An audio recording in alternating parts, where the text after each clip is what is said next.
I have traversed dimensions, arriving in a realm characterized by formidable martial prowess. In this world, strength reigns supreme. Those endowed with greater vitality possess superior combat capability. Consequently, they also enjoy elevated status. What does this imply? Indeed, the prospects are exceedingly promising. A requisite for any time traveler, the golden finger system was, of course, not overlooked.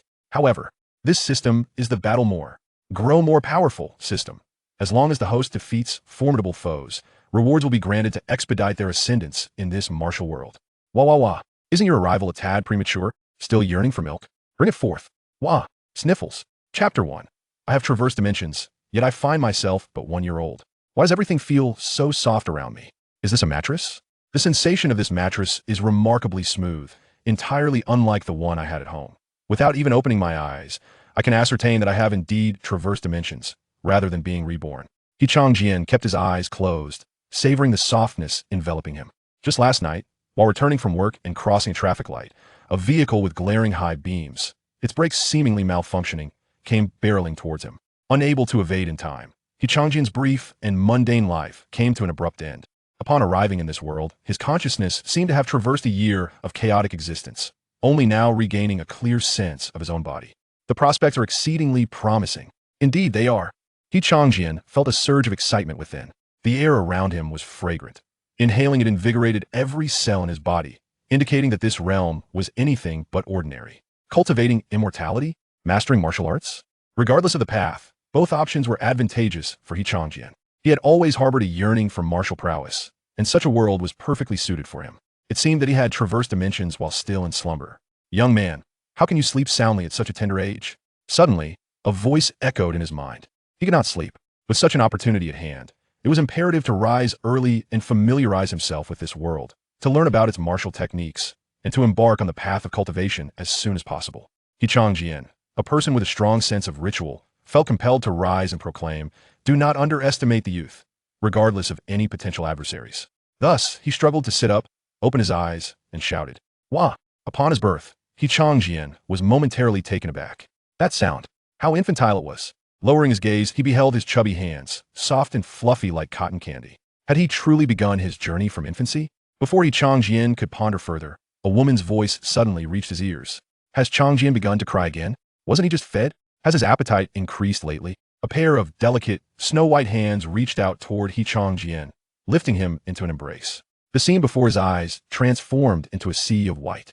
Logically, the Qianqian from his previous life, who had been single in the womb, would likely feel a sense of embarrassment upon witnessing this. Yet, the reality was quite the opposite. Perhaps influenced by the current infantile mind, he could only think of taking a bite out of this soft, white substance, purely a desire for sustenance.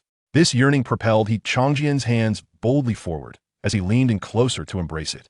"Oh dear, don't grab. It tickles." The woman beside him chuckled, her body tingling from Qianqian's playful grasp as she reached for a bottle resembling a baby's feeding vessel. "You little rascal, still yearning for this. You're already over a year old. It's no longer the age for such milk. Be good and drink this." The aroma of food wafted to his nostrils, prompting Qianqian to instinctively release his hands and reach for the bottle nearby. Eagerly, he seized it and brought it to his lips. That substance could not compare to the enticing scent of the bottle. "Eat slowly. There's no rush." The woman smiled as she watched Qianqian drink, gently stroking his back. "It's good to eat a lot. When you grow up, your vitality will surely be exceptionally high." Vitality? Qianqian keenly grasped this key term. This is a high martial world? Generally speaking, the disparity between the high martial world and his original world would not be particularly vast, the only addition being a cultivation system for martial artists. Thus, such a transmigration would be easiest for him to accept. All he had to do thereafter was, just as Qianqian was preparing to plan his future path as a martial artist, a wave of dizziness suddenly washed over him. Except for the act of drinking milk, his gaze grew somewhat vacant. How dizzying! It seemed that this current brain could not support him in engaging in even slightly complex thoughts. Lingering too long on any idea would plunge him into a state of dizziness. Never mind. Let's not dwell on this. Drinking milk is of utmost importance. A few minutes later, Qianqian swiftly concluded his battle with the bottle. The woman beside him, presumably his mother, assisted him in soothing his belly after he finished drinking, then gently placed him back in bed to lull him to sleep. The stars in the sky do not speak, the little ones on the ground. Qianqian gazed at the woman beside him, who was sleeping soundly with her eyes closed, unsure of what to say. How could one lull another to sleep while inadvertently falling asleep themselves. Helplessly, with no one to soothe him, Qianqian could only rise once more to observe the room's decor. It was not luxurious, yet neither was it lacking. At present, this beginning appears quite acceptable as long as he had just begun to ponder further when Qianqian once again buried himself into the bed. He had overexerted his mind. Though starting to develop early could help him better comprehend this world, this head of his was a bit cumbersome. Every time he thought for a while, he would feel woozy. For the first time, Qianqian found himself eagerly wishing to grow up. Ding! Detecting the indomitable spirit of the host. The system is binding now. A system. Qianqian felt a surge of joy within. He was quite familiar with the essential golden finger of transmigrators. An indomitable spirit? Indeed, it aligned perfectly with his current state of mind. Since this system had arrived so early, he must be on a path akin to a sign-in system. This is good. He could take his time and grow strong later on. He eagerly awaited the system's forthcoming explanations. As an exceptionally gifted martial artist in this contemporary high martial world, the host will step into the ranks of a 7th-tier martial artist by the age of 28. Upon entering the cave to save the human army, he single-handedly withstood the assault of 18 7th-tier magical beasts, ultimately suffering the destruction of his foundation. His cultivation was completely lost. Yet even so, the host did not abandon hope. He continued to contribute to humanity in his own way, seeking methods to regain strength. The more you fight, the mightier you become. The system detected the host's indomitable spirit. Hence, it binds to assist the host in regaining the path to invincibility. Rapidly traverse through the high martial world. This system's function is simple. As long as the host defeats formidable foes, rewards will be granted, thus becoming stronger, more capable of battle. Fight! Wait. At first, Qianqian was quite excited, but the more he read the introduction, the more it felt wrong. Was this description about another person? Had the system delivered the wrong package? Where was he supposed to cultivate into a 7th-tier martial artist by the age of 28? He had only just arrived in this world, and that the more you fight, the mightier you become system. He was merely 1 year old. Where could he find battles? Who would he impress with his might? Defeating formidable foes? His current strongest adversary was that bottle from which he had sucked for ages, yielding little milk. Chapter 2. Treading on eggshells since childhood, he remained in slumber until the sun ascended high in the sky the following morning, at which point he slowly awakened. As the sword of Qianqian finally stirred. "You must be hungry. I have just prepared your favorite milk formula," the woman beside him remarked, extending a suitably warm bottle towards him. Instinctively, Qianqian grasped the bottle and began to suck eagerly. As his belly filled, vitality surged back into his mind. He was immediately reminded of the erroneous delivery from the previous night. Did this contraption come with a 7-day no-reason return policy? This was not his system. Alas, it regrettably lacked after-sales service. A poor review indeed. Ultimately, Qianqian could only continue to drink milk, savoring the moment while accepting the truth that he had acquired a combat system that was, quite frankly, exhilarating. The daylight was far more illuminating than the night, and as Qianqian drank, he attempted to observe his surroundings without engaging his mind too heavily.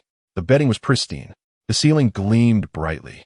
His mother possessed a commendable beauty, though it would be preferable if she refrained from drooling while dozing off. Anxiously, Qianqian shifted slightly to the side while clutching the bottle. "Have you finished drinking?" the woman inquired, awakened by his movements. Rubbing her eyes and yawning, she mused. "It's strange. Lately, I seem to be perpetually fatigued. Could it be that I've skimped on my skincare routine? Was there a connection between these two matters?" Qianqian was curious, yet regrettably, he could not articulate his thoughts, instead focusing on vigorously sucking the bottle in his embrace. He needed to grow up swiftly. The stage of conscious childhood was undeniably excruciating. The sensation of his limbs being utterly feeble, coupled with a brain that grew weary after a brief period of activity, overwhelmed him. As Qianqian pondered, he once again fell into a vacant gaze while seated on the bed. In an effort to expedite his brain's recovery, he opted to close his eyes. Had he fallen silent? Was he choking on the milk? The woman, sensing the cessation of movement from the child, hurriedly lifted Qianqian from the bed. She yanked the bottle from his mouth and tossed it aside, vigorously shaking his legs. "Wait, hold on, don't shake me." At that moment, Qianqian's mind was far too preoccupied to care about dizziness. Feeling an exhilarating sensation coursing through his body, accompanied by the milk surging toward his head, he inhaled deeply and prepared to wail. Although it is often said that a man should not shed tears lightly when faced with a potential life-threatening predicament, all else must be set aside. Crying is not a disgrace when it comes to survival. Unfortunately, he was a moment too late. The milk ultimately spewed forth. Experiencing the silky sensation in his mouth and nostrils, Qianqian felt a profound sense of despair. This life seemed destined to be riddled with misfortune. Ah, it's all come out. How delightful. Those first aid tips I learned online truly proved beneficial. Hey, why are your eyes rolling back? Don't frighten your mother. This mother, having not learned anything from the internet, was at a loss on how to respond. How about you save the rolling for later? I'll search for help first, and then you can roll again, all right? Qianqian felt like he could perish. This mother seemed rather unreliable. Would he truly meet his end at the hands of this woman before he even had a chance to grow? What a travesty. Moments later, after an extensive commotion, tranquility finally returned. Qianqian was placed on the floor to play by this woman, who might very well be his biological mother. Though he was reluctant to accept that fact, the woman began to tidy up the chaos around them. Observing her diligent cleaning, Qianqian sighed deeply. Despite her unreliability, she did seem to care for him. Perhaps he should make do with the situation. Moreover, given that this was a high martial arts world, had he been an ordinary baby, such rough handling would likely have spelled disaster. Once on the floor, Qianqian seized the opportunity to further observe his surroundings. He crawled around, scrutinizing his environment. Ah, this is the leg of the bed. This is the leg of a chair. This is the leg of a table. And this is the leg of the woman's pajamas.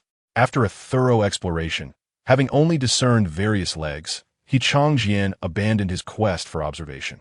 After all, he was merely a child, resigned to the reality of eating and sleeping. It was not yet the age for contemplating strength. His previous life must have been far too laborious, for here he was, having just traversed into a new world, yet already fixating on the notion of becoming stronger.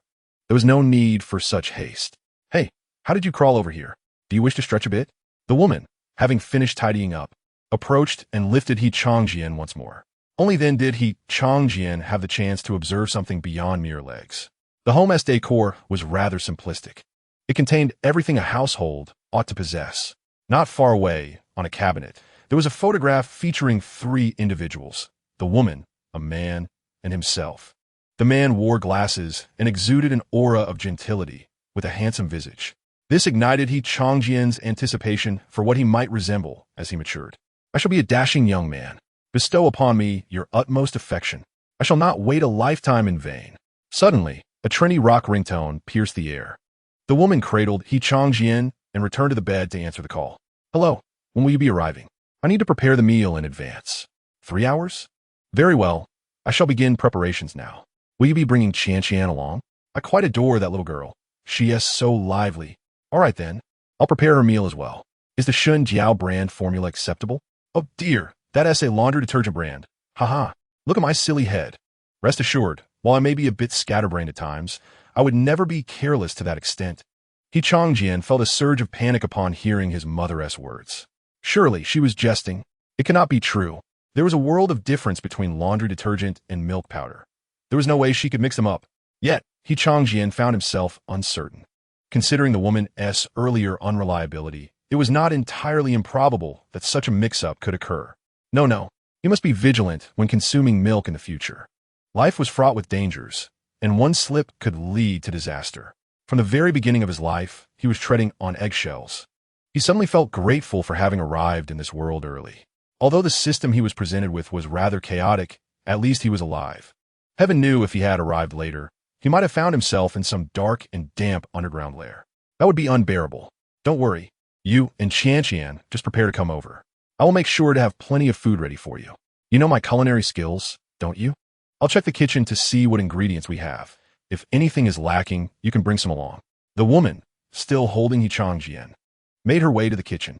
As she opened the refrigerator, Qianqian shivered slightly. The woman rummaged through the fridge with one hand. There were plenty of ingredients. No need to purchase more. If there is anything you want to eat later, just let me know, and I'll jot it down. Just a moment. I need to wash my hands first. The woman tilted her head, wedging the phone between her ear and shoulder, chatting away as she carried Qianqian to the sink. Subsequently, she placed him in the sink and freed her hands to wash up. Feeling the coolness on his head, Qianqian was momentarily bewildered. This woman had whimsically placed him in the wash basin. Chapter 3. It shall be named No Return. The flowing water lasted merely a few seconds. After washing her hands, the woman turned around, shook her hands dry, and, with her phone in hand, departed, seemingly oblivious to the fact that her beloved big white fatty remained in the basin. Could it be? Had she mistaken herself for a cabbage in the wash basin? It must be so. All right, what will you have for dinner? What? You say I wouldn't place Qianqian in the wash basin? Of course not. I'm not that careless. So, the woman exclaimed, hastily tossing her phone aside and rushing into the kitchen to lift the dripping Qianqian. Subsequently, a flurry of chaotic activity ensued. The ant on the other end of the line was truly kind. Sitting on the carpet, the completely bare Qianqian mused. Though he had never seen the ant on the phone, her concern for him surpassed that of his own mother. His fondness for her sword. Child, how could you end up in the wash basin? Qianqian rolled his eyes at the woman who was helping him change clothes. Guess. Qianqian had come to a stark realization. His formidable adversaries were not the insurmountable challenges he had imagined, but rather his mother, who could unpredictably create perilous situations for him. Qianqian, darling, don't wander off. Stay on the bed and play nicely. Mommy needs to take a call. Your Aunt Yao Yao and Sister Qianqian are coming over to play. Hurry up, Mom. If Qianqian could speak, he would undoubtedly shout. Being together was the most perilous of all. Qianqian delighted in babbling to himself on the bed. As for Sister Qianqian, Qianqian strained his limited memory. He believed he had encountered her before. She was a girl who looked quite similar to him. He vaguely recalled Aunt Yao Yao always exclaiming upon seeing them together. These two children look so alike. How could they not? When children haven tea fully grown, they all appear quite similar, with only the minutest distinctions. Qianqian began to feel dizzy again. Perhaps he was overexerting his brain. Although that woman was somewhat unreliable, one must admit, her culinary skills were indeed commendable. Not in the sense that she added 2 brushes to her dishes, but rather, her expertise was exceptional. As Qianqian babbled on the bed, he caught a whiff of the enticing aroma wafting from the kitchen. Tempted, he stretched his neck, yearning to inhale the fragrant air. Ding dong, the doorbell rang. It was likely Aunt Yao Yao bringing Sister Qianqian. The woman did not rush to open the door, but instead returned to the room to pick up Qianqian before finally making her way to the entrance. What was the reasoning behind this? Qianqian was perplexed. Shouldn't she have opened the door first? Upon reaching the door, it swung open. A woman pushed a small cart containing a little girl, standing at the threshold. Aunt Yao Yao was strikingly beautiful, possessing a different kind of allure than his mother. His mother exuded a youthful vitality, while Aunt Yao Yao embodied a gentle, intellectual beauty. Yao, I missed you terribly, the woman exclaimed, excitedly moving forward to embrace Yao Yao. Why, Qianling, you stand right there. Let me check on Qianqian before anything else. Yao Yao shot a glare at the woman before turning her attention to Qianqian. Leaning in closely to inspect him, she sighed in relief upon confirming he was unharmed. Qianqian felt like crying. This aunt was so kind, genuinely concerned for him. He wished she were his mother. Of course, there is nothing to worry about. I've got the hang of taking care of kids, Qianling retorted. And you dare say that? It's your carelessness that worries me. Do you realize how many times Qianqian has been in emergency care since Longjian left? Qianqian was taken aback. Emergency care? Oh, that was just an accident, Qianling said, scratching her head sheepishly. 19 times. In just 1 week that Longjian has been on a mission, Qianqian has been in emergency care 19 times. Qianqian was astounded. His life seemed to be more resilient than he had imagined. How could he not perish? If he didn't become something great, who would? Well, I can't blame you too much. I offered to hire a nanny, but you refused. After all, a parent ought to raise their own child, and I can manage. Besides, Longjian will only be away for a few days. It's not that complicated, Qianling said, furrowing her brow earnestly. Please don't hire anyone. If someone comes, I'll have to chase them away. Qianqian was on the verge of tears. Yes, I want one. I want one. It's fine if they come. Chasing them away is also fine. Sigh, you are so stubborn. I can't convince you. Just remember, if anything goes wrong with Qianqian, you must call me immediately, and I will come right away. Yao Yao, you're the best. Come in. I just need to prepare a few more dishes. The group entered the house. Qianling headed to the kitchen while Yao Yao carried Qianqian and pushed Long Qianqian into the room. They seemed to be quite familiar with the place. Qianqian, you and Qianqian can play on the bed, Yao Yao said, placing the 2 children on the bed. Hang in there, Qianqian. Your father should be back soon. This time will pass swiftly. Qianqian felt a wave of tears welling up. This period was truly difficult to endure. And don't blame your mother. She doesn't mean to be negligent. A few years ago, when your mother fought off several monsters, she sustained a head injury that left her with a hidden ailment. When she gave birth to you, it was a difficult labor, and coincidentally, a monster burst into the delivery room. To protect you, she triggered the hidden ailment in her brain, which is why she now tends to be so absent-minded. Your father was home before, but he suddenly received an emergency mission, just like your Uncle Biaozi, and had to leave. Don't worry, you'll be back soon. Your mother may be a bit careless at times, but for the most part, she is normal. She truly loves you deeply. You are her most cherished point. She is overly protective of you, which is why she seems a bit obsessive.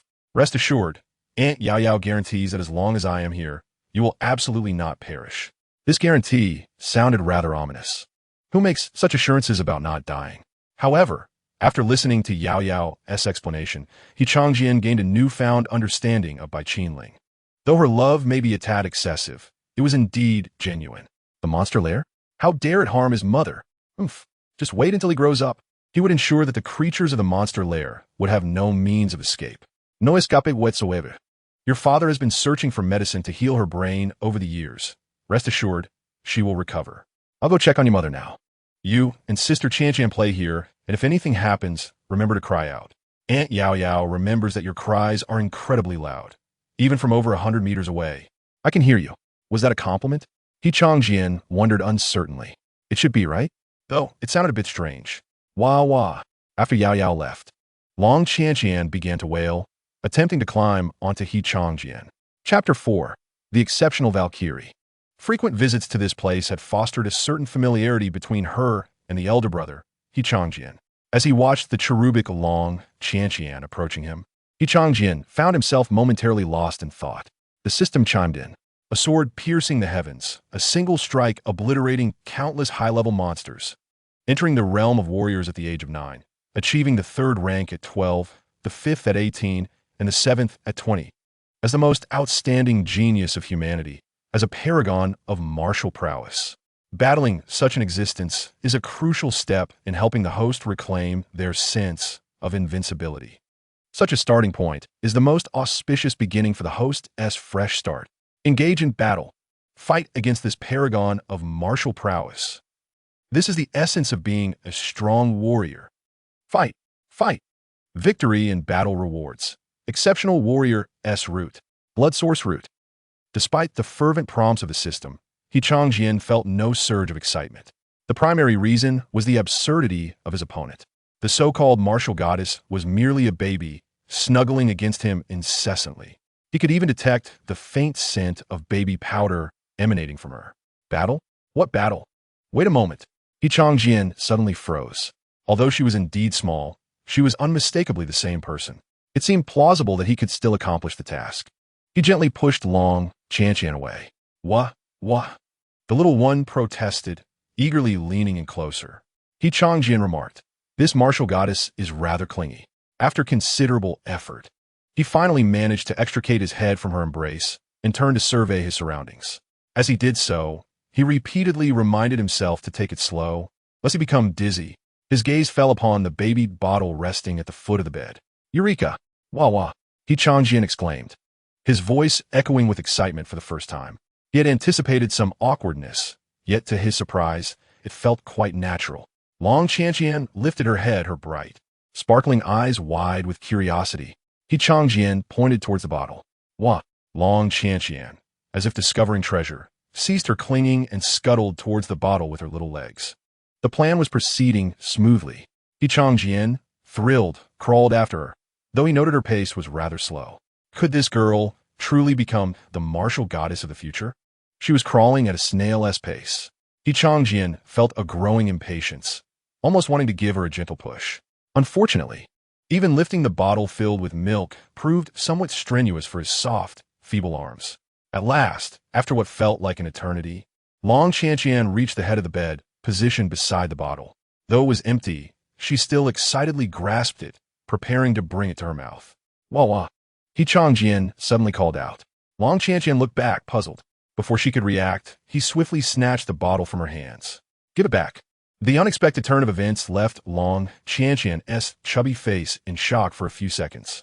Once she regained her composure, her gem-like eyes brimmed with tears. In the next moment, wah! Qianqian felt a pang of guilt and hurriedly returned the bottle to her grasp. He realized that if Aunt Yao Yao walked in and caught him bullying her daughter, he would be in quite a predicament. He was fully aware of what was at stake. After handing back the bottle, Qianqian instinctively reached out to pat Long Qianqian's head, trying to soothe her distress. This martial goddess was incredibly prone to tears. Feeling the bottle back in her hands, Long Qianqian opened her mouth to make a sound but quickly closed it again. The bottle was far more important than crying. She needed to suckle first. Phew! Watching her cease her tears, Qianqian let out a long sigh of relief. That was close. He had managed to preserve his medical insurance. Just as he had snatched the bottle from Long Qianqian, the system chimed in his mind. Congratulations, host, for defeating the legendary martial goddess Long Qianqian. You have taken another significant step on your path to becoming stronger. Congratulations, host, for receiving rewards. Exceptional Warrior S Root. Blood Source Root. Blood Source Root. This root, once replaced, can purify the host's essence blood, continuously providing the host with vitality. It will constantly refine the host's internal energy, improve the host's constitution, enhance the host's foundation as a warrior. Rewards are being dispatched. Before Qianqian could fully process this, he felt a sudden chill at the base of his spine. A gust of wind surged forth from his body, blowing outward. The baby bottle that Long Qianqian had been chewing on slipped from her grasp, and she stared at Qianqian with wide, bewildered eyes. His clothes began to billow, as if he had unleashed a miniature windstorm within himself. Curiosity piqued, the little girl flailed her legs, attempting to burrow into the flapping fabric of his shirt. Oh dear, this martial goddess was rather audacious. Qianqian had been relishing the invigorating sensation of his enhanced physique, when suddenly, he felt a curious touch on his belly that startled him. Looking down, he saw that Long Qianqian had somehow wriggled into his shirt. He quickly reached down and pulled her out. The benefits of his improved constitution were now evident. What had once been a struggle to lift a bottle of milk was now effortless enough that he could easily move Long Qianqian. A remarkable improvement. Still a bit disgruntled from being removed, Long Qianqian pouted and opened her mouth, ready to crawl back into his shirt. This startled Qianqian. While it was true that girls tend to mature earlier than boys, this was rather excessive. No wonder she was destined to be the martial goddess of the future. Her vitality was already so abundant at such a young age. Qianqian quickly intervened, blocking her path. Long Qianqian was not pleased, seeing him obstruct her. She opened her mouth to cry. Qianqian felt overwhelmed, nearly succumbing to dizziness once again. However, recalling his medical insurance, he mustered his last shred of composure. Wah wah. Qianqian pulled the quill from his side and waved it at Long Qianqian. Wah. She blinked, watching him with wide eyes.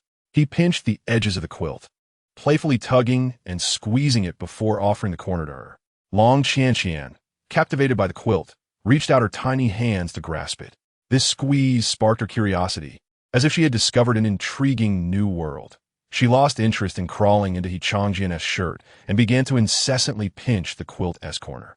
At last, a resolution had been reached. Qianqian released a long breath of relief in his heart, and his relaxed mind promptly entered a state of paralysis. Subsequently, he kicked his legs and fell directly onto the bed, succumbing to slumber. However, he had not slept for long before he was awakened by a peculiar sensation. It seemed that his fingers had brushed against something damp. Chapter 5. The Eavesdropping Incident. Instinctively, he lifted his hand to his nose and took a whiff.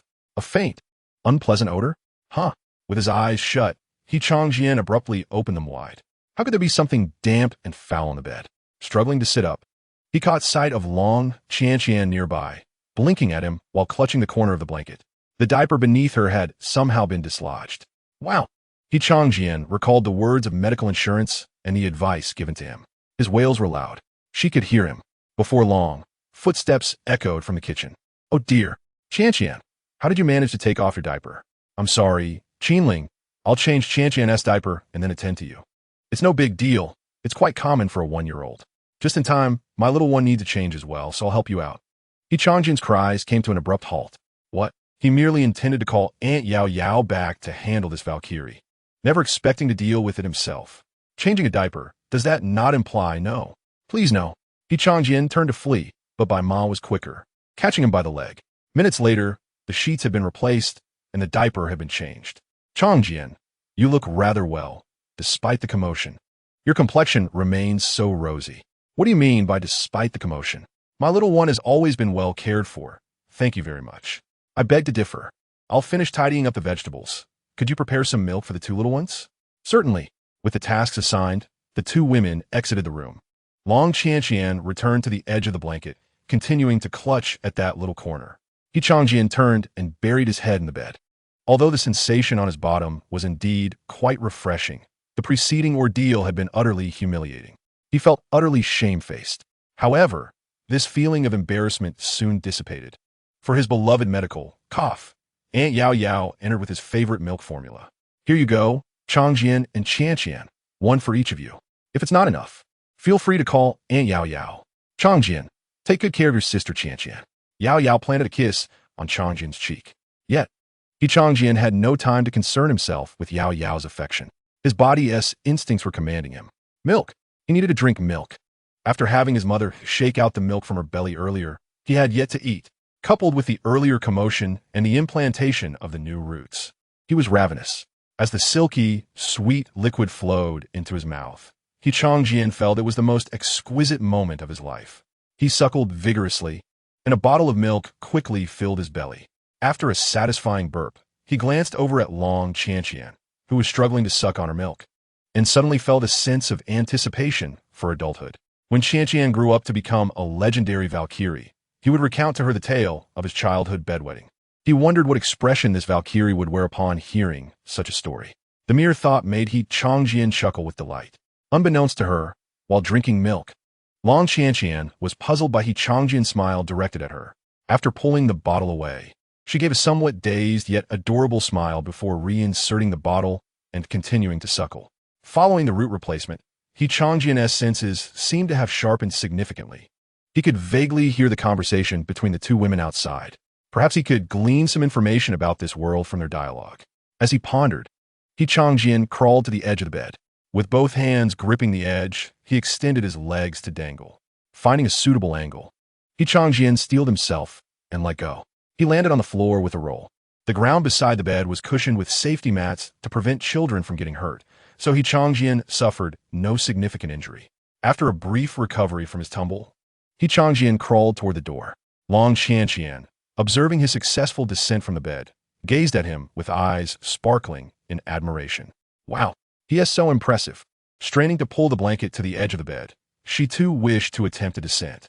However, upon peering down, she realized how high it was and had to give up, sitting at the edge of the bed and watching Qianqian crawl toward the door. Why had this urgent mission taken so long? Was our city's dungeon truly as perilous as rumored? The situation in the dungeon had grown tense. It seemed the conflict on the main battlefield had escalated further. Escalated? Wasn't it previously stated to be under control? That's merely the rhetoric of those people, intended to placate the populace. Do we need to intervene again? It's not yet at the level where we, the injured, should re-engage. However, the current situation is indeed concerning. These monsters are relentless. I wonder when they will return. It's truly worrisome. Rest assured, Biaozi called me yesterday, barring any unforeseen circumstances. They should return tomorrow, and your Qianqian as well. Good. By the way, did you watch the drama last night? Ugh. Speaking of which, I'm so annoyed. The second female lead is infatuated with the female lead, while the male lead is chasing after the second male lead and doesn't he even come home to check. What are you watching? I think the male lead harbors feelings for the second male lead too. Ridiculous. The male lead is merely interested in the second male lead's lover. Are you watching a fake version? ISNT the second male lead's lover the female lead? Qianqian had been listening intently. Little did he know that the two women suddenly shifted their conversation to a melodramatic television show. He had no interest in such convoluted relationships depicted in dramas. Nonetheless, from their dialogue, it appeared that this world was not particularly stable. The early stages of high martial arts, humanity was still reclaiming territory from the monsters. It was indeed perilous. However, conversely, with greater danger came more opportunities. Qianqian clenched his tiny fists. There were great prospects ahead. The two women conversed for quite a while during their meal, while Qianqian diligently crawled at the edge of the bed. Descending was easy, but ascending proved to be more challenging than he anticipated. I refused to believe it. I've already triumphed over the legendary Valkyrie. How could I be thwarted by this mere little bed? Qianqian encouraged himself, braving the risk of dislodging the diaper as he attempted again and again. Meanwhile, Qianqian clutched the blanket, watching intently. Her tiny fists clenched as if she were the one climbing up. Finally, just as the two women entered the room, Qianqian managed to reach the bed. Though the journey had been arduous, he had succeeded. Not knowing if it was influenced by the child's mindset, Qianqian felt a surge of excitement. A small step for climbing onto the bed. A giant leap in life. Every time Qianqian stays at your house, she is so well-behaved. Yet, once she returns home, she becomes quite the handful. Yao Yao lifted Qianqian up. Qianqian gazed reluctantly at the blanket she had been clutching for so long on the bed. Why not leave Qianqian at your home? After all, I'm a full-time housewife, and having one more child to care for is no different, by Qianling suggested. Chapter 6. Milk supervised by myself, consumed with assurance. Ah, but my Qianqian does not possess the same vitality as your Qianqian, Yao Yao remarked. Rather than having my Qianqian stay with you, it would be preferable for your Qianqian to accompany me. Qianqian's eyes lit up at this. Now that sounds delightful, he exclaimed, immediately crawling towards the edge of the bed, specifically towards Yao Yao. No need to trouble yourself. My Qianqian is quite restless at night. It would be a hassle for you. I have more experience, by Qianling interjected. Mother, your experience should not be taken seriously. Qianqian lamented. Be good. He truly is a well-behaved child. I cannot place any faith in such nonsense. Very well. Should Qianqian encounter any unforeseen circumstances or require assistance, you may call me at any time. Do you understand? No bravado. What bravado? I have been diligently learning online. Upon hearing this, Qianqian felt even more apprehensive. Mother, what you have learned cannot possibly be any reputable method. Just let Aunt Yao Yao take me away. Unfortunately, Bai Qianling could not hear Qianqian's silent pleas. Of course, even if she could, she would not heed them. She had promised her husband that upon his return, the first sight he would behold must be their son. When it came to promises, she was resolute. Ultimately, amidst Qianqian's anxious anticipation, Yao Yao departed with Qianqian, leaving him and Bai Qianling once more in solitude. Oh, time, please hasten your pace, Qianqian silently implored, repeating this wish over 100 times in his mind, yearning for the safe passage of the night until the return of that man the following day. All right, Qianqian has been quite well-behaved today. It's time for us to sleep, Bai Qianling said, lifting Qianqian and placing him in his designated spot on the bed. As she gently patted his body while singing a lullaby, she too began to drift off. Qianqian sighed with relief. Falling asleep was the best outcome for him. Being alone with Bai Qianling felt perilous. It was far better to be asleep. Qianqian had his own method of lulling himself to sleep. Just as he settled into a comfortable position, he caught a glimpse of Bai Qianling's profile. Her hair appeared somewhat sparse compared to the rest, and upon closer inspection, he noticed a long scar on her scalp, stretching from the side to the back of her head. A pang of sympathy struck Qianqian. Though Bai Qianling may be somewhat unreliable, her current state was partly due to her efforts to protect him. As his mother, she certainly should not be bullied by a horde of unknown monsters. Monstrous lairs. When I grow up and develop, I shall surely bring chaos upon you all. However, for now, his task was simply to sleep. Lying in bed, Qianqian began to count. As he reached 13, his mind could no longer withstand the strain of such intense activity, and he drifted into a drowsy slumber. The next morning, Qianqian awoke slightly earlier than Bai Qianling. Though still quite tired, the gnawing hunger in his belly compelled him to rouse himself for sustenance. Gazing at Bai Qianling, who was still deep in slumber, he took a deep breath and then, "What?"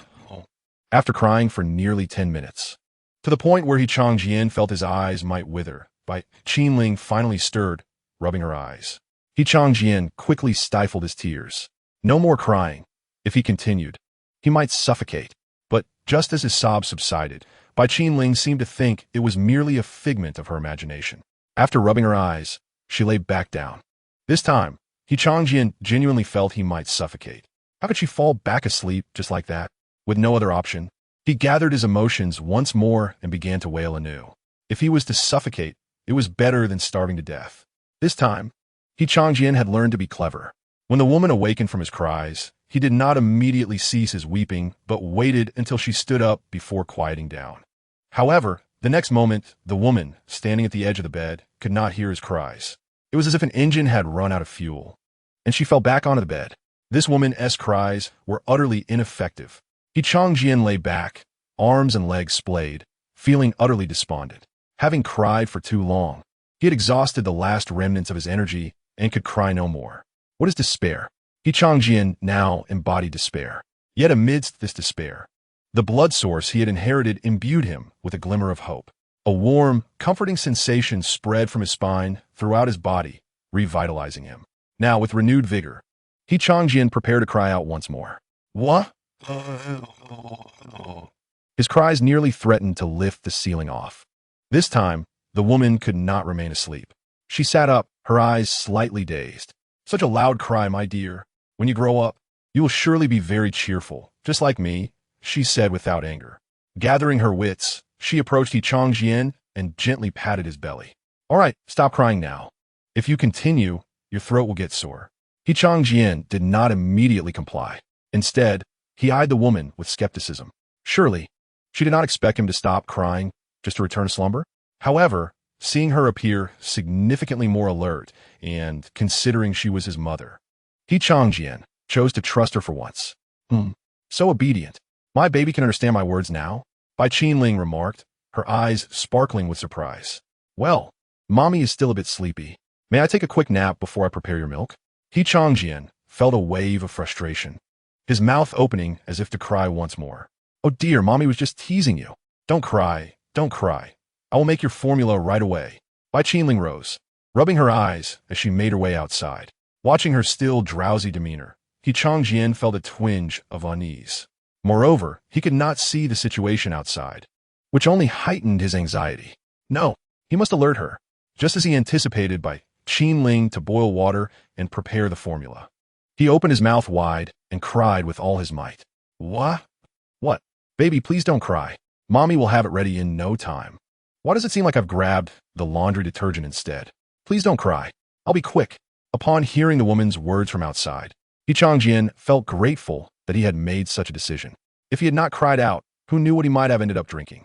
When Bai Qinling finally placed the prepared milk before Qianqian, he cautiously sniffed it first, confirming it bore the scent of milk rather than some bizarre fragrance. He then confidently brought the bottle to his lips. Milk supervised by myself. How reassuring it is to drink. You may go outside to drink, dear. I will wash my face. After the woman lifted Qianqian from the bed and placed him gently onto the living room carpet, she proceeded to the bathroom to freshen up. Qianqian, not intending to move, obediently sat on the carpet, sipping his milk and relishing this rare moment of safety. Suddenly, as he was nearing the end of his milk, a series of knocks echoed from the door. Chapter 7. Has the ice-covered life come to an end? Qianqian's heart raced with excitement.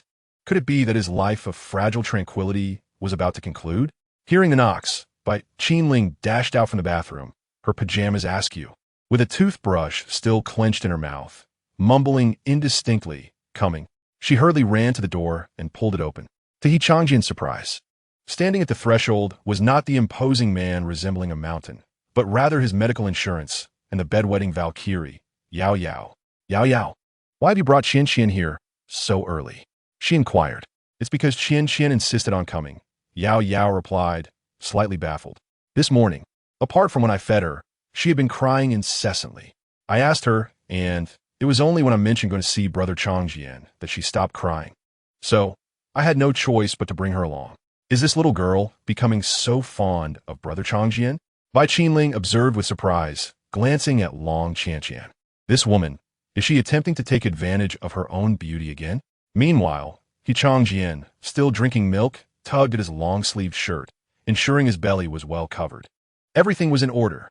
This woman, she couldn't lay a finger on him. Qianqian remained silent, unable to speak. In Yao Yao's embrace, she reached out with her tiny hands, yearning for something just out of reach. With no other option, Yao Yao began to guide Long Qianqian into the room. Upon seeing Qianqian on the carpet, Yao Yao directed Qianqian towards him, but the little girl persistently stretched her arms forward, unwilling to move closer. Aren't you looking for Brother Qianqian? Why come all this way only to resist?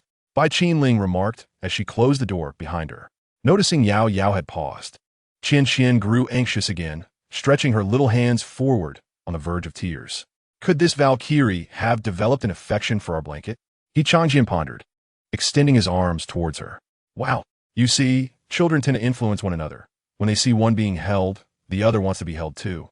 Bai Qinling approached and scooped up Qianqian. Wow. Being lifted, Qianqian noticed Bai Qinling continued to chat with Yao Yao, prompting him to wiggle in her arms. You little rascal, you have quite the strength. Bai Qinling exclaimed as Qianqian's movements caused her to sway towards the direction of the room. With no other choice, she carried Qianqian towards the room, with Yao Yao following closely behind. Upon entering the room, Long Qianqian's excitement surged. Wow, she exclaimed, pointing at the blanket on the bed, her face alight with enthusiasm. The two mothers immediately comprehended her intentions. Hey Qinling, your Qianqian truly understand my Qianqian's desires. He instantly guessed she wanted that blanket. Once placed on the bed, Long Qianqian crawled eagerly towards the blanket, gripping its corners and instantly calming down. Watching the blissful expression on Long Qianqian's face, Qianqian took another sip from his milk bottle. This Valkyrie was indeed quite childish, finding joy in tugging at the blanket's corners. By the way, has Biaozi called you? When will they return? He hasn't mentioned anything. I was just about to ask if Long Jian has called you. No, there shouldn't be any delays. Just as Bai Qinling finished her sentence, her phone rang, followed closely by Yao Yao's phone chiming as well. What a coincidence. They exchanged glances. You answer first. I suspect they are likely together. Bai Qinling urged Yao Yao. Hello, Biaozi, is Long Jian with you? No, I'm at Qinling's place right now. If what you want to discuss is the same matter, let's address it together. What? You encountered an accident? Bai Qinling's demeanor shifted to one of concern. Yao Yao reached out to comfort her, scolding, Damn you, why speak only halfway? You've made both me and Qinling anxious. Are you going out to eat for a celebration? Forget that. It's unnecessary. The ingredients outside are subpar, and overindulging could be detrimental. As we're all at home, let us cook for ourselves. It won't be harmful and will save us money for the elixirs. You lot who frequently head to the front lines cannot afford to compromise your health. We don't want to worry about you again. All right. Then later you can return home with Long Jian while Qinling and I prepare. White beer. Sure, let us have that. After hanging up, they prepared some food. All right. Bai Qinling set Qianqian down on the bed. Qianqian, please keep an eye on your sister. Aunt Yao Yao will make something delicious for you shortly. Yao Yao planted a kiss on Qianqian's cheek before she and Bai Qinling exited to prepare. It seems the bond between their families is quite strong. Qianqian grasped his milk bottle and set it aside. The ease with which they spoke about bringing him home indicated a special relationship. Coming down from the front lines? It appears that the situation remains tense. Qianqian pondered, shaking his head. What is this tugging sensation? He turned to see Long Qianqian had somehow made her way to his side, tugging at the milk bottle he held, eager to take a sip. Alarmed, Qianqian quickly retracted his hand, pulling the bottle away. This is not permissible. That would be akin to an indirect kiss. This Valkyrie is truly relentless in her attempts to take advantage of me. An hour later, the door to their home swung open once more. A boisterous voice resonated within the house. Ah, I heard my daughter and the Qianqian boy are here. Let your Uncle Biao come and see. Where are you hiding? A second male voice responded with a hint of exasperation. With that loud voice of yours, the child might be frightened. What does it matter? They are destined to become warriors. They might as well practice their courage now. Soon, footsteps approached the room. Hearing the commotion, Long Qianqian grew excited, her eagerness to grab the blanket intensifying. Qianqian turned his gaze towards the door, though his thoughts differed from hers. Upon hearing the hearty laughter, he could only think, surely that arriving person isn't carrying chicken soup. Moments later, two dusty men entered. The one on the left was robust, sporting a scruffy beard, who immediately dashed over to scoop up Long Qianqian. I missed you so much, he exclaimed, eliciting peals of laughter from her as the bristles of his beard tickled her. The man on the right was someone Qianqian recognized from photographs, possessing a more balanced physique. Upon seeing Qianqian, his initially stern expression softened, and he approached the bed with palpable excitement. Though he did not rush to embrace him as the burly man had done. Instead, he brushed off the dust from his clothes, ensuring that no particles would mar the surface of Qianqian before he embraced the sword. You of all people, he thought. feeling a surge of longing for his child after such a long separation, incessantly murmuring on the way home, yet now, upon arrival, adopting a more reserved demeanor. The man disregarded the remarks from those nearby, focusing intently on his child. Indeed, the little one had grown considerably stronger. Surely, he would become an exceptional warrior in the future. This was music to Qianqian's ears. Not merely an exceptional seedling, he was a superlative cultivar. The next part, however, was a rite of passage every child must experience. "Call me Daddy," the man urged, gazing at the child with eager anticipation. Although it was undeniable that he was indeed the child's father, as a conscious being, the first utterance must not be taken lightly. Qianqian adjusted his throat repeatedly, awaiting the opportune moment. "Call me Daddy, Daddy." The moment was ripe, and Qianqian seized the opportunity with determination. Chapter 8. Do you really need to use your full strength against a child? When the childish escaped his lips, both the bearded man and the newly arrived by Qianling could not suppress their laughter. Only the man wore a furrowed brow. Yet, he felt no anger. After all, he was just a child. Moreover, it was only within the confines of home that one could savor such a heartwarming atmosphere. It was a blend of liveliness and childlike innocence. There was no reason to be upset. "You got guts, kid, haha." Who would have thought that a dignified 6th-tier warrior could be outdone by a mere toddler? If your teammates were to discover this, the ridicule you would face as their captain. A team? Is that a division necessary for entering the underground caverns? Qianqian was constantly absorbing information about this world. "Little one, with such audacity, why not spar with your Uncle Biao? Let me see just how formidable you truly are." The bearded man, known as Long Biao, smiled as he addressed Qianqian. No sooner had he spoken than the fiery, somewhat juvenile system in Qianqian's mind sprang to life. The host has received a challenge invitation from the 6th-tier warrior Long Biao, although the host's cultivation has significantly deteriorated. As a former 7th-tier warrior and the future pinnacle of strength in this world, he shall fear no opponent's invitation to battle. Only through relentless combat can one grow stronger. Only through continued struggle can one become increasingly formidable. This is the sole path to ascend to the zenith of this world in the shortest time possible. Fight! How exhilarating! Upon victory, the host shall be rewarded with enhanced sensory perception. The system showed no intention of holding back. Qianqian had already suspected that this system was designed by someone named Sai. The moment the phrase exhilarating battle was uttered, it was undeniable. Qianqian was unaware of the true strength of his opponent. Yet, regardless of their tier, handling the current Long Biao would be a trivial matter. Engaging in combat with this man should not involve any serious effort, right? What are you doing? The sword is barely the size of a child. What strength are you planning to test against him? Yao couldn't bear to watch and quickly interjected. What has the harm? The fearless spirit of a warrior must be nurtured from a young age, the bearded man retorted, placing Long Qianqian into Yao's arms. He then dramatically assumed a combat stance before Qianqian.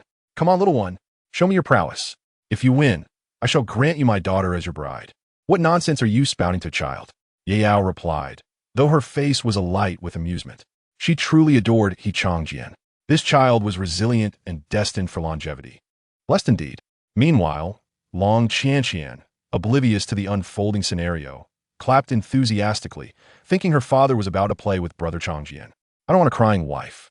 Just a friend will suffice." Qianqian quickly shook his head. Laughter erupted around them. "Such a timid little lad, and you dare not engage in battle with me?" Long Biao continued his teasing. "Hey, Qianqian is a fiery one. Having lived for a year, he could scarcely tolerate such provocations." With determination, Qianqian waved his hands and shouted, "Roar!" After all, his family was present. There was no way this fellow could truly harm him. He would confront this giant. Realizing that Qianqian was poised to act, and knowing Long Biao was merely jesting with his child, he set Qianqian down. Trembling, Qianqian struggled to maintain his balance, but still stumbled towards the towering figure before him. Truth be told, he felt a twinge of fear. After all, the man before him was several times his size and bore a somewhat intimidating appearance. Nevertheless, Qianqian was not one to flee in the face of adversity. As he trembled, he encouraged himself. "Qianqian, you are a man, and you possess the might of the most powerful combat system. Be fierce. Do not be cowardly." With each self-affirmation, Qianqian finally reached the side of the giant and delivered a punch to Long Biao's calf. Ouch! Long Biao had no intention of genuinely engaging with Qianqian. He playfully collapsed upon impact. That's it. A top-tier, 9th-tier warrior is laughing with his eyes closed. He mused. Laughter erupted among the spectators, and Qianqian joined in, his joy stemming not from having defeated Long Biao. He was well aware of his own limitations, but from the sheer ease with which he had attained his reward. Congratulations, host. You have effortlessly triumphed over an unassuming challenger. With a single punch, you have dispatched your opponent to the ground. On the path of growth, one will invariably encounter such underlings who lack a clear understanding of their own strength. Please continue to strive, host. Vanquish these lesser beings. Keep growing stronger. Become the mightiest existence in this high martial world. Task reward has been issued. Enhanced sensory perception. In that very instant the reward was dispensed. Qianqian felt the world around him transform. His vision sharpened, his sense of smell heightened, his hearing clarified, and his head grew dizzy. Qianqian rolled his eyes back and fell flat on his back. Meanwhile, Long Qianqian, still blissfully unaware of the unfolding events, continued to clap her hands in delight. The other adults, however, were in a state of alarm. Long Biao, are you truly using your full strength against a child? Yao fiercely kicked the still pretending to be unconscious Long Biao. Long Biao scrambled to his feet, dazed, staring at the genuinely unconscious Qianqian. I didn't mean to, he stammered, feeling as if he had jumped into the Yellow River and emerged unscathed, only to find himself wrongfully accused. Fortunately, Qianqian soon regained consciousness after a brief spell. Long Biao exhaled a sigh of relief. Had the boy taken any longer to wake, Yao might have come after him with a vengeance. Having just emerged from the abyss, dying at home would be an embarrassment of the highest order. It seemed that enhanced sensory perception was not necessarily a boon for him at this moment. Upon awakening, Qianqian hesitated to open his eyes, fearing a bout of dizziness as his mind struggled to acclimate to such heightened sensory input. After a brief scare, life at home resumed its normal rhythm. Those responsible for cooking busied themselves in the kitchen, while others engaged in playful activities in the living room. Unlike Long Qianqian, who was utterly captivated by the sensation of pinching the quilt while playing with her toys, Qianqian had long outgrown the age of playthings. Now, he was more inclined to exclaim, "Wow, I'm hungry, I want milk," with the women occupied in the kitchen. The task of preparing milk for the two little ones fell to the men. Long Biao, a rugged man, fumbled somewhat in his efforts, but Longjian displayed a commendable steadiness. Most importantly, he did not mistake laundry detergent for milk powder. Witnessing this scene nearly brought Qianqian to tears. His days of solace had finally arrived. Perhaps it was merely his illusion, but the milk he consumed tasted exceptionally sweet. "Call me Daddy," Longjian inquired again as he handed over the bottle. In response, Qianqian politely removed his mouth from the nipple and, with utmost seriousness, replied. Chapter 9. The Fall of the Western District and the Collapse of the World.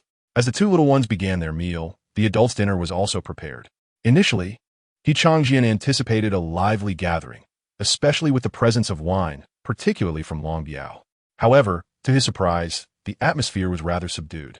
The loudest sound was the clinking of wine glasses, with minimal conversation beyond that.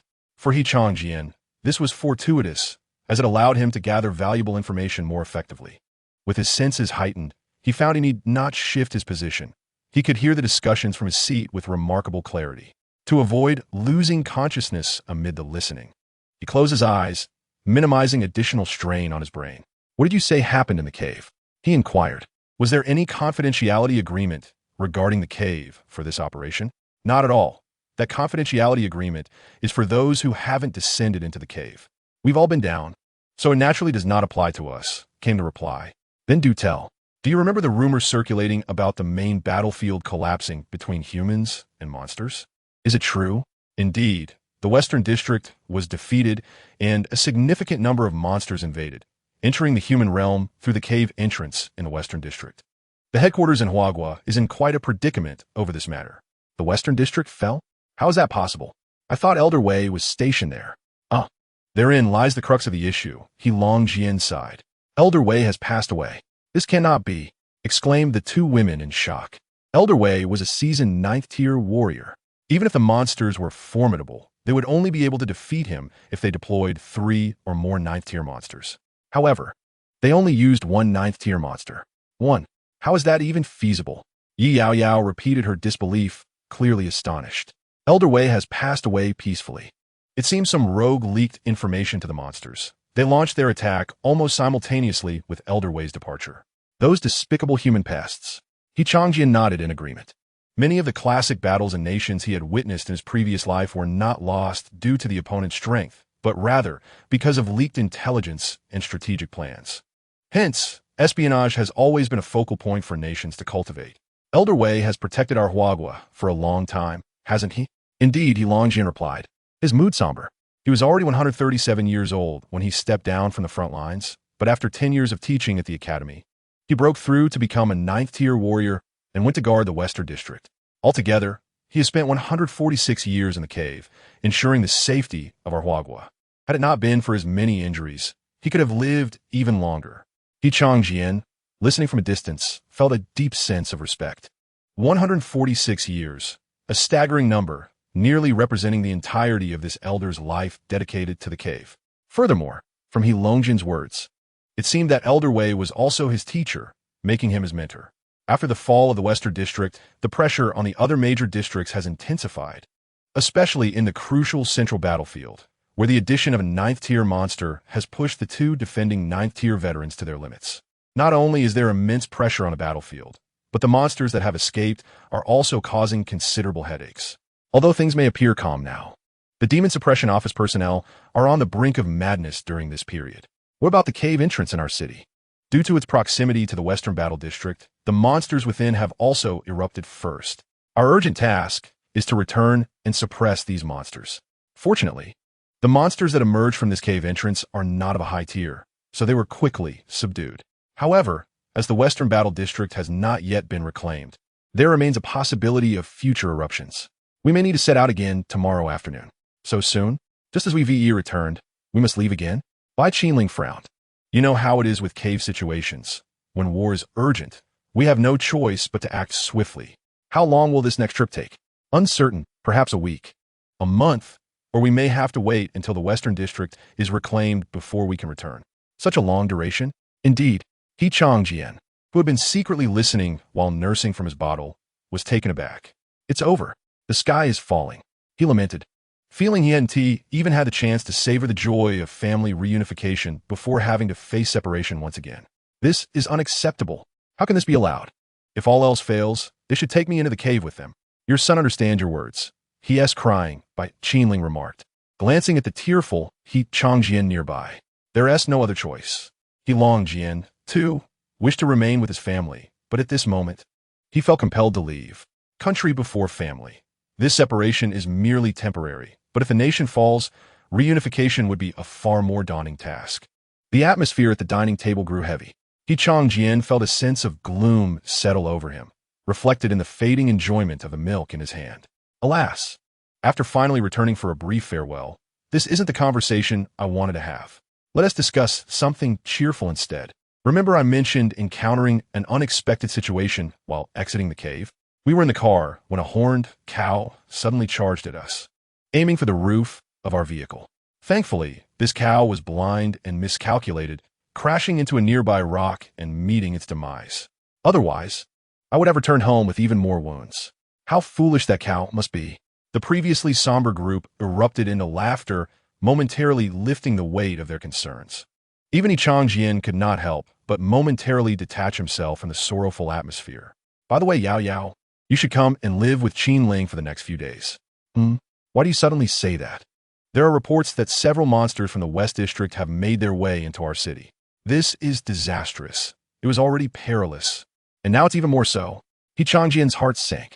Why does it feel like his journey through this world has never truly left the treacherous ice? Although his rank is not high, it still poses a safety hazard. If we are not around, living together will provide some mutual support. Will the Demon Suppression Division not handle it?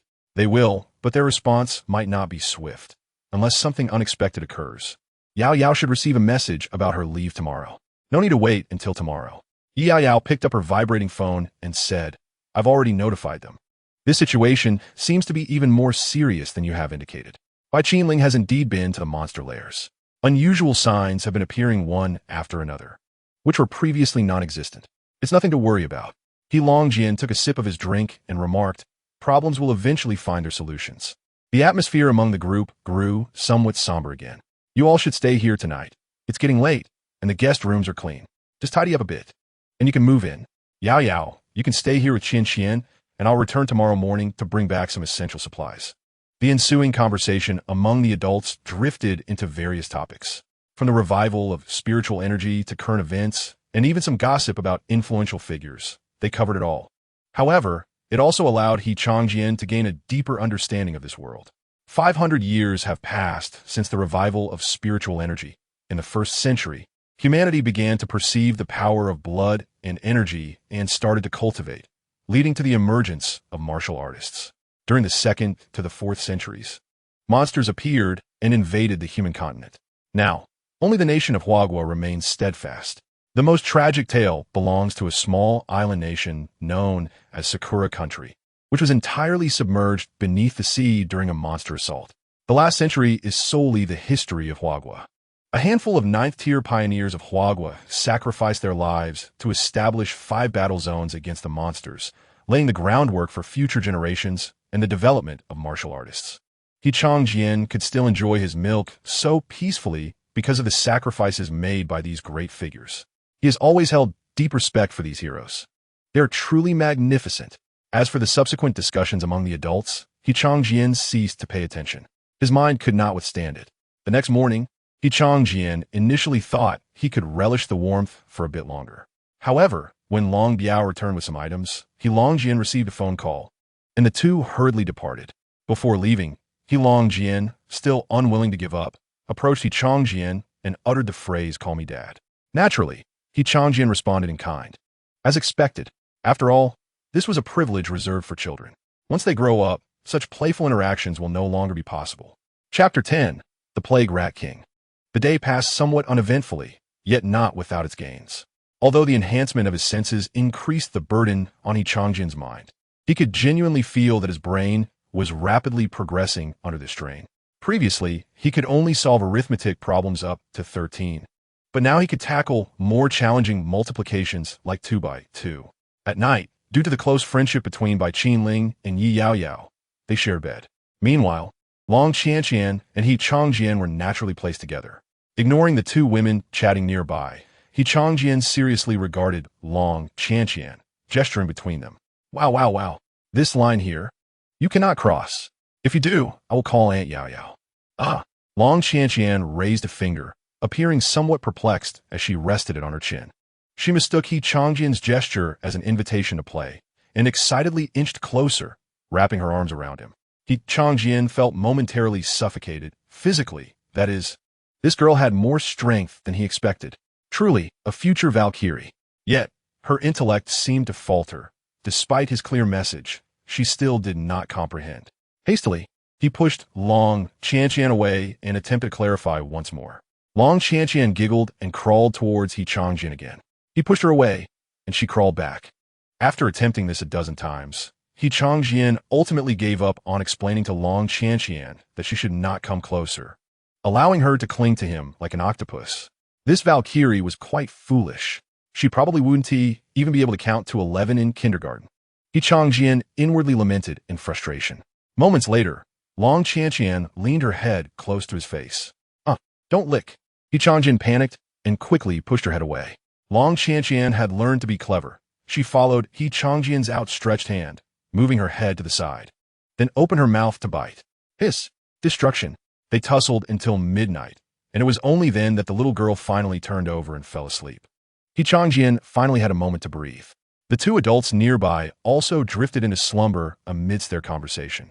As the saying goes, 3 women make a play. The theme of this performance certainly revolved around He Changjian. While other children had adults to soothe them to sleep, he not only lacked such comfort, but also had to tend to the other children. What a challenging situation.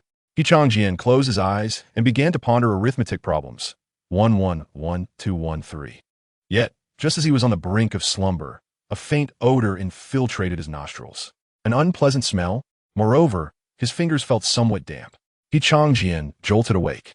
Surely, this Valkyrie hasn't tea wet the bed again? He quickly sat up and glanced at long Qianqian beside him. Thankfully, the diaper had not leaked. The damp sensation on his fingers was merely due to the Valkyrie sucking on them. Disgusted, Qianqian withdrew his fingers and wiped them on her. Oddly, if this little girl hadn't tea wet the bed, then where was this foul smell coming from? Qianqian sniffed the air and began to crawl around the bed in search of the source of the stench. Just as he reached the edge of the bed, the system notification chimed. Congratulations, host. You have encountered a formidable enemy in the underground, the Plague Rat King. The plague rat is a type of household rat that has been mutated following the revival of spiritual energy. The Plague Rat King is the most elite among countless mutated rats. It is unknown what experiences the Plague Rat King has undergone. It rapidly evolved during its youth, becoming a notorious figure in the underground. Its miasma is incredibly potent. Such an adversary is the perfect trial for the host to embark on the path of invincibility. Defeating this enemy will pave the way to greatness. Upon defeating the Plague Rat King, the host will gain the Plague Resistance physique. Though the adversary is formidable, do not be daunted. Bloodshed is a true emblem of manhood. Ikomba, exhilarating. Indeed, bloodshed is a symbol of masculinity. However, he is but a boy. To be more precise, he is scarcely even a boy. At best, he is merely an infant. A monstrous creature has invaded the household. This time, Qianqian is genuinely a bit flustered. Previously encountered foes, such as Long Qianqian and Long Biao, were mere trifles, not worthy of concern. Yet this time, it is no jest. He is confronted by a bona fide monster. The name of the Blight Rat King alone signifies a formidable adversary. He is utterly incapable of confronting it. Although the rewards promised by the system are indeed tempting, one must possess the means to seize them.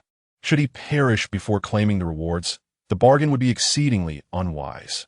He is still quite young, with ample opportunities ahead. There is no need to meet an untimely end now. Brimming with youthful vigor is admirable, but he remains a mere child. It is not yet his moment to shine. He shall defer this opportunity to those adults who are more developed. Weighing his options, Qianqian promptly began to flail his limbs and crawl towards the location of Bai Qinling and Yi Yaoyao. At such a time, he must learn to leverage the strengths of his youth. He should call for his mother. However, just as he placed his hand on Bai Qinling's back and prepared to wail, Bai Qinling suddenly rolled over. The sensation of her substantial movement startled Qianqian, prompting him to unleash all the latent potential within his body, desperately flailing his legs to evade the impending disaster. He narrowly escaped this perilous roll. That was close. He was nearly slain by the rat, but more terrifyingly, nearly crushed by his mother. Once he regained his composure, Qianqian resolved not to approach any closer. It was far too dangerous. He prepared to sit and cry in place. Yet before he could utter a sound, the system seemed to detect his intent, manifesting a message. A strong individual shall forever be alone. On the journey to strength, the host must learn to rely on their own power. The strength of others is but an external force, destined to abandon the host one day. As a man, you must learn to depend on yourself. Not a chance. Qianqian disregarded the system's alert. He continued to prepare for tears. He is not yet a man. He is still a little man. Relying on others is no shame. Yet the system seemed resolute in pushing Qianqian forward, once more displaying a message. Please, host, fortify your indomitable spirit. Should the host's inner resilience waver, the system will be unable to accompany the host further. This system shall only aid those with an unyielding heart to swiftly ascend to the pinnacle of this world, to become the strongest existence. If you wish to eliminate me, just say so. No need for such roundabout methods. Qianqian angrily snatched a corner of the blanket beside him and tossed it onto the bed. This system is undoubtedly doing this on purpose. He is merely this small. What can he possibly do against the Blight Rat King? Even if he were to wager his life, the creature might not even find him worth its time. Chapter 11. Night of the Rat King. Yet Qianqian cannot afford to gamble. If the system departs and no new one arrives, what then? He can only grit his teeth and hold back tears, bidding farewell to the few familiar faces sleeping on the bed, who could be considered somewhat dear to him. Unreliable mother, though you are not dependable, you have been somewhat good to me. My beloved health insurance, perhaps you shall no longer need to protect me. I shall miss you. The bedwetting, somewhat foolish Valkyrie, Well, this farewell is unnecessary.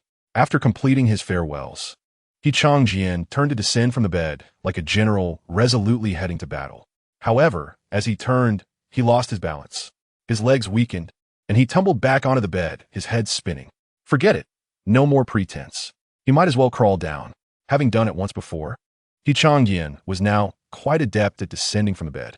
He grew bolder. Releasing his hands, he rolled onto the floor, creating quite a ruckus.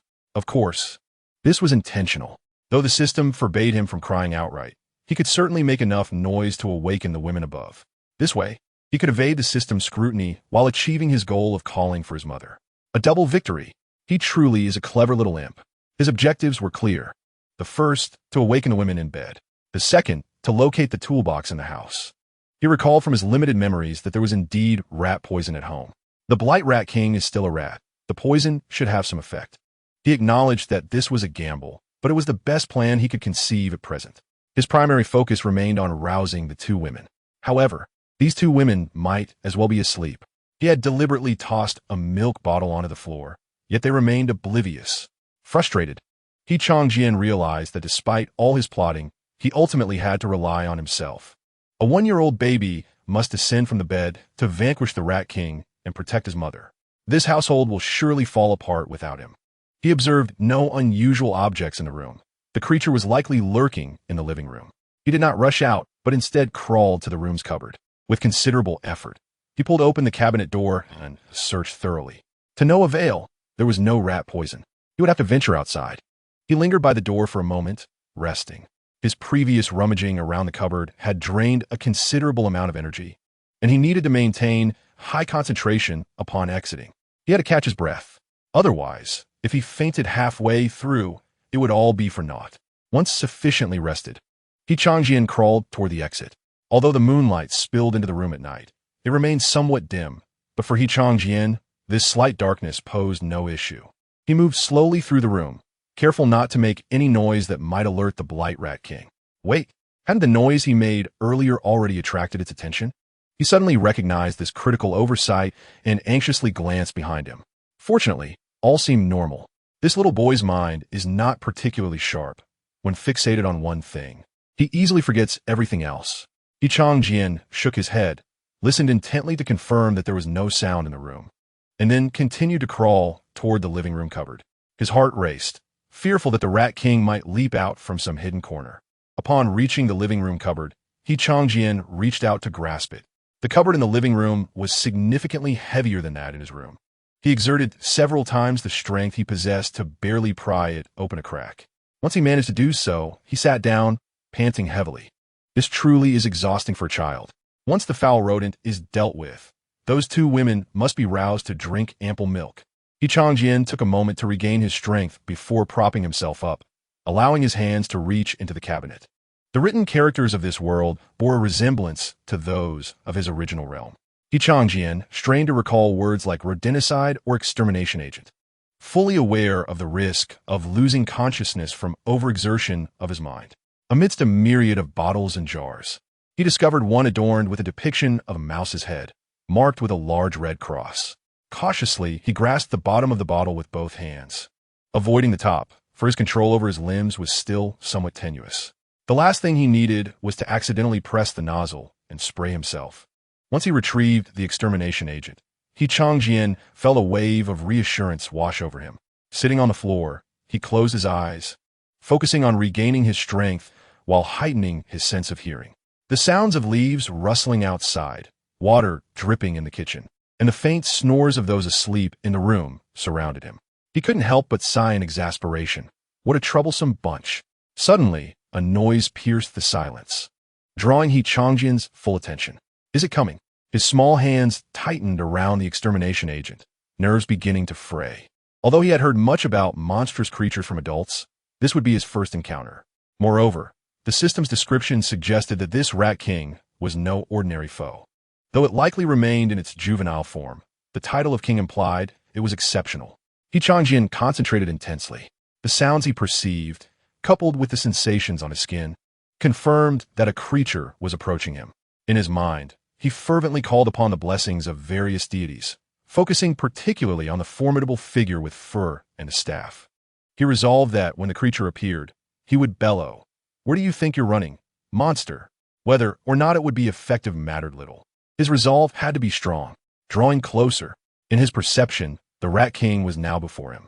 Qianqian steadied his breath, his grip on the extermination agent no longer trembling, and he sprayed it forcefully ahead. The utterance of "Where do you think you're running, monster?" had already been dismissed from his mind. This was his first encounter with a foe, and nerves were palpable. With the sounds reaching him, Qianqian dared not open his eyes, yet he could still pinpoint the creature's location. The stench was overwhelming, thanks to his heightened sense of smell.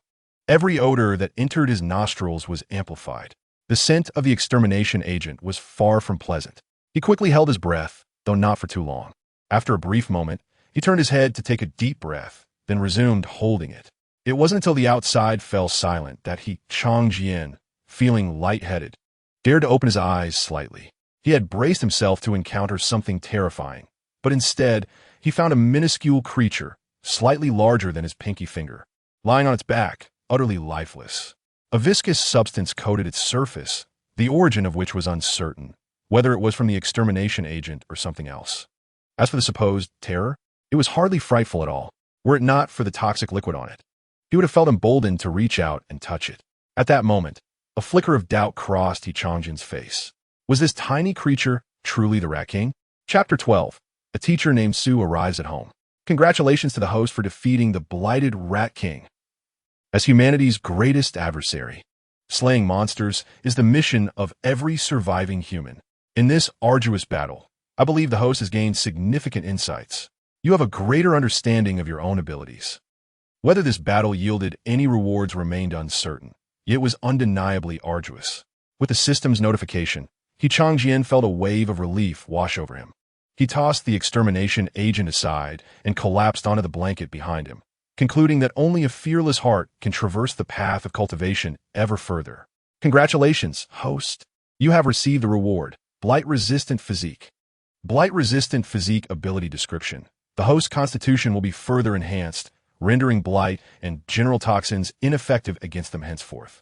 Qianqian paid little mind to the ineffectiveness of blight, as the probability of encountering it was currently low.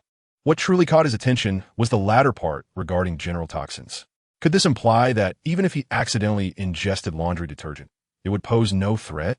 Qianqian could hardly contain his delight. What a splendid ability! A life-saving technique for the early stages.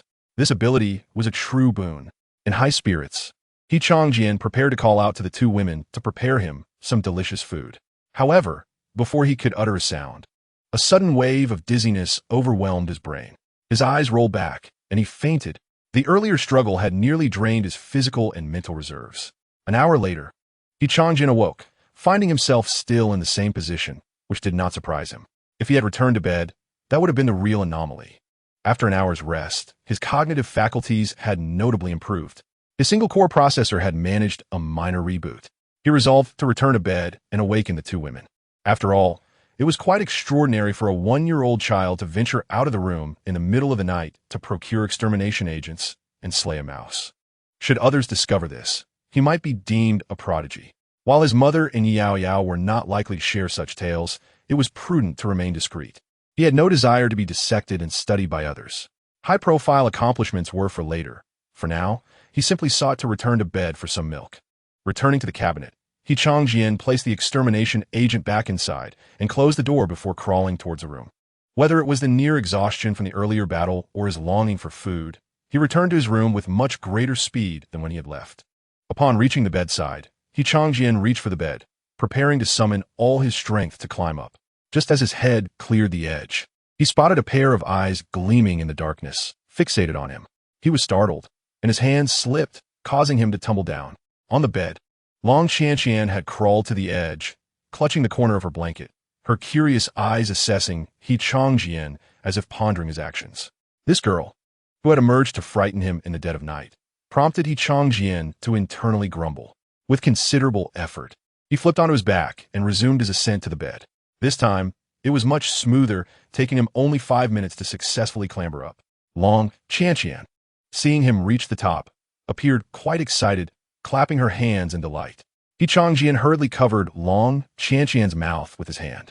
No. The intention was to wake the two women. Just as Qianqian was about to retract his hand, Long Qianqian was quicker, biting down on it. Wow, that was painful. Wow, that was amusing. Amidst the cacophony of two contrasting exclamations, the two women on the bed finally stirred awake, rubbing their eyes. Long Qianqian, why are you awake at such a late hour, biting your brother Qianqian? Yi Yaoyao reacted swiftly, her senses alert as she promptly removed Long Qianqian's mouth from Qianqian's hand. A distinct bite mark now adorned Qianqian's hand. Fortunately, the biting force of a 1-year-old child is not particularly strong, and the mark began to fade shortly thereafter. At this moment, the call was likely for milk. I shall prepare some. Bai Qinling yawned as she made her way outside. Remember not to mistake it for laundry detergent, Yi Yaoyao promptly reminded. Rest assured, I know what I'm doing. It's precisely because you know what you're doing that I lack confidence, Yi Yaoyao replied with a wry smile. Don't worry. I will ensure nothing happens to your Qianqian. Oh, what's this? A dead baby mouse? Qianqian was tempted to leap up and shout. That was not merely a dead mouse. It was a testament to his glorious exploits. However, as soon as he stood, his head spun, and he collapsed back down. He was hungry and exhausted. After preparing milk for the two little ones, the two women noticed that dawn was approaching and decided against returning to sleep.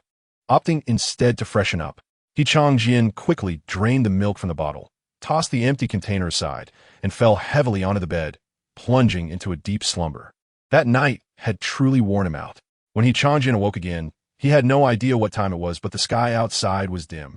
Initially, he thought he had slept until evening, only to glance at the clock and discover it was noon. That indicated inclement weather. The first thing Qianqian did upon waking was call for Bai Qinling. There was no other reason.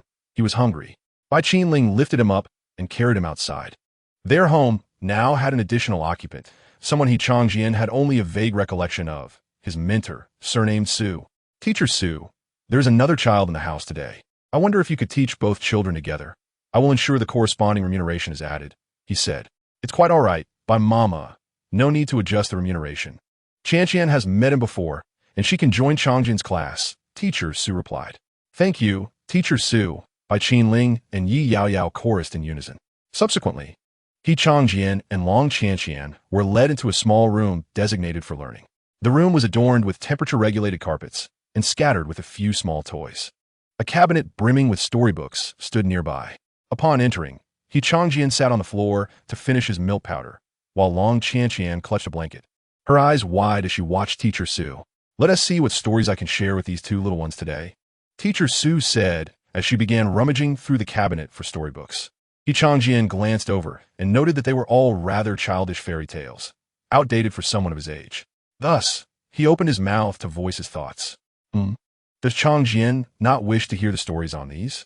Teacher Swingwei surprised. To Qianqian's delight, as soon as he expressed his disinterest, Teacher Su immediately grasped his sentiment.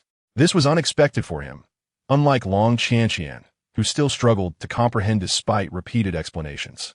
Chapter 13, Exceptional Knowledge Acquisition Ability. Not wanting to hear the stories, Teacher Su ceased her search and sat down in front of Qianqian. What would you like to hear then? The tale of the lightning Tyrannosaurus? Wow, Long Qianqian exclaimed, not fully understanding but nonetheless excited. Qianqian shook his head. The Candy Sweetheart Castle? Qianqian shivered, shaking his head more vigorously. What absurd stories these are. The hot-tempered elephant princess? Wow, no. Teacher Su proposed several more stories, all of which were met with rejection from Qianqian. This left Teacher Su perplexed, as Qianqian had previously relished these tales, often requesting to hear them multiple times in succession. Today, however, his demeanor had shifted entirely. He desired none of the stories. Qianqian's mind raced, seemingly in search of something worthwhile to learn. Soon, his eyes fell upon a book of modern history nestled in Teacher Su's bag. Wow. Qianqian excitedly pointed at the book. You wish to hear this? Teacher Su asked, her expression bemused as she extracted the book from her bag. Even she found this volume somewhat soporific, and it was hardly suitable for a 1-year-old. Qianqian, this book is not appropriate for you right now. Let us listen to stories instead. That simply won't do. This is a rare opportunity to systematically understand the world. If I miss it, I will have to wait until I join the lower class. Wow. Qianqian unleashed his ultimate technique, the crying and whining method.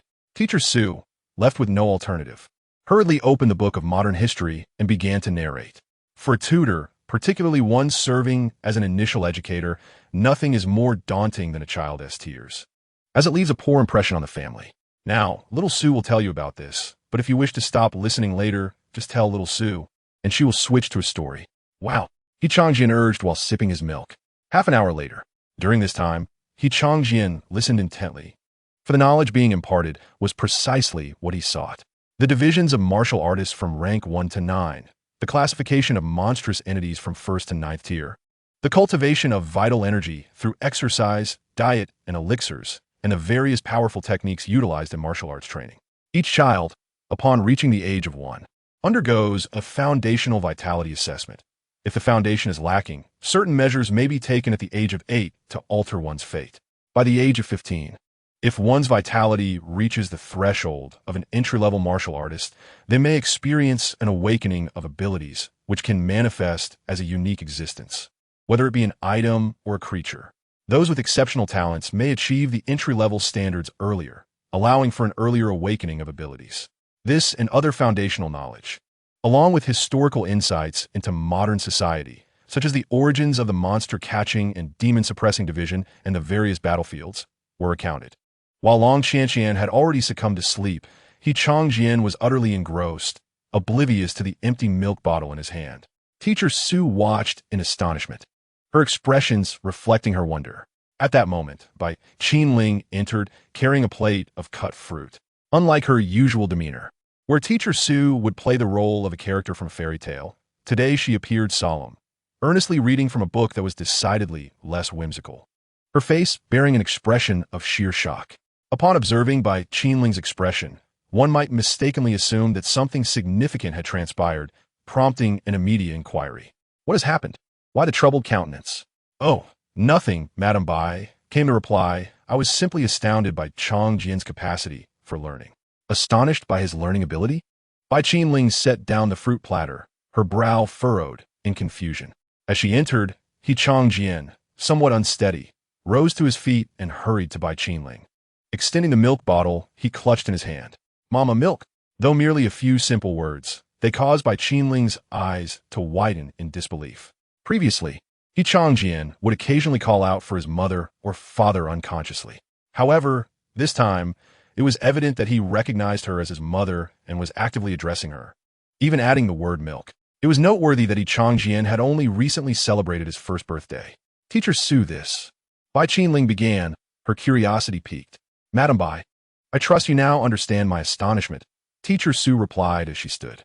Initially, I intended to narrate a fairy tale to Qianqian, but he exhibited an unusual disinterest. Instead, he pointed to my book on modern history. I thought, if Qianqian wishes to listen, then I shall oblige. To my surprise, he was far more attentive than during story time, occasionally mimicking the words I spoke, just as you heard moments ago. Such a remarkable little fellow, Qianling exclaimed, lifting Qianqian into her arms and gently brushing her fingers against his nose. It feels delightful, she thought, noticing Qianqian's evident enjoyment. Indeed, what an exceptionally intelligent child. It has been a long time since I encountered someone so gifted. Surely, Qianqian is destined to become a prodigy of our human race. Teacher Su's praises flowed unceasingly. To be labeled a prodigy in this era is an esteemed accolade, and as these words escaped Teacher Su's lips, a smile of pure delight adorned Qianling's face. Qianqian, you are truly remarkable. Continue your studies with Teacher Su while I prepare a formula. Qianqian tugged at the hem of Qianling's garment, emphasizing, it must be made with lion. Though somewhat vague, Qianling grasped his meaning. Her cheeks flushed slightly as she feigned nonchalance. Rest assured, I shall prepare it to perfection. Now, go and learn with Teacher Su. With a cheerful ah, Qianqian was set down and crawled back to his previous spot for the lesson. Until dinner that evening, he remained absorbed in Teacher Su's reading. Qianling had intended to invite Teacher Su to dinner, but her offer was graciously declined. Oh no. As Teacher Su departed, Qianqian expressed his reluctance 100-fold. This woman is indeed the source of his knowledge. Qianling mused, cradling Qianqian as she bid farewell to Teacher Su. How about this, Teacher Su? if you have availability over the next month.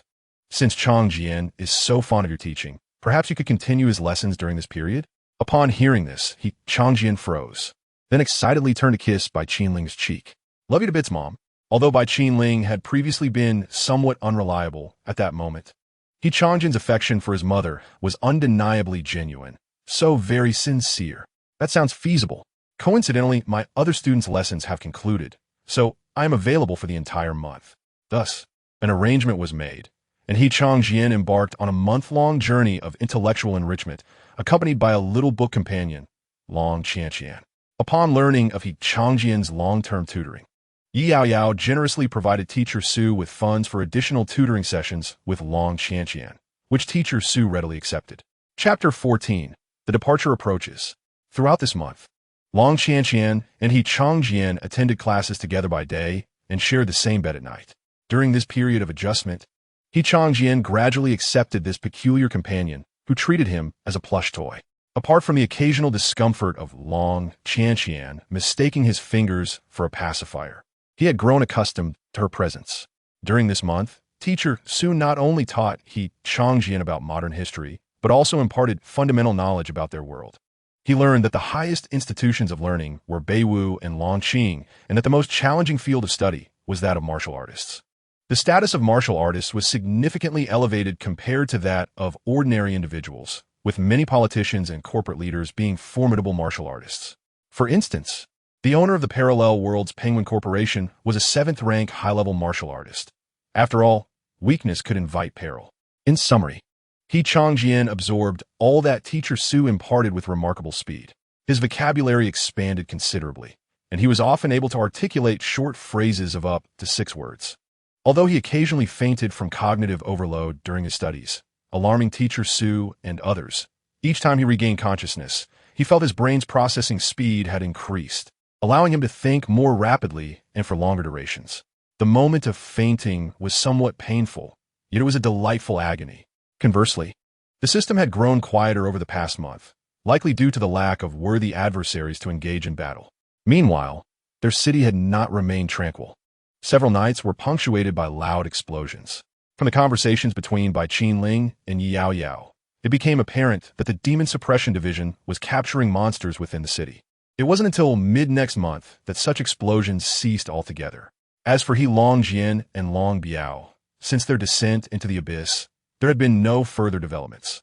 Bai Qinling and Yao had attempted to reach them by phone, but to no avail. Neither woman seemed particularly surprised by this.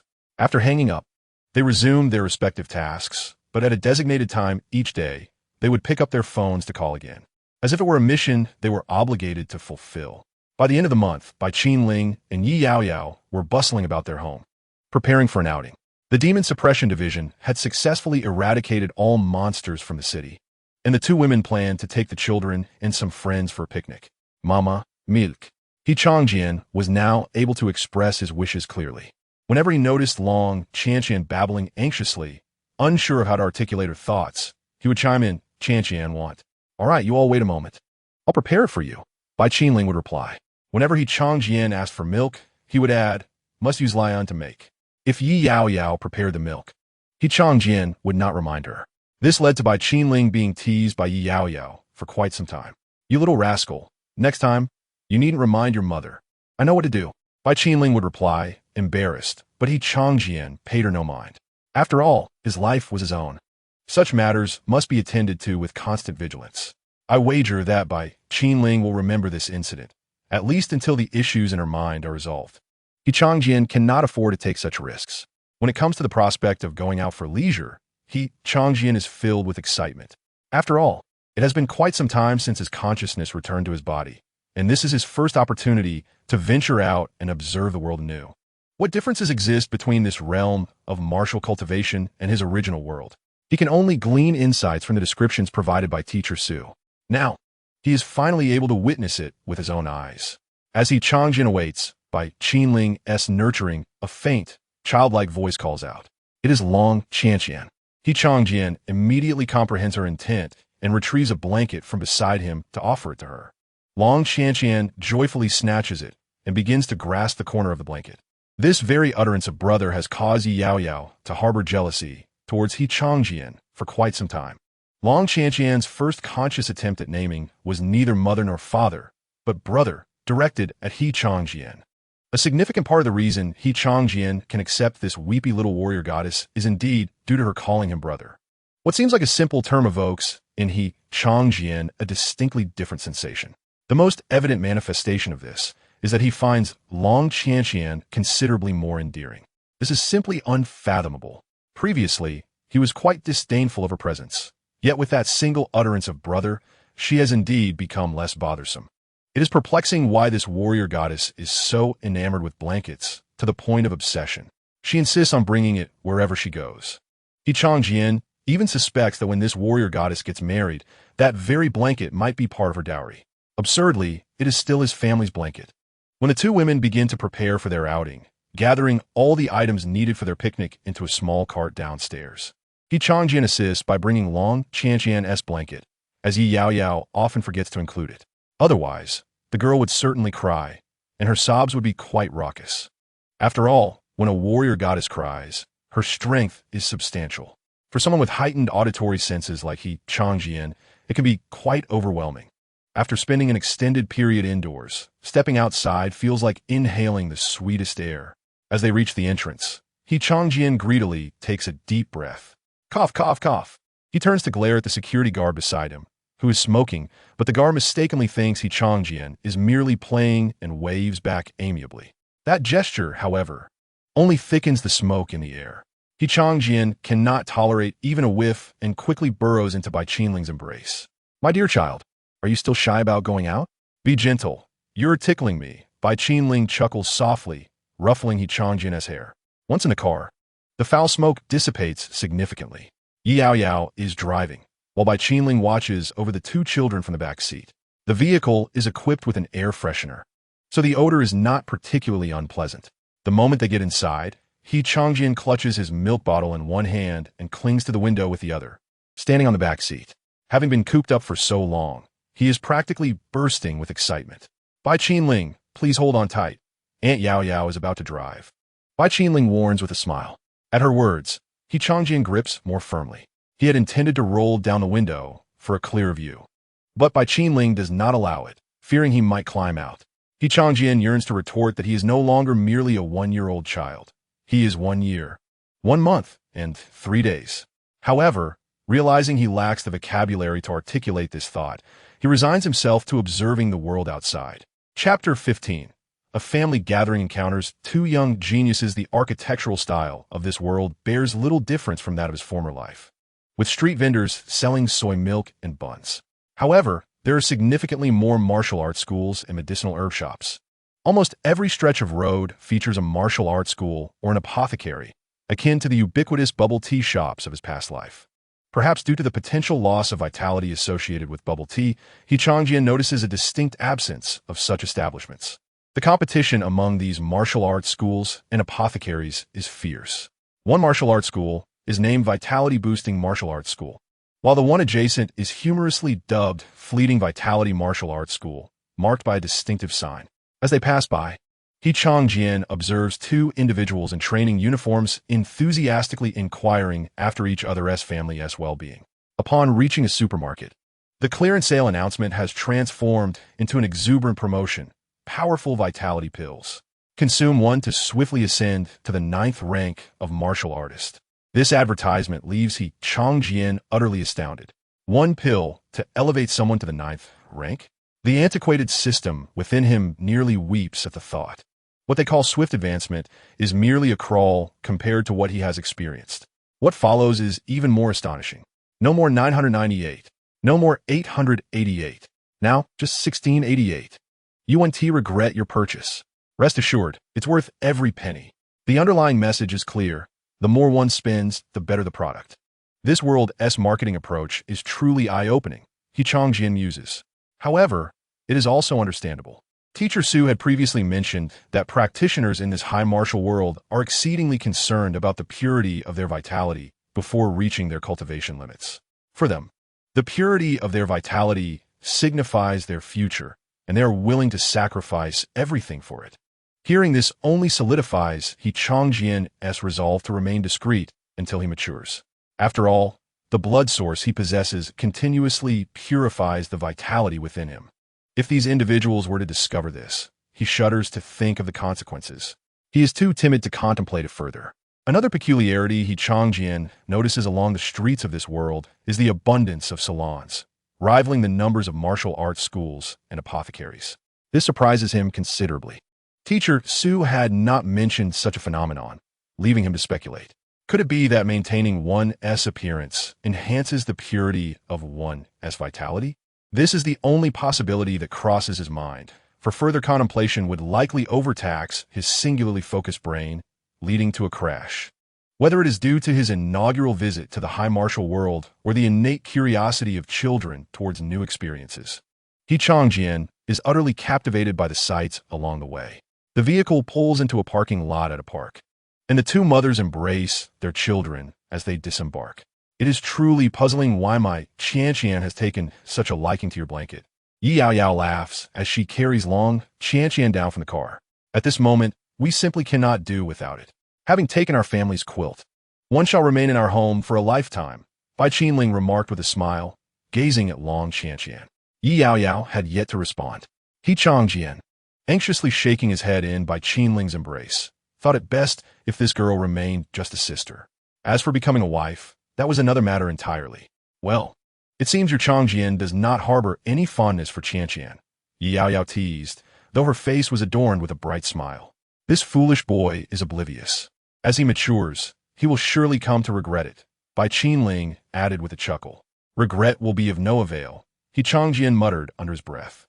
The two women, cradling their children, strolled towards the grassy expanse of the park.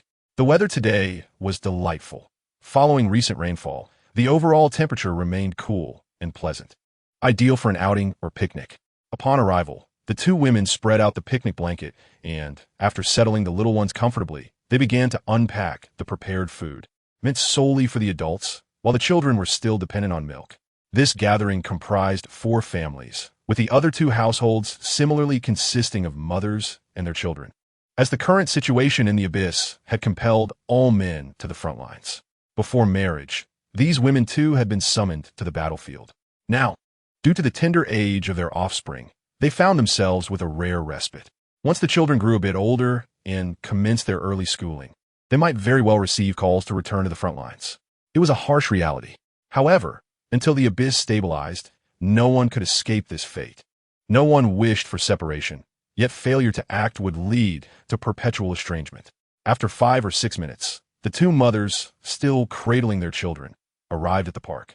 Apologies, Changjian's mother and Qianqian's mother. We were delayed en route. Allow us to take care of things from here. You both can take a breather, they said. They had met during their pregnancies, bonding in the same maternity ward and quickly becoming close friends. Consequently, the intervals between the births of their 4 children were not excessively apart, merely a few days. Thus, the children were all of similar age. Changjian, look how much Qianqian has grown in this short time, one remarked. The women seemed quite fond of the little ones. After placing their babies down, each woman turned to Qianqian and Long Qianqian, saying, Yifeng, Dong, you two play here with your older brother and sister for a while. Mommy will go prepare your milk. With the children settled, the 2 mothers made their way to the designated adult area. This maternity ward is quite extraordinary, Qianqian mused, glancing at Bai Qinling from a distance. Just as the 2 little ones were set down, a system notification echoed in Qianqian's mind. Congratulations to the host for encountering the future protector of an extraordinary realm, the immovable king, Kai Dong. Kai Dong, who awakened the Xuanwu shield, displayed an exceptional talent for defense from a young age. He entered the ranks of martial artists at 12, attained the status of a 3rd-tier martial artist by 16. Yet due to bloodline issues, his cultivation stagnated. By 20, he was still a 3rd-tier martial artist. At 21, the bloodline issue was resolved, resulting in an explosive surge of energy accumulated over the years, propelling him into the 7th-tier martial artist realm by 22. He became the first defensive martial artist to reach the 7th tier at the age of 22. Due to his youth, Qianqian considered himself somewhat of a chubby child. However, compared to the boy named Kai Dong, Qianqian's build could be described as slender. No, that term is typically reserved for females. He was lean. The layers of flesh on Kai Dong were nearly double that of Qianqian. An immovable king indeed. He had shown remarkable prowess from such an early age. Congratulations to the host for encountering the future strategist of exceptional renown, the pen that governs the world. Yifeng. Awakened with the cloud pen, Yifeng possesses an innate genius for intellect. Though he only entered the ranks of martial artists at 13, his intellectual development far surpassed that of his peers. While many of his contemporaries were still grappling with basic arithmetic, Yifeng was already adept at solving complex linear equations. A prodigy indeed. By the age of 22, he joined the Central Command of Manhwaadiobook. At 23, he broke through to the 6th-tier martial artist realm, becoming the commander of the Western District of the Abyss. The system seemed to hold an exceptionally high standard when defining genius. From what Qianqian had heard from Teacher Su, merely entering the martial artist ranks by the age of 18 was already considered a remarkable talent in this era. He wondered if the individuals he had encountered truly possessed such extraordinary abilities or if the system was merely exaggerating. Most of them had reached the martial artist realm by the ages of 11 to 13. According to Teacher Su, all these children present were prodigious talents. He held some belief in Long Qianqian and Kai Dongdong, yet he remained skeptical of the strategist Yifeng. After all, the smallest child, perpetually sniffling, did not appear particularly intelligent. He seemed a bit dim-witted.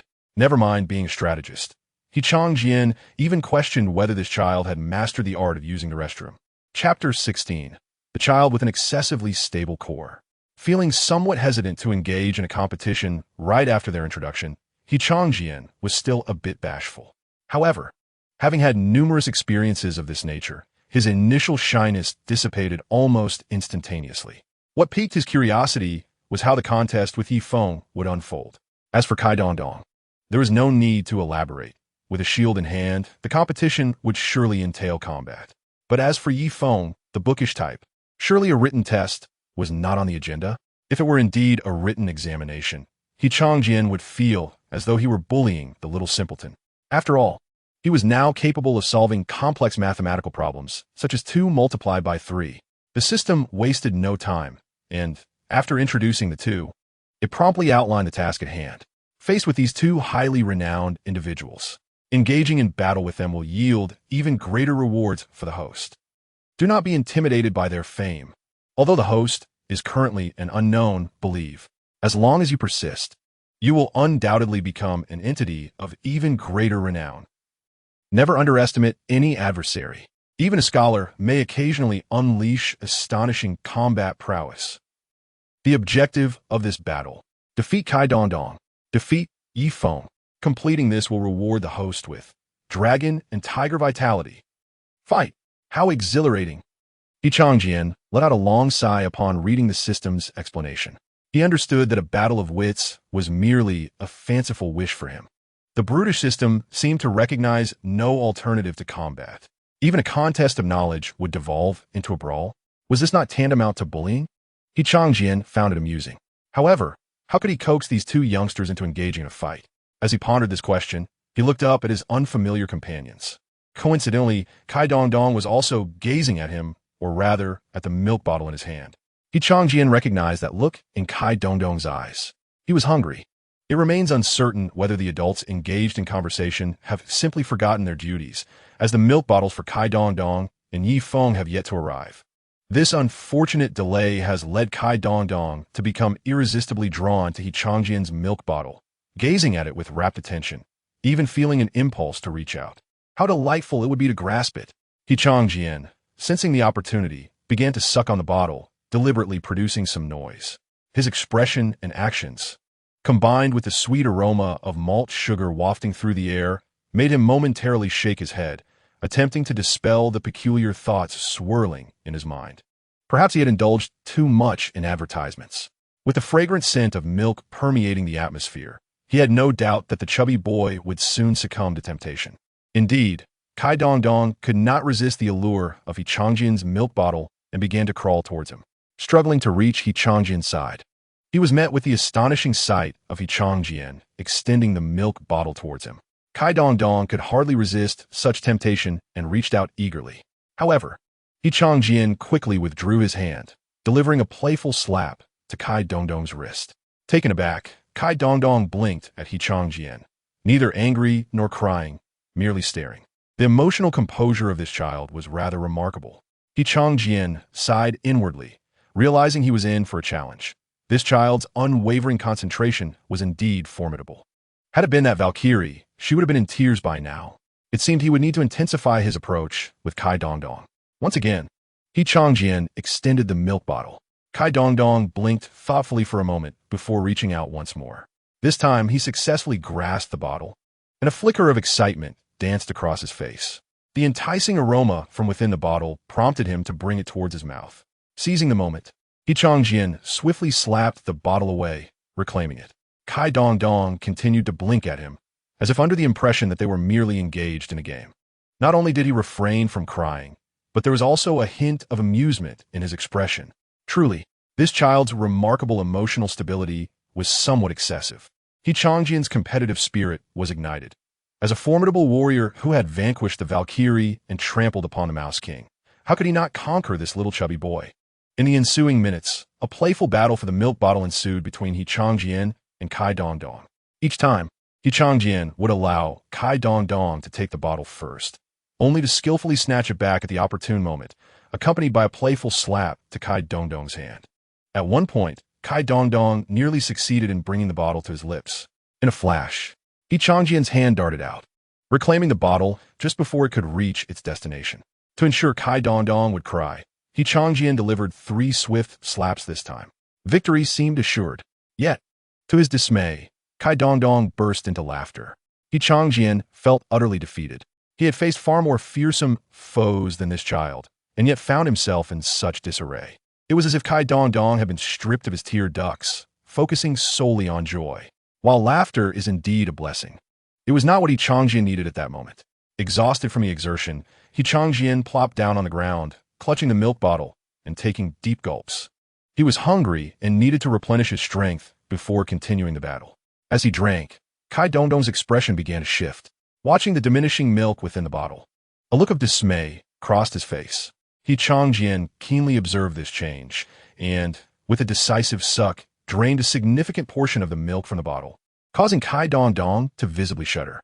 Growing anxious, he flailed his arms and babbled incoherently, unsure of how to express himself. It became clear that what mattered to Kai Dongdong was not the bottle itself, but the milk contained within. Qianqian had discovered the weakness of this otherwise unshakable child and began to toy with it. After each hearty gulp, Qianqian paused to shake the bottle, delighting in how Kai Dongdong's gaze followed the movement, his head bobbing in tandem. The boy's expression of distress deepened with each shake. It was not until Qianqian gulped down the last drop of milk that Kai Dongdong could no longer contain himself. His wail resonated with a haunting sorrow, echoing like a lament in the void. This plaintive cry naturally drew the attention of the nearby adults. The two mothers suddenly remembered that in their engrossing conversation, they had neglected to feed their children. Look at how hungry this child is. Seeing Qianqian drink his milk has pushed him to the brink. Let us continue this discussion later. I'll prepare some milk for Dongdong. Count me in. I'll prepare some for Yefeng as well. The two mothers rose, using hot water from their thermoses to mix the formula, and approached the cluster of children. Look, your brother Qianqian is drinking his milk. Why are you crying? Here, take this. Dongdong's mother offered the bottle, and upon receiving it, Dongdong eagerly began to suckle, his tears forgotten, returning to his previous well-behaved demeanor. Truly, this child deserved the title of the unmoved king, exhibiting such emotional stability. Qianqian mused that he could never achieve such composure at that age. Had anyone dared to tease him like this, he would have retaliated with a mighty strike. After resolving the situation with Kai Dongdong, Qianqian took a moment to rest and regain his mental and physical energy before shifting his focus to Yifeng. Chapter 17. The Roar of Dragons and Tigers. Having dealt with one, he now turned his attention to the next. At this point, Yifeng had milk available to him, and employing the same tactics would not suffice. He needed a different approach to conquer this fellow. However, after much contemplation, Qianqian found himself at a loss for a suitable strategy. Forget it. He ultimately abandoned his thoughts and decided to resort to his old method, to seize the milk bottle. With a clear objective in mind, Qianqian began to crawl towards Yifeng. Yet, Yifeng's reaction exceeded his expectations. Sensing Qianqian's intentions, Yifeng promptly set down his milk bottle, gazing at Qianqian with trepidation. In fact, he even pushed the bottle forward, almost offering it willingly. This boy was excessively timid. Observing Yi Feng's behavior, Qianqian found himself in a peculiar position. Although this child appeared somewhat dim-witted at present, the name he would one day earn, the pen of the world, sounded remarkably grand. Yet, who could believe that someone destined for such greatness would, as a child, yield his sustenance even before an approach? It seemed he had stumbled upon a rather amusing piece of black history. Suddenly, Qianqian felt that perhaps there was nothing too terrible about childhood, after all. After all, one can truly uncover the murky pasts of many illustrious figures. The timid pen reveals a world where the unmoved king cries when deprived of nourishment, and the Valkyrie is plagued by bedwetting. Should any troubles arise that prove insurmountable, one can fondly reminisce about these shadowy histories from childhood. What a treasure trove this is. In his previous life, Qianqian lacked childhood companions and found himself perplexed by the rumors circulating online. The most insurmountable adversary was his very own childhood friend. Enlightened, everything became clear. Witnessing Yi Feng's timidity made matters considerably simpler. Qianqian's intent was not merely to seize his bottle. Rather, it was a means to an end. In the midst of Yi Feng's alarmed gaze, Qianqian circumvented the bottle lying on the ground and approached him directly. He raised his palm and gave a light pat. Uncertain whether Qianqian had exerted any force, he could not discern the extent of his pain, yet he felt as if he had been wronged. Tears welled in his eyes, and he instinctively opened his mouth to cry. Qianqian swiftly covered Yi Feng's mouth, gathering his thoughts before threatening in a hushed tone. If you cry, I shall pat you. Different individuals necessitate distinct approaches. Hearing from the system that Yi Feng had been intelligent since childhood, Qianqian adopted the most straightforward method, to speak. Of course, this might only resonate with Yi Feng. If Qianqian were to utter such words to Kai Dongdong, the latter might misunderstand, thinking they were merely jesting, and burst into laughter. As for Long Qianqian, she might respond with a slap. Qianqian did not restrain Yi Feng's mouth for long. Perhaps due to his fright, Yi Feng's tears flowed more freely, nearly dripping onto Qianqian's hand. He quickly withdrew his hand, for as a child who cherished cleanliness, he could not abide such things. Qianqian harbored concerns that Yi Feng might not comprehend his intentions. He snatched a tissue from the side. Should Yi Feng continue to weep, he would promptly use the tissue to cover his mouth once more. Fortunately, the boy did not disappoint his expectations. Understanding his meaning, he held back his tears, which glistened in his eyes but did not fall. At an age when he could not even manage his own bodily functions, Yi Feng had learned the art of self-preservation. Surely, in his later years, he would express gratitude towards this moment. Qianqian mused, touched by his own sentiments. Congratulations, host, for demonstrating tenacity. Through enduring prolonged, arduous battles, you have triumphed over two renowned figures. The sweat of the diligent shall never be in vain. Let youth flourish amidst the struggle. The more one strives, the luckier one becomes. Congratulations, host, for acquiring the blood of the dragon and tiger. Explanation of dragon and tiger blood. This is a form of pure and potent life force, which, when activated, bestows the body with an aura akin to that of a fierce tiger or divine dragon. Its intensity surpasses that of ordinary life force. It is a superior essence, exceedingly rare. Congratulations, host. You have advanced further on the path to strength. Whether it was due to excessive indoctrination from the system, Qianqian found himself stirred by this triumphant proclamation. This was not a good omen. He aspired to be a calm and discreet assassin lurking in the shadows, not a fiery, boisterous youth brimming with reckless enthusiasm. This time, upon receiving the reward, Qianqian refrained from making a grand spectacle as he had when he acquired the blood source root. He wished to avoid drawing Long Qianqian into his clothes before their new friends, and the presence of many adults around did not bode well for such ostentation. Nevertheless, even Qianqian could miscalculate. After completing the upgrade of his life force, it began to circulate autonomously. He believed suppressing it would suffice, unaware that during its operation, it emitted a resonant roar akin to that of a tiger and dragon. The sound was far from insignificant. Qianqian immediately tensed, feeling a surge of anxiety. Did you hear that sound just now? Yi Yao inquired, casting a puzzled glance around. It sounded as if something called out. Bai Qinling turned her head in curiosity as well. Could it be that the Demon Suppression Division has yet to clear away all the magical creatures? Upon hearing this, several mothers grew apprehensive, scanning their surroundings. However, after several minutes of vigilance yielded nothing, they resumed their conversation. What a close call. Qianqian exhaled deeply, nearly revealing his identity as a prodigy. It was likely due to his enhanced hearing that the sound had seemed so amplified to him. Had it been any louder, the mothers would undoubtedly have directed their suspicions towards him. He would need to exercise caution when manipulating his life force in the future. What is this peculiar sensation? As Qianqian pondered, he suddenly felt a pressure on his body, alongside the sensation of breath brushing against him. Looking down, he discovered that Long Qianqian had climbed onto him. Her large, watery eyes were scanning him curiously, seemingly intrigued by the source of the earlier sound. Not only Long Qianqian, but Kai Dongdong and Yi Feng were also blinking at him, their eyes wide with curiosity. They had all heard the sound. Fortunately, children's curiosity is fleeting. They quickly moved on to other distractions.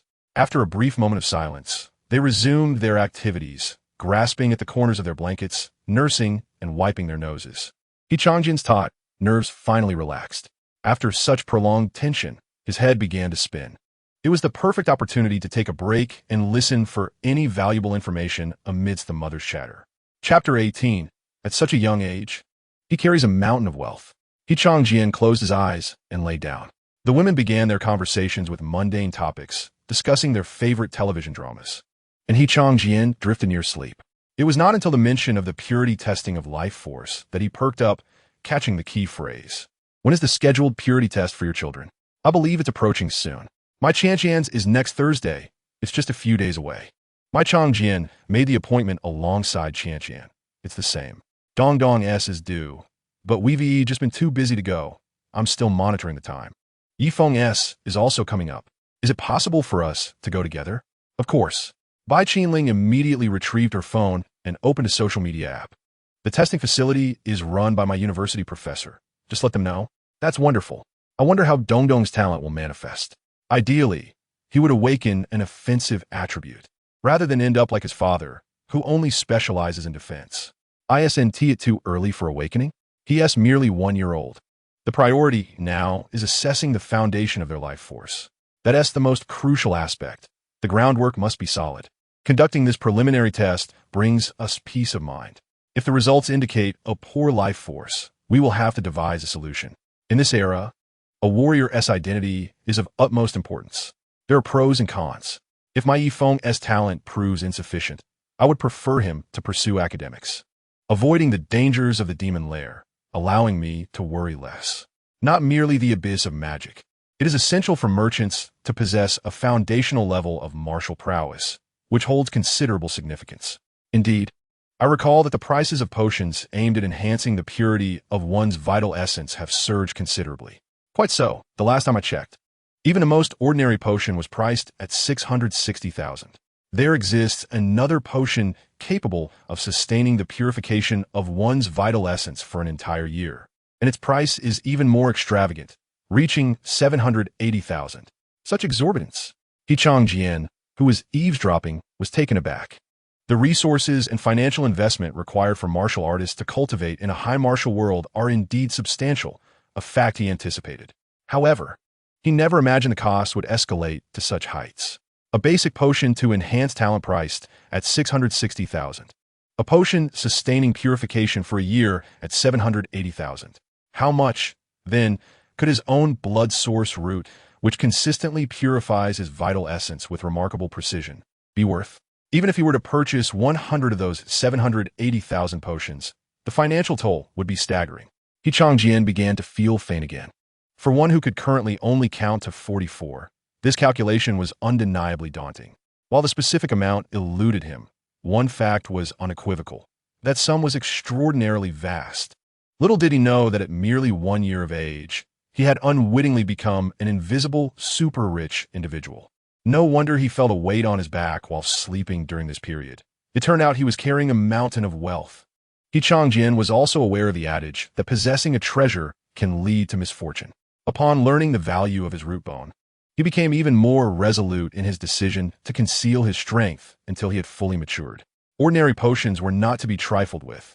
Just recently, A familiar acquaintance encountered a mishap when administering such a potion to her child. Dongdong's mother spoke up. Please, elaborate. As soon as the topic of gossip arose, the women's curiosity ignited fervently. I had a colleague who, when she took her child for a test on the purity of their foundational vital essence, received a score of 27. Isn't that acceptable? With diligent training, they could certainly advance to a 5th or 6th tier martial artist. Becoming an ordinary martial artist was within reach. However, my colleague had high aspirations for her child, wishing for them to break through to at least an 8th tier martial artist in the future. The mothers gasped in astonishment at the mention of 8th tier. Qianqian too was taken aback.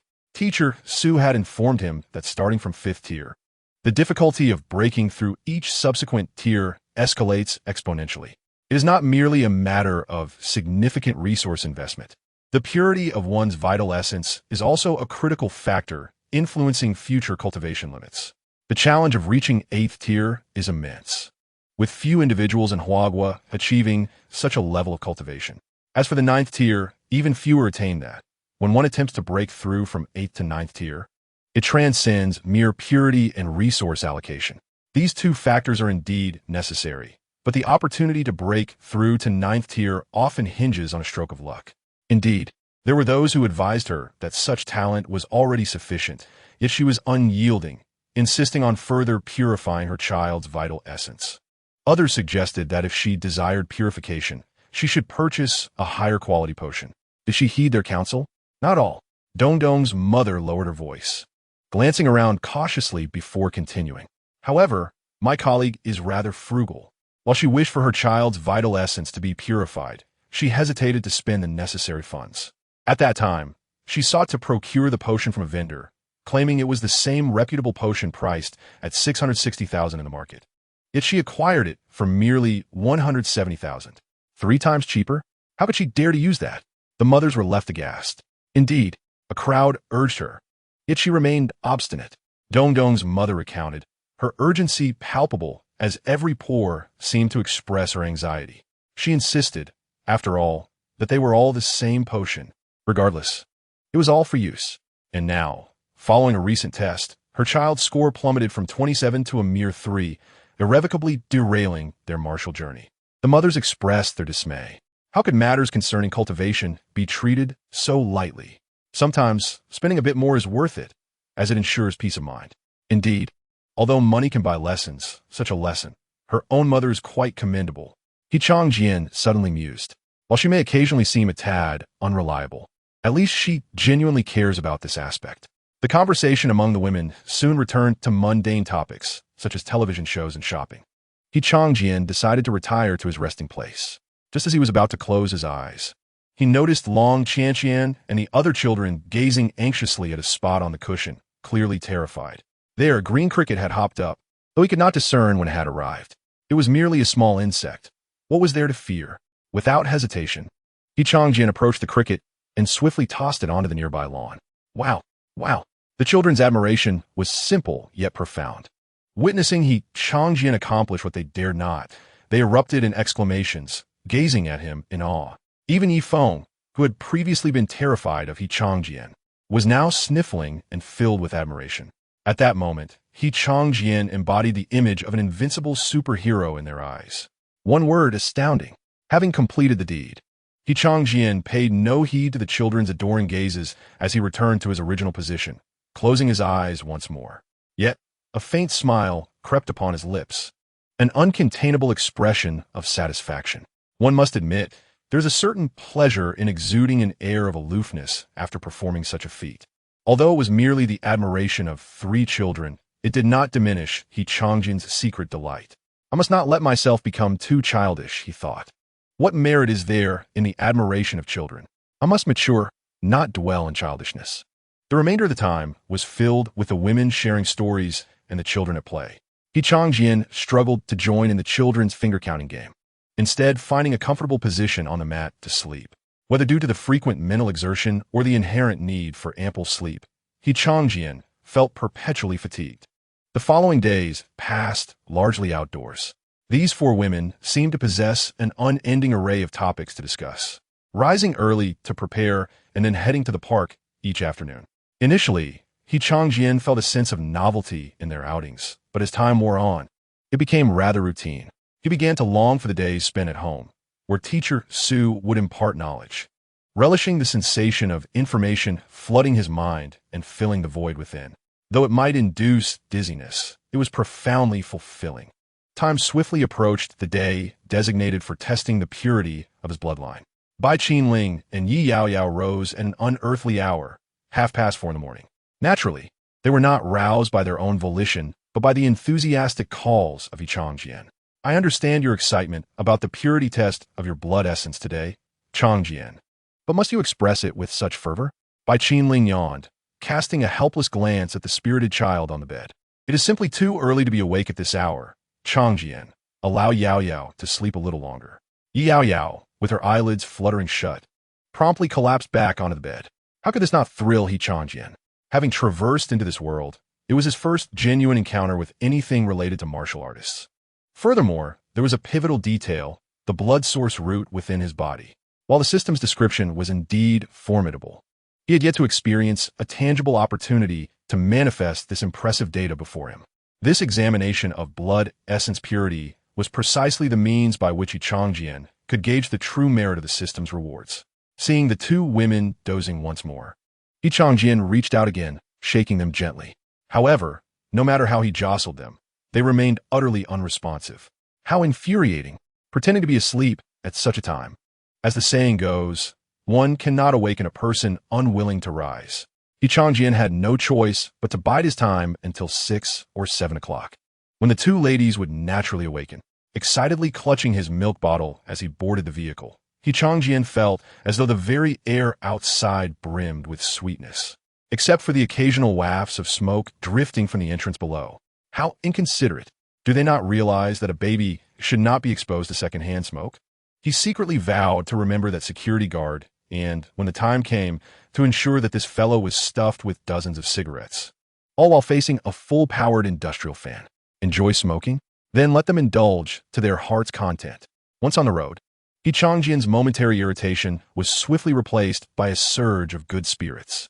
He pondered how pure his blood essence would be today, with the system's backing. Achieving a modest 9,999 wound be too much to ask, would it? Though he did not intend to draw undue attention. Being overly conspicuous might attract the wrong sort of individuals, so he preferred to maintain a low profile.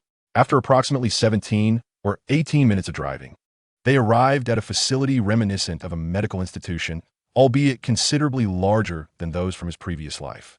The entrance was adorned with various decorations related to martial artists, in addition to an adjacent hair salon. Qianqian has grown so handsome, much more so than your Longjian.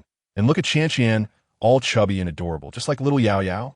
Upon entering the institution, a grandmother with graying hair approached them, showering compliments upon the two. Who does not enjoy hearing words of praise? Qianqian found himself quite taken with his grandmother at first glance. Are to enter now? Your teacher, upon learning that his students were coming for testing, was so excited that he arrived early to prepare, she said.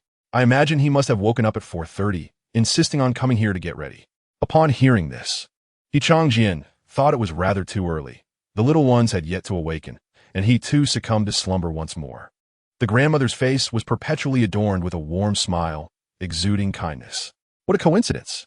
My Qianqian also woke at 4:30, clamoring to come for the test. Surely you jest to please your teacher with such falsehoods. How could that be? You know what sort of person I am, and besides, Qianqian can attest to it. When both women turned their gazes towards him, Qianqian had no choice but to open his mouth in affirmation. Indeed, Qianqian can speak now. The grandmother's surprise lit up her face with even more delight. He has been able to for some time and can say quite a few words. Come, Qianqian. Greet your teacher's wife.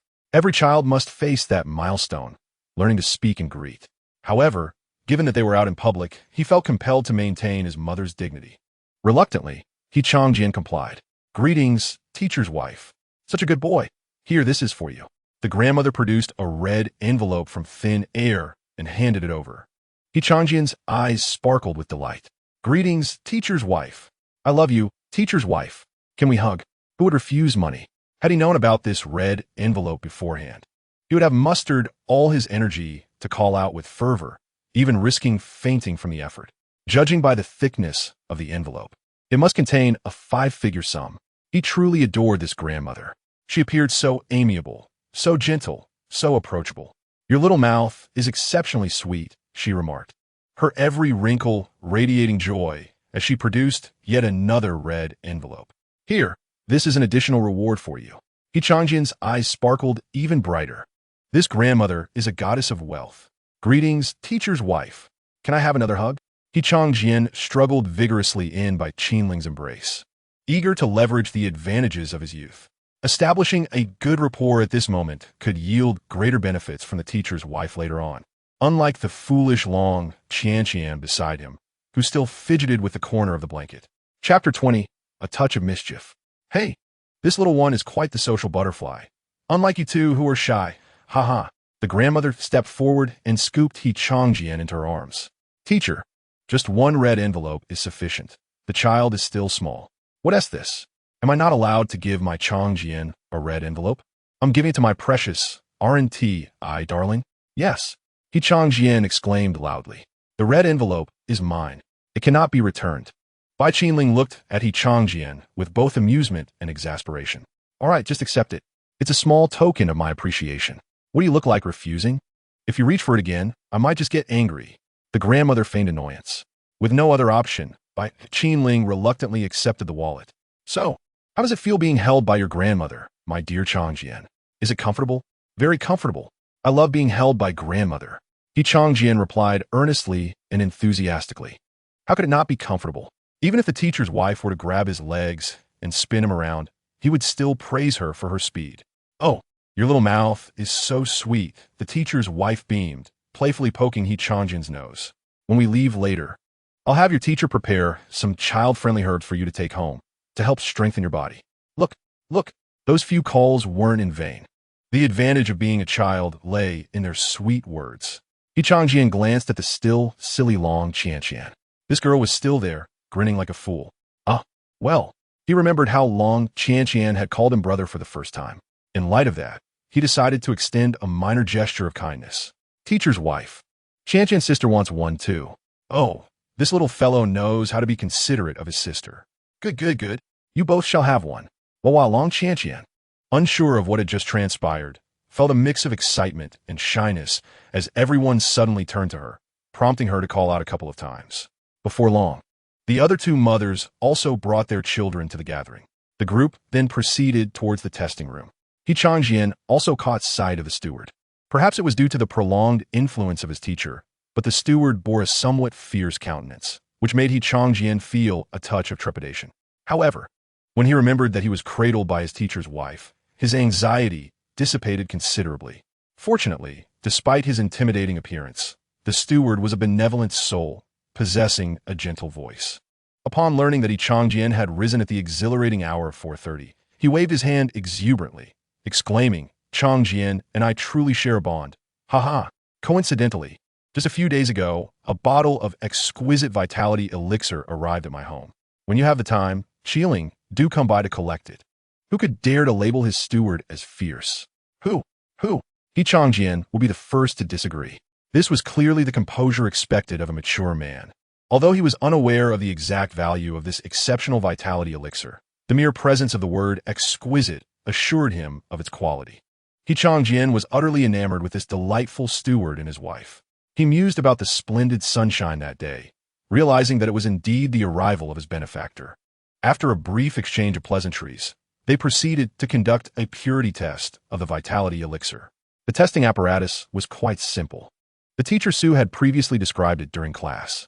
It was a device no larger than an adult's palm, equipped with a needle that would draw blood from a fingertip with a swift jab. However, before the testing could commence, the children had to be placed in a small room for relaxation. Now, Qianqian and the others found themselves in this cozy little chamber. Inside, there were uniquely designed toys, which captivated the three children, who immediately began to crawl over and play with them. Meanwhile, Qianqian chose a quieter spot to sit down, focusing on his own body. The air in the room was infused with a herbal aroma, pleasant, even delightful. As he inhaled the scent, Qianqian felt his mind becoming remarkably clear. He resolved to ask his teacher's wife for a bit of it later, as the fragrance was simply exquisite. He closed his eyes in blissful enjoyment of the scent. It was refreshing, reminiscent of mint, with a hint of sweetness akin to honeydew. And yet there was something peculiar. Wait, peculiar? He hastily opened his eyes, instinctively glancing towards where Long Qianqian was situated. In the next moment, Aunt Yao Yao burst in, followed by a flurry of activity. "My apologies, Teacher Su," she said, cradling the oblivious Long Qianqian, who was still giggling, her face full of remorse. "It's quite all right, Su Wenma," he Qianqian steward. Wave his hand dismissively. "It often happens with little ones. No harm done. Let us move to the next room. I've arranged for someone to tidy up here." Thus, the commotion was resolved, and the children were swiftly ushered into the adjacent room, where he Qianqian once again found a small corner to settle in. However, this time, he was far more cautious while savoring the delightful aroma, keeping his eyes wide open and fixated on the direction of Long Qianqian. After all, experiencing an unexpected scent while deeply inhaling could be rather alarming. As the primary victim of this incident, he vowed to tease Long Qianqian about it when they grew up. Her carefree nature resembled that of Long Biao. "Teacher Su, please spare me the jokes," Yi Yao Yao said, feeling somewhat embarrassed. "This isn't a jest. It's a good omen. Perhaps, in the future, she will become a Valkyrie," came the encouraging words from Su Wenma. "What about Qiling?" "I'm here, teacher," Bai Qiling replied. "I am eagerly anticipating today's test.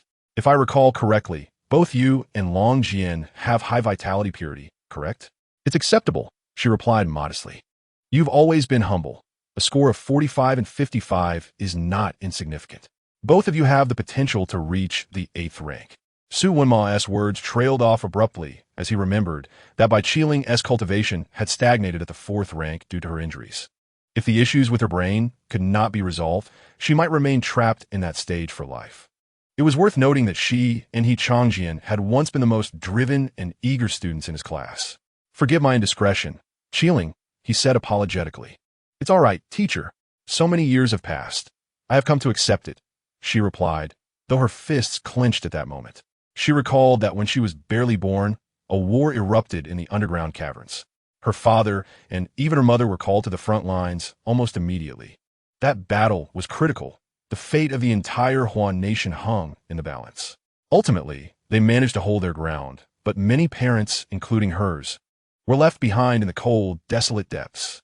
Hence, since childhood, Bai Qiling's aspiration had been to become a martial artist, a high-ranking warrior, to safeguard the peace of Huan nation, especially when she discovered her vitality purity was measured at 55.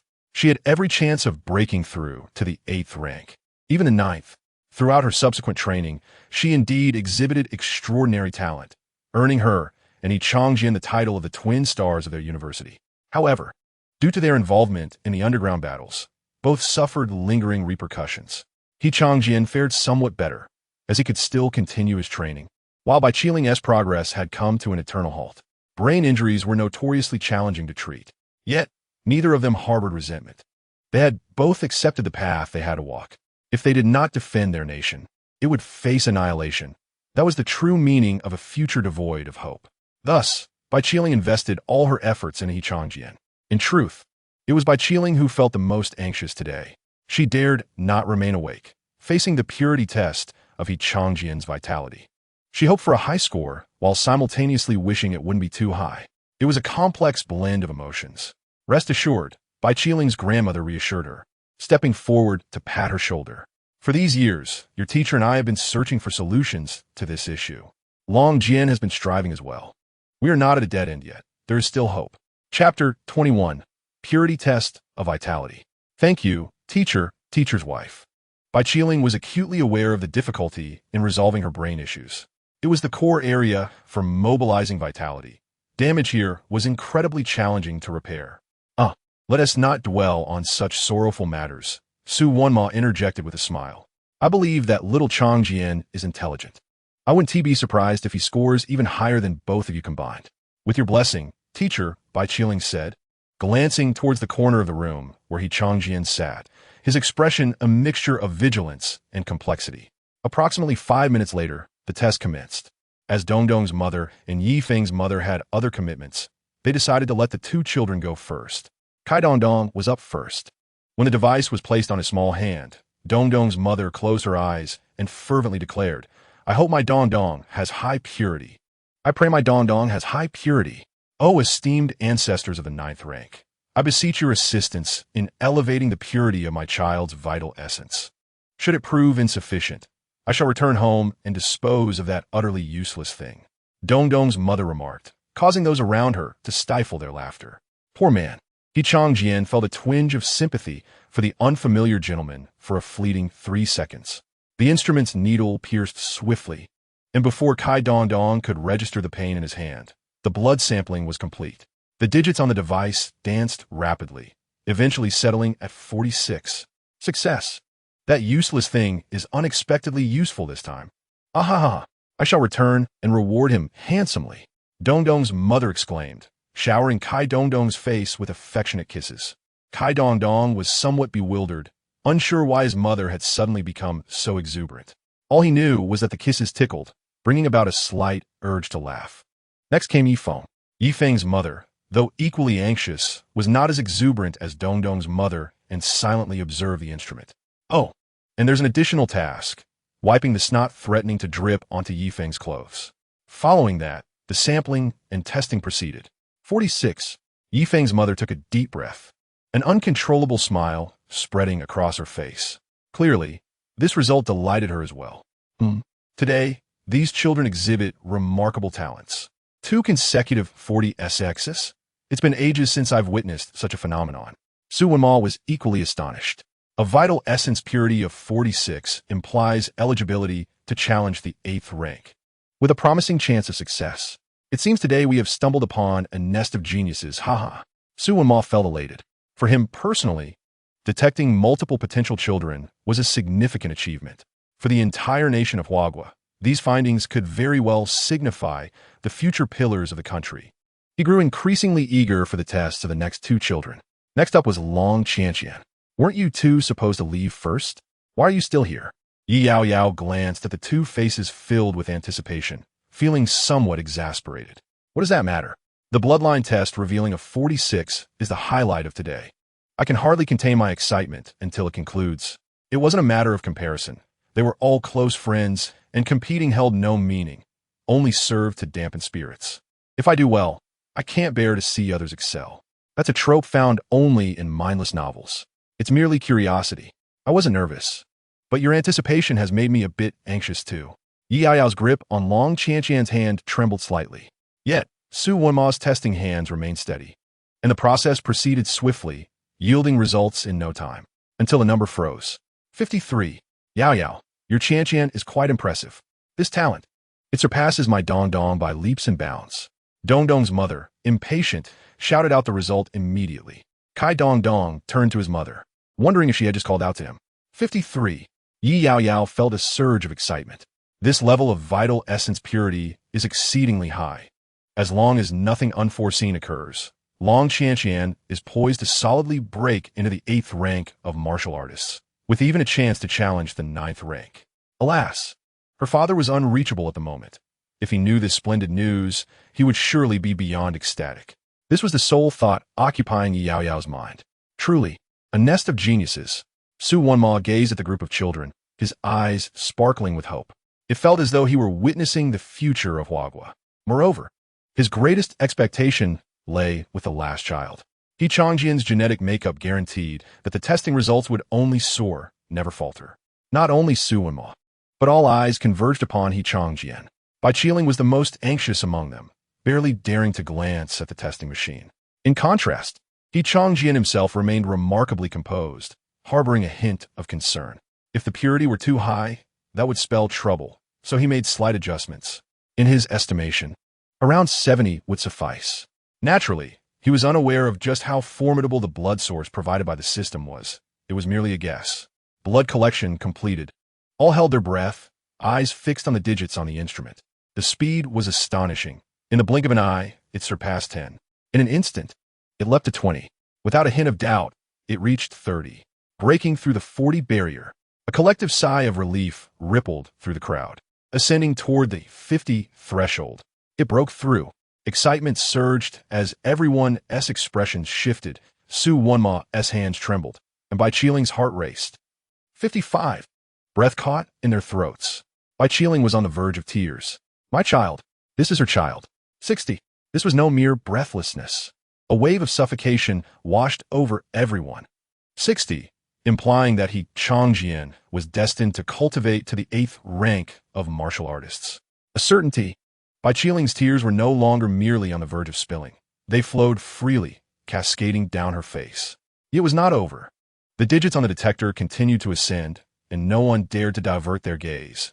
Even as Bai Qiling's vision blurred, she remained fixated on that device. 70. The sensation in their hearts transcended mere suffocation. The corridor fell into a profound silence, punctuated only by the relentless beeping of the detector. 70. Even if the subsequent training conditions were abysmal, even if Qianqian consumed counterfeit vital essence enhancers like water daily, he would still break into the 8th rank of martial artists. With such a concentration of vital essence, even without participating in the college entrance examination, he would be the coveted prize of both Beiwufu and Longqing, a guaranteed 8th rank. As long as he lives, no exceptions, and more terrifyingly, it continued to rise. Old Su, what is the highest purity of vital essence we've measured among our human race? Bai Qiling trembled with excitement. She was elated to be cradling the future pinnacle of human combat strength. Even if she were to close her eyes now, she would die without regrets. 77. The highest official reading recorded thus far. Su Wenma's gaze remained fixed on the detector in hand. Chapter 22. Unwavering Determination. A gamble on indispensable glory. The current number had already reached 73, and it was still climbing. An unparalleled genius. And the one conducting the test? It was him. 77. The crowd was so astonished they could scarcely articulate their thoughts. 77. A guaranteed 9th rank. The future pillar of the human race. The last individual to achieve a reading of 77 was the legendary hero who safeguarded Huagua, leading a host of 9th and 8th rank warriors to carve out a battlefield from the demon lair. Only one exists throughout the realm, and now the second has been born, immortalized in history. Zhe 4 shall be immortalized in history. Su Wenma was so overwhelmed with emotion that he could barely form coherent words.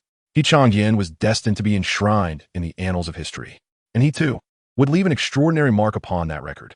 The esteemed pillar of humanity, Qianqian, had been tested at just 1 year old. He is undoubtedly the cornerstone of our kind. As of now, the numerical value has soared to 80. This is no mere pillar of strength. The potential is utterly terrifying. It even surpasses that individual by 3. No, this cannot happen here. Quickly, to my office.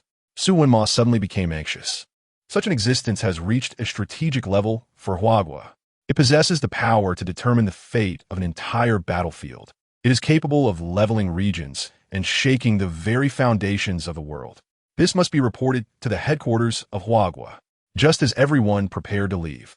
The beeping of a detector in Su Wenma's hand suddenly accelerated, the value skyrocketing. 90. The world fell silent. All eyes were fixated on the numbers displayed on the monitor. 90. Current human scientific achievements indicate that the theoretical limit of blood essence purity is 90. To describe such an existence as strategic would be an insult. 90. What does this number signify? It heralds the sounding of the counteroffensive horn. The numbers did not cease. They continued to rise until they reached the detector's upper limit, 99.99. Unlike the earlier shock, the atmosphere in the corridor grew peculiar. Many expressions turned strange. Su Wenma, who had been hurriedly making his way down the corridor, halted. Huh? Why are you all not astonished? 9,999. Doesn't that mean the long sword can lead humanity in a counterattack? Dongdong's mother asked, somewhat perplexed. Clearly, when a number reached 90, everyone had been as astonished as she was. Yet after the figure ascended to 90, she was left as the sole person still astonished. What's going on? Is the machine malfunctioning? Su Wenma tapped the detector in his hand. I have that feeling too, Yi Yaoyao concurred. Let us retest, Teacher Su, even Bai Qiling chimed in. Why not? Dongdong's mother was even more confused, stating, Isn't it possible that the long sword is simply pure enough? That is impossible. Su Wenma powered down the detector and restarted it, saying, to put it this way, after the revival of spiritual energy, a new substance called spiritual energy emerged in the world. The human body, including blood and other aspects, has been transformed by this energy. The purity of blood essence tests the degree of transformation of red blood cells. Previously, Manhwa had a dedicated research team conduct tests, revealing that the maximum transformation capacity of human red blood cells is 90. Beyond that, the cells explode. In contrast, the upper limit of blood essence purity from magical creatures is 92. Even the most formidable of them have not surpassed this figure. Thus, upon hearing this, Dongdong's mother immediately grasped the situation, beginning to understand why the expressions of the crowd had shifted so dramatically. This is impossible.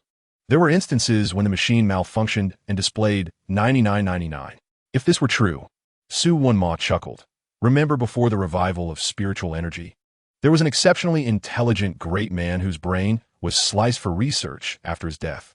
If there truly were blood essence progress of 9,999, he would likely have been captured for study long before passing away. Su Wunma made a joke. However, this jest struck Qianqian like a thunderclap. His body instantly tensed. Only he knew that his 9,999 could very well be true. While everyone else was elated, a chill ran down his spine. After acquiring the dragon and tiger blood essence, he had gained the ability to control the energy within his body. However, using it caused his head to feel slightly dizzy. During the test, he had controlled the energy, shifting the moderately pure energy to his fingertips. Little did he know that even the moderately pure energy had exploded, leaving him extremely anxious. If others were to discover the precision of his blood essence, that would be disastrous. Therefore, when Su Wunma suggested that the machine was faulty, he breathed a sigh of relief, as long as he wasn't suspected. But upon hearing Su Wunma say that a purity of 9,999 would lead to him being captured for research while still alive, he took it seriously. Fear, a terror that spread from his spine throughout his entire being. Don't do this. He has still a new number. No way, no way, no way. He still wanted to live. He aspired to become a top-tier powerhouse in the future. He did not wish to die so young. Watching Su Wunma extend the detector towards him once more, Qianqian silently held his breath. This time, he would direct the absolute worst energy within his body, the kind that had just been generated and was of the lowest quality, to his fingertips. No, he would channel the kind that was only half formed. For him now, the difficulty of manipulating such energy was immense, but he could not afford to consider much else. With a determination that bordered on madness, he gambled on a necessary low honor. Channel. Just as the detector was placed on Qianqian's fingertip, he successfully directed this batch of precious energy at the last moment. He did not experience any unexpected fainting. Qianqian, what happened to you? Why did you suddenly faint? It's nothing. He just needs to rest for a bit. During the testing, some children do indeed faint from exhaustion. They just need a moment to recover. However, if the machine is still broken, Qianqian may have to return tomorrow to rest. Once again, the crowd's gaze fell upon the detector in Su Wunma's hand. The speed at which the numbers surged was rapid, yet slightly slower than before. The final number was still quite high, 70. Ah, the pillar of the nation. Ah, the student that Beiwu Longqing eagerly desires. Logically, this should indeed be a thrilling matter. However, after experiencing the previous wave of shock, this excitement didn't even compare to the exhilaration felt upon first seeing 46. Yet, after some contemplation, the crowd decided it was still worth celebrating, exclaiming, 70, Qianqian. That is quite impressive. You will definitely be a pillar of the nation. Yes, splendid. Truly remarkable. Not just others. Even Bai Qinling appeared somewhat unclear about her own feelings. There was excitement, yes, but it seemed just that. Su Wunma, caught between laughter and tears, found himself at a loss for words. By all accounts, 70 should be an exceedingly exhilarating achievement. However, as is often the case, comparisons can dull the thrill, especially after the earlier tension. The main issue was that expectations had been raised, as the entire corridor was enveloped in an atmosphere of anticipated excitement that failed to materialize. A dazed Qianqian heard the results of his talent assessment. A smile crept onto his lips. He had triumphed. He was the champion. 70 is excellent. Just right. He had genuinely feared passing even slightly better energy, let alone something good. He was terrified of channeling even a moderately normal blood essence. His efforts had finally borne fruit. Victory belonged to him. He could safely faint. Chapter 23. medicinal herbs capable of curing brain disorders. The recent blood vitality test concluded in a rather peculiar manner. What transpired in the subsequent conversations among the others remained a mystery to Qianqian, as he had truly lost consciousness, unable to awaken at all. When he finally regained his senses, he found himself in the comfort of his own bed at home. What touched him deeply was that the red envelope gifted to him by his teacher's wife, by Qianling, had not been taken away. Instead, she embraced him and allowed him to choose a spot in the house to keep his envelope. This gesture was profoundly moving. Regardless of any prior mishaps caused by Qianling, they no longer seemed significant. Every child dreams that their parents will not confiscate the red envelopes they receive. And at that moment, he embraced his dream. A month had passed since the blood purity test. During this time, the city had lifted its comprehensive work stoppage. Yao returned to work, bringing Long Qianqian back home with her, along with the quilt she had been clutching for a month, which had formed a deep bond with her. It was hard for her to part with it. Moreover, Qianqian's long-missing father finally surfaced this month. Last month, the creatures from the underground had revolted, launching a month-long offensive. Humanity vowed to resist to the death, even mobilizing troops from other regions for support. After enduring countless hardships, they ultimately weathered this onslaught of monsters. The battlefield had claimed many lives, but both he and Long Qianqian's father were fortunate to have survived. Furthermore, Longjian brought good news to Bai Qianling. After this battle, he discovered a rare medicinal herb capable of treating brain ailments. Unfortunately, the herb had sustained some damage due to the aftershocks of the battlefield when it was found. To prevent its efficacy from completely dissipating, Longjian had expedited its delivery home. In principle, this was a positive development. However, Bai Qianling found herself in a quandary. The reason being that once the formal treatment commenced, the entire process would require a full year. While her heart yearned to accept the treatment, she was also deeply concerned about Qianqian. Mom is gone, but you must take care of your health, Qianqian often reminded her. Yet each time Bai Qianling heard these words, she would simply reply, "You're such a good boy, Qianqian," and leave it at that. She indeed wished to fight on the battlefield against the monsters to protect her country, but at this moment, her child was her utmost priority. Thus, she had been wrestling with her thoughts during this period. The medicinal herb had already arrived at their home, and tomorrow, she would have to make a decision. Delaying any further would result in the herb losing its potency entirely, and there was no certainty when another opportunity like this would arise. This year, Longjian would likely be unable to return home, and Yao's work commitments made it impossible for her to take care of Qianqian. Recently, there had been numerous reports of domestic violence involving nannies, which made her hesitant to hire one. Consequently, from the moment she awoke in the morning, Bai Qianling was consumed with restlessness. It wasn't until the afternoon that she received a phone call. "Mr. Su, why are you calling now? Is there something you need?" Upon hearing from her revered Master Su, Qianqian's ears perked up immediately. The exquisite vitality elixir he had obtained from Master Su's residence still resided in his little treasure trove. "You want to come by tonight? You have something to discuss with me? Yao will be there too? All right, I'll tidy up and head over with Qianqian." The prospect of visiting Master Su excited Qianqian, for he had missed him dearly during this extended absence. Given that they were going out in the evening, dinner was served a little earlier. Qianqian had now grown 7 or 8 teeth. In addition to milk, Bai Qianling would prepare various other foods for him. Sometimes it was porridge, other times it was easily chewable fruits, adding a delightful variety to his otherwise monotonous diet. "Mom, bring the little tomatoes." Before they set off, Qianqian called out to Bai Qianling. Since he had yet to master the pronunciation of persimmon, he referred to them as little tomatoes.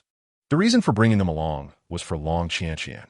After all, she was a child they had lived with for over a month and had even called him brother, so it was only fitting to bring along some treats when they met.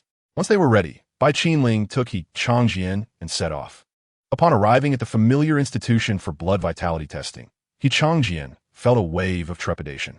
He had been quite fortunate that day, as his second test result was 70. Had Master Su deemed the result unsatisfactory during his unconscious state and opted for another test, the consequences could have been dire. Had such a scenario unfolded, he would not have arrived here cradled in by Qianling's arms, but rather in pieces. The shadow cast by Su Wenma's words had left a significant mark on Qianqian. "I must remain low-key," he resolved silently, until he had the strength to contend with most of the individuals in this world. Maintaining a low profile would be his guiding principle. Brother Qianqian. As he stepped into the institution, Qianqian's sweet voice called out to him. Qianqian, you can play in this room with Qianqian while I speak with your master. After placing Qianqian in the specially designated playroom for children, Qinling turned to leave. Here, this is for you. Seeing Qianqian after a month apart, Qianqian generously extended the little bag in his hand. Qianqian's eyes lit up upon seeing the cherry tomatoes inside. Grasping her quilt, she crawled over to Qianqian. Thank you, Brother Qianqian. Qianqian exclaimed as she snatched the bag and leaned in to plant a quick kiss on his cheek. The little girl certainly knew how to charm.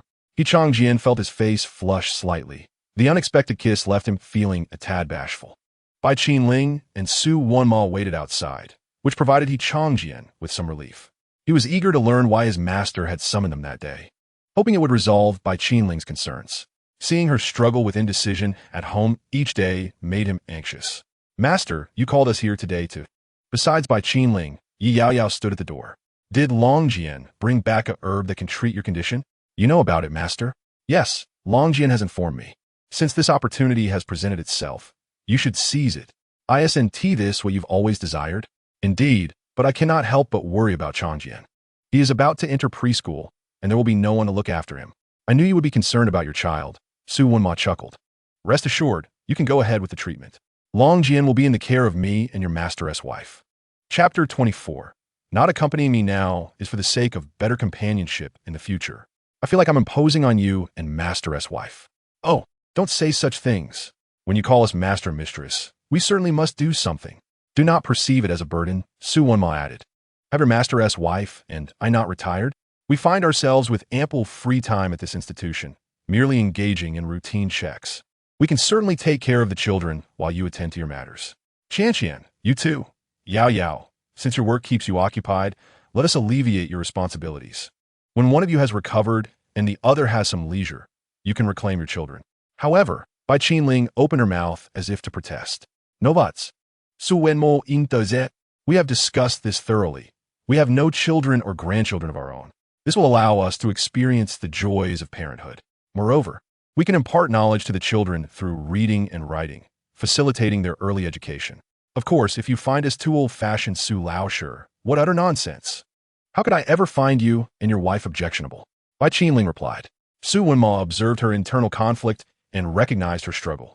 Since the children's welfare is assured, you can focus on your treatment.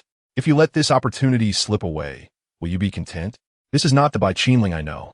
After a moment of silence, Qinling stepped back and bowed sincerely to Su Wenma. Thank you, teacher. I understand. Knowing is half the battle, Su Wenma smiled. This is the Qinling I remember. The one who once dominated all the boys in class with her formidable presence. They even dubbed her the mother tiger of the martial arts department. Yi Yaoyao stifled a laugh from the side.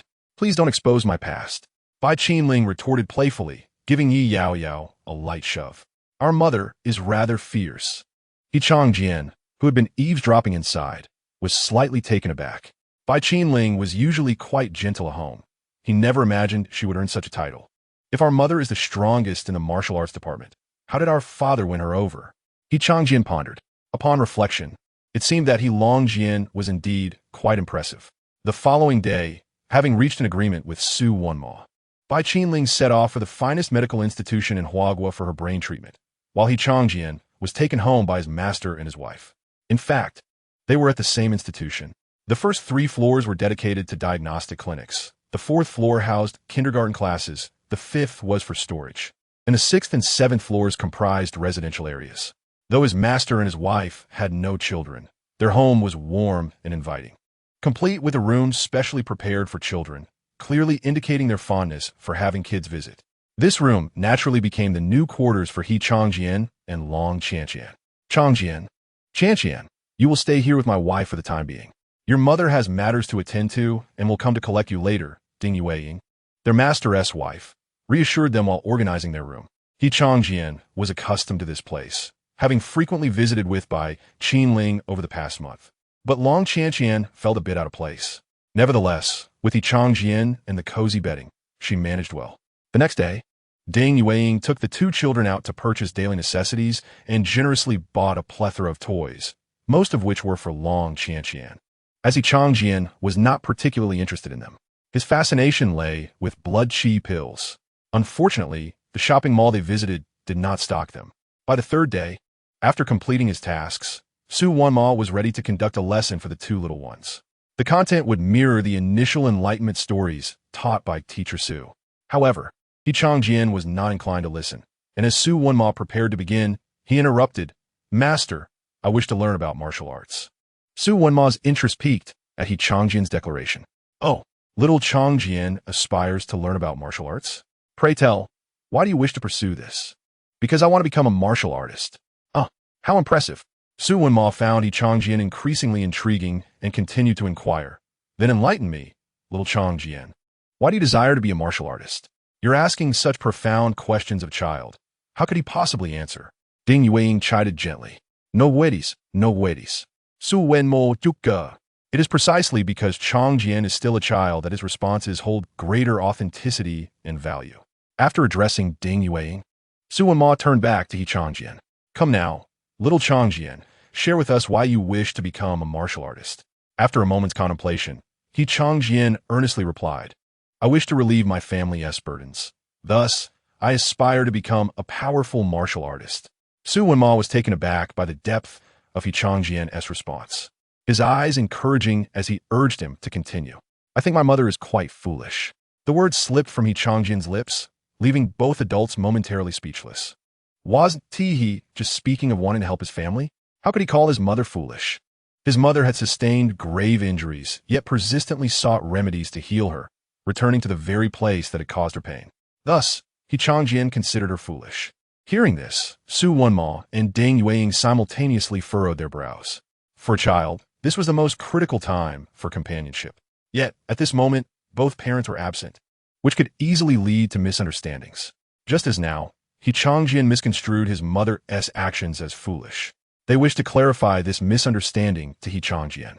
His mother was not foolish, but rather, she was undertaking a necessary endeavor. Yet, Qianqian was too young for them to know how to convey this. While they were mired in their thoughts, Qianqian continued, "Father is also quite foolish. In fact, I feel he doesn't love me or my mother. Having a comfortable home, why must he venture into the perilous abyss?" Qianqian spoke slowly. He was not deliberately trying to sound profound. He was simply weary. For a child of his age, articulating such lengthy thoughts was indeed exhausting. However, for Su Wenma, the slow cadence of his speech, coupled with his youthful voice, struck a deep chord. Su Wenmo sai. This was the lament of the times. No one wished to be separated from their family. Yet the necessity to enter the abyss resulted in a multitude of left-behind children. They yearned for their parents' love, yet they struggled to understand them. Some children even misinterpreted this as a lack of affection. Su Wenma suddenly regretted his probing question. For a child, such realizations were undoubtedly painful. He wished to explain, but as the words hung on the tip of his tongue, he found himself at a loss. While Su Wenma grappled with his silence, Qianqian continued, "My mother is very silly, and my father is quite foolish as well. I have questioned why they do not stay with me and instead engage in these foolish pursuits, but one day, I suddenly understood. If my mother were not so silly, and my father were not so foolish, they wouldn't be able to be with me. Regardless of whether it is my mother or my father, they both endeavor to forge a world in which I can grow up in stability and safety. Their absence now is but a sacrifice for the promise of better companionship in the future." Su Wenma and Ding Yueying were momentarily taken aback, gazing at Qianqian with eyes wide in disbelief. How astonishing that such words could emanate from a mere 1.5-year-old child. Everything they had intended to explain was encapsulated in Qianqian's utterance. What a profound statement. Their absence now is for the sake of better companionship in the future. Chapter 25.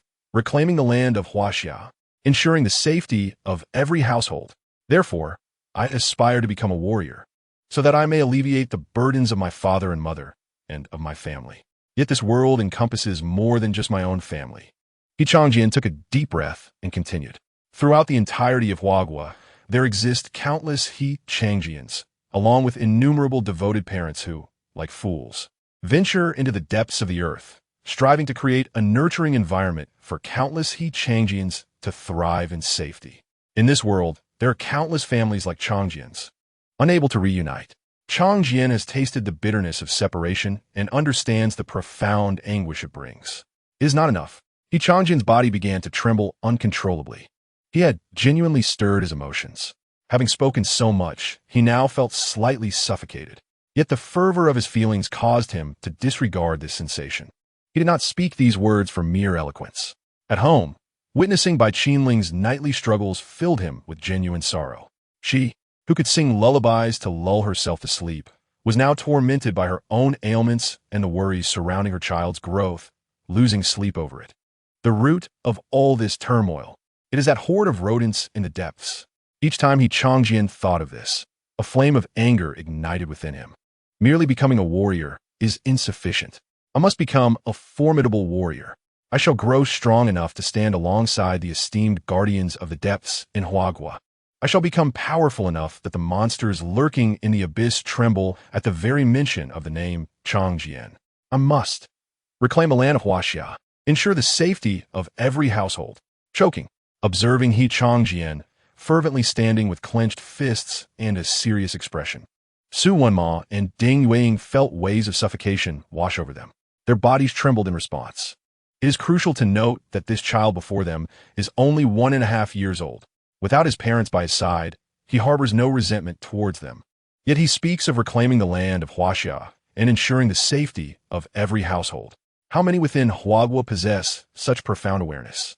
Good. Su Wenmo repeated the word good 7 times, his eyes brimming with tears. Recently, the defeat in the Western Theater had struck a painful blow to Huagua.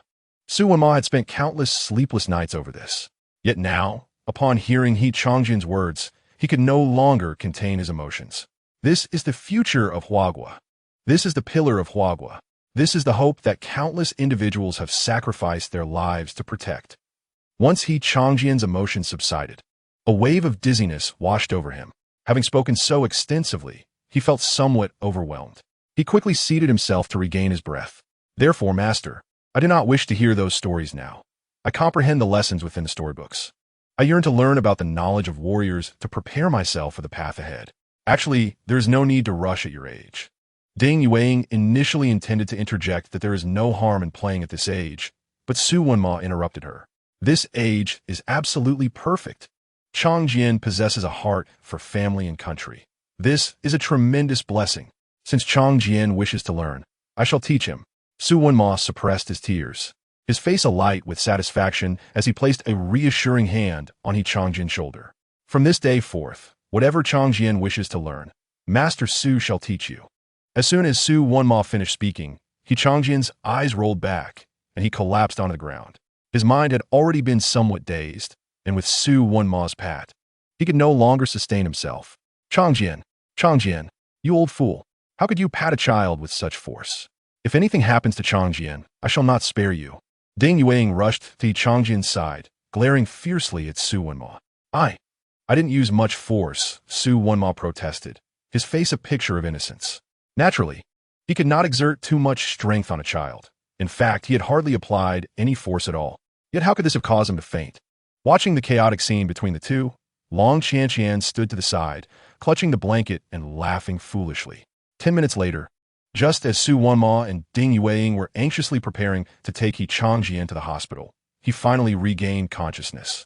You scare me to death. You, Master, have no sense of moderation. Ding Yueying cradled Qianqian with a worried expression, shooting another fierce glare at Su Wenma. Su Wenmo chuka akwadili. He had not anticipated that Qianqian would actually faint. That evening, you two little ones, sleep well. If you feel hungry during the night and wish for something to eat, just call for me. Ding Yueying said, while arranging their blankets. Qianqian, just call out loudly. I will come immediately upon hearing you. All right. Due to the fatigue from the day, Long Qianqian quickly drifted into slumber. Qianqian, however, was too excited to sleep. Once Long Qianqian was asleep, he climbed out of bed and sat cross-legged. After he regained consciousness from his earlier fainting spell, Master Su no longer provided him with the introductory readings. Long Qianqian was entrusted to Ding Yueying, while he focused on learning from Master Su. The fundamental training for a warrior revolves around the cultivation of bodily vitality and blood. The most evident manifestation of this is the increase in vitality value. Whether through dietary supplements or by utilizing spiritually enriched minerals for training, one can enhance their vitality value. When the vitality value reaches a certain threshold, nodes will appear within the body. There are a total of 8 nodes, corresponding to the 8 ranks of a warrior. These nodes are experienced as a sensation of blockage. Breaking through this blockage signifies a breakthrough. More meridians within the body become unblocked, significantly enhancing one's combat prowess. The position of these nodes varies from person to person, appearing randomly. Furthermore, not everyone can break through upon the immediate appearance of a node. This is related to the purity of one's vitality. The higher the purity of the vitality, the stronger its power, allowing for breakthroughs even with lower vitality values. The purity of vitality is regarded as a standard for assessing talent precisely because of this. As one progresses, the strength required for the breakthrough nodes increases, necessitating both quantity and quality of vitality to meet the requirements for a breakthrough. Su Wenma's teachings echoed in Qianqian's mind. His consciousness flowed through his body, following the current of his blood. Lacking an opportunity for testing, he was uncertain of his current vitality value. With the combination of the blood source root and the dragon tiger vitality, his body experienced a fresh surge of robust vitality almost daily, nourishing him. Compared to the beginning, his physical constitution had improved tremendously. Although he was uncertain of the precise value of his vitality, Qianqian could distinctly sense a palpable blockage within his body. As the blood coursed through his veins, he swiftly located the obstructive node in his lower abdomen. Chapter 26. Tomorrow begins. Militarized management. Is this the very node that, upon breakthrough, would elevate him to the realm of a first-tier martial artist? Master Su had mentioned that surmounting the initial node posed considerable difficulty, primarily due to the lack of experience, thus rendering the breakthrough somewhat challenging. This node could be likened to a wall, upon which there exists a vulnerable point that one could identify and exploit. Qianqian pondered for a moment and resolved to guide his vitality toward the location of the node. He wished to first experience the sensation of impacting this node. However, as soon as his vitality made contact with the obstruction, Qianqian was taken aback by an overwhelming sense of clarity that enveloped his body. He found himself momentarily dazed. He had merely nudged the node with his vitality, exerting no force whatsoever. Yet upon mere contact, the node melted away like ice cream placed in an oven, invigorating his organs and imbuing him with newfound vitality. His physical strength surged, and his mind felt remarkably clearer. Wait, I didn't even push. How did it break? So, am I now a first-tier martial artist? Surely, no one in the history of Huagua has achieved this at such a tender age of 1.5. Yet, this breakthrough felt almost too effortless, quite unlike what he had anticipated. In his expectations, he had imagined some sort of extraordinary phenomenon accompanying the breakthrough. Yet he had not anticipated anything too grand. At the very least, he had expected some form of reaction. The last time he had undergone a change in his constitution, he had radiated an ethereal aura. Could it be that he was still too young, that these nodes had yet to mature? Is that why the breakthrough was so smooth and without any noteworthy response? Perhaps I should reclose it and allow me to grow a bit more before attempting to break through again, Qianqian mused with a peculiar expression. Nevertheless, a breakthrough is inherently a good thing. He clenched his fist, savoring the transformations occurring within him. The most notable change was the comprehensive enhancement of his physical strength. Previously, Qianqian could crush a small tomato with his bare hands, but now he could effortlessly split an apple in two. Do not underestimate this feat. After all, he was still just a child of 1.5. Another transformation was the significant increase in his cognitive processing speed. The dizziness that had plagued him during prolonged contemplation had vanished entirely. Solving quadratic equations and simple functions posed no challenge.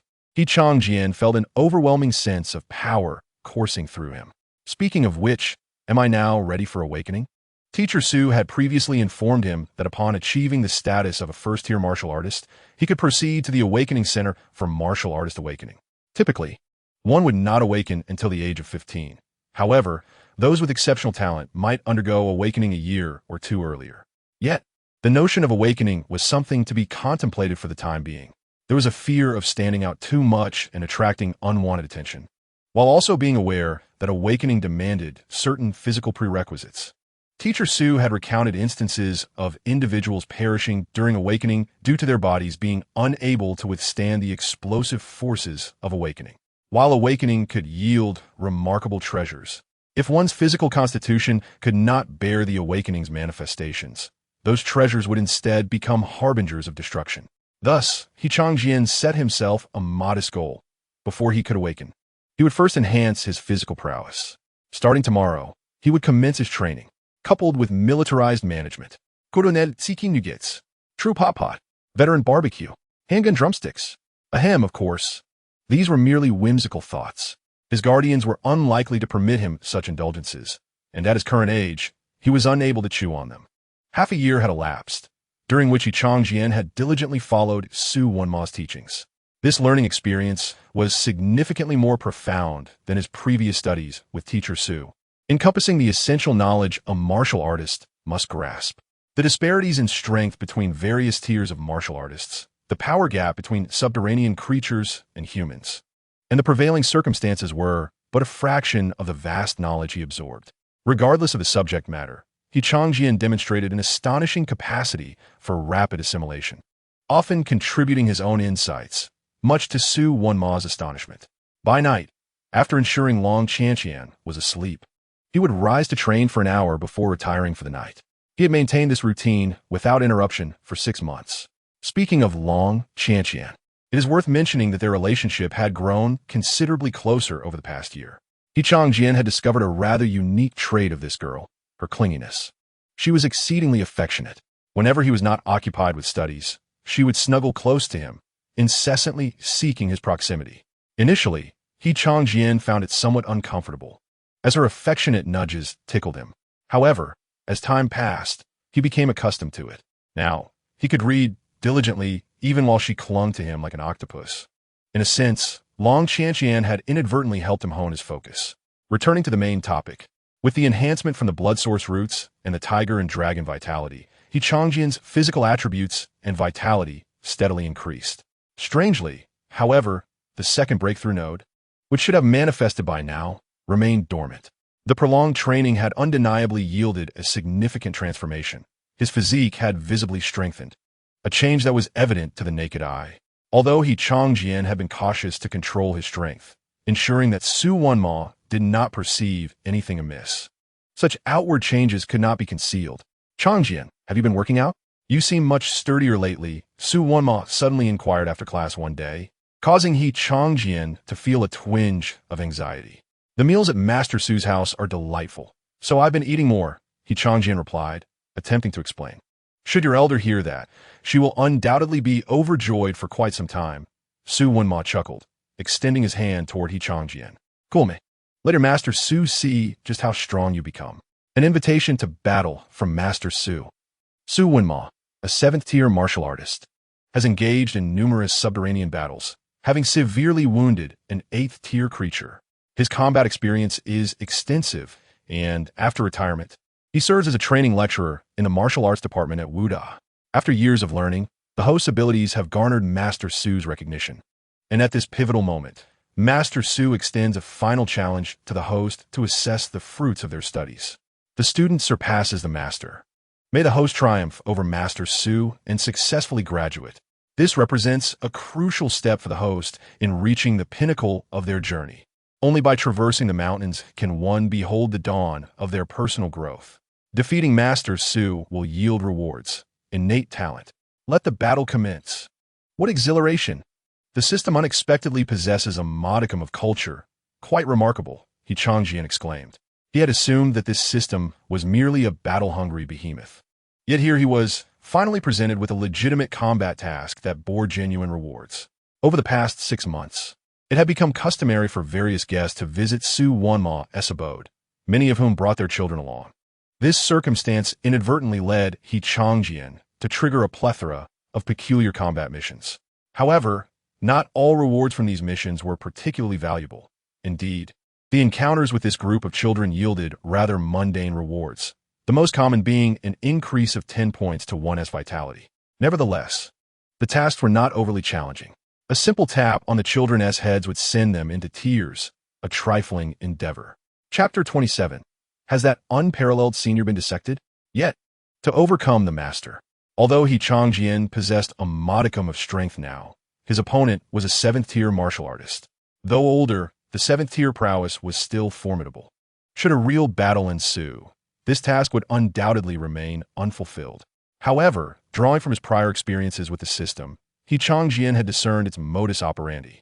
As long as he could elicit a show of retreat or a loss of fighting spirit from his opponent, or even a verbal admission of defeat, the task could be achieved. He needed to devise a method to guide Master Su.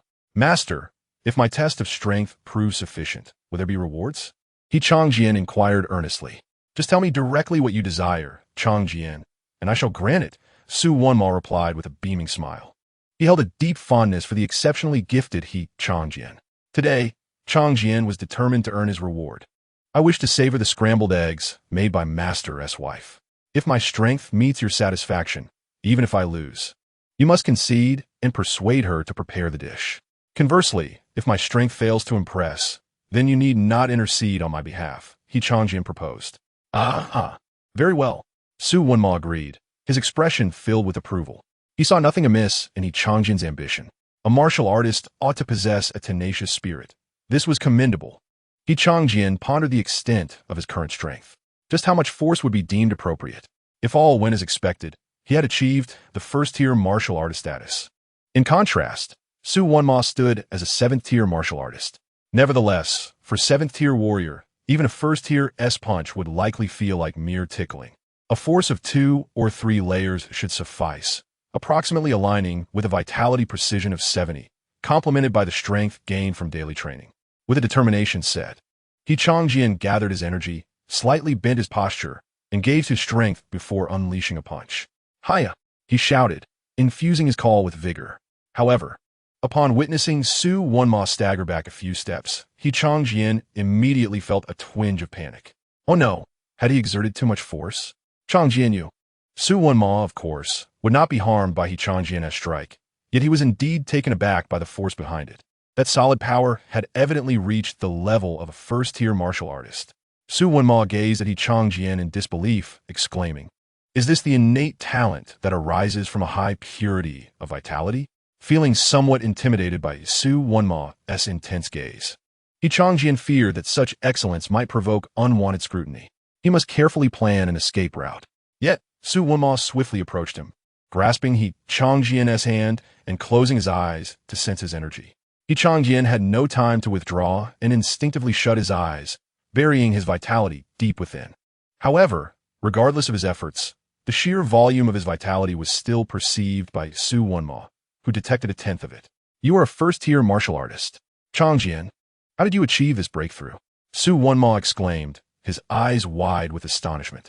At this juncture, Qianqian could only feign ignorance. I believe it happened a few nights ago. One evening while I was asleep, I heard a sound from within my body. At that moment, I felt as if my body had become extraordinarily light, my mind at ease, and then I fell asleep. Master Su, have I truly broken through to 1st-tier? Indeed, your exact vitality level remains uncertain, but judging by the force you displayed, you have attained the realm of a 1st-tier martial artist. Su Wenmo Ziplit VCBLET Qianqian, do you remember me mentioning the unparalleled senior, Ji Wushuang?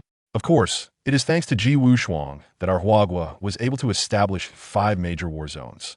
Yes, that very Ji Wushuang. Su Wunma's enthusiasm radiated as he continued. Back in his day, Ji Wushuang achieved a purity of 77 in his vitality at the age of 2, also breaking through to 1st-tier. An unprecedented feat. No, that can't be right. There is now another. Su Wunma fixed his gaze on Qianqian. 2 years old and already a 1st-tier. Qianqian, you truly have the potential to become the 2nd Ji Wushuang. Upon hearing this, Qianqian finally felt at ease, relieved to learn that his earlier exertion had not been a misstep. Knowing that someone else had once stood at a similar level brought him comfort, allowing him to shed some of his prior caution. With such precedents, his existence was no longer extraordinary. Nevertheless, Qianqian still felt compelled to voice a lingering concern. Master, may I pose a question? Speak freely. I shall answer anything within my knowledge. If I do not know, I will swiftly seek the answer for you. Su Wunma regarded Qianqian with the affection one would reserve for a precious treasure. Has that unparalleled senior ever been dissected? Su Wenma's expression froze. What sort of question is that? Why would one wish to dissect him? To send him to the laboratory for research purposes, Qianqian clarified, fearing Su Wenma had misunderstood. What on earth is going through your mind? Su Wenma chuckled, incredulity washing over him. He had never anticipated that dissection would refer to such a notion. Individuals of that caliber were invaluable assets to the nation. There was no question of sending them off for dissection. Rather, one would strive to protect them. Qianqian finally let out a breath of relief. Not being dissected is splendid. He felt liberated from the burden of restraint, no longer fearing to unleash his abilities. However, I must first assess your vitality. Su Wenma, please wait here while I fetch the testing equipment. Hold on, Master Su, Qianqian interjected. You've won. Rest assured. I will go speak to your master's wife right away. Excellent. Qianqian beamed as he watched Su Wenma's retreating figure. The scrambled eggs made by his master's wife were indeed exceptional. More importantly, the rewards from the system awaited him. Congratulations, host, for successfully defeating the challenger, Su Wenma. Defeating one's mentor is not an end, but a brand new beginning. This signifies that the host has made further progress on the path to reaching the pinnacle. Congratulations to the host for acquiring the reward of innate talent. Innate talent. The host's capacity for learning and comprehension has been significantly enhanced. Furthermore, during sleep, the brain will autonomously engage in simulated martial arts training. This occurs independently of the host's dreams, aiding the host in mastering martial techniques more swiftly. The host is encouraged to continue striving in future battles. May you soon become a formidable practitioner. Indeed, this enhancement in learning ability, combined with his naturally astute mind, is nothing short of a tremendous amplification. What he finds most appealing is the latter ability that allows for the automatic simulation of martial arts training while he sleeps. To learn martial techniques simply by lying down. This is precisely the advantage he possesses. He is thoroughly satisfied with this reward. It might be a good idea to find an opportunity to inquire with Su Wenma if there are any martial techniques suitable for him to practice at present, to test the efficacy of this newfound ability. Come, Qianqian, place your palm on this device to ascertain your current vitality value. Su Wenma emerged with a machine designated for testing vitality levels. Chapter 28. Striving to break through to the third-rank martial artist by 2.5 years of age. Above the machine was a smaller display screen, while below lay a recess designed for the hand. Qianqian did not rush to place his hand inside, but feigned ignorance, asking Master Su, "Is this used to test the purity of vitality? Don't need to prick my finger like last time?" "No need. This device is solely for measuring vitality levels without requiring blood extraction. It will automatically sense the values." Only then did Qianqian place his palm into the machine. It felt icy cool, akin to resting on a block of ice. In the next moment, a white mist emanated from the recess, enveloping Qianqian's hand. The sensation was delightful, reminiscent of dipping his hand into warm water. Shortly thereafter, Su Wenma instructed Qianqian to withdraw his hand from the machine. As his hand exited, the upper portion of the machine's display began to fluctuate before ultimately stabilizing at the number 120. 120 vitality points. You truly are a first-rank martial artist, Su Wenma exclaimed in astonishment. The average vitality threshold for breaking into the first rank is 100. Achieving this figure indicates that, provided the purity of vitality is reasonably normal, a breakthrough is assured. Not to mention, Qianqian's vitality purity is exceptionally high. Qianqian, you have truly astonished your master. Su Wenma et Galim, brimming with excitement as he spoke to himself. This will not do. If that is the case, we must revise your training plan, as the current one is no longer suitable for you. Su Wenma murmured, seemingly calculating something. Suddenly, he looked up at Qianqian. "Qianqian, are you afraid of hardship?" "I am not." Qianqian shook his head resolutely. "My aspirations have yet to be fulfilled. On the path to becoming powerful, I fear no toil." In truth, Qianqian had been taking time each night before bed to train, driven by the desire to become a formidable warrior as soon as possible. "Good child." Su Wenma zima, unable to suppress his admiration as he looked at Qianqian. "Not only are you gifted, but you also possess such ambition. Now I understand why you were able to break through to the first rank at the tender age of 2. It is all the result of your hard work.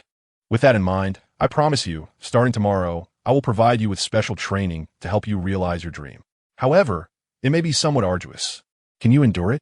I have no problem with that, Master. Excellent. Now, rest here for a moment while I consult with your master grandmother to formulate your future training regimen. Su Wunma declared, turning to head inside. Wait, Master Su. May I play with the device for a while? Qianqian asked. Of course, take it and enjoy yourself. Do not worry about damaging it. I have plenty more. If it breaks, just inform me, and I will provide you with another. Su Wunma generously handed the device to Qianqian. Qianqian felt a surge of delight inside. The freedom to play without concern for damage. What a rare privilege. Such an experience of unconditional affection felt truly wonderful. Once Su Wunma departed, Qianqian examined the device used for testing vitality. He wondered how high his vitality value could reach if he did not suppress the energy within his body during the test. He placed his palm on the device once more. Having already undergone a test and augmented by his enhanced learning ability, Qianqian had mastered the usage of this instrument. The familiar, gentle sensation enveloped him once again. After a short while, Qianqian withdrew his hand. The numbers on the device fluctuated at an astonishing speed, ultimately stabilizing at 718. Am I so close? Qianqian felt a tinge of dissatisfaction. The average threshold for breaking into the second-rank martial artist is 500 points. I have already summoned the vitality of the dragon and tiger, yet my vitality value still does not reach the standard of second-rank martial artist. It seems that my training is still insufficient. Fortunately, Master is preparing to provide me with special training, and I will seize this opportunity to elevate my abilities further. I shall strive to break through to the average vitality threshold for the third-rank martial artist by the time I reach 2.5 years of age, while in a state of harnessing the dragon and tiger vitality. Were anyone to learn of Qianqian's ambitions, they would undoubtedly be taken aback. For within Huagua, the majority of individuals are at the second and third rank levels of cultivation. They are even outperformed by a child nearing 2.5 years of age. Su Wunma's special training is genuinely serious in nature. He spent an entire night meticulously devising a comprehensive cultivation plan for Qianqian that would guide him for a considerable time to come. Not only Su Wunma, but Ding Yuing also toiled throughout the night. Although Qianqian is still young, once he becomes a martial artist, his nutritional needs will differ entirely. Ding Yuing formulated a specialized diet plan tailored to Qianqian's age and physical condition, ensuring he receives ample nutrition for his future training. Additionally, she noted some valuable supplements that could enhance vitality on the dietary plan. The following morning, when Qianqian awoke, he noticed the fatigue etched on both their faces, indicating they had not slept well the previous night. They were undoubtedly preoccupied with his affairs. Qianqian committed their efforts to memory. He would not disappoint those who cared for him. Qianqian, hurry and wash your face. We need to tidy up and head out soon. Over a month ago, Qianqian had learned to wash his face and brush his teeth, and since then, he had not required his master grandmother's assistance. Head out? Where are we going? Master Grandma? To the place every martial artist must visit. Once you arrive, you'll understand. We spoke with your mother this morning, and she mentioned that it would be fine for us to take you along. Over the past 6 months, while you have ventured outside occasionally, it has mostly been to shopping malls or parks. However, this is the first time your mother has called to inform us in such a formal manner. This piqued Qianqian's curiosity immensely. The place every martial artist must go? What could it possibly be? Wait, Qianqian suddenly thought of a potential location that had puzzled him for quite some time. Could it be a hair salon? Chapter 29. The significance of hairstyles at the hair salon. As it turned out, Qianqian's speculation was correct. The elders were indeed taking him to a hair salon. Several salons surrounded the institution, but the elders chose to bypass those nearby, opting instead for a more upscale establishment. Upon entering, they were immediately greeted by staff. Mr. Su, Mr. Ding, it's been a long time. The welcoming attendants wore broad smiles as they cautiously addressed the two children. These are my students' kids. They're also my students. Su Wunma's demeanor was markedly different when he was out compared to when he was at home. More amiable within the confines of his household, yet serious in public. Ah, I see. So, are we here to style their hair? One of the attendants inquired. Yes, just for the boys. All right then, please follow me. From a moment he stepped into the salon, Qianqian diligently observed his surroundings. The interior of this salon was vastly larger than most he had encountered in his previous world. A full row of staff in uniforms greeted patrons, and there was even a designated tea and relaxation area. It was indeed quite an establishment. He wondered if all salons had such elaborate interiors, or if this one was exceptional. Following the guide, the group was led to a spacious private room, easily over 100 square meters. In addition to the glass-partitioned styling area, the room was equipped with sofas, coffee tables, a television, and even an office space. A table adorned with exquisite pastries and a small refrigerator stocked with various beverages completed the luxurious setting. This salon is a tad extravagant, Qianqian murmured quietly. Mr. Su, please make yourselves comfortable here. I will go fetch someone shortly. Should I have Shaolin attend to you? Yes, please. All right, I shall summon him now. Feel free to press the button beside you if you need anything. The attendant gently closed the door behind him. From the moment they entered the salon, the staff exhibited an exceptional level of service. This was the VIP treatment of salons in this world, a stark contrast to the service he had experienced in his past life. As Qianqian marveled at the experience, he approached Su Wenma, feeling compelled to clarify a lingering question that had been bothering him. Master Su, I've noticed that the number of salons on the streets is hardly less than that of martial arts schools. What could explain this phenomenon? You've observed quite astutely. Su Wenmo replies. He appreciated Qianqian's inquisitive nature. Instead of providing an immediate answer, he posed a question in return. What do you think could be the reason behind this? Qianqian pondered seriously. I can think of two possibilities. The first is that haircuts might aid in cultivation. The second could be a trend. Not quite a trend, but perhaps certain hairstyles represent something significant, prompting many people to frequently visit salons, hence the proliferation of these establishments. Indeed, your reasoning is quite insightful, Su Wenma commended, as was his custom before sharing his thoughts. These hairstyles symbolize belief. Belief? How can hairstyles be associated with belief? Qianqian couldn't help but recall a past fashion trend from his previous world, Shamate. The only hairstyles that could be elevated to the level of belief in his mind were those associated with Shamate. Yes, it is indeed a belief, a legacy of sorts. Su Wenma clarified without teasing. Since the resurgence of spiritual energy, our nation has undergone numerous trials and has endured catastrophic events that threatened its very existence. Yet, we have persevered time and again, thanks to our heroes. Su Wenma's expression darkened momentarily as he continued. However, these heroes often sacrifice themselves to protect the land, leaving behind nothing tangible. To ensure that the populace remembers these great figures, their hairstyles have become a cultural trend. Why not erect monuments to commemorate them? Qianqian inquired, though he quickly realized the impracticality of his suggestion. In this era, all efforts were devoted to combating the underworld. There was no time to establish monuments.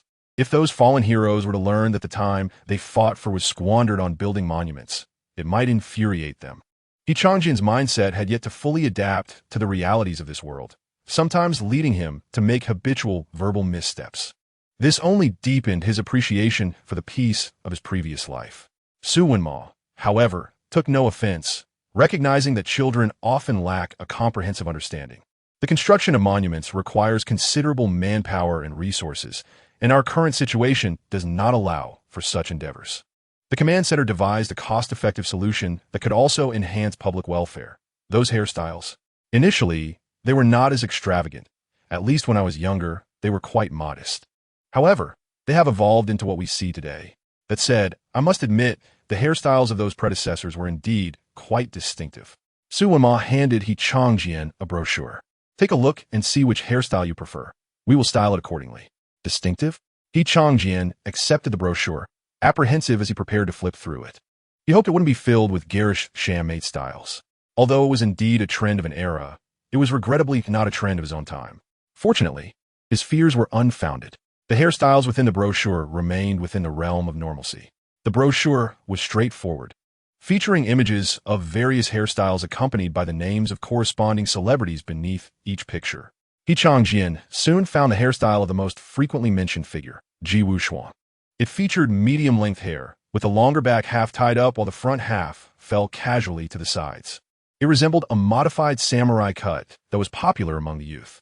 Though it appeared quite stylish, it wasn't to Qianqian's taste. He continued flipping through the brochure and came across several other celebrities mentioned by Su Lauscher and Su Wenma. There were side-parted styles, bald heads, and curly hair. As he reached the middle of the brochure, he indeed stumbled upon a Shamate hairstyle. Curiosity piqued. He wondered what it would be like to see such a hairstyle on the battlefield.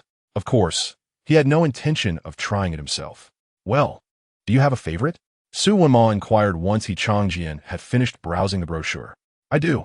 Qianqian opened the manual, flipping to a familiar page and pointing to a particular hairstyle, saying, this one.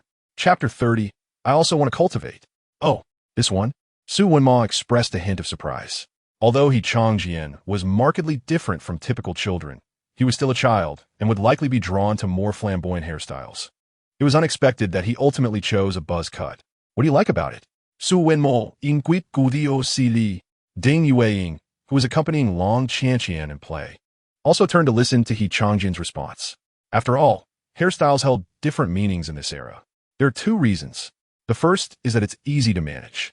Qianqian wants to spend more time on cultivation. Perhaps his thoughts will change as he grows older, but for now, he only wishes to cultivate. Upon hearing this response, both adults exchanged appreciative smiles. And what is the second reason? Su Wenma asked. Qianqian replied softly yet earnestly. For Qianqian, this hairstyle symbolizes protection. Protection? Is there a reason behind that? No, it just felt natural to associate the word protection with this hairstyle when I saw it. Qianqian spoke the truth. The sight of the buzz cut reminded him of a group of individuals from his past life, those who had similarly protected their homeland, the most endearing among them. They epitomized guardianship. There was no need for reasoning. The association arose instinctively, as if it were meant to be. This was also Qianqian's greatest regret from his previous life. He had desired to be among that group, but alas, due to physical constraints, he could not. However, it mattered not. In a different place, he could still embody the same spirit of guardianship. Is that acceptable, Master Su? Of course, since it is Qianqian's choice. We shall respect his decision. Su Wenmo smiled. I agree. This hairstyle is spirited and sunny. Quite good. Thank you, Master Su. As if anticipating the conclusion of their dialogue, the door swung open, and a teacher named Tony entered.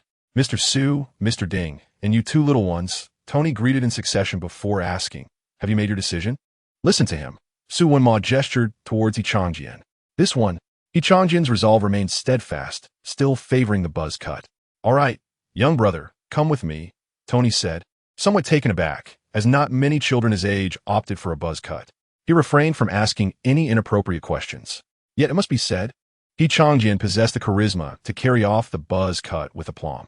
As Tony completed the haircut, this was the only thought occupying his mind. Additionally, due to Qianqian's regular exercise, the buzz cut indeed lent him a sunny demeanor. It is often said that few emerge from a barber's shop with a smile. Yet Qianqian was one of those rare individuals who simply could not find it in himself to frown. After the haircut, the group proceeded to a herbal medicine shop in the city, where Ding Yueying purchased the necessary herbs according to the list compiled the previous night. Once finished, Su Wenma took them out for lunch, serving dishes rich in spiritual energy, beneficial for enhancing vitality, made from rare magical ingredients. The food was cooked to a tender consistency, allowing even the soft teeth of Qianqian and Long Qianqian to partake comfortably. The meal was enjoyed by all, leaving them in high spirits. Following a brief afternoon nap at home, Qianqian was ready to embark on his martial training under Su Wenma's guidance in the garden of the institution. However, before the formal training commenced, a small interlude occurred. Why did you bring Qianqian with you? Su Wenma questioned, puzzled, as he observed Ding Yueying entering while cradling Long Qianqian. Let the little girl speak for herself. Ding Yueying set Long Qianqian down. The little girl scampered towards Qianqian, but noticing his serious demeanor, she refrained from clinging to him as she usually did. Qianqian, tell Master Su why you are here. I want to cultivate too. I want to become a martial artist. Long Qianqian stated earnestly after a moment of contemplation. Oh, and why does Qianqian wish to become a martial artist? This question made Long Qianqian ponder for quite some time before she replied earnestly. Because Brother Qianqian wants to become a martial artist, so Qianqian must too. I cannot fall behind Brother Qianqian. All right, then Qianqian should follow Ding Shina. Master Su will devise a training plan for you tonight, and you can begin your training tomorrow. All right? Long Qianqian's talent was commendable, and starting her training at this young age was feasible. Naturally, her training regimen would differ from Qianqian's, as one was merely gifted while the other could only be described as a prodigy. Good. With Su Wenma's affirmation, Long Qianqian obediently followed Ding Yueying out. Your little sister truly adores you. Su Wonmo remarked with a smile to Qianqian. She's indeed very endearing. Qianqian nodded in agreement. All right, let us commence your training. You should have already reviewed the training schedule I provided, correct? Yes. Qianqian recalled. The morning will primarily focus on physical conditioning, while the afternoon will utilize spirit stones for cultivating vitality. In previous studies, Qianqian had heard the term spirit stones numerous times. These were a type of mineral transformed by the resurgence of spiritual energy, pure white in color, capable of absorbing and containing vast amounts of spiritual energy. They were the most commonly used cultivation materials in this high martial world. However, commonality did not equate to affordability. Even the most ordinary spirit stone cost over 50,000. The financial demands of martial cultivation were no trivial matter. Although he had heard much about them, witnessing one firsthand was a novel experience. He had previously had one at home, but that particular spirit stone had nearly exhausted its spiritual energy, losing its original luster and resembling an ordinary stone in appearance. Yes, for the upcoming period, you will follow this training plan. I will gradually increase the intensity of your regimen based on your progress, making corresponding adjustments. Should you feel any discomfort or unusual sensations during your training, you must inform me so that I can modify your plan accordingly. Understood, Qianqian replied. He refrained from uttering any platitudes about enduring hardship. While such sentiments may sound commendable, they were unnecessary. He possessed the advantage of a system. Yet his understanding of cultivation paled in comparison to Su Wonmo's, which was profound and extensive. Were he to ignore his body's signals and stubbornly persist, it would not be diligence, but rather a reckless disregard for his health. Rest assured, under normal circumstances, there shouldn't be significant issues. I will adjust the training in real time according to your physical condition, Su Wonmo reassured Qianqian. The primary objective of our training during this period is singular, to enhance your physical capabilities. Su Wonmo, seated directly opposite Qianqian, inquired, do you know why? Chapter 31, Spirit Stone Cultivation. Is it for the subsequent awakening? Qianqian speculated. Exactly, very astute, Su Wonmo praised. Although current research does not conclusively demonstrate a direct correlation between the strength of awakened abilities and the purity of vitality. However, according to the previously awakened public data, only a minuscule proportion of individuals with exceptionally pure vitality have awakened ordinary awakening items. While it cannot be asserted that there is a 100% guarantee of awakening something of great value, the probability still stands at an impressive 90%. Therefore, it is imperative that you enhance your physical condition in preparation for the forthcoming awakening. Furthermore, there is another crucial point. Su Wonmo continued. Your body's vitality is still on the rise. This is to ensure that your body can withstand the influx of this vitality, and additionally, I wish for you to undergo an early awakening. Here it comes. Qianqian's eyes sparkled with excitement. Typically, the majority of individuals experience their awakening at the age of 15, though those with exceptional talent who advance to a first-tier warrior may awaken earlier, provided their physical constitution permits. Senior Feng, who currently guards the heart of the Demon Abyss battlefield in our nation, achieved his awakening at the tender age of 10. 10 years old. While that is considerably earlier than the usual 15, it still means Qianqian has 8 long years to wait. It feels rather prolonged. An awakening at the age of 10 is truly remarkable for an ordinary person. Yet before Senior Feng, there was another who awakened even earlier. Could it be Senior Ji Wushuang? Qianqian speculated, not entirely guessing. In the context of our nation, whenever there is something extraordinary or a record of the highest caliber, it is often attributed to this legendary warrior who forged the battlefield. You are correct. Senior Ji Wushuang's awakening age is the earliest documented among all known awakenees in our country. Could you guess how old? 8 years.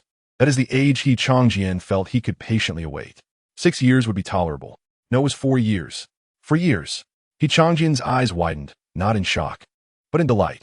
Indeed, for years, though this also correlates to the era in which Senior Ji Wushuang lived. At that time, the battlefield was not confined to the abyss. Demonic creatures had already invaded our terrestrial realm. During that period, as soon as one was able to stand, they were required to start learning self-defense skills. The physical constitution of humanity in that era was remarkably robust. Senior Ji Wushuang's high vitality precision allowed him to awaken an S-rank awakening item through a fortunate turn of events. However, according to historical records, that particular awakening was fraught with peril.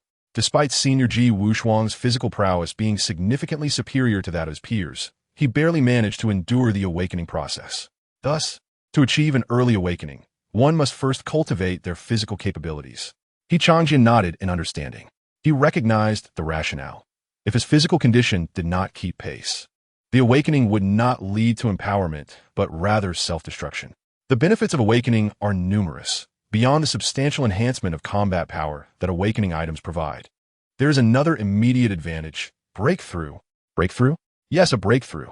Once one's vitality reaches a certain threshold, they can sense the nodes necessary for advancing to a first-tier warrior. However, for breakthroughs beyond the second tier, one must undergo awakening first, guided by the awakening item to perceive subsequent breakthrough nodes. Now I understand, Qianqian realized. This explains why the first node felt so pronounced, while the second remained utterly silent. It was due to the absence of awakening.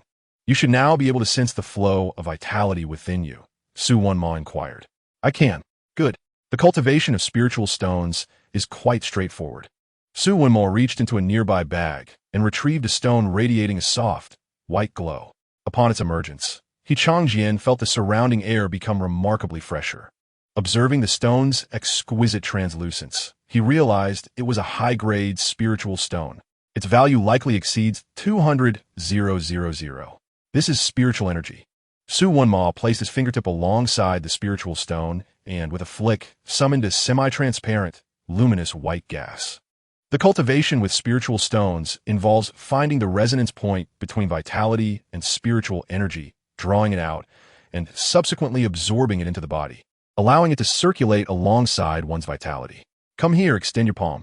As Qianqian approached and extended his hand, Su Wunma waved his fingertip again, causing a small strand of the luminous gas to separate and merge into the palm of Qianqian. Sit cross-legged, close your eyes, and feel your vitality. Attune to the resonance between your vitality and this spiritual energy, allowing your vitality to carry the spiritual energy as it flows through your body. Qianqian complied. As the spiritual energy entered his palm, his initial sensation was one of coolness, thanks to the enhancements from his blood source root and the dragon and tiger vitality. Qianqian possessed an extraordinary level of control over his vitality, enabling him to perceive the resonance quite swiftly. Once the frequencies of vitality and spiritual energy aligned, the spiritual energy effortlessly infiltrated his vital essence, merging seamlessly and commencing its flow throughout his body. How scorching! Qianqian's brow furrowed instantly. As the spiritual energy began coursing through his body, the initial coolness transformed into a burning sensation. He felt as though his body was being boiled. Even the air he exhaled was hot. Hold on. This initial burning sensation is merely your body adjusting to the spiritual energy. After about 10 minutes, this sensation will dissipate, and you should be able to manage it in just 5 minutes, Su Wunma reassured him from the side. Should anything unusual arise, he would intervene immediately. Upon hearing Su Wunma's words, Qianqian continued to keep his eyes closed and persevered. However, the duration he endured was far less than Su Wunma's estimation. Within just a minute, the burning sensation reverted to a cool and pleasant feeling. Only a minute?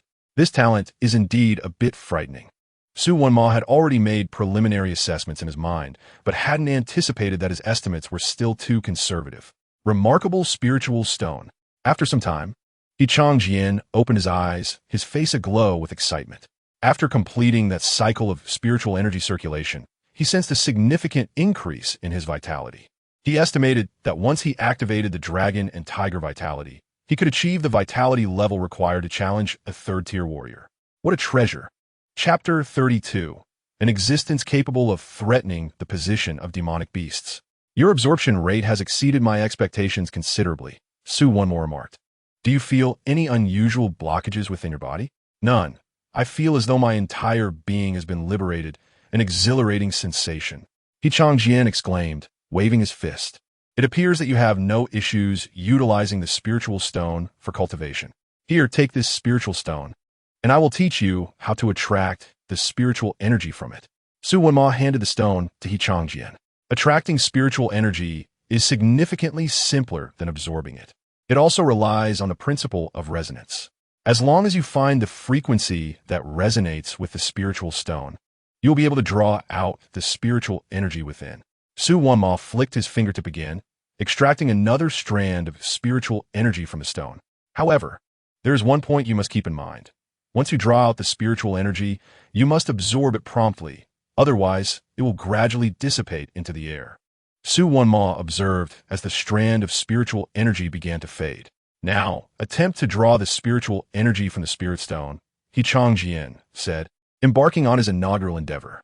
It proved to be more challenging than he had anticipated. Observing the energy that had just been extracted from the spirit stone only to retract back, Qianqian furrowed his brow. He had already attuned his vital energy to the frequency of the spirit stone and was prepared to extract it. However, in the next moment, the frequency of the spirit stone unexpectedly altered, resulting in his failure to attract the energy this time. Do not lose heart. Continue. You're progressing much faster than when our mentor first attempted to draw energy from the spirit stone. I recall it took me numerous attempts before I could extract even a trace, Su Wanma encouraged from the sidelines. The vibrational frequency of spiritual energy is constant, but the frequency of the spirit stone may fluctuate, adding complexity to the process. The higher the grade of the spirit stone, the greater the variability in its frequency. Yet, once one understands the underlying patterns, the manipulation becomes significantly easier. Try again. On his second attempt, Qianqian refrained from hurrying to find the resonance point. Instead, he meticulously sensed the variations in the vibrations within the spirit stone. Once he had grasped the general gr, he began to adjust the vibrational frequency of his vital energy. He found the resonance point and attempted to attract the energy once more. Much like the previous instance, just as Qianqian was about to extract the energy from the spirit stone, the vibrations within began to shift again. However, this time, Qianqian had already comprehended the pattern of the changes. As the spirit stone fluctuated, he simultaneously altered the vibrational frequency of his internal energy. This second attempt proved successful. How could I be thwarted by such a mere stone? Qianqian mused inwardly, watching the spiraling spiritual energy dance around his fingertips. Impressive. You truly learned swiftly, Qianqian. Suwenmo Pais. The essentials of cultivating with spirit stones boil down to these 2 points. For the time being, your afternoon endeavors will revolve around training here. I shall guard you closely. Should any unusual occurrences arise, do not hesitate to inform me. In the beginning, you may sit cross-legged to facilitate absorption, as this position significantly aids novices in harnessing energy from the spirit stone. Once your body has fully acclimated to the absorption of spiritual energy, you will find that you can draw it in rapidly, regardless of your posture. Thank you, Mentor, Qianqian replied, gripping the spirit stone with keen determination. With this spirit stone for cultivation, in 6 months, not only will I be able to unlock the tiger and dragon vital energy to surpass the 3rd tier, but I may even achieve it without unlocking it. A 3rd-tier warrior at merely 2.5 years of age. It seems I am on the fast track to high martial prowess. In the cavern at the central battlefield, within the command center, Elder Feng noted, the demonic creatures have launched another assault on the defenses. This time, they have deployed 3 9th-tier demons. Old Zhong can barely hold on. The command center fell silent as all eyes turned to the elderly figure seated at the center. Despite his graying hair, he bore no signs of age. 9th-tier demons possess combat capabilities capable of effortlessly obliterating city-level fortifications. They cannot be vanquished merely by sheer numbers. The combined might of 3 9th-tier demons would not be a simple matter of addition. For the central battlefield, this battle could only be described as catastrophic. Damn it! These creatures used to pause between attacks, but now they seem unrelenting. One irate voice exclaimed, "Do we have any news from the inner line?" The elder inquired, examining the reports in his hands. There has been no response from the inner line, most likely due to report. A messenger burst in, clutching a document, breathless. The old goat from the demon side predicted that a being has emerged in Huagua capable of threatening their oppressive hold over humanity. Therefore, over the past couple of years, they have continuously launched assaults across various battle zones, aiming to breach Huagua's borders and eliminate this threat. This revelation detonated in the command center like thunder, prompting everyone to rise in excitement. Quick, we must locate this individual and ensure their protection. Provide ample resources for their training to expedite their advancement. The voices clamored, echoing similar sentiments. The messenger turned to leave upon witnessing the fervor, but the elder commanded, "Come back." The messenger halted at the elder's two-word directive. "Do not seek them out. Furthermore, inform those on the ground not to pursue." The elder added. The others exchanged perplexed glances, urging him, "Elder Foam, the situation is dire. We desperately need this individual who poses a threat to the demons. If we do not protect them, we may be overwhelmed by the demons or the internal threats we face." The elder's gaze swept over the speaker, his tone unwavering. "Have you all forgotten the Qianqian incident? A greenhouse nurtures flowers, but it cannot cultivate the warriors our race requires." He set down the report. "Protection? Did Senior Ji Wushuang require protection when he emerged from the demon horde?" The command center fell silent, the previously bustling chatter extinguished. "However, we lacked experience last time. We can design battles for him to gain real-world experience and adapt to the battlefield," one voice suggested. "Imitation can never rival reality," the elder replied, rising. "Simulation pales in comparison to genuine experience. While jade is beautiful, it is worthless compared to iron that has been tempered through trials and can be applied across various domains. Allowing him to undergo genuine challenges will foster his growth, which will benefit both him and our people. What we need to focus on now is executing our current tasks and ensuring the safety of those on the ground." "Elder Foam, where are you going?" someone called as he approached the door. "On duty," the elder replied, pushing the door open and stepping outside. Chapter 33. The enemies before and the home behind. After an afternoon of absorbing energy from the spirit stone, Qianqian experienced a significant elevation in his vital energy levels. Seizing a moment when Su Wanma was distracted, he stealthily acquired a vital energy testing device for a quick assessment. Under normal conditions, his vital energy registered at 827 points. In the Tiger and Dragon state, it soared to 1920 points. He was mere moments away from achieving the vital energy threshold required to advance to a third-tier warrior. This was merely the result of an afternoon's effort. Had it not been for the enticing aroma of food wafting through the air, he would have been reluctant to disengage from his training. "It's time to eat. Delicious, delicious," Qianqian exclaimed joyfully as he savored the meal. After a tiring afternoon, coupled with the beneficial ingredients that Ding Yueying had utilized, the food was exceptionally savory. He felt his entire being revitalized with energy, relishing the exquisite flavors. "Enjoy it. Have more if you like," Ding Yueying smiled, serving him another bowl of soup. Naturally, Long Qianqian beside him was not overlooked, though her soup needed to be diluted with water, as it was too nourishing for her current state. As the young swordsman Qianqian grew, he was determined to treat his mentors, Master Su and Mistress Ding, to delightful delicacies. Whatever they desired, he vowed to procure. Qianqian spoke these words with utmost sincerity. Su Wanma and Ding Yueying truly devoted themselves to him. On this very first day alone, their expenditures exceeded 200,000. And this was merely the beginning.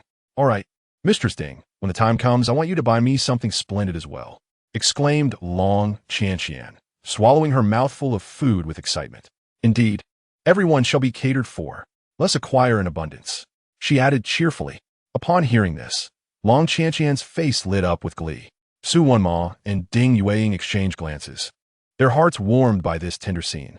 At the frontline battleground, the air was thick with the mingling sense of blood and an indescribable stench.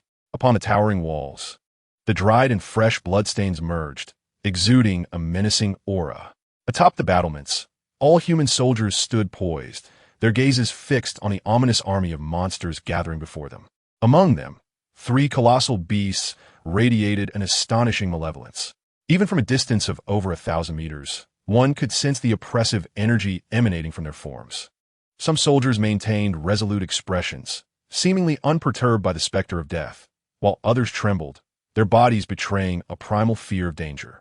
Yet, regardless of their trepidation or resolve, none retreated. They stood firm in their positions, for behind them lay their homes. "Win Shanwu, at last, you remember that I, Old Zhong, am still here." The grizzled veteran bellowed from the highest beacon tower. "You've been gallivanting at the command center, leaving me utterly exhausted." "Gallivanting? I would much prefer to be here, fighting, rather than returning to ponder those vexing matters," Wen Shangwu retorted, his words more plentiful than before. A stark contrast to his earlier demeanor at the command center. "Indeed, those troublesome affairs can be quite overwhelming," the rugged elder conceded, nodding in agreement. Another injury? I see. Wen Shangwu remarked, noticing the makeshift bandage around the elder's waist. Such trivial wounds are nothing. I'll survive, the elder scoffed, attempting to turn and demonstrate his resilience. However, the movement strained his injury, causing him to grimace. Blast it, that stings a bit. Stop pretending. You're not as spry as you once were, Wen Shangwu chided, observing the elder's struggle. Don't act as if you're any younger yourself, the elder retorted, forcing himself to his feet, gazing towards the encroaching monstrosities. Those three beasts will be no easy foes. They come at us in relentless waves, as if fueled by gunpowder. Indeed, it seems a formidable force has emerged among our kind, one that threatens their dominion, Wen Shangwu noted. Oh, the rugged elder's interest peaked, forgetting his pain. Is that true? Don't jest with me at such a critical moment. Rest assured, I have no reason to deceive you, Wen Shangwu replied, observing the elder's reaction. Upon confirming the truth, the elder fell silent, a contemplative expression crossing his face. What are your plans? I shall fulfill my obligations, Wen Shangwu stated, casting his gaze outward. Indeed, excessive protection is counterproductive. That young lad, Qianqian, was rendered ineffective by too much shielding. I warned them, but none would listen, the elder lamented, positioning himself beside Wen Shangwu. Precisely, we must execute our duties, the elder suddenly chuckled. It seems that old goat must have foreseen this. It's remarkable that it could stir him to such a degree. My interest in that young one has been piqued. Let the young one develop on his own. We old warriors will safeguard things here, the elder declared, flexing his limbs, his gaze hardening. We cannot meet that young one without having achieved something worthy, lest we become the subject of ridicule. Calm yourself. Take a breather, Wen Shangwu advised, glancing at the elder, who was grimacing while eager for action. If I rest, how can you face 3 ninth-tier foes alone? This is no trifling matter. 3 ninth-tier monsters are mere trifles, Wen Shangwu replied nonchalantly, seemingly unconcerned by the looming threat. Trifles? You boast boldly, the elder began, but then suddenly recalled something. His eyes widened. You wouldn't. What is so shocking about this? I was once the nation's top genius. If I lack such capabilities, what does that say about my title? Wen Shangwu replied casually. To advance so swiftly, your talents must indeed surpass even Junior GS. In terms of innate talent, Junior G may still hold the edge. However, he sacrificed his own progression for the sake of our people, Wen Shangwu remarked, observing the advancing army of monsters. Stepping forward, he seemed to tread upon invisible steps in the air, ascending with each deliberate stride. How that old fool managed to deceive me? The elder grumbled, feeling a twinge of envy. You may be the first, but that doesn't put you above me. Once this monster assault concludes, I too shall seek seclusion for a time. I'll leap past the threshold and astonish you, old friend. Half a year later, under Su Wenma's meticulous guidance, Qianqian made remarkable progress. Each morning, he engaged in stamina training. Afternoons were devoted to vital energy cultivation, and evenings were reserved for the nourishing delicacies prepared by Mistress Ding. Day after day, after consuming 2 high-grade spirit stones, Qianqian achieved significant breakthroughs. His ordinary vitality reached 2,133 points, and upon unlocking the Dragon Tiger vitality, it soared to 4,430 points, almost halfway to transcending into a 4th-tier warrior. Yet, he only revealed a mere 476 points of vitality to Su Wenma. Nevertheless, this figure astonished Su Wenma. Qianqian, you have truly exceeded my expectations. You are on the brink of becoming the youngest 8th-tier warrior in Huagua. Whenever Su Wenma praised him, Qianqian would smile modestly and reply, It is all thanks to Master and Mistress's excellent teaching. This was no exaggeration. During these past 6 months, Su Wenma and Ding Yueying dedicated themselves wholeheartedly to the training of both Qianqian and Long Qianqian, devoting nearly all their time to their development, rarely attending to affairs at the Institute. As a new year approached, Huagua sought to celebrate in grand fashion, adorning streets and alleys with red lanterns and preparing nationwide fireworks displays, a spectacle absent in previous years. This year's festivities were especially jubilant due to a momentous event that had transpired over the past 6 months, a resounding victory in the Central War Zone. Chapter 34, A Call from Bai Qiling. Since the loss in the Western War Zone, the morale of the populace had plummeted. Some nefarious elements even spread rumors of Huagua's impending doom, but those caught were swiftly apprehended and suppressed. Yet, this could not alter the pervasive gloom that hung over the nation. The Central War Zone, being the most critical and vital of the 5 battlefronts, had achieved a significant victory, dispelling the shadows that loomed over the country and granting its citizens a much-needed respite. Half-step to the 10th tier. The 3 demons of Bauta were subdued. One man stands guard, dispersing myriad demons. These 2 phrases have resounded most frequently in Qianqian's ears over the past 6 months, echoing through every street and alley. Moreover, the grandeur of this battle is reflected in the manuals of various salons, which now feature an additional hairstyle, the exclusive style of Feng Lao. This alone signifies the battle's monumental importance. The term half-step to the 10th rank is also one Qianqian encountered for the first time. Upon hearing it, he sought out Su Wunma for clarification. Su Shai, isn't the upper limit for martial artists only the 9th rank? Why is there a half-step to the 10th rank? Have any 10th rank martial artists ever emerged? Generally speaking, the martial grades recognized by the public range from 1 to 9, as the 10th rank has yet to be witnessed and thus remains unaccounted for. The designation of half-step to the 10th rank refers to an entity that has grazed the threshold of the 10th rank, possessing the potential to break through. Despite the prefix half-step, the combat prowess of such a being vastly eclipses that of a 9th rank martial artist. As of now, no human has reached the 10th rank, nor has any 10th tier beast been recorded. However, the number of creatures at the half-step 10th tier surpasses that of humans, which contributes to their current dominance over us. Both humans and beasts strive towards the elusive 10th rank. Should one side achieve this milestone first, the course of history will be irrevocably altered, leading to a decisive victory for that faction.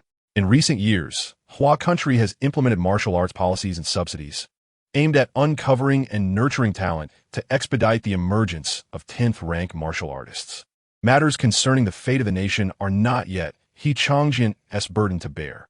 For now, he can only seize the moment and enhance his combat abilities during this relatively peaceful period. Thus, as the new year approached, even though Su Wunma suggested Qianqian take a break, he still devoted his spare time to cultivating with spiritual stones. Yet, during the new year, one inevitably yearns for certain traditions, family reunions, festive dinners, and the celebratory atmosphere. Qianqian was no exception. During his moments of respite, he often cast his gaze towards the landline at home, hoping for it to ring. Long Qianqian had already been taken home by Yi Yaoyao, leaving him alone, which magnified his longing several times over. At last, on the eve of the new year, the phone rang. Qianqian was the first to dash to it. Upon hearing the familiar voice on the other end, he found himself at a loss for words to describe his feelings. "Mom, how did you know it was me calling? That's impressive." He chuckled as he glanced at the caller ID. "This is called a shared connection of the heart," by Qianling replied with a laugh. "How are you, Mom? Is your illness cured? Are you coming home for the new year?" Although he had been quite comfortable at Su Wunma's residence at this moment, Qianqian longed to reunite with his family. That was the essence of the new year. "Don't worry, Qianqian. I just completed my final treatment yesterday, and all my health issues have been resolved. You won't have to worry about me doing anything reckless anymore. Haha. Please apologize to your father for me." "It's all right, Mom. Your health is what matters most. You're such a good boy. But will you be back for the new year tomorrow?" Qianqian pressed once more. There was a moment of silence on the line, and the lack of an immediate response was, in itself, an answer. Qianqian's expression dimmed slightly. "Be a good boy. Qianqian, call your Shirye over. I have something to discuss with him." After a brief pause, the voice returned. "Okay." Qianqian set the phone down and called out for Su Wunma. When Su Wunma arrived, Qianqian handed him the phone but remained by his side, waiting. "Qianling, how are you? Is your illness cured? Thank you for your concern, teacher. My ailments have been resolved, and after completing my recovery, the accumulated vital energy has helped me break through to the 7th rank martial artist." "That's wonderful news." Su Wunma expressed genuine joy at his student's breakthrough. "Then you must return home for the new year tomorrow. Your Qianqian has a big surprise in store for you." Every parent would be thrilled to hear their child achieve a breakthrough at just 2.5 years of age. However, silence fell on the line once more. This time, the silence lasted only a moment before Qianling spoke again. "Teacher, I may not be able to return for the new year. The demons in the western battle zone have begun to surge into Huaxia territory again. I don't know what has been happening in the Dragon Swords dungeon these past few months, but the demons continue their relentless assault. You must be aware of this." Yes, almost all of the city's combat forces have been dispatched to support the dungeon, Su Wunma nodded. Currently, I am en route to the Dragon Sword dungeon. So Qianqian may need your care for a while longer. Understood, Su Wunma replied, aware from experience that, in such circumstances, there are few options. Please convey my apologies to Qianqian. I may not be able to spend the new year with him this year. I feel like I have failed as a mother. Qianqian, standing by the phone, heard these words. Sniffling, he looked up at Su Wunma. Having interacted with Qianqian for so long, Su Wunma knew well what was on his mind and passed the phone back to him. No need to apologize. The voice on the other end hesitated. It's all right. Even if I can't be there this year, there will be many more new years to come. Mom, once you reach the dungeon, please take care of yourself and Dad. If you ever feel tired, just call me, and I'll keep you company. Shurya and Shurnyang are good to me. They care for me and often prepare delicious food. So, you can rest easy. I'll be waiting for you both to come home. On the other end of the line, Qinling took a deep breath, her voice trembling slightly yet resolute. All right, we will return home. Chapter 35. After so much training, do you long for a battle? Is Qianqian all right? He has been standing by the window for quite some time, Ding Yueying remarked with concern. He's fine. It's natural to miss family. I used to do the same when my parents were away, Su Wunma replied. Damn those demons, Ding Yueying exclaimed, uncharacteristically cursing. It shouldn't be like this. Our city should not be a key target for demon invasions. Why are they coming in waves this time? Unclear. We cannot fathom the thoughts of these beasts. We can only hold our ground for now, Su Wunma sighed. I truly wish I could fight alongside those old fellows. They would surely mock me for my current state. Enough of that. Your condition doesn't permit such thoughts at present. Indeed, it's regrettable that I didn't slay more of those beasts back then. Su Wunma clenched his trembling fist. Is there really no one left to hold the line in the Western District? Ding Yueying furrowed her brow. There are, but they require time, Su Wunma shook his head. If I recall correctly, there's an old fellow nearing the 9th rank. It all depends on whether he can seize the opportunity. If Su Wunma's expression grew a shade gloomier, he remarked, the situation in the West District is truly precarious. Do not worry. Our nation has weathered numerous crises before, and we shall overcome this one as well, Ding Yueying consoled, gently patting Su Wunma's shoulder. Noticing Su Wunma's lingering despondency, Ding Yueying urged, cheer up. You bear the weighty responsibility of nurturing the pillars of our nation. This is the most crucial task before you now. At this, a spark of light returned to Su Wunma's gaze. Indeed, he said, glancing at Qianqian, who stood by the window, finally managing a smile. True, although I have yet to break through to the 8th rank, if I can cultivate the youngest 8th rank warrior, it would surely astonish those old geezers. The following morning, Qianqian rose early, diligently adhering to the training regimen Su Wunma had devised for him. Ordinarily, the first day of a new year would beckon one to venture out and revel. Yet Qianqian lacked such a mindset. Time is of the essence, he mused. System, even during this festive season, you ought to bestow upon me a red envelope. If that is not feasible, then at least send a challenger my way to undertake a task and earn a reward for celebration. Regrettably, the system remained unresponsive to such entreaties. So aloof. Qianqian chuckled, shaking his head as he continued his training. This little fellow, even during the new year, remains so tense, Ding Yueying observed. Approaching to call out to Qianqian. Let him train, Su Wunma interjected, stating for him, this is the best way to relax. Training is relaxation. Ding Yueying frowned. Just like back then with Qinling. Indeed, while training alongside this child, I often see echoes of Qinling in him, so similar. However, perpetually training is not an ideal solution. One must balance work and rest, she insisted, her brow still furrowed. If you speak to him now, he is unlikely to listen. Then what should we do? Rest assured, let him train today. Tomorrow he will have the chance to relax, which will also serve to assess his recent training progress. Tomorrow? Ding Yueying pondered. Is someone coming? Yes, one of my students is visiting me tomorrow. He recently informed me with great joy that his child has successfully awakened. And the result is quite commendable, an A-grade awakening item. However, it seems the child has become rather arrogant after this achievement. Su Wunma chuckled, shaking his head. Such situations are quite common. At around 15 years of age, children are particularly concerned about their reputation. It is entirely normal for them to feel inflated after awakening something impressive. Thus, he has asked me to see if I can bring his child down a peg. to remind him that there are always others more skilled and greater than oneself. Can you manage that? Qianqian is still so young. Ding Yueying voiced her concerns. Rest assured, I have been by Qianqian's side throughout this period. I am well aware of his capabilities. This is precisely the time he needs a battle. It cannot go awry. Can it? That must not happen. Otherwise, you would surely tear me apart. Su Wenma joked with a smile. I'm not as fearsome as you suggest, Ding Yueying retorted. Polifuli bunjing Su Wenmo. Is that not fierce? Su Wenma feigned injury. You have inflicted internal damage. Oh please, I hardly exerted any force. All right, you may rest easy. Tomorrow, I will be present. Everything will be fine. Moreover, I plan to take Qianqian out for a stroll after the events conclude. You intend to take Qianqian to see them? Yes, I am certain they would be eager to meet such an exceptional child as Qianqian. Very well, I will prepare some food for you in the morning. You can take along and convey my regards. Deal. The next morning, Qianqian, as before, rose early to prepare for practice in the back garden. However, upon descending the stairs, he encountered Su Wenma, who had been waiting downstairs. Ready for an early morning training session? Yes, master, is there something you need? You have been training for quite some time now, haven't you? Indeed, over 6 months. Have you considered trying your hand at combat? Combat.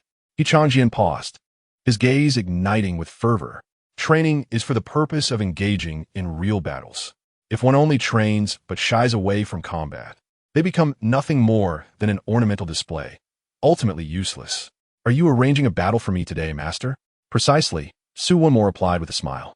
Shortly, one of my students will visit, and his child has recently completed their awakening. I would like you to spar with him. Host has triggered a battle invitation. An awakened first-rank warrior, lacking a clear understanding of their own strength, dares to challenge the host.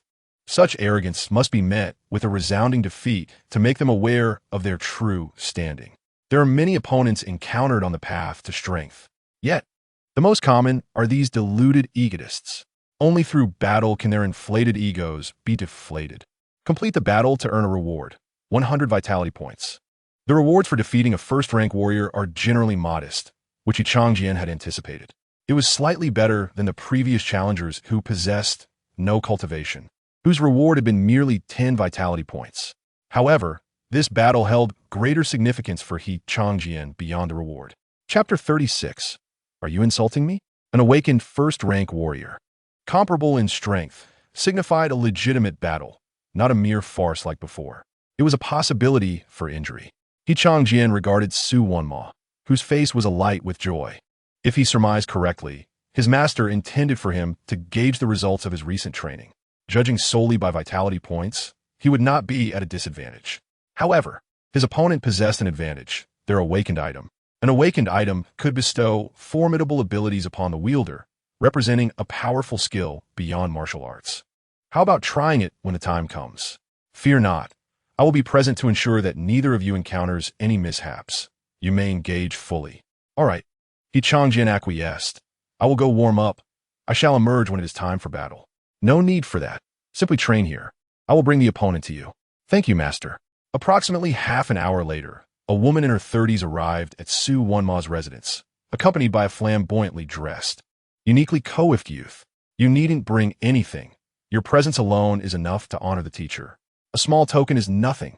Happy New Year, Teacher Su. Come, child. Greet the master. The woman patted the boy on the shoulder. The youth reluctantly managed a greeting. What is with you, child? Quickly and sincerely wished the master a happy new year. Yet this time, the boy remained silent, rooted in place, lost in thought. You rascal. It's all right.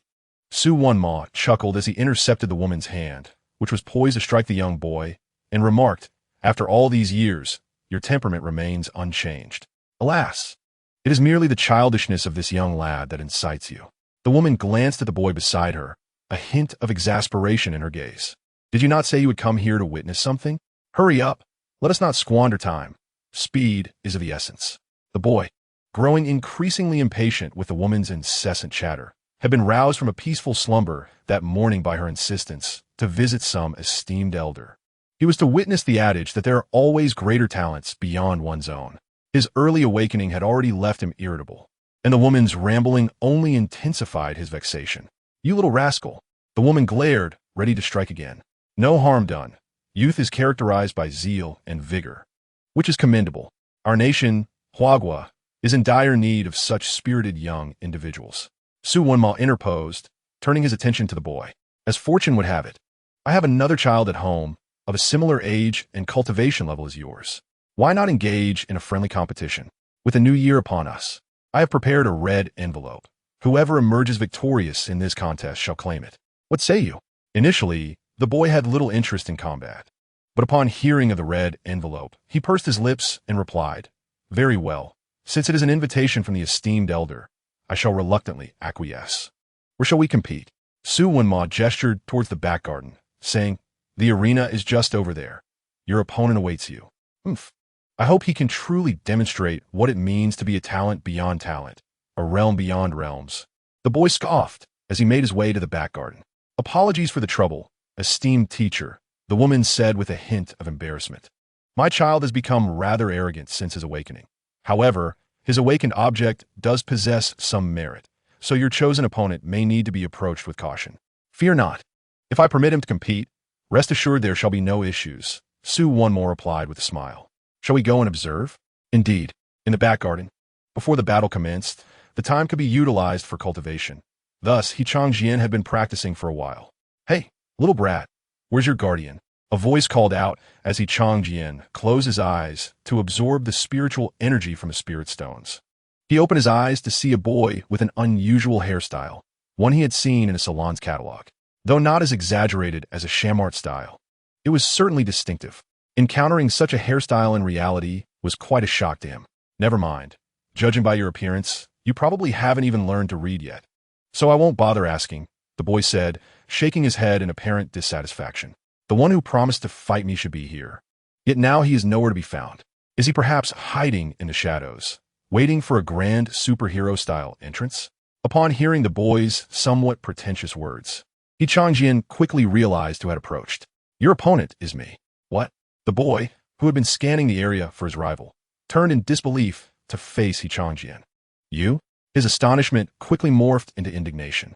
He had envisioned a competitor somewhat stronger than himself, yet he was confronted by a mere toddler of 2.5 years. Was this not an affront? Just then, Su Wonma and the woman entered, and the boy stormed toward them in a fit of rage. "Out of respect for my mother, I shall address you as esteemed elder. But what is the meaning of arranging for a child to battle me? Do you hold me in contempt? Is this a humiliation?" The boy's tone was genuinely irate, his gaze fixed intently on Su Wonma. "What attitude is this? Show some respect to the esteemed elder."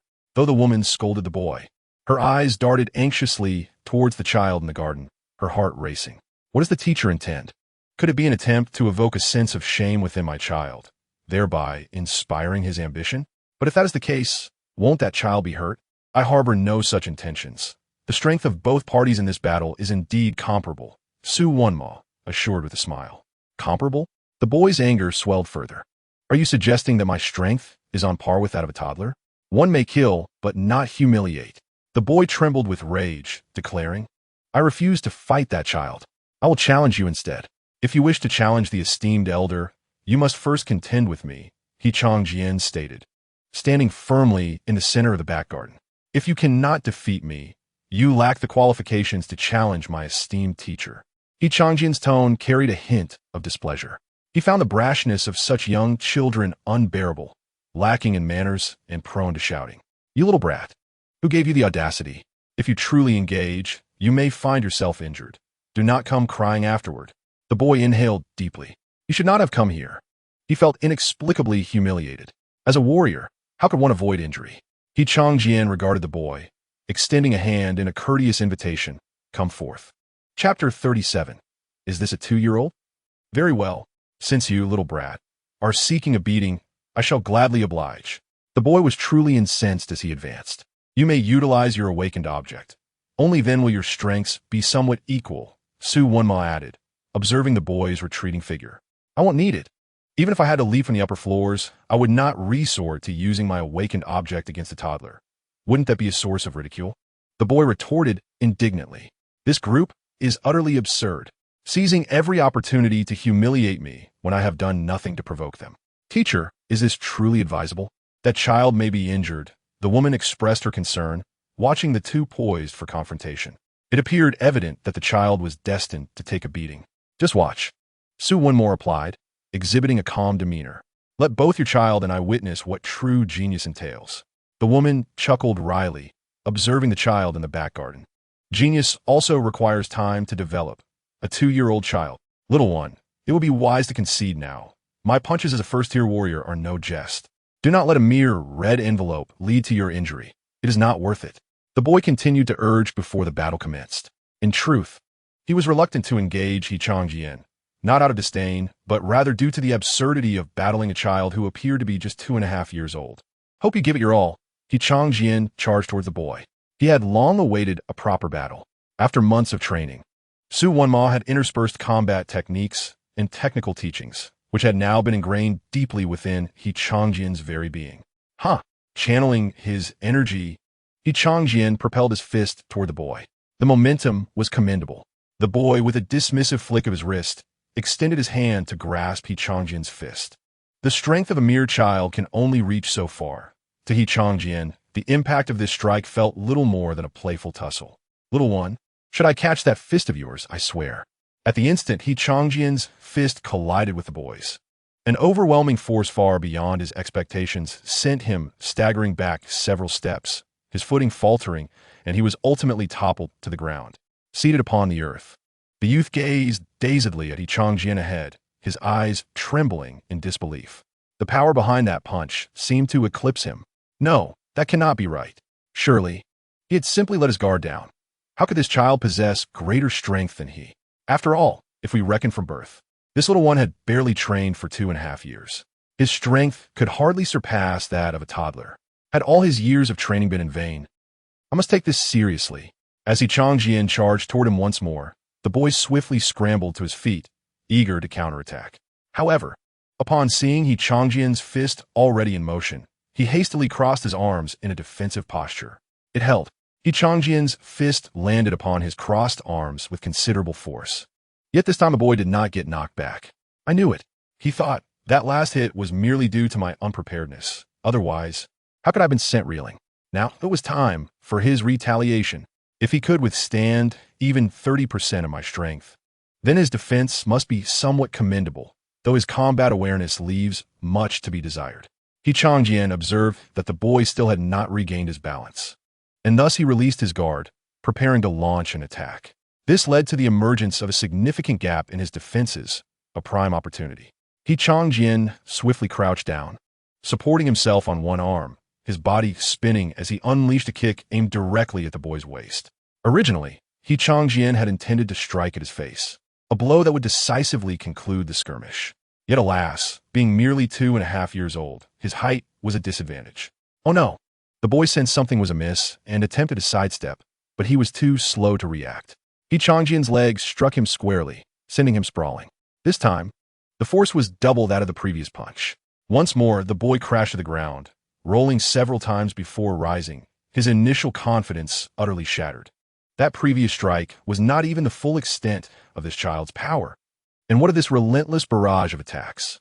Shouldn't a child of this age be gasping for breath after just a few steps? The boy's pupils dilated in shock as he confronted his most profound question. Is this truly a 2-year-old? Not only was the boy astonished, but a woman nearby was equally taken aback by Qianqian's performance. From a series of continuous strikes just witnessed, each one potent enough to repel the boy, she suddenly comprehended the true meaning behind the teacher's earlier remark about genuine talent. It dawned on her that the teacher's intent was not merely to provoke her child, but rather to engage him in a true battle. Teacher, whose child is this little boy? If memory served, this child had previously referred to Su Wonmo as his mentor, the Qianqian couple's child. Su Wonmo observed Qianqian's impressive display with a smile, replying, "Today, Qianqian performed exceptionally well, particularly that last kick. His timing was impeccable." How unsurprising. The Qianqian couple were renowned as the most gifted and powerful duo in martial arts in recent decades. If this was indeed their child, then such a situation would be somewhat explicable. As for why it was only somewhat explicable, given the current circumstances, the child had likely already ascended to the rank of a first-tier martial artist.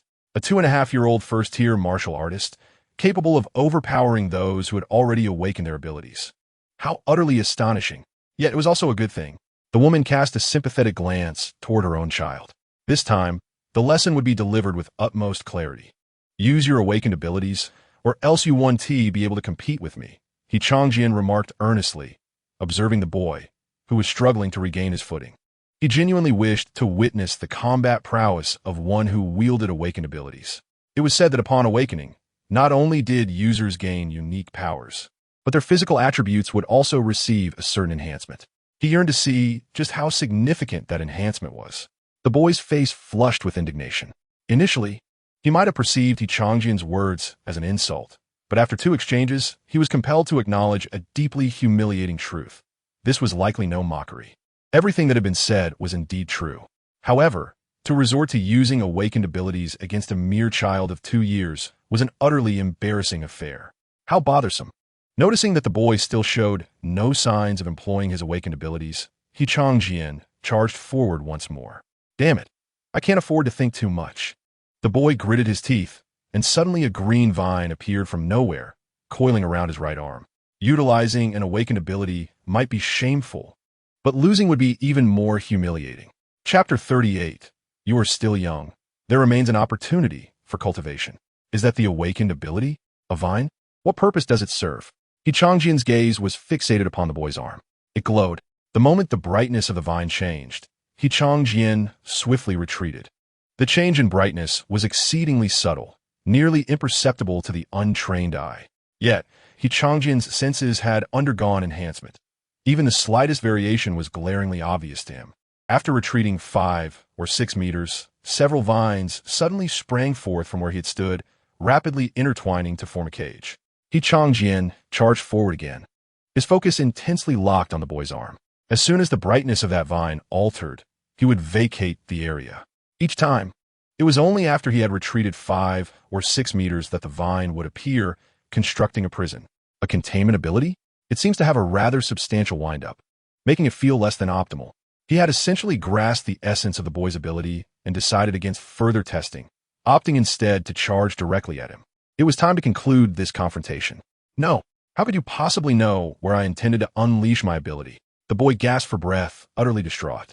In the previous 6 or 7 instances, each time he began to channel his power, Qianqian would simultaneously shift positions, as if he had anticipated his intentions. On one occasion, he even inadvertently released his power, yet Qianqian had still managed to evade in the nick of time. Absurd. How could this be a mere 2.5-year-old child? This was surely a reincarnated 9th-tier martial artist who had forgotten to drink the mangpa soup. The boy was at his wit's end. What is this even? No. What is the point of cultivating it all? He couldn't even defeat a child. Why aren't you defending yourself? At this distance, you should have had ample time to assume a defensive stance, Qianqian remarked, closing in on the boy.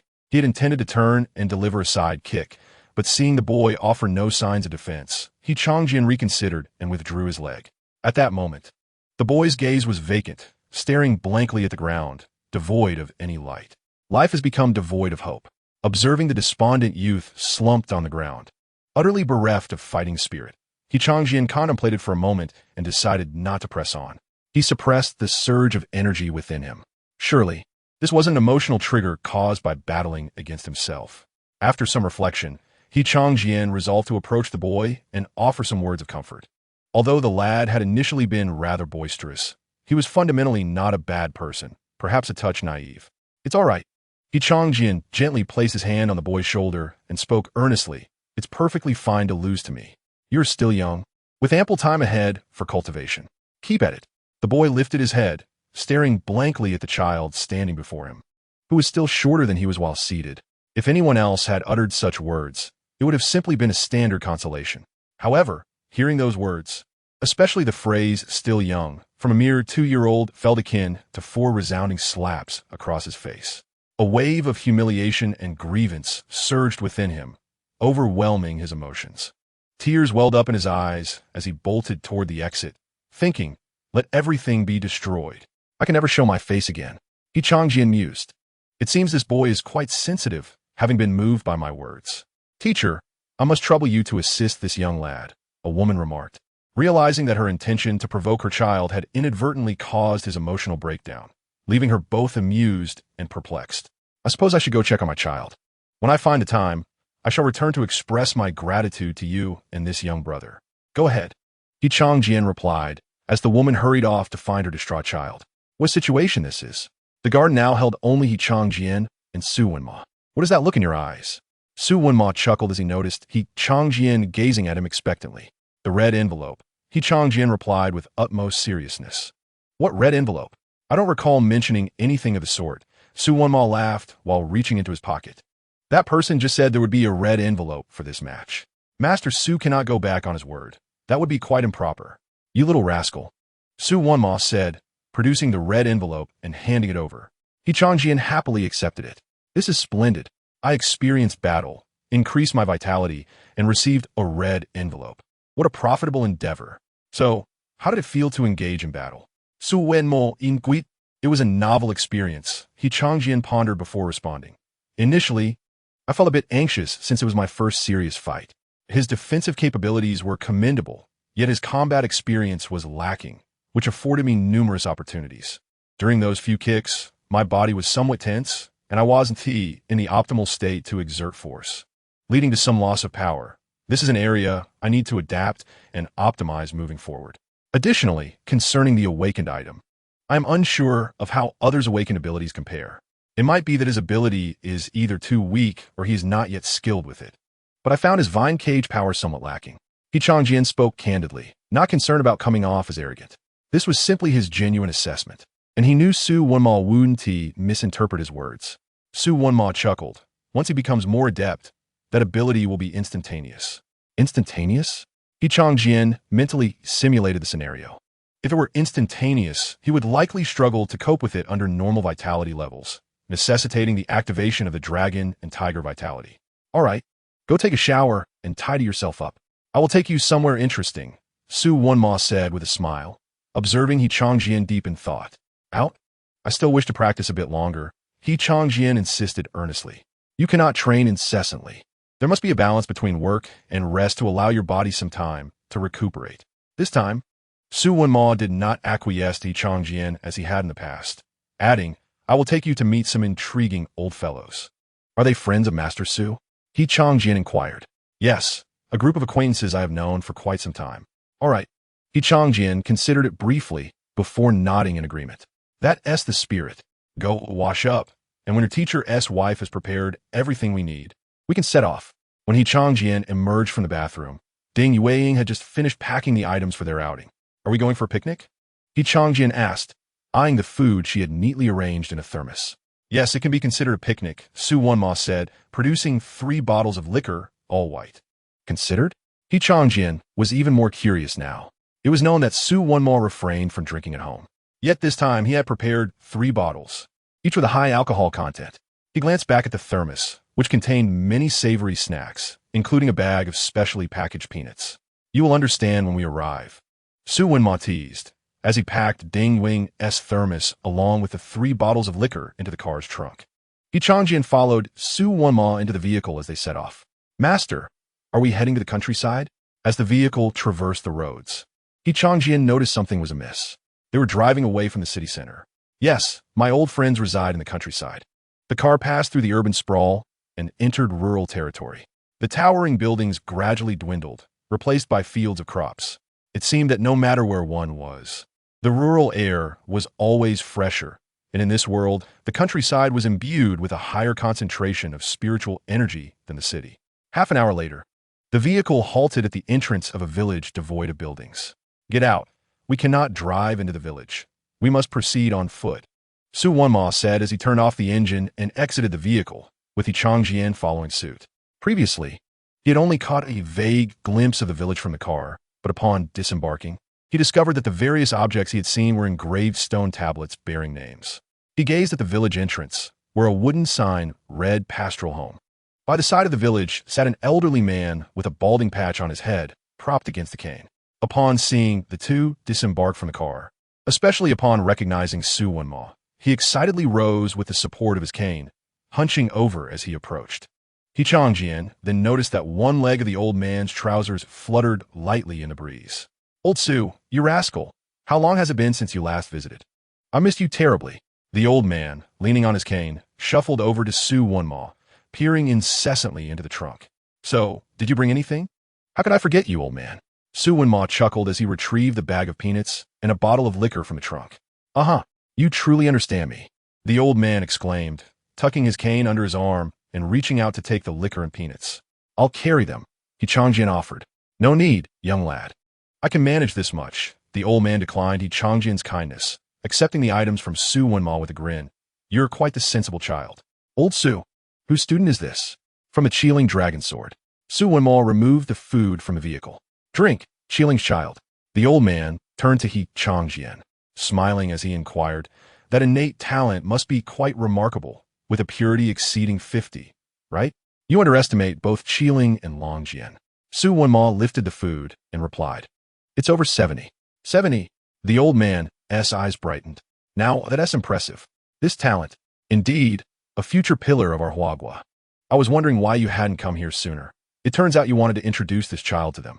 By this point, Qianqian had begun to speculate about the individuals they were to meet. If it were merely for this reason, he might have waited a bit longer, but there was more to it. Su Wenmo Juka. There's more? The old man was taken aback, somewhat perplexed by Su Wenma's words. You rascal. Knowing my legs aren't what they used to be, yet you rush ahead. Come on, enlighten me. It's simple. Su Wenma turned to Qianqian. Give this old fellow a punch. Should I hold back? Qianqian asked, considering the old man's evident struggle to stand. A full-force punch might topple him. Who do you think you're looking down upon? The old man huffed. I was once an 8th-tier warrior. Although I've diminished somewhat, I can still withstand the punch of a mere child. Come on, give it all you've got. 8th tier. Qianqian was astonished, not expecting such a formidable presence at the village entrance. Strangely, under normal circumstances, the system should have reacted by now, yet this time it remained eerily silent. Qianqian muttered softly, I'm coming, senior. Go ahead. Let me see what makes this little fellow so special that you keep him under wraps, the old man said, one hand leaning on his cane while the other extended towards Qianqian. Understanding the elder's original cultivation level, Qianqian immediately summoned half of his ordinary vitality and, angling upwards, struck the old man's outstretched palm. Upon contact, Qianqian swiftly retracted his fist with precision, not lingering. The old man did not relax like the youth Qianqian had previously battled. Given Su Wenma's words, Qianqian must possess some skill. Thus, he braced himself firmly. After receiving Qianqian's punch, he did not falter. The moment the old man felt the force behind Qianqian's fist, his eyes widened in astonishment. This level of strength? Has your vitality already reached the standard of a 2nd-tier warrior? Not quite yet, but I'm close, just a few points shy. Su Wenma chuckled from the side, delighted by the old man's shocked expression. The elder, upon receiving Su Wenma's response, was utterly astonished. Just how old are you? Over 2 years old, and yet, your vitality is nearly on the verge of breaking through to 2nd-tier warrior status. Let us go, Qianqian. This old fellow is getting on in years. He needs some time to digest this information, Su Wenma said with a smile, turning to enter the village. Understood. Qianqian followed in Su Wenma's footsteps. The genes of that couple are astonishingly excellent.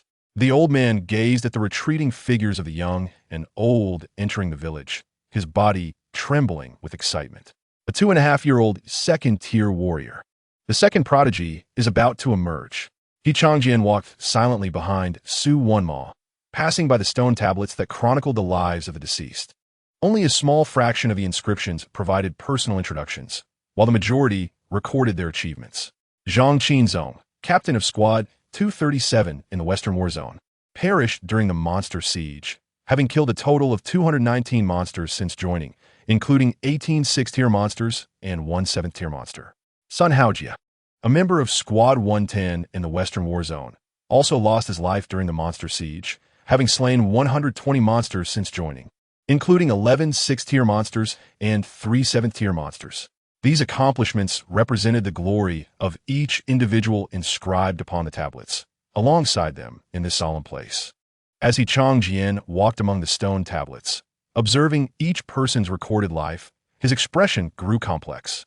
Su Wenma walked ahead, with Qianqian following closely, both moving slowly as if participating in a significant ritual.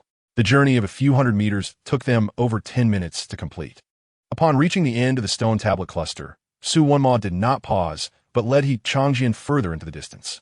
After traversing a grove, they arrived at a secluded spring, where 3 stone tablets stood beside the water.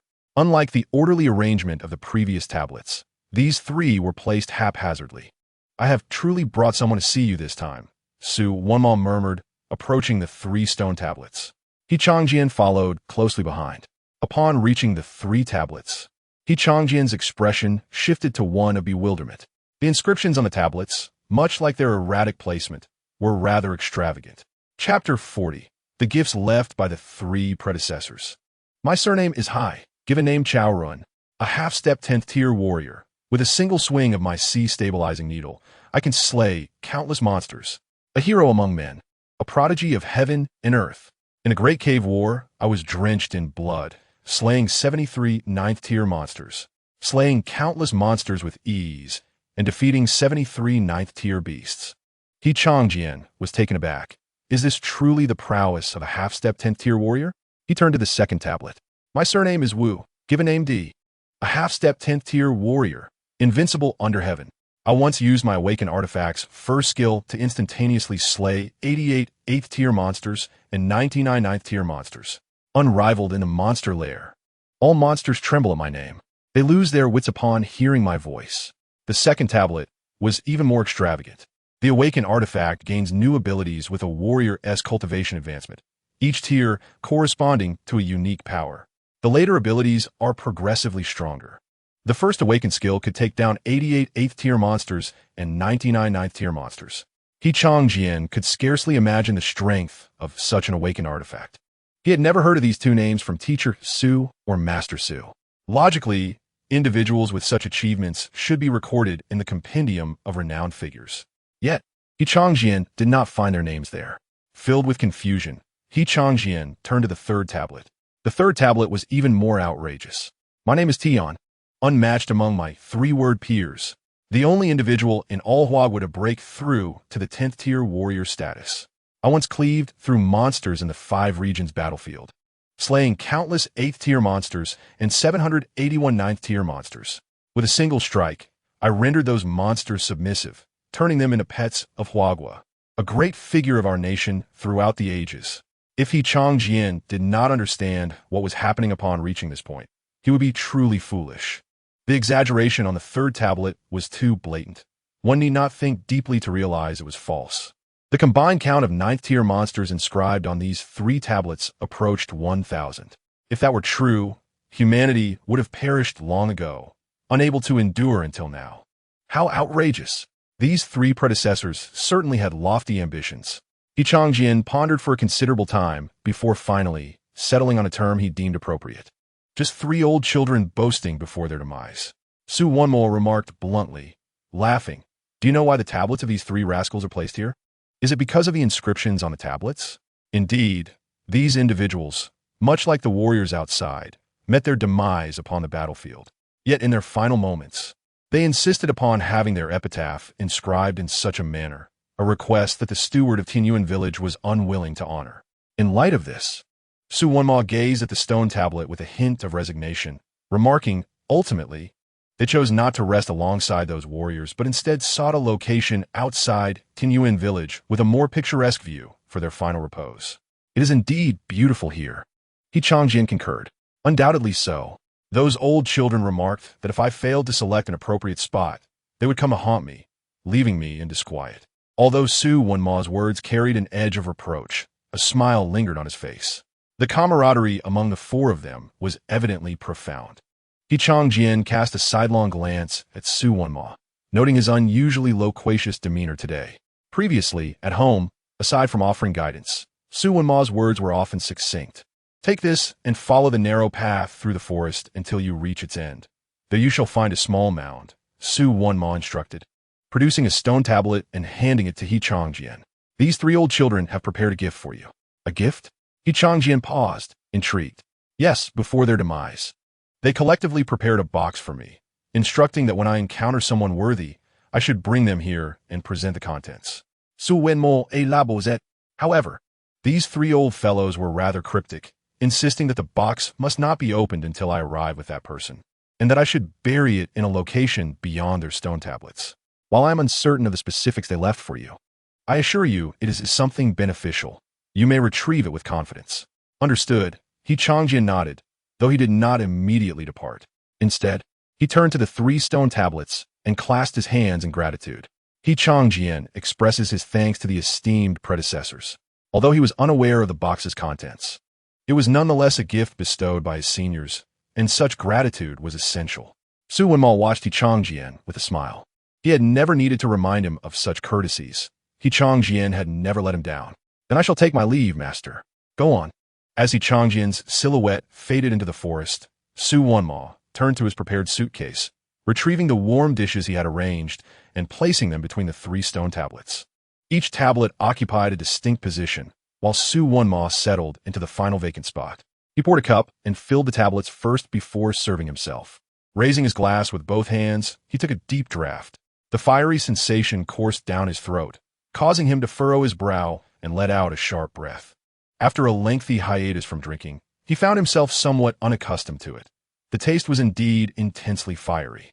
You 3 rascals, despite being far more adept at teaching than I, opted to preserve my life, Su Wenmal mused, his gaze vacant as he cast a playful reproach at the stone tablets. How splendid. 3 fools like you, such exceptional disciples, are now mine. Perhaps it was due to the morning rain, but the air within the forest felt damp, carrying a hint of coolness. Qianqian followed the small path, adhering to Su Wenmal's directions, making his way to the end of the trail. Something felt amiss. As he walked, he heightened his senses. Earlier, while passing through a grove, he thought he had heard a faint beastly cry. Although the sound was soft, it could not escape. Qianqian sharpened ears. Frowning slightly, he unconsciously quickened his pace. After approximately another minute, Qianqian finally arrived at the path's terminus. There lay a small mound, with a rectangular indentation at its forefront, roughly the size of the stone tablet Su Wenmal had given him. He did not rush forward immediately. Instead, he heightened his awareness to perceive the surroundings. As he navigated through the forest, the growl had not dissipated, but rather intensified, evidently stalking him with each step. Especially upon his halt, the sound of branches snapping echoed ominously from the surrounding woods. Here it comes. Just as the frequency of the snapping branches escalated, a shadow darted from the thicket, lunging swiftly towards Qianqian. Anticipating the attack, Qianqian deftly sidestepped, avoiding the shadow's strike. Looking towards where the shadow had landed, he beheld a leopard emanating a dark aura. Its eyes gleamed with ferocity as it fixated on Qianqian, as if perceiving him as an intruder in its territory. Growling menacingly in preparation to attack. Chapter 41. The challenge set by the master? Host has triggered a battle with the 2nd-tier magical beast, the Shadow Cloud Leopard. Past disappointments have led this 2nd-tier magical beast to mistakenly believe it possesses the capability to slay the host. This is an affront to the host's prowess. The host is urged to vanquish this creature with a thunderous might to reclaim their reputation. Kumba. Exhilarating. Upon defeating the Shadow Cloud Leopard, the host will receive a reward of 500 health points. The system delineates tasks with nuanced distinctions. When encountering humans, the directive is merely to defeat or overcome. However, when facing magical beasts, the terminology shifts to kill. This implies that Qianqian must eliminate the beast before him to acquire the reward. How unexpected. To face 2 challenges in one day. First a warrior, now a magical beast. Qianqian's focus sharpened, his gaze fixed intently on the Shadow Cloud Leopard. Though the reward for this task was health points, the quantity was substantial. 500 health points could sustain his training for days. To Qianqian, this Shadow Cloud Leopard represented a veritable bounty of experience. Is this a challenge orchestrated by my master? Qianqian summoned his vitality, propelling himself towards the magical beast. It seems this gift is not as easily obtained as anticipated. The Shadow Cloud Leopard was remarkably swift, outpacing the young warrior he had encountered earlier in the day. Moreover, its combat instincts were far superior, evading Qianqian's strikes with remarkable agility and seizing opportunities to counterattack. Were it not for Qianqian's adeptness in combat techniques, allowing him to evade the leopard's retaliatory strikes, he would have sustained several lacerations by now. Is the master testing me, believing the earlier skirmish was insufficient to gauge my training progress? Qianqian pondered while deftly avoiding the magical beast's assaults. The tenacity of the Shadow Cloud Leopard far surpassed that of the earlier youth. The frequency of the dark aura's pulsation has shifted. after a series of failed attacks. The leopard's patience seemed to have waned. The dark energy enveloping its form began to vibrate violently. In an instant, it lunged towards Qianqian with an unprecedented velocity. Its claws aimed directly at his heart. So fast I cannot evade. Qianqian's expression hardened. While he could perceive the shadow cloud leopard's movements, his physical capabilities were insufficient to react swiftly enough to dodge the impending strike. Hastily, he raised his hands to defend, bracing for the impact of the leopard's assault. A tremendous force propelled Qianqian's body backward, sending him crashing into a nearby tree before he finally came to a halt. Steadying himself, Qianqian furrowed his brow as he gazed at the wounds on his arms, inflicted by the creature's claws. Just like humans, magical beasts acquire corresponding special abilities upon ascending to different ranks. The words of teacher Su echoed in Qianqian's mind. Was the magical cloud leopard's special ability an enhancement of speed? The degree of augmentation seemed rather exaggerated. He fixed his gaze on the magical cloud leopard, which circled him within a 10-meter radius. The drawbacks of his unawakened state manifested at this moment. Even though his vitality had reached the level of a third-tier warrior, his lack of awakening rendered him somewhat overwhelmed in combat against a second-tier magical beast. The pain from wounds on his arms incessantly stimulated Qianqian's nerves. The most primal bloodlust within him began to awaken under this provocation, initially wishing to evade without injury. Qianqian's eyes became bloodshot as he struggled to suppress the tremors of his body caused by the pain. However, since you are seeking your own demise, I shall oblige you. Dragon Tiger Vitality. Activate. You three rascals must have been laughing at me from above, unable to join the fray after recovering. Humph. Su Wenma downed another cup of wine, his face slightly flushed. I may not be able to join the battle, but Qianqian can. He is destined to become a top-tier warrior in Huagua, you lot. Su Wenma extended a finger, tapping the stone tablet one by one, laughing as he said, what you see inscribed on this tablet are mere figments of your imagination. Yet Qianqian's future is indeed achievable. The things you left for Qianqian should suffice, right? If this is a prank, I shall demand an explanation when I descend. Humph. Su, where has that boy gone?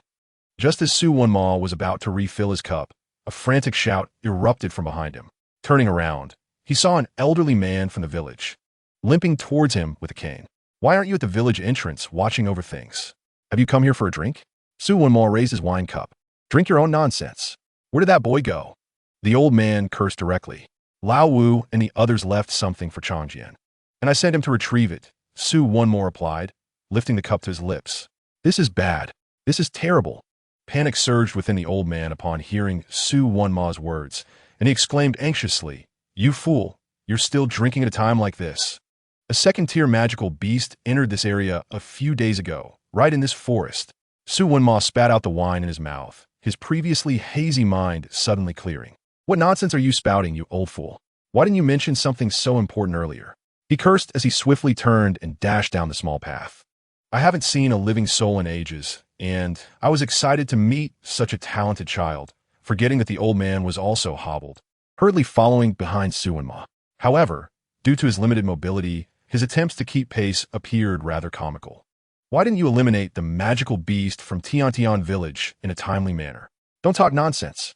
The old man retorted immediately. This area does not belong to Qianqian village. There's been a recent rodent infestation in the forest, and I thought since no one was around, I would let this beast take care of it. You old fool.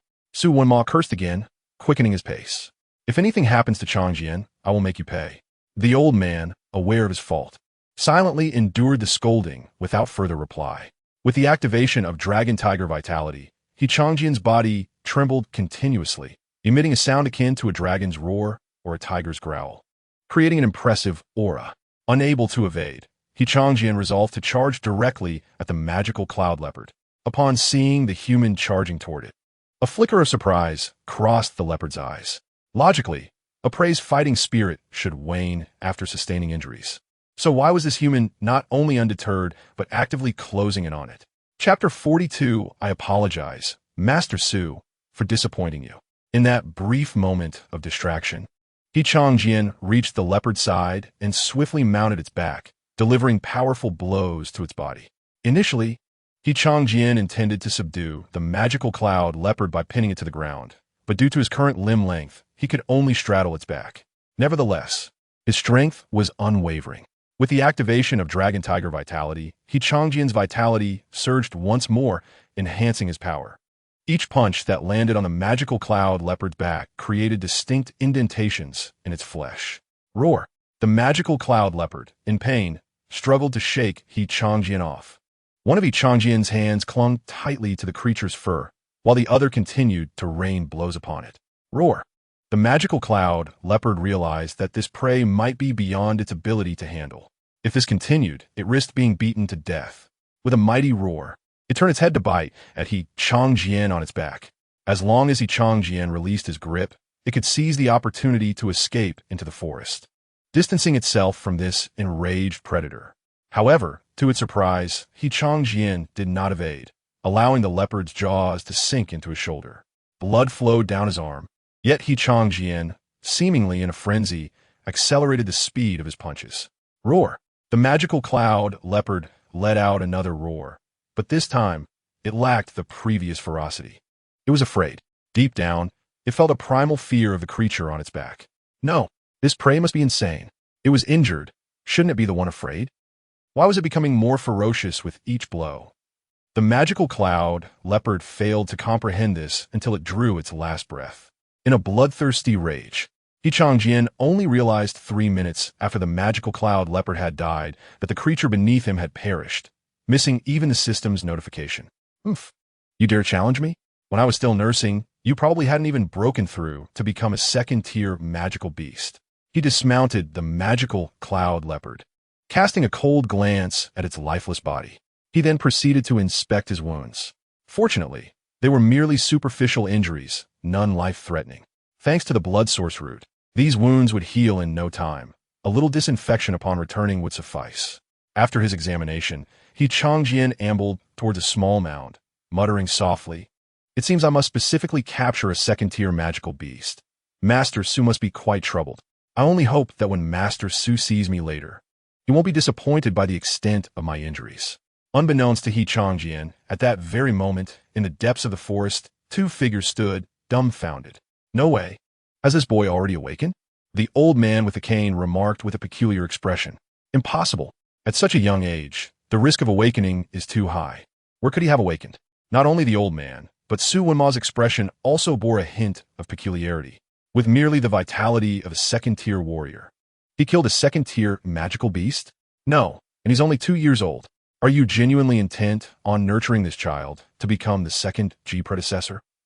In the old man's memory, only Ji Wuxiang was capable of such feats, and even then, it was merely a possibility, not a certainty.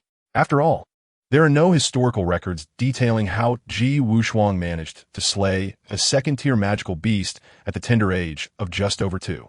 Su Wenma remained silent.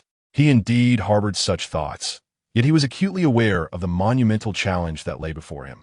However, given the current circumstances, it seemed that Qianqian had already reached such heights. The absence of documentation could easily imply that at the age of 2, Qianqian had surpassed Ji Wuxiang. Is that kid heading back? Shall we go out now? The elder inquired, observing that Qianqian had already retrieved the box. Let us proceed, Su Wenma replied as he made his way outside, the elder following closely behind. Master Su, esteemed elder, Qianqian exclaimed, suddenly halting upon seeing the two emerge. Su Wenma and the elder exchanged glances, both initially poised to speak, yet Qianqian preempted them. I apologize, Master Su. I have disappointed you. His words left both men momentarily speechless. It was they who ought to have expressed regret, yet somehow it had transformed into him letting them down. If disappointment were possible, the spirits of Tianyuan village might very well be incensed enough to haunt their dreams. Master, you painstakingly sought out a second-tier magical creature to test me. Intending to better evaluate my training outcomes, Qianqian continued earnestly, oblivious to the perplexity etched on their faces. Yet today, my performance was somewhat lacking. After sustaining numerous injuries, I barely managed to defeat the beast, falling short of your expectations. My prior training lacked sufficient diligence.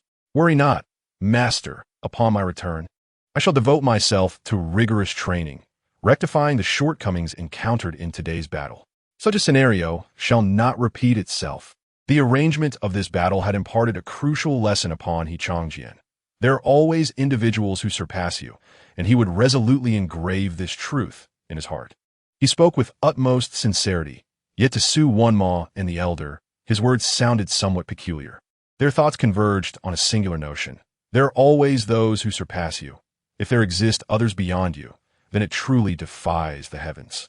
To slay a second-tier magical beast at the age of 2? Such audacity to even contemplate it was beyond imagination.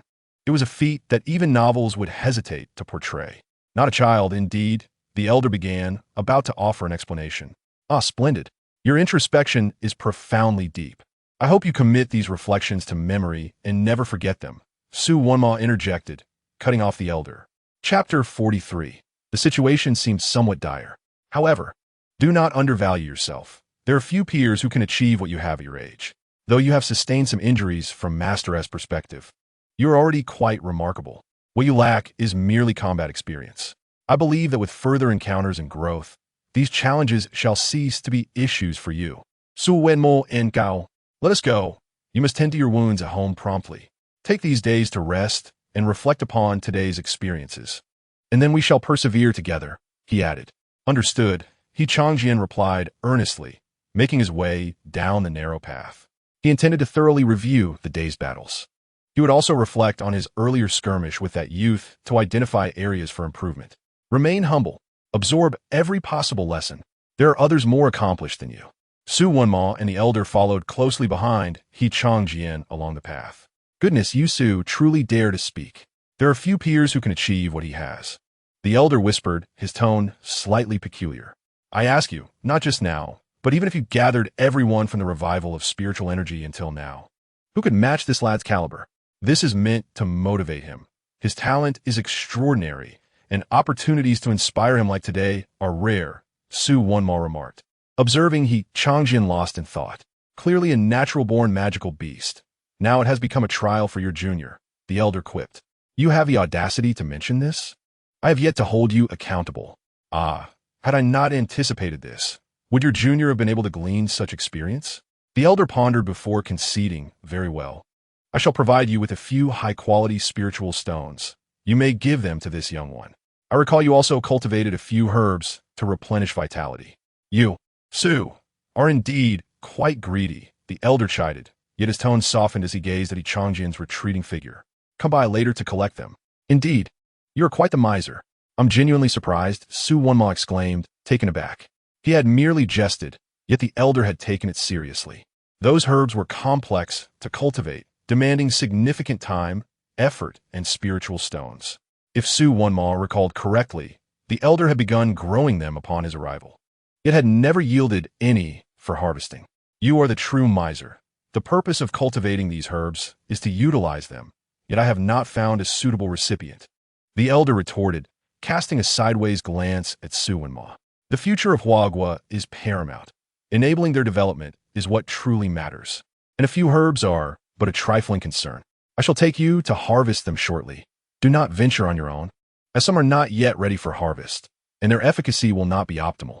Should you injure yourself, I will hold you accountable. Once they mature, you may bring this young lad along. Understood. Rest assured, I shall bring you wine upon my next visit. And don't forget the peanuts. I am aware of your penchant for them. I shall not forget. By the way, the elder suddenly chuckled, his expression shifting as he regarded Su Wonma.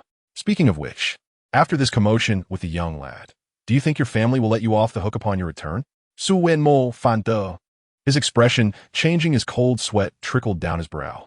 Oh no, on their way home, Qianqian opened the box. The items left for him by the 3 esteemed elders were nothing short of extraordinary. 3 top-grade spiritual stones, the most pristine of their kind.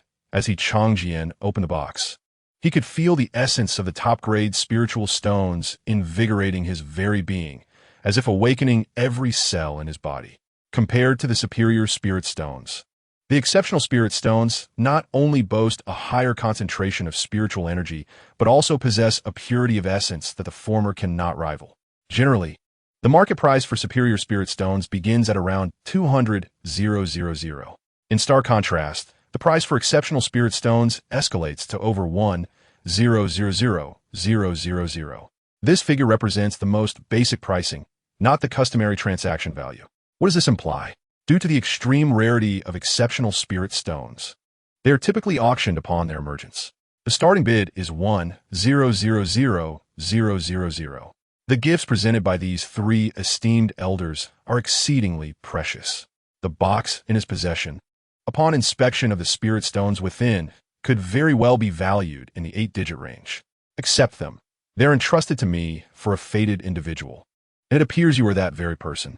Moreover, that old fellow at the entrance has gifted you several exceedingly rare medicinal herbs, which your master will later brew into a nourishing soup. Suwenmo Zima. The next time a master comes to Qianqian village, make sure to bring along Qianqian. He should express his gratitude to the elder in person. All right, Su Wenma replied, as he took a moment at the red light to wipe the sweat from his brow with a tissue. Oddly enough, the car is not even warm. Qianqian muttered softly, observing Su Wenma's actions. It was only upon arriving at the doorstep that he understood the reason behind Su Wenma's incessant sweating. Stepping out of the car, Qianqian immediately spotted Ding Yueying standing at the entrance. Her gaze naturally fell upon Qianqian, taking in the tattered clothing and the gruesome wounds that were evident. Ding Yueying's expression hardened, her brow furrowing as she rushed to Qianqian's side to inspect his injuries. Goodness, how did you end up like this? Come inside quickly and let me tend to you. Upon discovering that the injuries were merely superficial, she let out a sigh of relief and carried Qianqian into the house. Meanwhile, Su Wenma, who was getting out of the car, was completely disregarded by Ding Yueying. Sensing the gravity of the situation, Su Wenma began to contemplate whether he should find a place to stay for the night. However, realizing that doing so could prevent him from entering his own home afterward, he gritted his teeth and walked toward the house.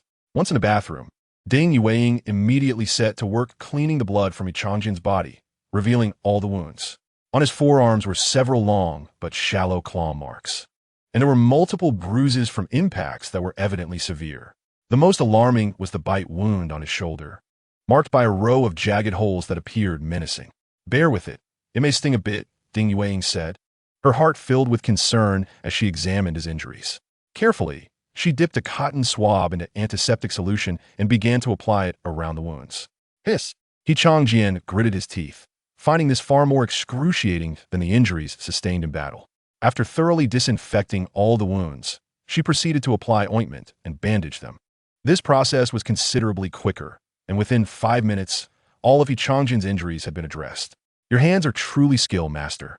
This bandaging does not hinder my movements at all, Qianqian exclaimed with a smile as he donned his clothes. Your flattery remains as sweet as ever. Ding Yueying replied gently, a smile gracing her lips. In the days to come, you may notice some itching around the wounds. Please refrain from scratching them, and in a few days, that sensation will dissipate. All right, I will heed your advice, master. Now go rest for a while. You must be tired after being out for so long. Have a good sleep, and when you wake, I will prepare a delicious meal for you. I am indeed feeling a bit drowsy, Qianqian admitted sincerely. Throughout the earlier battle, he had been on high alert, nearly exhausting himself. Coupled with the accelerated recovery from the blood source route, he was now quite fatigued. Go on and sleep. I will call you when it's time for dinner. All right. Qianqian turned to leave, but after a moment's thought, he turned back to say, Master, please do not blame the elder. He merely sought to test Qianqian's progress in cultivation. It was my own inadequacy that led to these injuries, so do not hold the elder accountable. Moreover, today has brought me much gain, and such events will not recur. As I grow stronger, I will be better able to protect you, master. Thus, please do not fault the elder. He only desires the best for Qianqian. Upon seeing Ding Yueying, Qianqian instantly comprehended why Su Wenma had been sweating profusely while driving earlier. Fearful of her reaction, he resolved to intervene on behalf of the elder. However, he could not guarantee how receptive she would be to his plea. Rest assured, my child, the master is a good husband to you, and she will surely understand. Just sleep peacefully. Qianqian acquiesced and returned to his room. If he had not misheard, Ding Yueying had placed particular emphasis on the word understand. It seemed that Su Wenma was destined to face dire consequences. Once Qianqian closed the door to his room, only Ding Yueying and Su Wenma remained in the hall. Chapter 44. Having been drenched in rain, shall I now tear someone else's umbrella? Ding Yueying remained silent as she methodically organized the medical kit. Once it was neatly packed, she slowly raised her gaze to Su Wenma. Su Wenma, intimidated, dared not meet her eyes, his gaze darting about in panic. "Ha! Well, it seems the sun is setting. I shall go prepare dinner," he hastily declared, glancing at the bright sun outside the window before scurrying toward the kitchen. "Stop right there." Ding Yueying did not shout, her voice not particularly loud. Yet, those two seemingly light words rooted Su Wunma's legs to the ground, rendering him immobile. Bowing his head, he immediately confessed, "My dear wife, I was wrong." "You were wrong? In what way?" "I see nothing amiss. You took Qianqian out to meet old friends. Let me think. Which of your old acquaintances could possibly harbor demonic energy?" Ding Yueying approached Su Wunma, seizing his ear and pulling him toward their room. Su Wunma dared not resist or cry out in pain, silently being dragged along. "Let me ponder. Did that old goat in the underworld foresee your outing today and come to visit you? In that case, the little snacks I prepared would hardly suffice. You should have taken me along when you left to spare them from saying they didn't enjoy their visit to our human realm. Although we humans may be somewhat resource-strapped at present, that does not imply I lack the ability to provide a fulfilling meal for our guests, lest I be ridiculed." Su Wunma was left speechless. Ding Yueying was genuinely angry, exceedingly so. Pulling Su Wunma into the room, she forcefully closed the door behind them. In that instant, the pent-up fury within Ding Yueying erupted. She grasped Su Wunma's arm and, with a powerful swing, hurled him toward the ground. Bang! The floor of the entire room seemed to tremble. Not only Su Wunma, but even Qianqian next door felt the vibrations and was filled with trepidation. It was truly frightening when the master was angry. He would need to remember not to provoke her. If the danger posed by Qinling, who had yet to recover from illness, was of a latent nature, one that could strike unexpectedly, then Ding Yueying represented a far more immediate threat. Hearing the commotion from next door, it was evident that a confrontation had ensued, and Su Wunma dared not retaliate. Long ago, Ding Yueying's temper was notoriously tempestuous. It was only as she matured, particularly with students frequently visiting her home accompanied by their children, that her disposition began to soften. That fall had required at least 90% of her strength, leaving Su Wunma utterly dazed. In that fleeting moment, he felt as though he had been transported back to the early days of their marriage.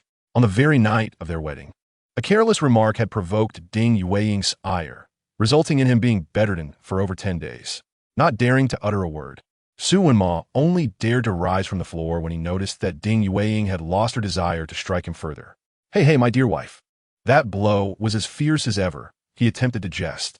However, Ding Yueying remained impervious to his attempts at levity, her expression still frosty as she glared at him. "Is this how you care for a child? When Qinling entrusted us with their child, was it to have you handle things in such a reckless manner? A demon? If memory serves me right, you were terrified to the point of losing control when you first encountered one, weren't you?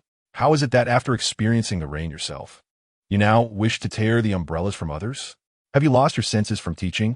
Are you truly sending a 2-year-old to battle demons? What are you thinking?"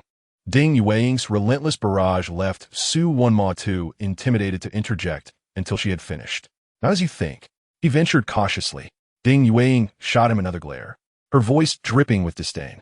"What I witnessed was a long sword returning covered in injuries. Was your initial intent merely to harm the sword? Or did you aim to destroy it entirely? If that is the case, you might as well take me down with it to spare you the annoyance of seeing me at home."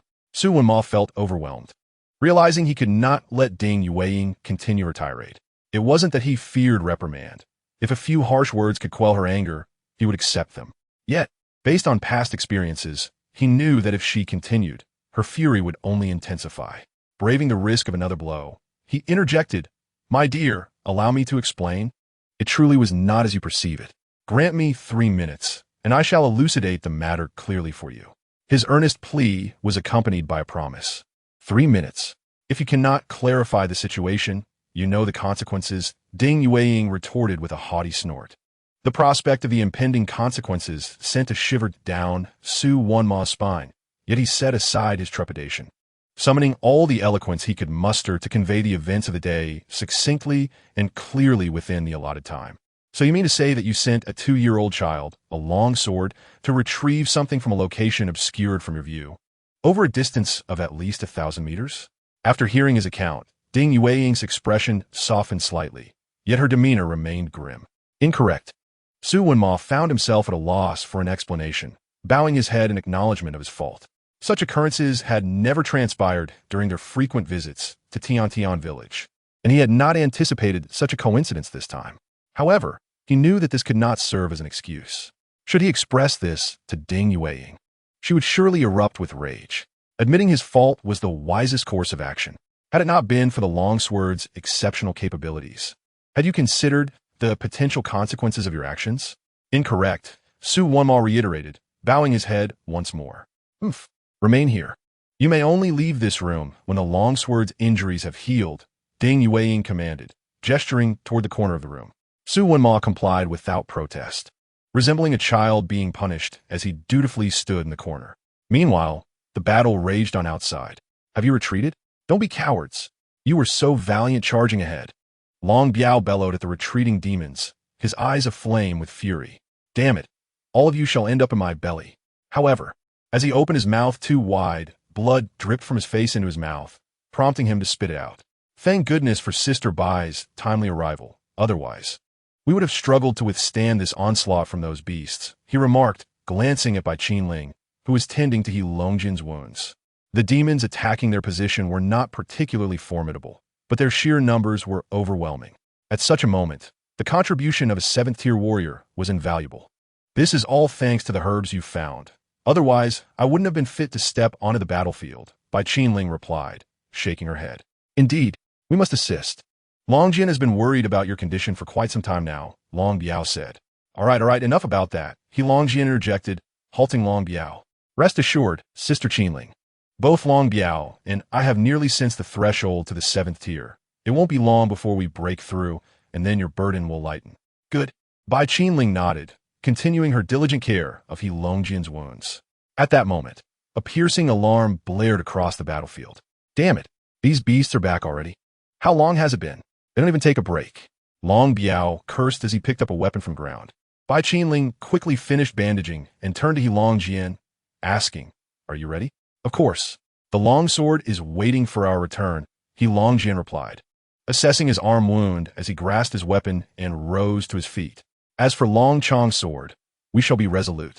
Bai Qinling and He Longjin's expressions hardened at the mention of him. What does the command center say? Are there any reinforcements on the way? Long Biao queried, tossing a recovery pill into his mouth. Aside from the personnel required for city defense, we've mobilized everyone else and are currently seeking assistance from other cities, came the response. Damn it, this battle is truly arduous. As long as the Western Front remains unsettled, our troubles here will never cease, Long Biao grumbled, sniffing the foul odor of demons in the air. Speaking of which, who is the elder in the Western District poised to break through to the 9th tier? Elder Yu? Yes, Elder Yu is merely a step away from the final breakthrough, yet he cannot find the opportunity. He Longjin replied. The entire hope of the Western District rests upon him, and the pressure he bears is considerable. Excessive strain is detrimental to achieving a breakthrough. Damn those beasts! Long Biao continued his tirade against the demons. There is no need for such pessimism, Bai Qinling interjected. Elder Yu possesses remarkable talent, after years of refinement. Once the opportunity presents itself, he will surely break through. By the way, isn't Elder Yu from our F-City? Long Biao asked. Not only from F-City, but he is also our fellow townsman, He Longjin added thoughtfully. Then we can rest easy. Our region is known for producing geniuses. And I believe Elder Yu will achieve his breakthrough before long, Long Biao declared, fixing his gaze on the demons less than 100 meters away. Come fort, beasts. Just wait until I, your grandfather, break through to the 9th tier. No, to the 10th tier. I will slay you all. 5th squad, charge with me. Bai Qinling and He Longjin did not share Long Biao's bombastic nature, yet their eyes glinted with fierce determination. 3rd squad, 7th squad, to battle, slay the demons. Under the confinement imposed by Ding Yueying, Su Wunma had truly not stepped outside his room for several days, apart from attending to the necessities. He Qianqian had attempted to communicate on Su Wunma's behalf a few times, but regrettably, Ding Yueying's stance this time was unyieldingly resolute. His goodwill was of no assistance. Thus, he could only silently recuperate. It was not until the 15th day, when He Qianqian's injuries had fully healed, that Ding Yueying consented to allow Su Wunma to venture outside. The days of confinement had left Su Wunma feeling quite stifled. Coincidentally, The Lantern Festival was today, and he was eager to step out and witness the festivities.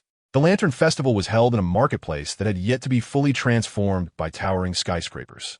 Typically, the market was sparsely populated, but in light of the celebrations, it had become quite bustling. Qianqian had attended once the previous year and found the crowd overwhelming. Thus, he had no intention of joining this time. With Qianqian opting to stay home, Ding Yueying planned to accompany him. However, Qianqian was aware that Ding Yueying was yearning to go. Don't worry, Ani. Feel free to enjoy yourself. I have no pressing matters at home. If you're concerned about anyone intruding, simply lock the door. Should anything arise, I will contact you via the landline. Initially, Ding Yueying was hesitant, but eventually, after much coaxing from Qianqian, she relented. If there is anything you can't handle, remember to call me, all right? I will rest assured, Ani. I'm already a big boy of 2.5 years. I can manage these things, he replied confidently. Such a little one. Very well, I shall take my leave now. After Ding Yueying reiterated some safety precautions regarding the household, she finally locked the door behind her as she departed. Qianqian then decided to return to the backyard to stretch his limbs. During his recuperation, he had utilized spirit stones to cultivate his vital energy, but physical exercise had significantly lagged behind. He needed to ease back into it, otherwise, he would be sore upon resuming training the next day. Just as he had taken a few steps, however, he suddenly heard the sound of keys turning at the door. Could it be Auntie and the master returning? But they just left not long ago. He halted and turned to glance at the entrance. The door swung open, but instead of his guardians, an elderly man with graying hair yet vibrant energy stepped inside. Qianqian regarded the newcomer with wariness, and the old man appeared equally taken aback. How do you possess a key to my home? When did old Su secretly have child? I am not Master Su's child. I merely reside here, Qianqian corrected, frowning. Master, are you the child of his student? The old man inquired. Qianqian remained silent, continuing to scrutinize the stranger. You young lad exhibit quite a keen sense of caution, the elder chuckled. I'm a friend of your Master Su. Look, here's a photograph of me with your master and Ani. The old man produced a photograph from his pocket, revealing 7 individuals, 3 of whom were the old man, Su Wenma and Ding Yueying. As for how I came to possess a key to this place, the elder continued, tucking the photo away. This institution was established by both me and your master, hence my possession of the key. As he spoke, the old man settled onto the sofa in the room, adding, if I recall correctly, there's a package of tea leaves in that cabinet. Indeed, upon opening the cabinet, Qianqian found a box of Tiguanyan tea, which Su Wenma frequently enjoyed. Are your guardians not home? They have gone to the Lantern Festival Market. Would you like me to call them? That's all right. I'll only be here for a short while. It's rare for them both to be out together. I wouldn't want to interrupt. The elder prepared the tea, discarding the first cup, and inquired, would you like some tea? Yes, Qianqian affirmed, moving to sit beside the sofa. The elder pushed a cup of tea toward him before pouring himself a cup. You, young lad, are quite different from other children, the elder remarked, observing Qianqian take a sip without any discernible reaction. Most children your age prefer milk or sugary drinks. They would often complain about the bitterness of tea. You appear to be accustomed to sharing tea with your Master Su. Occasionally, I do enjoy tea with my master, Qianqian replied thoughtfully. You are quite frank. The elder complimented. However, simply drinking tea and doing nothing feels a bit dull. His gaze shifted to the television as he retrieved the remote, subsequently rummaging through the cabinet. Eventually, he produced a game controller. Are you preparing to play an arcade game? Qianqian wondered, bemused, as he observed the classic fighting game that the elder had launched on screen. And arcade games? This old gentleman seems far trendier than he appears. Would you care for a round? The elder beckoned, producing another controller. Children your age generally enjoy these games, don't they? Today is a celebration. Feel free to play. If your master returns and scolds you, I'll stand up for you. This is a challenge invitation from an 8th-rank martial artist. The host has accumulated considerable fame through continuous battles. Your existence has caught the attention of 8th-rank martial artists. This challenge invitation signifies not only a battle, but also recognition of the host's efforts. Please accept it. Although the opponent's cultivation level is slightly superior to the host's, a true warrior must possess a heart unafraid of the strong. Engaging with such a formidable opponent will sharpen the host even further. Please accept it. Experience the thrill of combat. Winning this battle will reward you with the 7-star demon suppressing palm. Battle. Exciting. An 8th rank martial artist. Qianqian gazed in astonishment at the elder who had extended the invitation. Since the moment the elder had entered, he had displayed nothing but kindness, resembling a friendly old neighbor from his hometown. He never anticipated that he was in the presence of an 8th rank martial artist. This must be the strongest individual Qianqian had encountered since arriving in this world, with a cultivation level only slightly above his own. The system certainly had a bold way of speaking. Fortunately, the elder's combat challenge was merely for arcade games. He had been the undisputed champion of arcade games from elementary through high school. Though he had played less in college as online gaming took over and arcades gradually faded from popular view, it had not diminished his prowess in arcade games. If the battle format was this, then he would gladly accept the 7-star demon suppressing palm. Let's go, Qianqian declared, seizing the controller. The game chosen by the elderly gentleman is a classic arcade title, where each participant selects 3 characters and the match lasts for 1 minute. The victor is determined by which characters survive or possess more health at the end. Observing the elder's demeanor, it is evident that he has played this game quite a bit in the past, as all 3 of his chosen characters are among the more formidable in the game. Qianqian contemplated his selections and opted for a few characters with slightly stronger abilities. For now, he aimed to secure the task rewards before experimenting with other characters.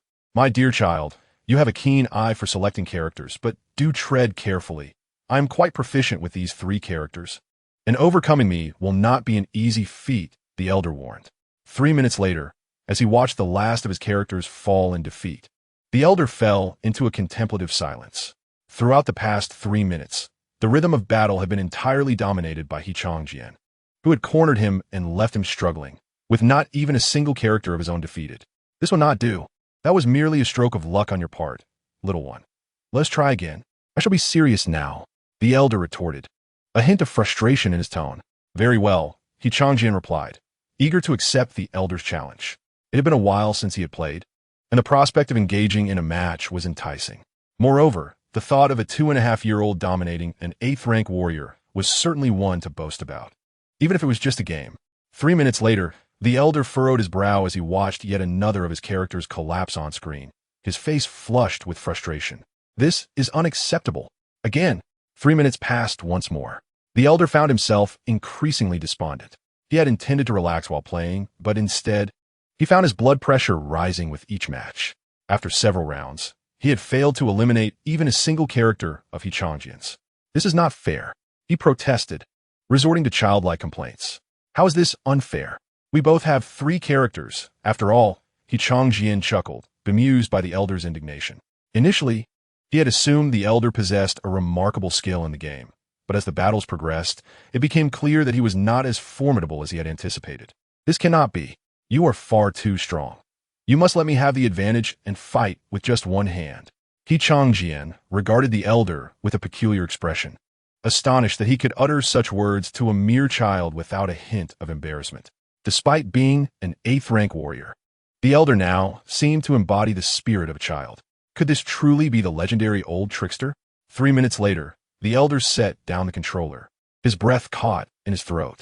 During the previous encounters, Qianqian had fought with one hand and allowed the elder to select his characters, yet still emerged victorious. This had truly left him feeling defeated. He gazed at Qianqian with an odd expression, silently cursing. Where on earth did old Su find such an unusual child?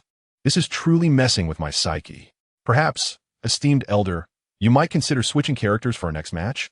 Qianqian suggested, noticing the elder's changing expressions. No, I must concede in the next round. Despite the elder's inability to best Qianqian, his combat prowess was still something to be reckoned with. If he were to lose again, it might spell trouble for him. He needed to devise a subtle, yet effective means of allowing the elder a chance to shine. I have predominantly used these 3 characters for quite some time. If I were to switch, I might not perform well, the elder asserted earnestly. Have you ever tried? Qianqian inquired cautiously. Those 3 characters are certainly not an option. The elder had consistently employed those 3 characters. Yet Qianqian had managed to defeat them with weaker characters. It would seem odd to deliberately throw the match. So he needed to encourage the elder to try different characters to make it less conspicuous. Tried? No, but I have used these 3 for a long time. Are they not among the strongest in the game? The elder's brow furrowed slightly. "They are indeed among the strongest," Qianqian replied, contemplating how best to persuade the elder. "However, esteemed elder, one must understand that the best is not always the most suitable." "The best is not always the most suitable?" The elder paused, his eyes reflecting a newfound insight as he turned to Qianqian. "What do you mean by that?" Noticing the elder's willingness to consider his words, Qianqian quickly elaborated. "It is quite literal. I observed your combat style. You prefer engaging in close-quarters combat." As he spoke, he selected a character to battle against the computer, opting for one of the elder's previous choices. While entering the match, he continued, "The characters you have chosen are indeed powerful, but they lean towards a more evasive style, which conflicts with your innate fighting approach. Consequently, despite their strength, they do not allow you to fully unleash your potential." Qianqian then exited the match and selected 3 characters that were more aggressive in nature. While they might not possess the overall strength of the previous trio, they were more aligned with the elder's combat style, allowing him to better harness their abilities, perhaps even surpassing their original potential. While those characters are indeed strong, I believe these 3 are better suited for you, esteemed elder. It is not merely about being good. It is about finding what is truly best for you. Qianqian concluded his reasoning and handed the controller back to the elder. "Shall we give this a try?" Chapter 47. Defeating an 8th rank warrior, securing rewards. The elder suddenly fell silent, his eyes reflecting deep contemplation, as if shrouded in a veil of mist. Qianqian's words echoed in his mind. "The best is not always the most suitable. What is suitable is the best." A spark ignited in the elder's eyes, dispelling the fog that had clouded his thoughts. He trembled with excitement as realization dawned upon him. The best is not always the most suitable. What is suitable is indeed the best, he exclaimed, his fervor palpable, as if he had uncovered a profound truth of existence. Qianqian felt a surge of relief at having uttered those words. The elder's reaction to a mere game had been rather intense. He could only imagine what might transpire if he were to lose again. "My boy, you have rendered me an immense service." The elder laughed heartily, his spirits lifted. Qianqian regarded him with caution, pondering whether the elder might truly be driven to madness by the game. As an 8th rank warrior, surely his mental fortitude could withstand such trials. "Come, young one, let us engage once more. Today has been my greatest fortune, deciding to embark on this journey. And an even greater fortune is having encountered you, dear child." If old Su were here, he would never have uttered such words. Qianqian was intrigued and almost tempted to inquire about the nature of such greater fortunes. However, upon reflection, the elderly gentleman was currently in a state of heightened emotion. Thus it would be prudent to avoid stirring up further trouble. Come, young lad, let us engage once more." This time, the elder did not select from the usual repertoire of characters he had previously employed. Instead, he opted for the 3 recommended by Qianqian. Unsurprisingly, he emerged victorious. Although it was a narrow win, it was indeed a win nonetheless. The elder was elated, as was Qianqian, resulting in a mutual celebration. "You, my boy, are quite entertaining. I find you rather likable." After his victory, the elder rose, satisfaction radiating from him. Indeed, after switching to 3 characters more suited to his style, he found the gameplay considerably smoother. The once dominating Qianqian was, for the first time, subdued by him. "Well, I have some matters to attend to now, so I shall not linger here until your esteemed master and mistress return. When we meet again, let's engage in a more thorough contest. Ha! Today's match was most enjoyable. I must be off." It is only natural to feel a surge of excitement after winning, particularly after a string of losses. However, referring to each other as brothers might have been a tad presumptuous. Qianqian pondered with a bemused expression. The elder's departure was a boon for Qianqian.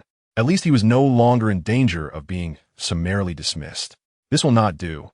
My cultivation is still insufficient. When will I grow stronger?" After the elder's exit, Qianqian sighed and summoned the system notification page in his mind. "Congratulations, host, on achieving the rank of 8th grade martial artist." For the host, this is a historic moment, overcoming an 8th grade martial artist with a cultivation less than that rank. As one capable of challenging those beyond your level, you must be reveling in the exhilaration of victory in such a tense battle. Indeed, there was a hint of tension during the elder's animated moments. "Congratulations, host, for receiving a reward. 7-star demon suppressing palm." The cultivation technique has been transmitted to the host's mind. 7-star demon suppressing palm. A supreme martial technique of the world, comprising 7 layers. With each layer mastered, the practitioner will acquire a unique type of palm power. Cultivating to the pinnacle of the 7th layer will allow the wielder to summon 7 stars within the palm, devastating all demons with a mere wave. Note, the 7-star demon suppressing palm has a doubled effect against demonic entities. Note, it is recommended to cultivate the 7-star demon suppressing palm according to the corresponding cultivation ranks. 2nd grade martial artists at layer 1, 3rd grade at layer 2, 8th grade at layer 7. Cultivating beyond 1S level may result in bodily harm or death due to overexertion. May the host continue to grow bolder in the battles ahead. Strive to become the mightiest being in the high martial world. Feeling a rush of excitement from the sudden acquisition of this cultivation method, Qianqian was elated. All along, his greatest desire had been to master martial techniques. He had inquired with Su Wenma before, but in this high martial realm, the number of martial techniques was exceedingly scarce, with most individuals merely learning combat skills that hardly qualified as true techniques.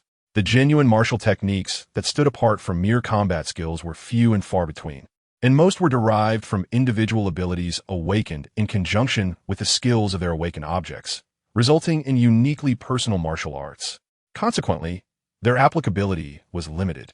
Most required similar attributes to those of the awakened objects for learning. The system's reward, the 7-star demon suppressing palm, was an exceptionally rare and potent martial technique that could be universally learned. It relied on the strength of the physical body as a foundation, with vitality serving as the driving force, manipulating breakthrough nodes to unleash tremendous power through varying frequencies of qi and blood. It was a technique usable without a specific awakened object. Upon reaching perfection, one could summon falling stars with a mere wave of the hand, far surpassing the capabilities of the heavenly obstruction Starquake.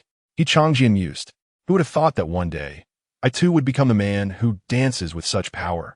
As the martial technique would cultivate automatically during sleep, Qianqian decided against practicing it for the moment, and instead proceeded to the back garden for physical training. Mornings were for body refinement, afternoons for cultivating vitality, and evenings for mastering martial techniques. His schedule was indeed quite packed. An hour later, Ding Yuang entered the house with several bags of snacks in tow, accompanied by Su Wenma. Qianqian, come out. Your mistress has brought you some delicious treats. Hurry. Upon hearing of food, Qianqian immediately halted his training and dashed into the house. His eyes sparkled at the sight of the delicacies in Ding Yuang's hands. Taro wheel cakes, and his favorite yogurt puffs. Thank you, mistress. No need for pleasantries, just eat. Qianqian, did you brew some tea for yourself? Su Wenmo inquit, glancing at the teapot from which tea was steeping nearby. No, an old gentleman visited and played a game with me for a while before leaving. An old gentleman? Yes. He has a key to our home and even showed me photos of himself with you and mistress, claiming to be your friend. Old you? Isn't he supposed to be in the Western Cave? What brings it back home? Upon hearing Qianqian's mention, Su Wenma immediately realized to whom he was referring. Why didn't you call your master and mistress then? I intended to, but the old gentleman said it was rare for you two to go out together. So he advised against disturbing you. Who would choose to go out with that old coot? Ding Yuang shot Su Wenma an exasperated glare. Su Wenmo juka non jalen. Earlier, when outside, he had successfully appeased his wife, so her glare was merely playful, unlike the genuine anger from a few days prior. Su Wenma took out his phone and dialed a number. Chapter 48. A new cave entrance is soon to form. After a brief wait, the call was connected. Before Su Wenma could speak, a voice came through the line. Old Su? Oh, I just returned from a visit, but you were out, so I didn't T-call. That kid is quite interesting. He has been a great help to me. If it weren't for my pressing matters, I would have made a point to thank him properly. You must take good care of that child. He is my benefactor. If I return and find that child harmed in any way, I will hold you accountable. With that, the elder's voice rambled on about his busy schedule before abruptly hanging up. Su Wenma stared at his phone, feeling a twinge of exasperation. What did he just say? Qianqian helped him significantly? If memory serves, his most pressing issue right now is his breakthrough. What could Qianqian have done to assist him in that regard? Turning, he glanced at Qianqian, who was blissfully indulging in his puffs. The puffs in this world were truly delightful, to ensure they did not affect a warrior's vitality.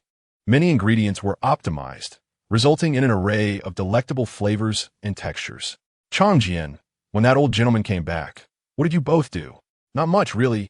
We just had some tea and played games for a bit before he left. Qianqian shot Su Wunma a quizzical look. That old man wouldn't have called to spill the beans, would he? It was just a few games I won against him. Was that really so petty? But wait. Qianqian mused. If I recall correctly, that old fellow was quite pleased when he departed. He does not strike one as someone who would betray with a phone call. Qianqian had been entirely focused on his meal moments ago, barely registering the voice emanating from the phone. However, observing that Su Wunma showed no inclination to pursue the matter further, Qianqian chose not to delve deeper into the issue. As for the late-night snack, was it truly so peculiar that a cup of tea and a game could reveal a breakthrough? Su Wunma found himself at a loss. He resolved to inquire personally at their next meeting. This horde of monsters seemed completely deranged. Such a scale of assault. Had they all emerged? After Dragon Biao cleaved through a magic cloud leopard before him, he furrowed his brow and cursed. No, something was amiss. Qianqian, having dispatched the monster in front of him, remarked with a frown. The ranks of these monsters are decidedly strange. Previously, both low-tier and high-tier monsters had charged forth. Yet this time, every single one was of high rank, not a low-tier beast in sight. Furthermore, there was something else amiss. Did any of you notice a difference in the air? A difference in the air? Dragon Biao glanced around, finding no discernible anomaly. No, there is a change. Bai Qiling was the first to react, stating, the miasma in the air has vanished. I didn't notice due to the miasma filter we were wearing. Indeed, where has that enormous rat gone? Dragon Biao looked toward the rear of the monster ranks, and then realized that the miasma, which had accompanied previous charges, had completely disappeared. That miasma was no trifling matter. Inhaling it would render their bodies weak in no time. Thus, any human venturing into battle had to wear a miasma filter, as the primary aim of these monsters was to remove those filters. However, today, this monstrous horde seemed to have shifted their focus from attacking the filters to engaging in sheer brutality. The situation was dire. After repelling another monster, Qianqian shouted to a member of his squad, 0311. Here, amid the chaos, a voice responded to Qianqian. Return to the rear command post immediately and report the situation here to the commander. Make haste. Yes. A team member swiftly retreated, racing toward the entrance of the underground lair. As he departed, the monsters that had been engaged with him were immediately taken over by two other squad members. Damn it! How could I be injured by a mere 5th-tier magic cloud leopard? Dragon Biao, exasperated, kicked the beast off him and cleaved it in two. He had allowed this creature an opportunity to bite him due to a moment's distraction. What do we do now? We hold our ground. The situation here is far from optimistic. Even if something does occur, we cannot leave in the short term. We will discuss it upon 0311's return. These monsters are truly cursed. One day, I shall feast on the progeny of those half-step 9th-tier monsters right before their eyes. You could do that now. Give me a break. Going now would be akin to courting death. As time passed, the bodies piled higher on the ground, both of monsters and human warriors alike. Yet, as they gazed upon their fallen comrades, there was no time for sorrow. Tears are reserved for moments of glorious victory. To weep now would only lead to more comrades falling. Report to Team He. The command post has identified the cause of this unusual assault by the monsters. How long had it been? 0311 returned, panting heavily. Another area outside F City has exhibited abnormal magnetic fluctuations. There is a high probability that a new underground lair entrance will emerge within a few hours.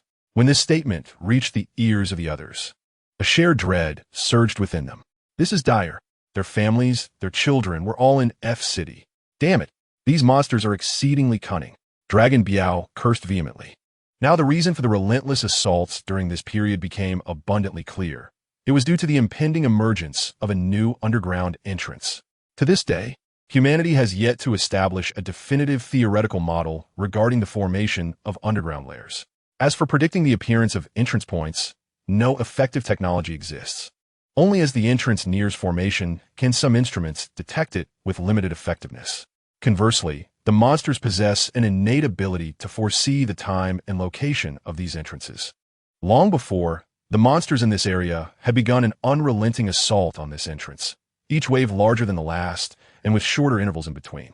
This relentless pressure had drawn the entire focus of F City to this underground entrance, with nearly all personnel, save for essential order-maintaining individuals, dispatched to this front. It could be said that F-City was at its most vulnerable now. The formation of a new underground entrance would spell apocalyptic disaster for F-City. Moreover, the 8th-tier monster, the pestilent rat, which should have been here, had vanished, likely heading toward the soon-to-emerge new entrance. This creature, while not particularly powerful, possessed a noxious miasma that could wreak havoc. If it were to disperse in F-City, even a few low-tier monsters could carry out a massacre. Chapter 49. 7-Star Town of Demon Control, First Layer. Damn, what a wretched bunch of beasts. The more Dragon Biao pondered, the angrier he became. He discarded his knife, opting instead to pound the skull of a charging monster into oblivion with his bare hands. Is it still possible to call back reinforcements? The command post has already recalled all resting personnel, and this matter has been reported to the command post in City A, who will also send personnel to F-City. Though this was the case, the frowns of the group did not ease. Whether returning or calling for reinforcements, both required time. If the emergence of that underground lair occurred sooner than anticipated, F-City would be in grave danger. Damn it all. Dragon Biao felt an overwhelming urge to withdraw, but the harsh truth was that he could not. He could only vent his frustrations on the monsters before him. He Qianqian, and Bai Qiling also wore grim expressions. It was not just the three of them. Many others around shared their somber countenance. Most of those serving in this underground lair were residents of F-City, with their families all present in the city. You know, captains, there's no need to worry so excessively. 0311, while slaying monsters, addressed the others. The Western Theater Command stated that Old Yu returned to his hometown to seek a breakthrough, and he is currently in F-City. The trio halted their movements simultaneously. Damn, such vital information, and you withheld it until now. Who the hell are you leading? Dragon Biao angrily hurled the corpse of a magic cloud leopard toward 0311, though he did not aim to hit him, but rather to land it beside him. Nevertheless, the commotion startled 0311 considerably. Qianqian was also exasperated. This fellow is under his command. Typically known for his patience, he too felt a surge of irritation. After this wave of monsters passes, I will personally impose penalties according to squad regulations. Next time, communicate the most important matters first.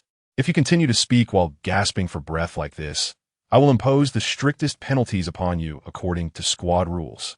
This kid, speaking with such labored breaths, I kept them on edge for far too long. The surrounding members, even 0311's teammates, refrained from stepping in to defend him at that moment.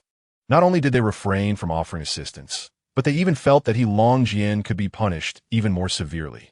At such moments, the act of speaking while gasping for breath becomes exceedingly irritating, rivaling even the most bothersome of the monsters. Punished? Quite right. Aware that he seemed to have incited the wrath of his peers, 0311 dared not utter another word, fearing he might receive a beating on the battlefield before he could even return home, so he could only acquiesce silently. Yes, F-City. The following morning, Qianqian rose early as usual. His dedication to training had instilled in him the commendable habit of rising and retiring early, though it meant sacrificing some nocturnal leisure. The vitality derived from such a routine was undeniably invigorating. Of course, at his tender age of 2.5, he hardly had any notion of nightlife to relinquish. After a night of painstakingly simulating the 7 stars suppressing demon's palm in his mind, Qianqian had preliminarily grasped the first layer. Once he completed his morning ablutions, he prepared to head to the back garden to find the wooden stakes he typically used to practice his combat techniques. Eager to assess the potency of the first layer of the 7 stars suppressing demon's palm, as he passed through the living room, Qianqian noticed Su Wanma and Ding Yueying standing by the window, engaged in conversation. Master and mistress, what captivates your attention at the window? Qianqian inquired. Oh, I simply felt a bit anxious upon waking, and your master came to keep me company for some fresh air, Ding Yueying replied. The weather today seems rather uninviting. Qianqian glanced outside, observing the overcast sky, heavy with clouds, as if poised to unleash rain. Indeed, it's quite dreary. Just when I wish to enjoy some fresh air, it seems the heavens have conspired against me. Ding Yueying sighed with resignation before redirecting the conversation. Are you off to the back garden to practice? Yes, mistress. You are diligent indeed. Breakfast awaits you on the table. Do remember to eat before you go. All right. The breakfast prepared by Ding Yueying was always delightful. Even on mornings when Qianqian had little appetite, the sight of her culinary creations never failed to stimulate his hunger. The meal today consisted of delectable meat buns, with thin skins and generous fillings, fragrant and satisfying without being overly greasy. To ensure ease of consumption for Qianqian, the fillings were meticulously blended. Normally, he would savor his breakfast at the table before heading to the back garden for practice. However, today, his eagerness to experience the power of the 7 stars, suppressing Demon's palm, compelled him to clutch 2 buns, consuming them as he made his way to the back garden. Upon exiting the house and entering the back garden, the oppressive ambience brought on by the gloomy sky intensified. The air was somewhat humid, and it wasn't long before he felt a sticky sensation upon his skin, which was decidedly uncomfortable. Truly, the weather was quite unfavorable. He swiftly finished off the buns in his hands and commenced his warm-up routine. As he warmed up, a trickle of sweat began to emerge, alleviating some of the sticky feeling. All right, it's time to test the power of this first layer. Qianqian positioned himself beside the wooden stake. To avoid creating excessive noise that might attract Su Wunma and Ding Yueying, he decided not to utilize his tiger and dragon vitality and instead relied solely on his ordinary energy for this experimental strike. As Qianqian mobilized his internal energy, it flowed through his body along a predetermined path before converging in his palm, accumulating steadily. The vibration frequency at the first-tier martial artist node altered rapidly and intensely. Just as the frequency reached its zenith, a chill suddenly manifested in the palm of his hand. Fixing his gaze, Qianqian unleashed a swift palm strike against the wooden stake. Upon contact, the chill erupted from his palm, enveloping the stake in a layer of frost. The impact seemed to exceed his expectations. After retracting his hand, he glanced at the wooden stake and tapped it lightly. Not only was the surface coated in frost, but the interior of the stake had also succumbed to freezing, indicating that a mere punch would shatter it into fragments. The first layer of the 7 stars suppressing Demon's palm wielded the power of ice, capable of immobilizing an opponent in an instant upon execution. Qianqian reveled in the chill emanating from his palm. The frost, while visually striking, was a manifestation of his failure to properly control the energy. When the first layer is perfected, all the force would be delivered into the target's body, freezing them from within. Externally, a low-temperature aura would manifest, but it would not result in the formation of frost as it had now. It seemed he still had more practice ahead of him. Reflecting on this, Qianqian began preparing for his morning training. He recognized the importance of maintaining his physical conditioning, intending to condense his usual training time to free up an hour for practicing the 7 stars suppressing Demon's palm. Just as he began to take action, an unpleasant odor suddenly wafted into his senses. A foul odor? Where's it coming from? Chapter 50. The Invasion of Monsters. Qianqian looked up, following the scent. Not far away, a cloud of green smoke was rapidly drifting towards them, enveloping their vicinity in an instant and continuing to spread outward. As a sewage pit exploded nearby, the stench was overpowering, and Qianqian, glancing at the wilted flowers in the garden, hurried back indoors. The room was also filled with this noxious green smoke, the air thick with an indescribable stench. Are there no windows? Just before entering the house, Qianqian pondered this, but soon he spotted the 2 figures collapsed on the floor by the window. Master and mistress. Qianqian rushed to their side. Qianqian, quickly retreat to your room and shut the door. Do not make a sound, Su Wunma urged weakly, struggling to keep his eyes open. Qianqian did not comply. He had a habit of shutting the windows while sleeping to prevent cold air from entering. Bending down, he grasped Su Wunma's clothing and began to drag him towards his room. No, do not concern yourself with us. The miasma has sapped our strength. You must leave. Su Wunma, lacking the strength even to open his eyes, furrowed his brows in apparent worry. Miasma? If it were any other kind of gas, Qianqian might have felt apprehensive. However, upon hearing this, he felt a wave of relief wash over him. He was immune to it. This was his area of expertise. As he dragged Su Wunma to the door of his room, the latter had completely succumbed to fatigue, lying motionless on the ground. After ensuring Su Wunma was safely inside, Qianqian quickly dashed back to the window, grasping Ding Yueying and pulling her toward his room once more. At that moment, a distant roar echoed from outside. The sound was far off. Had it not been for Qianqian's heightened hearing, he might not have discerned it. Rising on his toes to glance outside the window, he caught sight of something alarming. Monsters? Just one look, and Qianqian's brow furrowed deeply. In the distance, a significant number of monsters were approaching. These creatures appeared to be remarkably organized. As they approach a house, a few would remain behind to break down the door, while others pressed onward with their designated tasks. They were exceptionally well-trained. Had the entrance to the underground cave been breached? Qianqian could only contemplate this possibility, a sense of worry flooding his thoughts. I hope they are not in danger. However, the pressing urgency of time left him no room for contemplation. He hurriedly pulled Ding Yueying toward his room. Given the speed at which those monstrous creatures advanced, it would not be long before they reached their location. Qianqian swiftly opened the door and ushered the two elders inside. With no time to arrange them comfortably, he quickly exited and shut the door behind him. The wooden barrier would likely not withstand the onslaught of the creatures for long, presenting a considerable predicament. Just as Qianqian pondered this, the roars of the monsters echoed from downstairs, accompanied by the sound of footsteps that seemed to be racing towards the upper level. It appeared that 3 of them were approaching, and Qianqian had already entered a state of vigilance. The wooden door would not hold against the oncoming tide of monsters. Remaining inside while they breached the barrier would only lead to a passive fate. He needed to take the initiative. He swiftly approached the main door, holding his breath and focusing his energy. Bang! The door was suddenly struck. The creatures outside seemed to have caught the scent of sweet prey within, their excitement palpable. Bang! Bang! The sounds of pounding grew more intense, mingled with the low growls of the beasts.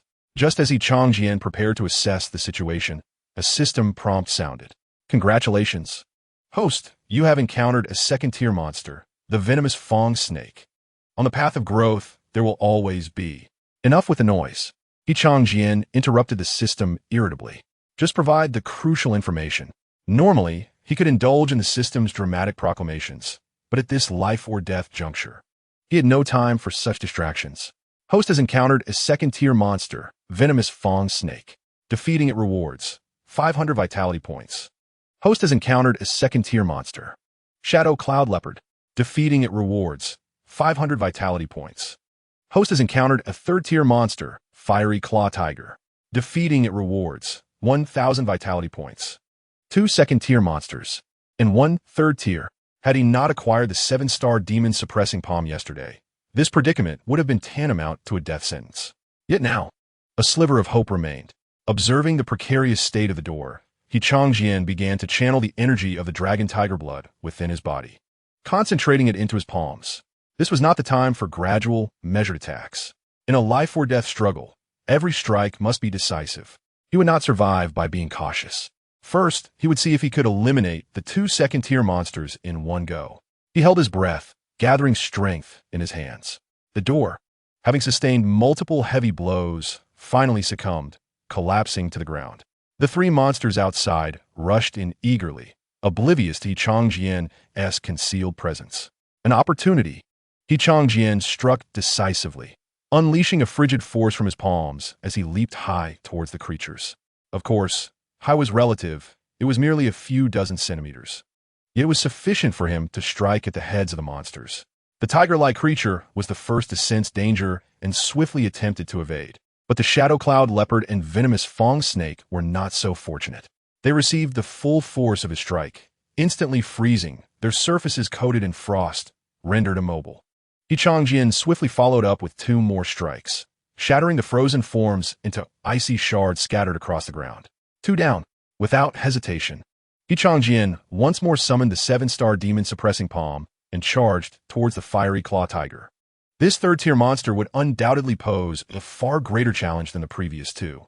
Roaring ferociously, the fiery claw tiger began to accumulate a luminous energy in its mouth. At this level, the creature had developed a certain degree of intelligence. It had witnessed the swift demise of its companions and understood the imminent threat. Thus, it prepared to unleash a ranged attack to thwart Qianqian's advance. Another mighty roar erupted, and the gathered energy shot forth towards Qianqian. There was no evading this. He furrowed his brow. He had initially thought the creature's shockwave would be directed in a single trajectory, and he had readied himself to dodge. To his surprise, as it was released, the energy suddenly split into hundreds of tiny projectiles scattering towards him. Once again, he found himself at a disadvantage due to lack of intel. If he survived this, it would be imperative to seek knowledge about the abilities of these monsters, lest he continually suffer such setbacks.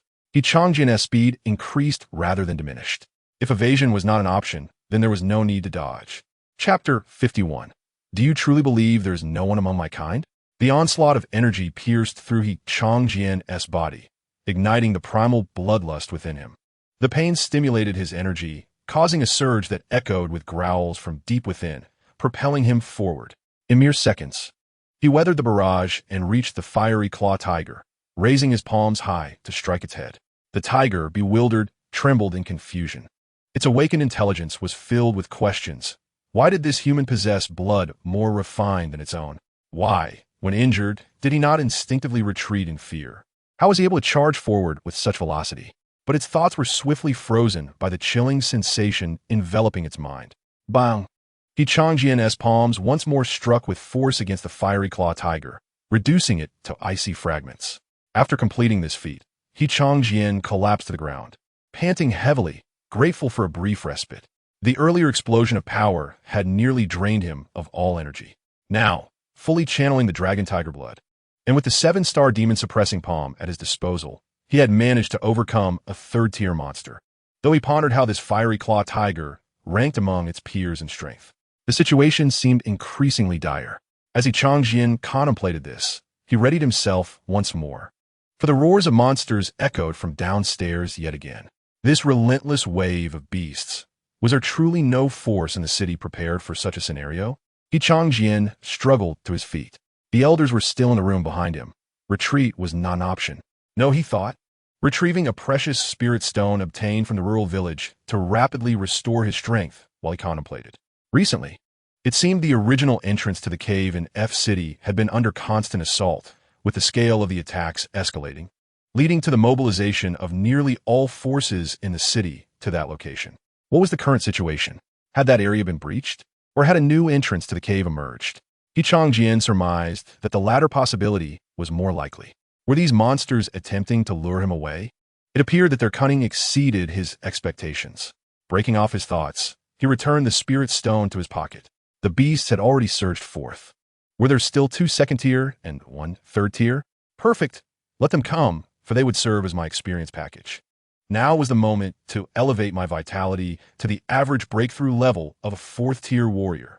Half an hour passed. In that span, combined with the initial kills, Qianqian had slain a total of 9 2nd-tier monsters and 3 3rd-tier monsters. A 2nd-tier reward grants a vitality of 500, while a 3rd-tier offers 1,000, culminating in a total of 7,500 vitality points. This enhancement in vitality from defeating monsters is undeniably swifter than personal cultivation. Qianqian reflected on his situation, estimating that his current ordinary vitality has surpassed 10,000. Upon activating the Dragon Tiger vitality, he should be able to reach approximately 22,000. The average breakthrough vitality for a 4th-tier warrior is around 10,000, suggesting that, solely in terms of vitality, he has already attained the status of a 4th-tier warrior. He is determined to seize the next opportunity to venture into the cavern. He could scarcely fathom the staggering increase in his vitality upon encountering a horde of monsters within the cavern. However, if he were to face them again now, he would likely struggle to endure. Qianqian's complexion paled slightly. The multitude of wounds on his body had caused considerable blood loss. Outside the building, the roars of monsters echoed, indicating that they had detected something amiss and were gathering in droves, preparing to storm the building. What need had they for so many monsters to deal with a mere human child? These beasts truly had no sense of shame. Clutching a top-tier spirit stone, Qianqian steeled himself. At that moment, a blinding beam of light pierced through the exterior. Instinctively, Qianqian turned his gaze toward the source of the light. There, a column of light soared into the sky, within which floated the immense silhouette of a staff. Surrounding this staff were 8 colorful crystals linked by transparent chains. At the pinnacle of this crystalline chain, a translucent gem was fervently absorbing the energy from the light column, becoming increasingly solid. As the last vestige of translucence solidified, a formidable aura erupted from the light column, resonating throughout the surrounding kilometers. Qianqian, being in close proximity, felt it acutely, a power capable of effortlessly crushing him. In that instant of explosive aura, a voice resonated, echoing across the entirety of F City. You wretched rodents from the sewers. Why do you scurry to the surface instead of remaining in your holes? Do you truly believe our human race is devoid of protectors? As the voice faded, a crystal atop the staff illuminated, releasing streams of golden light that cascaded down upon every building in F City. The golden radiance enveloped the structures, and any surviving monsters within were instantly ejected from their confines. Upon hearing that voice, Qianqian immediately recognized its owner, the elderly man who had visited his home. With the presence of this 8th-tier warrior, and judging by the earlier display, he must have ascended to the 9th tier. Could it be that this esteemed elder returned home seeking an opportunity, only to have his meridians opened by Qianqian? Contemplating this peculiarity, Qianqian reached out to feel the golden light enveloping him. It was surprisingly warm. Warmth, reassurance. You think you can escape now that you have entered human territory? The voice outside continued. Another crystal on the staff lit up, this time coalescing into a massive fireball that blazed fiercely, painting the clouds above in fiery crimson as though they were ablaze. In the next instant, the fireball exploded into countless smaller fireballs that rained down upon F City. They neither set the buildings aflame nor harmed any humans. Each small fireball seemed to home in on its target with precision, striking each monster. Most of these creatures were 2nd and 3rd tier, and before the assault of the 9th tier warrior, they possessed no means of resistance, all turning to ashes. This provided an opportune moment to address the corpses of the monsters. Qianqian observed the inferno consuming the monsters outside and, after some contemplation, began to clear away the bodies in the room. He decided to retain one relatively intact 2nd-tier monster corpse, disposing of the others outside. His intention in keeping this one was not out of a collector's obsession, but rather to explain the origin of his injuries. He couldn't very well claim that he had merely tripped and fallen, for who would believe that such a fall could result in penetrating wounds? Chapter 52. The Escaping Mayor. After the packaged corpses were discarded outside, a fireball indeed descended from the sky upon them. This ability is remarkably convenient. Qianqian mused as he gazed at the now turned ash remains. While the fireball continued to eradicate the monsters in F City, the colossal light column advanced in a specific direction. Qianqian then heard an explosion, followed by the dispersal of the hazy green mist, which eventually vanished entirely. As the mist dissipated, a group of individuals clad in uniform attire appeared on the streets, hastening towards a common destination. The city guards? Why have they only arrived now? Observing further, Qianqian noticed several transport vehicles trailing behind, which clarified the situation. These personnel hailed from City A, not F City. Numerous transport vehicles were present, and he discerned several peculiar instruments. He could recognize only one, which was used to stabilize cavern entrances, something he had read about. So a new cavern entrance has indeed emerged. No wonder events transpired so suddenly. Is humanity's research on caverns so lacking that they failed to notice the emergence of a cavern entrance? Without any warning, if a large cavern entrance were to appear within the city, it would spell disaster. Qianqian furrowed his brow in contemplation. The world he had traversed and seemed to be even more perilous than he had anticipated. Qianqian, a panicked voice called from within the house. It was Ding Yueying. Qianqian cast one last glance at the flow of traffic on the street before ascending the stairs. I'm here, master. Before he could even step through the doorway, Ding Yueying rushed out, her expression filled with concern as she gazed at Qianqian. It is master who has failed, unable to protect you, and allowed you to sustain such grievous injuries. Su Wenma followed closely behind Ding Yueying, his face equally burdened with guilt.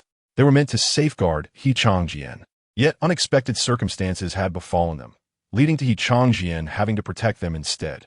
How could this be? If master hadn't fed you so well daily, how could you possess the strength to protect me? Do not worry, master. Look at me. I'm quite formidable. Qianqian attempted to raise his arm to demonstrate his strength to Ding Yueying. However, as soon as he lifted his arm, his eyes rolled back, and he fainted. After such prolonged combat, his body had reached its limits, and coupled with the blood loss, he could no longer maintain consciousness. When he awoke once more, Qianqian felt a warm sensation enveloping him. Upon opening his eyes, he found himself surrounded by a green light, and his wounds were healing rapidly within its embrace. This little one, you truly have hidden depths.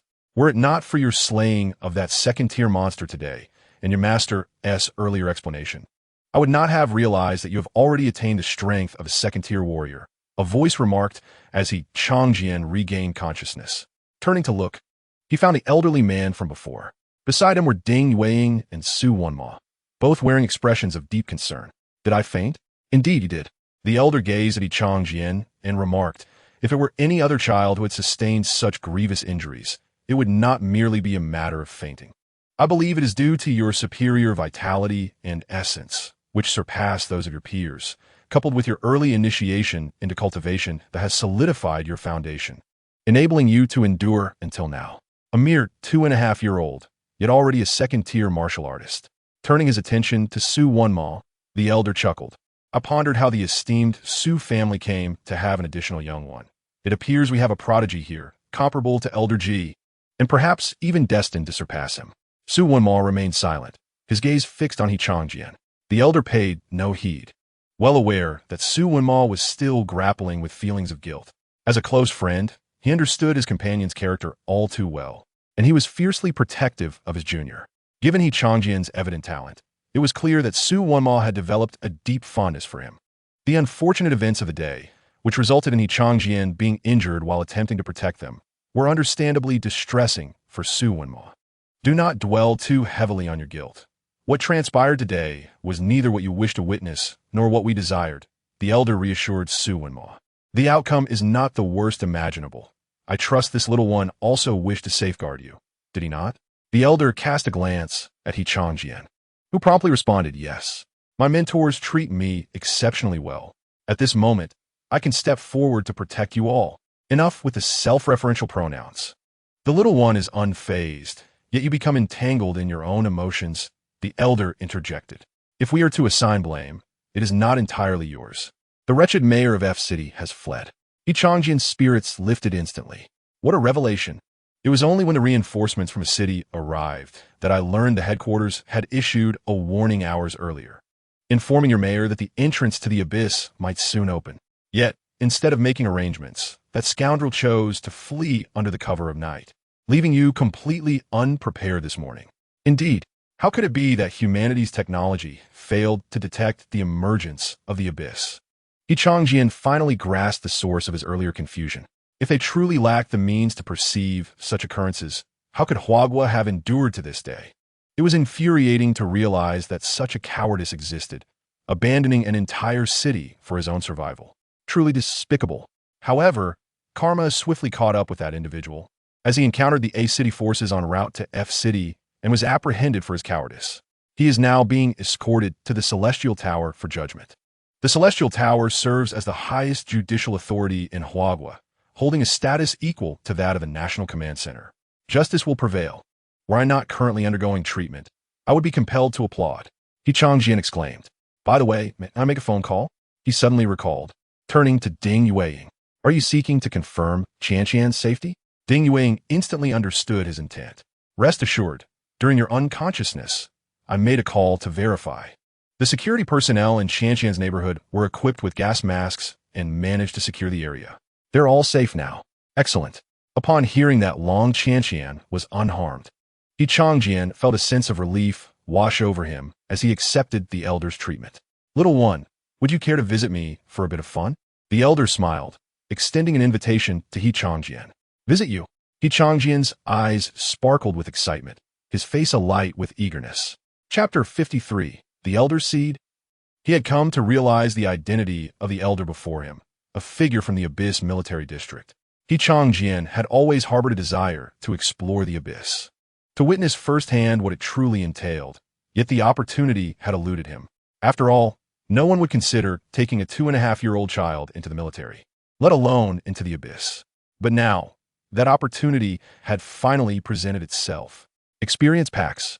So many experience packs. No way. Su Wunma and Ding Yueying exclaimed in unison. It is far too dangerous to take a child of just over 2 years to your location. I am not suggesting that I abandon this little one on the battlefield. I will be present, so where is the danger? The elder countered. That is still unacceptable, Su Wunma and Ding Yueying asserted with unwavering resolve. A child of 2.5 years going to the military near the Abyss was fraught with uncertainties regarding safety. However, should I depart, you two will have no time to care for this little one, the elder replied, seemingly anticipating their reactions. As he produced a letter from his pocket and handed it to Su Wenma. This was forwarded to you by the people from city. You and your wife shall have plenty to occupy yourselves with in the near future. Su Wenma took the letter, and he and Ding Yueying began to read it together. With each passing moment, their expressions grew increasingly bewildered. After finishing, they both turned to the elder. This cannot be a fabrication to lure our child away, can it? Am I the sort of person to engage in such deceit? The elder replied, half amused and half exasperated. Indeed, Su Wenma and Ding Yueying nodded in unison. It is quite disheartening. After all this time, you still harbor such misconceptions about my character. It is precisely because we have known you for so long that we understand what kind of person you are, Ding Yueying stated earnestly. Enough. Let us discuss matters without tarnishing my reputation before the younger generation. The elder gestured toward the letter. You might wish to examine that seal. I cannot possibly forge something so official. If memory serves, you once sneaked into the command center to pilfer a seal, all to evade training, crafting a counterfeit leave request. Su Wenmo Zimak? Qianqian cast an incredulous glance at the elder, noting the elder's seemingly honest demeanor. It was difficult to reconcile the image of a ninth-tier martial artist with such antics. The disparity was striking. Ahem, enough of this. Let us focus on the matter at hand, rather than unearthing my past indiscretions. If the authenticity of the letter is in question, a simple phone call will clarify everything. At this, Ding Yueying promptly retrieved her phone and stepped aside to make a call. Qianqian observed her departure. Recognizing that the forthcoming tasks for Su Wenma and Ding Yueying were likely of significant importance. Minutes later, Ding Yueying returned, nodding towards Su Wenma. You see, I told you I was not deceiving you, the elder remarked to the couple. In the upcoming period, you shall have much to attend to, and this little one can accompany me for a brief jaunt. Once you have completed all your preparations, I shall return him to you. It will be splendid. Ding Yueying regarded the elder with palpable skepticism. Old Su, tell me, do you consider me untrustworthy? Observing Ding Yueying's expression, the elder turned to Su Wenma. Su Wenma pondered for a moment before leading the elder aside. Old you are aware of what this child signifies for our nation. Of course, the elder nodded gravely. However, certain aspect cannot be cultivated simply through protection. But he is still just a child. Old Su, your statement carries a hint of hypocrisy. Do not claim you regard him as an ordinary child. If he were truly that, would he possess such combat experience and skill at this age? If I am not mistaken, this child has been training with you for quite some time. The elder wore a knowing expression. Aside from today's fresh wounds, he bears numerous old scars. Do you remember the Qianqian incident? The elder continued. You surely recall. Otherwise, you wouldn't have allowed this child to commence his training at such a tender age, even arranging for him to engage in combat. Old Su extended a hand and gently patted Su Wenma's shoulder, stating, there are certain truths that you comprehend, and I do as well. I understand your concerns regarding the safety of my western district. However, that was in the past. The elder assured. Now, having ascended to the 9th tier, who could dare threaten those I wish to protect in the western district? You ought to know what truly worries me. Su Wenma glanced at the elder. I don't know. Even if I did, I wouldn't be able to articulate it. The elder shifted the topic, moreover. Exposing that young lad to certain matters in advance could actually be beneficial for him. Su Wenma took a deep breath, remaining silent as he contemplated the pros and cons. After a moment, he spoke. When do you plan to depart? I knew you would ask that. Old Su, the elder replied, once again patting Su Wenma's shoulder with a smile. As for Ding Mei, you must assure me that I will be able to see Qianqian return in one piece. Su Wenmo not det solemni. Rest assured, I will ensure he is returned intact. The elder reaffirmed, I will speak with my wife. When are you leaving? Now, that's what a true brother is. The elder chuckled and delivered a playful punch to Su Wenma's chest before his expression turned serious. You are aware of the situation in the Western District. My initial purpose for venturing out was to seek a breakthrough, and now that I have achieved it, a city in the New Underground has sent someone over, hence I must return immediately. Breakthrough? By the way, speaking of that, I wanted to ask you why you said it was thanks to Qianqian. Your boy said something to me that enlightened me, the elder chuckled. Something? Yes. That young lad told me that what is good may not necessarily be suitable. Rather, what is suitable is the best. Upon hearing that, I had an epiphany and found my own path, which led to my breakthrough. So, I owe it all to your son. I see, Su Wenma nodded. By the way, that young lad's parents are in the F City Underground's old district. You should take Qianqian to visit them and clarify the situation. You know them, Qiling and Longjian. The battles in the F City Old Underground have yet to cease, and the phones are unreachable. Is this young lad their child? The elder exclaimed in surprise. No wonder his talents are so remarkable. Fine, I will conveniently pass by there when I return to the Western Military District. The elder agreed. Take some medicinal herbs with you as well. Have someone brew soup for Qianqian. Medicinal herbs? No need. We have plenty in the military district. No need to trouble yourself. Su wen mo ziplit nun jialen. Old Guay's growing them. Old Guay's. This casual remark struck the elder as anything but mundane, causing his eyes to widen in astonishment. That miserly old man is willing to part with his herbs? Unbelievable. What kind of sorcery did you employ to persuade him? A secret, Su Wenma said, turning to leave. Hey, this old man is being kept in suspense. The elder hastily pursued him, inquiring further. Yet, Su Wenma remained tight-lipped, refusing to reveal the reason until he departed. With such urgency in their departure, Qianqian found it unsurprising, given the pressing situation in the Western Battle Zone necessitating the elder's return. After being persuaded by Su Wenma, Ding Yueying quickly packed Qianqian's clothing, along with some medicinal herbs and food for him. After numerous admonitions, she finally allowed the two to leave. Hand Qianqian over to Qianqi.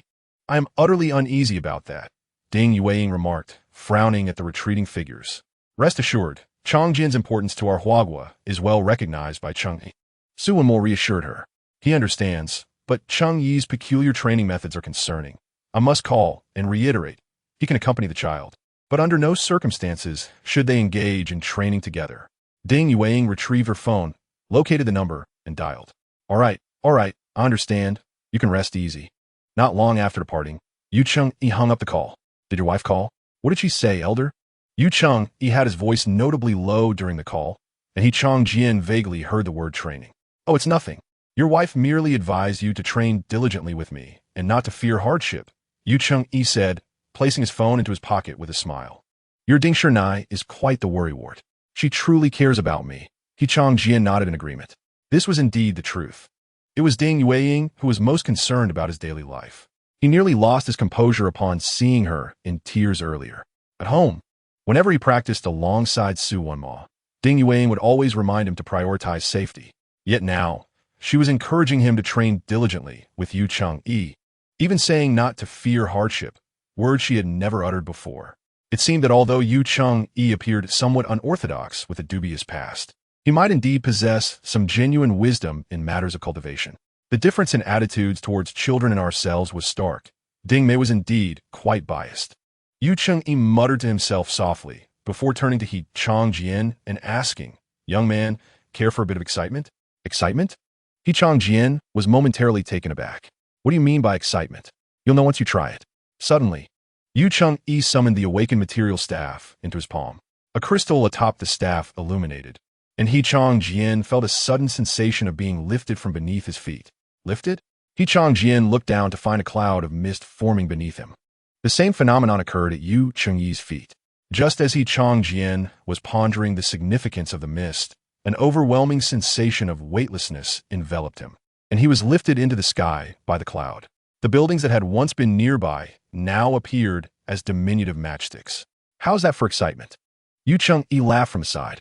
Somewhat, Qianqian replied, regaining his composure and taking a deep breath to steady his racing heart.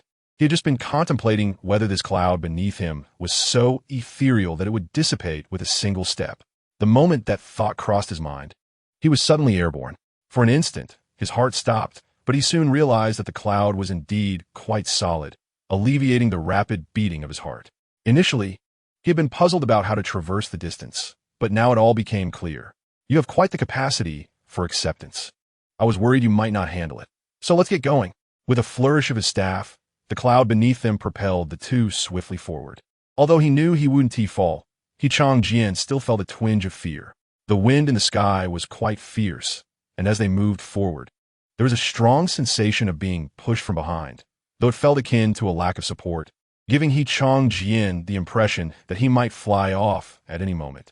Fortunately, after acclimating, it became less daunting, at least as long as Yu Cheng-yi refrained from accelerating. Young man, why not try taking out a spiritual stone and practice? Qianqian called out as he increased their speed. Practice here? With heavy eyelids, Qianqian reached into his pocket. He dared not extract the spirit stone. If it were to be swept away by the wind at this moment, it would be a significant loss. His heart raced, and his breath became erratic, despite his superior mastery over vital energy compared to the average person. Controlling the frequency of his vital energy to align with that of the spirit stone in such an environment was no simple endeavor. After a painstaking minute, Qianqian finally managed to extract the spiritual energy from the spirit stone and absorb it. Upon doing so, his eyes widened in astonishment. What a remarkable absorption! I see you felt it, Qianqian remarked with a smile beside him. Indeed, Qianqian nodded, explaining, when I typically use spirit stones for cultivation, I find that the spiritual energy is never fully absorbed. It dissipates after circulating through my body a few times. But now, every ounce of spiritual energy has been completely absorbed. He speculated whether it was due to the high altitude. No, that's not it. He quickly countered himself. It's because I'm intensely focused, and perhaps the secretion of hormones plays a role. After battling the demonic creatures in the morning, Qianqian had sensed something similar while absorbing the spirit energy to recover. However, during that time, his attention had been wholly consumed by the relentless onslaught of the monsters, preventing him from noticing this detail. Now, with Qianqian's prompt, he understood it clearly. Well done, lad. You exhibit commendable insight, Qianqian observed, satisfaction gleaming in his eyes. Thank you, senior.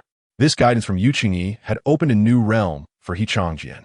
It became evident that there could be disparities in cultivation, even when the same amount of time was spent. However, Qianqian's ability to absorb knowledge was remarkable. After a while of flying at such speed, he had adapted. Having just tasted the sweetness of progress, Qianqian was reluctant to relent. Senior, hasn't our speed decreased? I recall you hadn't eaten yet this evening. Perhaps we should descend for dinner first. I worry you might tire. Chapter 55. Punished according to team regulations. Ah, you little rascal. Do you take me for a mere tool to incite?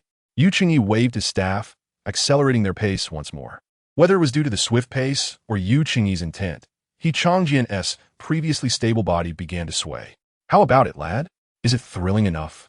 Senior, I still think we should eat first. This pace is quite taxing. Huh, you got spirit, boy. Today, I'll show you what a roller coaster feels like. What's wrong, Qinling? Qianqian inquired after slaying a monster ahead, noticing the unusual demeanor of Bai Qinling. Having just recovered, the prolonged battle weighed heavily on her body. I'm fine, just feeling a bit anxious. My brows keep twitching, Bai Qinling replied, shaking her head as she cast aside her distracting thoughts and refocused on the fight. Just a little longer.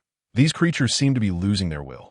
It won't be long now, however. Before Qianqian could finish, the group of monsters seemed to sense something and, in unison, turned to retreat deeper into the lair. They're retreating, someone exclaimed with delight. Finally, they could breathe a sigh of relief.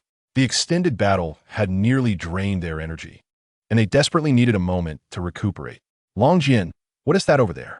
Long Biao tugged at Qianqian, pointing in a certain direction. Is it a vitality flower? How could it grow here? It's likely not natural. It must have been dropped by some fleeing monster, Long Biao conjectured, eyeing the retreating creatures with a lick of his lips.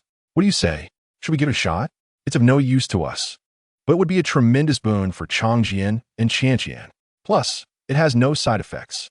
If those monsters trample it, it would be a waste. Your Qianqian's vitality precision has already reached 70. Using this might allow him to break through. What do you think? Qianqian glanced at the cluster of monsters. Many of the fleeing creatures were also eyeing the vitality flowers, appearing to run, but actually moving slowly. After a moment's deliberation, he declared, I'm going for it. In his hand, a long sword adorned with the engraving of a four-clawed black dragon appeared as he charged toward the vitality flowers.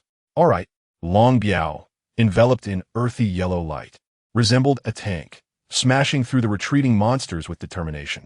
Bai Qinling wished to join the two, but, regrettably, her recently recovered body had reached its limit. Instead, she stood her ground, unleashing her ranged abilities to support her companions. One cleared the path while the other provided assistance. Qianqian and Long Biao swiftly reached the coveted flowers. Roar! Ack! As they arrived, several 6th-tier monsters and one 7th tier suddenly erupted from the fleeing horde, charging at the two. What? You think you can steal what my grandfather has set his sights on? With a surge of earthy yellow light, a phantom of a grand bell appeared beside Long Biao. The monster's attacks struck the bell, rebounding them forcefully. Long Jian, move! Long Biao shouted. He could withstand the 6th-tier monster's attacks, but the 7th tier was another matter entirely. Enduring too many blows would shatter his awakened weapon. Understood. Qianqian dispatched a low-tier monster in his path and swiftly approached the vitality flowers, reaching out. At that moment, an unforeseen event transpired. A claw erupted from the ground, seizing Qianqian's arm and pulling him downward. In an instant, a figure emerged from the earth, a mouse with exceptionally elongated claws. As Qianqian's arm was dragged underground, the clawed mouse lunged for his heart. Squeak! Qianqian, a seasoned warrior, instinctively evaded, using his shoulder to absorb the fatal blow. With a swift motion, he extracted his arm from the ground, and the black dragon sword glimmered with dragon scales, enabling him to slash. A crescent-shaped blade of energy sliced through the clawed mouse, cleaving it in two. Let us go. With the vitality flowers secured, Qianqian retreated rapidly. Your grandfather has left, Long Biao bellowed, the phantom bell vibrating once more, repelling the monsters before he too withdrew. This time, Qianqian took the lead, and Long Biao followed, their coordination honed through countless battles. They ultimately returned to the human encampment without incident. The disgruntled monsters cast one last glance at Qianqian and Long Biao before turning away. 6 flowers, just enough for each of us, Long Biao remarked, eyeing the vitality flowers in Qianqian's hand with a grin. 3 for us, 3 for you, Qianqian proposed. That 1 tea do, Bai has contributed as well, and you've been injured. Let us split them this way, Long Biao interjected, cutting off any further debate. Hey, don't be modest. You need to tend to your shoulder injury. This is a gift for my future son-in-law. You must accept, he added. I've heard Yao mention that Qianqian even took your blankets. Taking the quilt is no trivial matter. This vitality flower must be collected by you all. Ultimately, as per Long Biao's suggestion, the allocation will be 1 flower for each person. Just as Bai Qinling was tending to Long Jian's wounds, 0311 approached the two. He had urgent news to convey. This time, he had firmly etched Longjian's previous words into his memory, prioritizing the most critical information. Captain Bai, Captain He, your child has descended into the abyss. What on earth does that mean? Bai Qinling paused her bandaging, and Longjian's eyes widened in disbelief. What does it mean that their child has gone into the abyss? The city of F has fallen? The Longjian has been captured by monsters? No. Wasn't it said that old you was there? Could it be that this news is false? Observing their expressions, which seemed off, 0311 quickly added, yes, right at our camp, just outside the entrance, old you brought him here. Bai Qinling and Longjian's faces darkened. If one is to report, then report fully. Who are you trying to frighten with half-truths? You shall face the punishment as per the second rule of the team. Longjian shot a cold glare at 0311 before hastily rising to join Bai Qinling and heading towards the camp. 0311 stood there, looking innocent. Wasn't he instructed to communicate the most important issue first? Why, after doing so, was he penalized? It seems I thought I was fierce enough. But you're even fiercer. Long Biao approached 0311, chuckling, you should be grateful you're not my subordinate. If you were, well. Chapter 56, Meeting the Parents. Bai Qinling and Longjian hurriedly traversed past the entrance of the abyss, arriving at the camp outside. Upon exiting, they were greeted by someone who guided them to a tent that had been hastily erected. Inside, they found Qianqian seated on a small stool, happily indulging in some fruit. This fruit is truly delectable. Qianqian relished it, with an exterior reminiscent of an apple, yet possessing the taste of pineapple. Upon seeing the two enter, Qianqian set down his fruit and approached them. Damn. However, his steps appeared somewhat unsteady, though it was of little concern. Having soared through the skies for too long and played with Yu Qingyi, experiencing sudden descents and ascents, along with exhilarating loops. It was then that Qianqian noticed the wound on Longjian's shoulder. A gash marred his shoulder, still oozing blood as it had yet to be properly bandaged. It's just a minor injury. Sustaining wounds on the battlefield is normal, Longjian remarked, only to observe that Qianqian bore similar unhealed injuries, including scratches and puncture wounds. The couple's expressions darkened. Those damn beasts. Longjian swore for the first time in front of Qianqian. Have you treated that wound? Bai Qinling hurriedly approached Qianqian. Don't worry, with me here, those wounds are trivial. Yu Qingyi entered, stating, however, before I arrived, your son was hanging by a thread. Elder Yu, the couple uttered in unison, noticing the gravity of his words. Hanging by a thread? Indeed, hanging by a thread. Yu Qingyi briefly recounted the events that transpired in City F to the couple. Qianqian, your vitality level is already that of a second-tier warrior. Upon hearing that Qianqian had slain a second-tier monster, the couple's eyes widened in astonishment. Yes, that was quite some time ago, Qianqian replied honestly, though he was uncertain of the exact timing.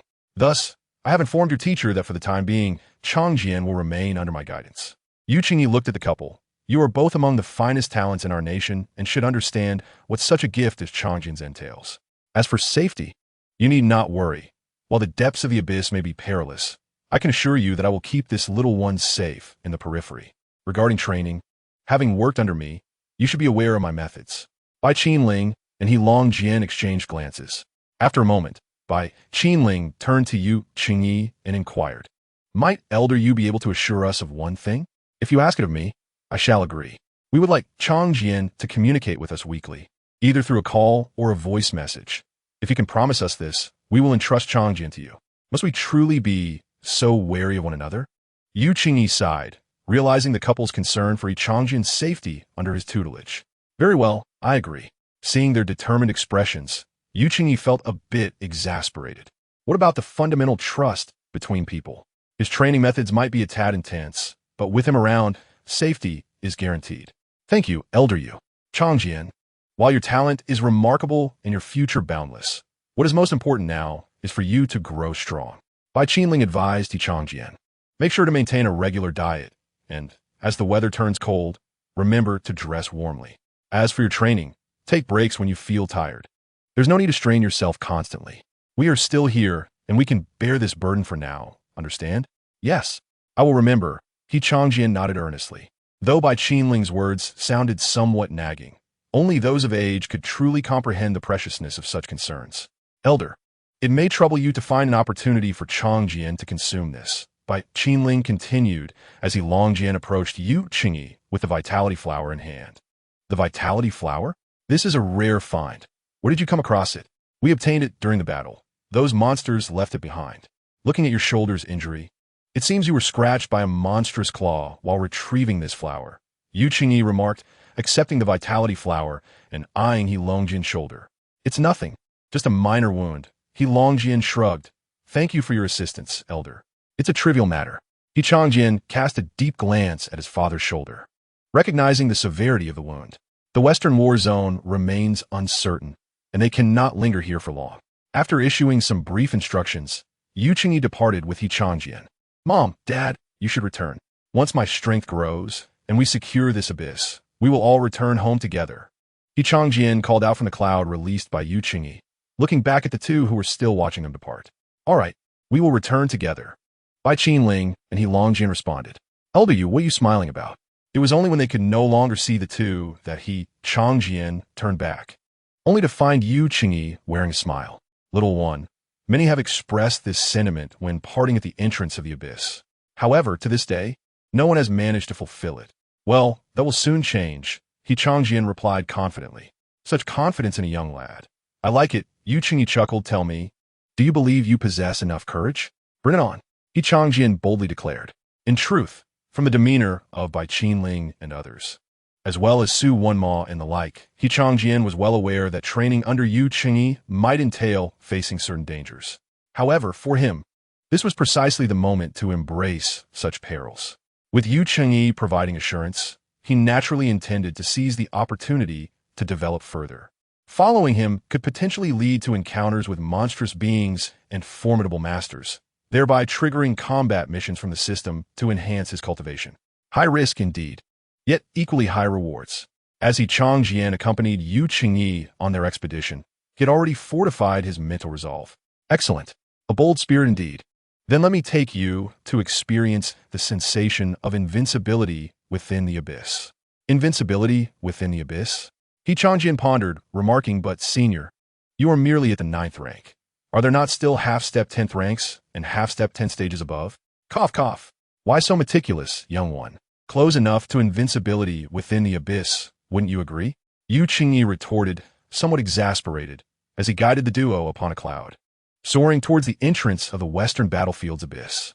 Chapter 57. Oh no. A child is flying in the sky. Western Battlefield Command Center. Has Old You not returned yet? That horde of monsters is preparing to charge. Hang in there. Old You is on his way back. The border has been breached. If the entrance falls, how shall we face those who have already sacrificed themselves? What about the reinforcements arranged by old foam from the central battlefield? Have they arrived? They have. They're currently guarding the entrance to the abyss. Good. The sole task ahead is clear. Everyone, hold the fort until Old You returns. The entire command center of the western battlefield was abuzz with activity. Weariness etched across their faces, yet none dared to slacken their efforts. When exhaustion set in, they would retrieve spirit stones to recuperate a modicum of energy before plunging back into their duties. The western district lay in their hands. They dared not sleep until it was reclaimed. They feared not death, but rather the inability to provide an account to their predecessors if they were to perish. Report, report. Suddenly, a voice echoed down the corridor as a figure hastened toward the command center. To cut through the cacophony, the messenger strained his voice, making it particularly piercing, instantly capturing everyone's attention. What has happened? Speak. At such a critical juncture, any disturbance was enough to send shivers down their spines. The command center fell silent, all eyes fixated on the intruder. Report. A change has occurred at the border. A change. The hearts of all present leaped into their throats. Are the monsters at the border charging in here? Are they preparing to unleash ninth-tier monsters for a grand confrontation in the western battlefield? Or is it that old Gua can no longer hold out? No, don't just stand there in silence. Report quickly. The officer barked. For heaven's sake, whose subordinate are you? Were you not taught to convey the most critical information all at once during a report? This is not what you all think. The messenger's expression turned peculiar as he continued. A child has appeared above the border. What nonsense! Everyone in the command center frowned in unison, questioning their own hearing. Do you know what fate befalls one who utters such absurdities at this time? At such a moment, are you jesting with us? Who gave you the audacity? I would not dare. The man exclaimed, flustered. I am relaying the truth. If the officers do not believe me, you may step outside and see for yourselves. That will confirm my words. Is indeed a child, remarkably conspicuous, glowing as well. You will see it outside, he added. Glowing. Are you suggesting that a monster has hung a light bulb at the border to illuminate the area? Nonsense. Though they cursed, many stood up nonetheless. Except for those who needed to handle critical commands, the rest followed the man outside. In such extraordinary times, it was prudent to verify any occurrences with their own eyes. Damn it, a child is flying at the border. What on earth is happening? Those who remained behind felt a gnawing anxiety. After all, in this age of martial prowess, they had witnessed many strange phenomena. Yet, this was beyond their comprehension, igniting an insatiable curiosity. Damn it, wait. The control center has external surveillance footage. I've been so busy that I almost forgot. The man hurriedly activated the monitoring projection. The crowd quickly divided their attention, glancing at the documents before them while also observing the footage. Above the border, a luminescent entity hovered. As the monitoring image came into focus, expressions froze across the room. Indeed, there was a child within that radiant form. What in the world is this? They were utterly bewildered. What kind of scene is this? The personnel at the command center were not the only ones stunned. Those who had stepped outside were equally perplexed. What is this? However, rather than determining the nature of the glowing child, they discovered a piece of exceedingly good news pertinent to their western battlefield. The horde of monsters that had been relentlessly assaulting their entrance had inexplicably ceased their attack. They were evidently wary of the child above the border. What manner of being is this child? How can he frighten away so many monsters? The personnel at the command center were consumed by this singular question. Not some divine entity. A weary voice interjected from the side. Old Gua, seeing the injured figure, a group rushed to offer assistance. No need, just a minor injury. I'm not so weak as to require such aid. If I were truly that feeble, the Western District would have fallen long ago. Gua Qianqian, known to them as Old Gua, declined their help. Look closely. There is something unusual about the light surrounding that child. Unusual?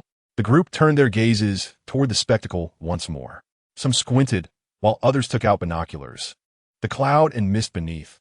This is not old usability, is it? Indeed. Furthermore, beside that child, there appears to be a spectral image of a staff. It is old Yu's 8-crystal staff. That has broken through. It is now a 9-crystal staff, someone corrected. With the cloud and mist and the 9-crystal staff.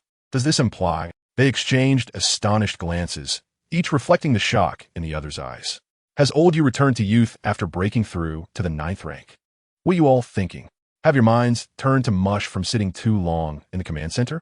Wuxianovel scolded, look more closely. The crowd peered again, and only then did they notice a slender stream of spiritual energy connecting the radiant child to the exit of the hidden passageway below. Realization dawned upon them. Old Yu had returned.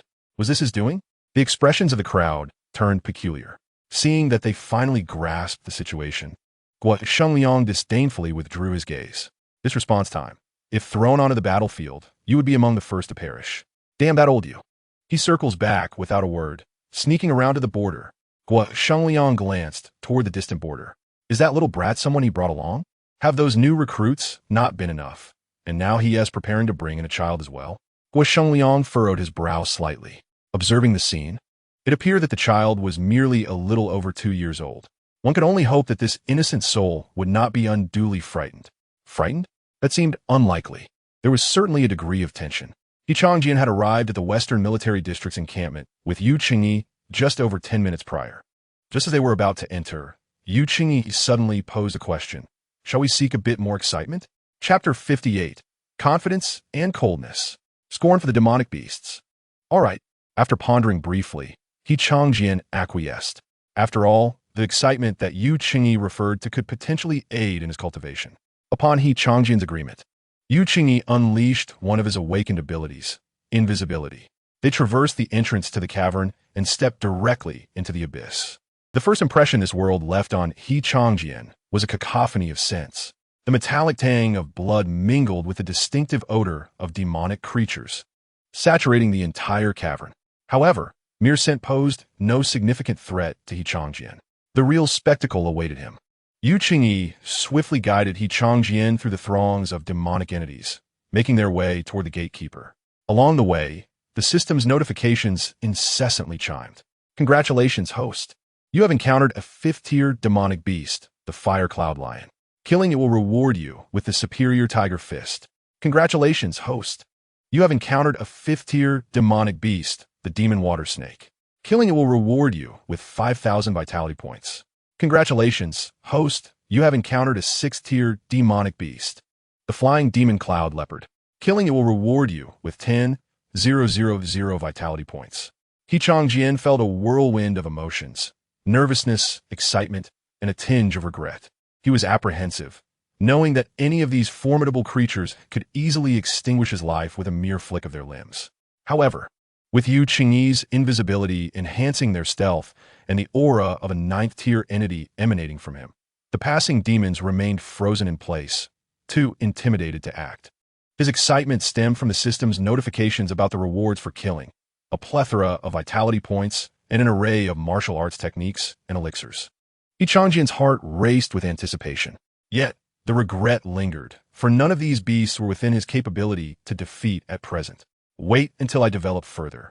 I shall collect all of you experience packages. He thought fiercely, eyeing the moving treasures before him. Upon reaching the gatekeeper's vicinity, the scent of blood intensified to an almost grotesque degree. The towering walls, soaring over 100 meters, had been thoroughly stained crimson by the blood of countless battles. Standing at the wall's edge, gazing at its deep red surface and absorbing the atmosphere of impending doom, Qianqian felt his body tremble involuntarily. He could hardly fathom the sheer number of brutal skirmishes that must have erupted in such a place. Are you scared? Yu Qingyi inquired, standing beside Qianqian. It's all right. If you truly cannot bear it, I can escort you out. No need. Though Qianqian quivered, his gaze was resolute. I can endure. If he lacked the courage to stand here, how could he hope to fulfill the promises he had made earlier? Very well, you have spirit. Yu Qingyi chuckled. Now, we shall proceed to the most exhilarating segment. Experience the sensation of a lone warrior standing against a million foes. As Yu Qingyi's words faded, a swirling mist appeared beneath Qianqian's feet, lifting him into the air above the gatekeeper. The ascent was sudden, Yet after having endured the thrill of a roller coaster, Qianqian was not taken aback. What truly astounded him was the scene beyond the gate. A dense mass of demonic creatures swarmed the area, their malevolent auras and the noxious fumes emanating from some of them obscuring visibility across the battlefield. At the rear of this monstrous horde loomed an enormous, elephantine demonic beast, radiating an aura of power and pressure that dwarfed that of the surrounding creatures. A 9th-tier demon. Congratulations, host. You have encountered a 9th-tier demonic beast, the giant sovereign Elephant King. The disparity in strength between the opponent and the host is vast. Yet, as one who possesses the heart of a champion, one must embrace a fearless spirit. Death is the finest accolade for a true warrior. Only through fearless challenges can one tread the true path of strength. Battle. Exhilarating. Kill the giant sovereign Elephant King and receive the reward, undying bone. One must wear this accolade themselves. Qianqian mentally scoffed. I cannot don such a thing. A fearless heart does not equate to ignorance. With my current unawakened 4th-tier cultivation, I am not even close to being able to withstand a casual strike from it. Fortunately, the system had not imposed a time limit for the mission to eliminate the target. Qianqian felt a pang of anxiety upon seeing the giant sovereign Elephant King. The oppressive aura it exuded was undeniably formidable. Little one, I will shortly cancel the invisibility. From here on, you must cooperate with my abilities. The reputation of humanity rests upon your shoulders. Yu Qingyi's voice came from the shimmering light, enveloping Qianqian. Qianqian, initially flustered, quickly regained his composure. Drawing a deep breath, he continuously reassured himself. Fear not, it's merely a larger-than-average elephant. Even though it carries the title of king, what of it? I have previously slain a beast with king in its name. I cannot allow myself to lose face before these creatures. Just as Qianqian steadied his mind, the invisibility effect was lifted. To complement the surrounding luminescence, he adopted a facade of feigned coldness, casting a disdainful gaze down at the horde of demons. The radiance enveloping his form intensified at that moment, making him conspicuous atop the gatekeeper. As he drew the attention of both the humans stationed at the cave's entrance and the demonic entities within, one of the 8th-tier demons beside the giant sovereign Elephant King hesitantly remarked, "When did humanity produce such a young prodigy? 9th tier? That cannot be possible. Regardless of whether he is a genuine prodigy, we must eliminate him." A more irritable 8th-tier demon interjected. As the demonic army advances, that damned human dares to flaunt his cuteness before us. Is this not a blatant insult? The cuteness is secondary, the previously speaking 8th-tier demon remarked. If such a gifted human were to break through to the 10th tier, it would spell endless trouble for us. He must be slain. Nonsense. This little trinket is merely a guise employed by the humans, the giant sovereign Elephant King interjected. If you observe closely, you will notice a connecting thread of spiritual energy behind this little one. Clearly, it is an attempt by the humans to feign the emergence of a top-tier prodigy to instill panic among us. The giant sovereign Elephant King regarded the situation with contempt. Unfortunately, they have underestimated our intelligence. Let me ponder, which human would concoct such a trivial scheme? The giant sovereign Elephant King contemplated briefly before a name sprang to mind. Yu Qingyi? Only that insipid fellow would devise such a mindless ruse. However, the giant sovereign Elephant King paused. To his surprise, this individual had indeed managed to ascend to the 9th tier. Lord Elephant King, shall we continue our assault? Inquired an 8th-tier demon to the left of the giant sovereign Elephant King. Chapter 59, Assault on the Body and Mind Attack. Do you fear them? A newly ascended 9th-tier warrior cannot possibly be a match for Lord Elephant King. The irascible voice from the right declared. I, of course, harbor no fear. It is you who should be concerned, the giant Lord Elephant King responded. Most of Yu Qingyi's abilities are area-based. I can withstand them, but you cannot. Moreover, a glimmer of insight flickered in the giant Lord Elephant King's eyes. We have already achieved our objective of breaching the western defense zone. There is no need to prolong this engagement. Shall we retreat directly, then, Lord Elephant King? To retreat outright is out of the question. The giant Lord Elephant King's gaze hardened. Order all the monsters 5 miles away to charge at the defenses. He continued. It would be a grave mistake to depart without testing the depths of this newly ascended 9th-tier warrior. Upon his command, a high-tier flying beast immediately took flight. soaring towards the fortifications ahead. Upon reaching a kilometer away from the defenses, it halted and emitted a piercing screech towards the nearby monsters. Hesitating for a brief moment, the monsters ultimately gritted their teeth and surged towards the defenses. Wave after wave, they crashed against the stronghold, causing the very walls to tremble. Above the fortifications, Qianqian acutely felt the vibrations coursing through the walls. No, I must remain composed. At such a moment, I must project an air of icy resolve. Little one, prepare to strike. Yu Qingyi's voice resonated, and the brilliance beside Qianqian intensified. A fireball erupted from the staff behind Qianqian, expanding ever larger. He inhaled deeply, his gaze fixed ahead, his palm rising slowly. The fireball danced in accordance with his movements. Then, with a sudden clench of his hand, it appeared as if he had detonated the fireball, scattering it into countless smaller orbs that rained down like fiery droplets upon the foes below. The monsters that had been charging forward let out anguished cries upon contact with the fireballs. In less than a minute, the black tide of monsters around the defenses ignited into a blazing inferno. Not a single creature escaped unscathed. Maintaining a frigid expression, Qianqian's gaze swept coldly over the opposing monsters. His eyes seemed to convey a silent warning. Any further advance would be met with merciless retribution. In Qianqian's own estimation, his demeanor was nothing short of magnificent. But to the monsters, it was sheer humiliation. The furious 8th-tier monster bellowed, "You kill my kin, and yet mock us. How dare you? This is intolerable." He had never faced such disgrace. Previously, during assaults on human fortifications, there had been instances of humans taunting them from atop the walls, employing derogatory language with cleverness, amplified through devices. However, compared to the current situation, it was evidently more egregious. Attacking both body and spirit, this was truly outrageous.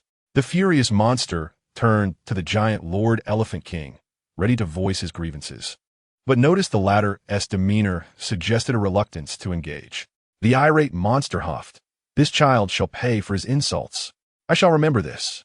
When our monstrous army obliterates the western defense zone once more, I will personally devour this little brat."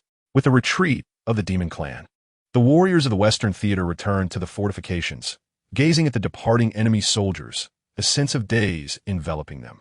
It was not only the warriors. Even the command staff and logistics personnel who had been stationed in the Western Theater appeared bewildered. Since the passing of Elder Wei and the breach of the Western District, they had been embroiled in battle with the monsters for over a year. During this time, the monsters, with their sheer numerical superiority, had relentlessly assaulted humanity, even breaching the entrance to the demon lair on several occasions. Lives had been lost, yet they persevered, enduring until this moment. Throughout that year, they had scarcely enjoyed any respite. Rather, they had pushed themselves to the brink, sacrificing their potential for future cultivation.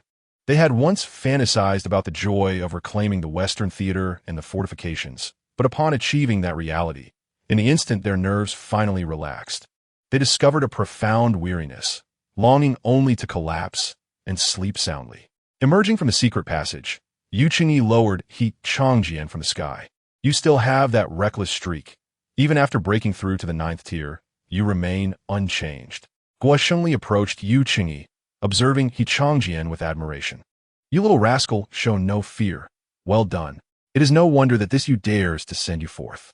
"Thank you for your praise, esteemed elder," Qianqian replied, cupping his fists. "Indeed, our nation needs young individuals like you," Guo Shengli added before turning to Yu Qingyi. "Will you take watch next?" "I shall," Yu Qingyi nodded, then stood atop the fortifications, calling towards the entrance of the demon lair. "All personnel, stand down." His voice seemed to amplify with a special resonance, echoing throughout the entire fortification. At the instant the command reached their ears, everyone simultaneously set aside their tasks, whether at tables or on the ground, collapsing into restful slumber. Those upon the ramparts followed suit, swiftly dropping to the ground to sleep. In one moment, all stood. In the next, only Yu Qingyi and Qianqian remained upright. "Do you find this peculiar?" Yu Qingyi suddenly inquired. "Not at all," Qianqian shook his head. "They deserve our respect." There was no need for further contemplation. It was clear what they had endured in such a high-intensity environment over the past year.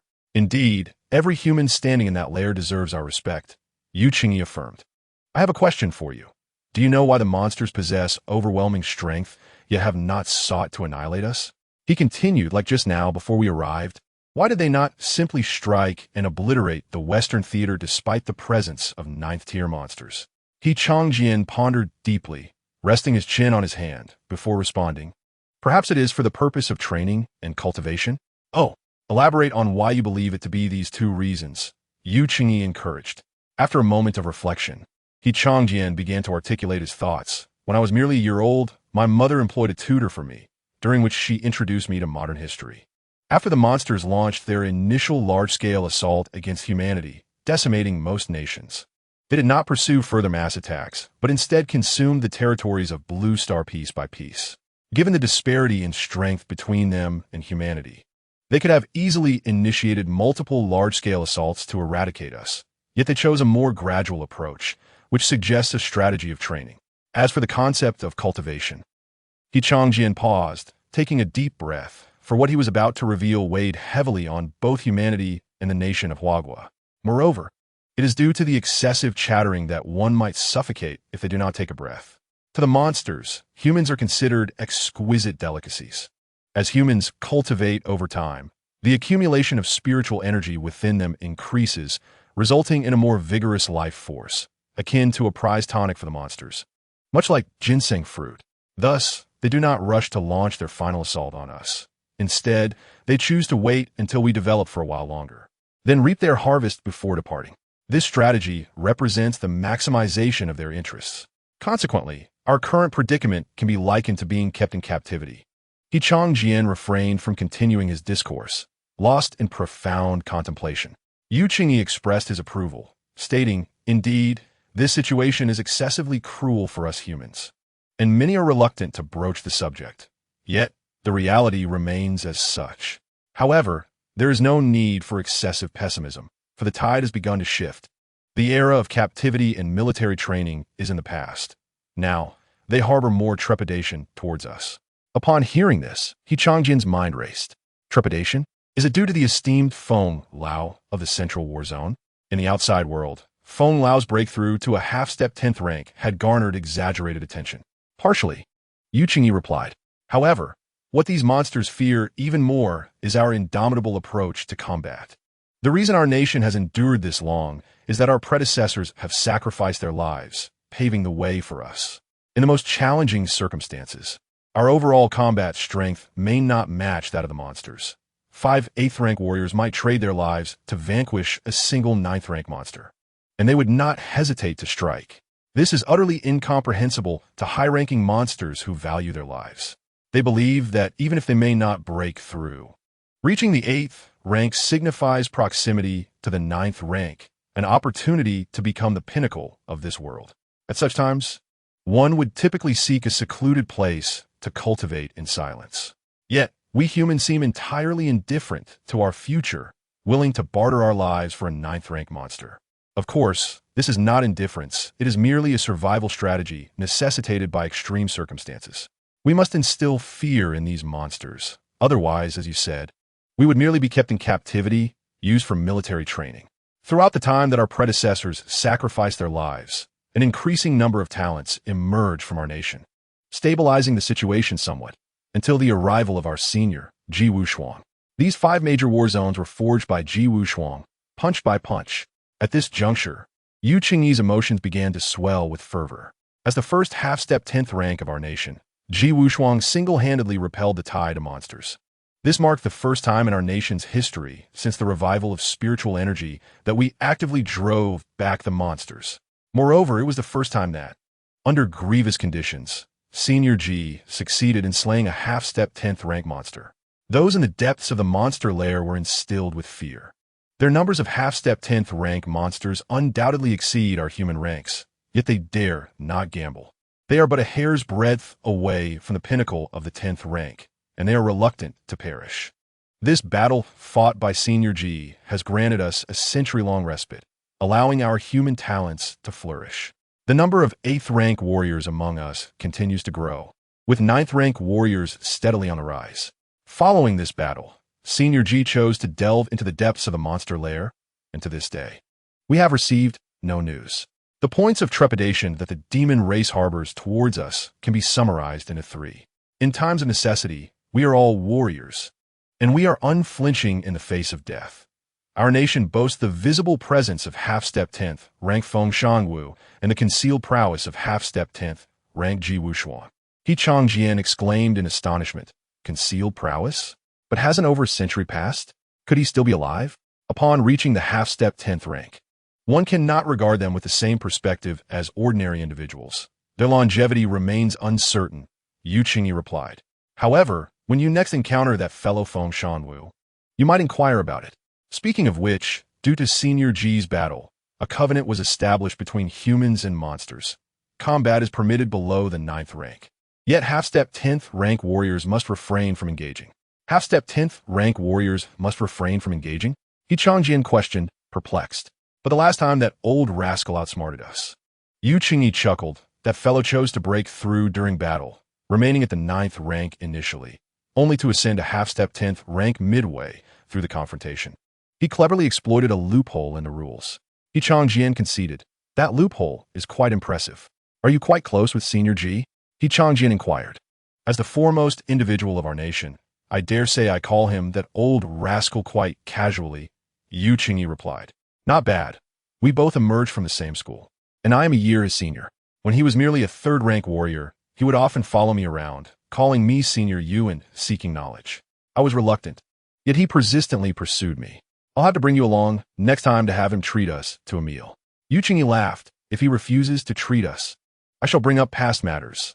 That old rascal is quite sensitive about his pride. Qianqian regarded Yu Qingyi with an odd expression. The prestige of these 9th rank warriors does not seem as formidable as anticipated. One could leverage past matters to coax a meal from a half-step 10th rank warrior.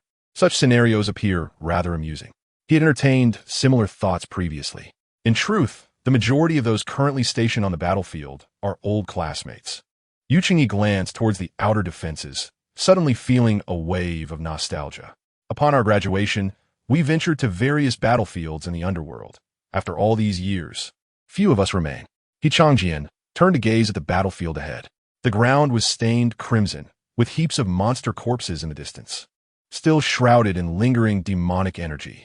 Qianqian grasped the precious spirit stone in his pocket, silently engaging in cultivation. Chapter 61. Could it be Feng Lao's grandson? In the central war zone, the command center was abuzz with activity. Report. News from the Western War Zone.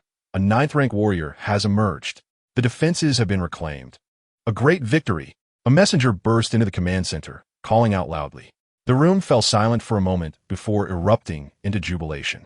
By the legs of our ancestors, those damn monsters have finally been driven back. Splendid. The Western District has been reclaimed at last. During this time of respite, I could almost hear my deceased father calling me to the Western District, but here we remain unable to depart. A 9th rank warrior has emerged. Who is it? Old Gua or Old Yu? It's Old Yu. Old Yu's eyes sparkled with an unusual glint as he inquired. Was there anything peculiar during the reclamation battle in the Western War Zone? Feng Lao is highly esteemed, replied the reporting officer. The report continued. Old Yu released a child into the heavens. What? Everyone in the command center was taken aback, including Feng Shanwu, whose expression turned somewhat strange. He had anticipated that Yu Qingyi might concoct something unusual, but he never imagined it would be to such an extent. Did he release a kite into the sky? No, it was indeed a child. The reporter hastily recounted the situation he had heard over the phone. He released a child. Was it a disguise for him to strike? What is the purpose? To fabricate an illusion that we humans have produced a genius? Although the intelligence of that group of brutes may be somewhat lacking, it cannot possibly be so diminished as to overlook the irregularities present. With a more discerning observation, one could surely detect the anomalies. Could that child be the offspring of an old nemesis? Is this merely a ruse to instill fear? It is plausible, as such a scheme seems characteristic of Yu Qingyi. This notion garnered widespread agreement among the onlookers. Based on the actions Yu Qingyi had previously undertaken, the likelihood of such a scenario unfolding is far from negligible. Yet, Feng Shangwu remained lost in thought. While Yu Qingyi's actions may often appear erratic and unreliable, he has never been one to engage in meaningless endeavors. Even in his eccentricity, there is a discernible purpose, and he would never indulge in folly during critical moments. simply placing his adversary's child in the sky, though within the realm of possibility for him, would not be executed in such a location or at such a time. If memory serves, Qianqian once had a fondness for a junior, though their romance never blossomed. After leaving school, he devoted himself entirely to the underground and military training. The sudden emergence of a child prompted Feng Shangwu to raise his head and address the messenger nearby. Please investigate the identity of that child over there, ensuring thoroughness in your findings. Yes, Feng Laozu, the messenger replied, promptly departing. Wait, Feng Shangwu called out to stop the messenger, adding, conduct this investigation discreetly. It is preferable that fewer people outside are aware. Understood. The members in the command room exchanged puzzled glances, each reflecting a mix of curiosity and uncertainty. Why would Feng Laozu issue such an order? Could it be that the child released by you is Feng Laozu's grandson? More than a day passed before the personnel in the Western Theater began to stir from their slumber. Whether due to their prolonged absence of rest or the duration of their sleep, most awoke in a daze, surveying their surroundings. After sitting still for a while to gather their senses, clarity gradually returned.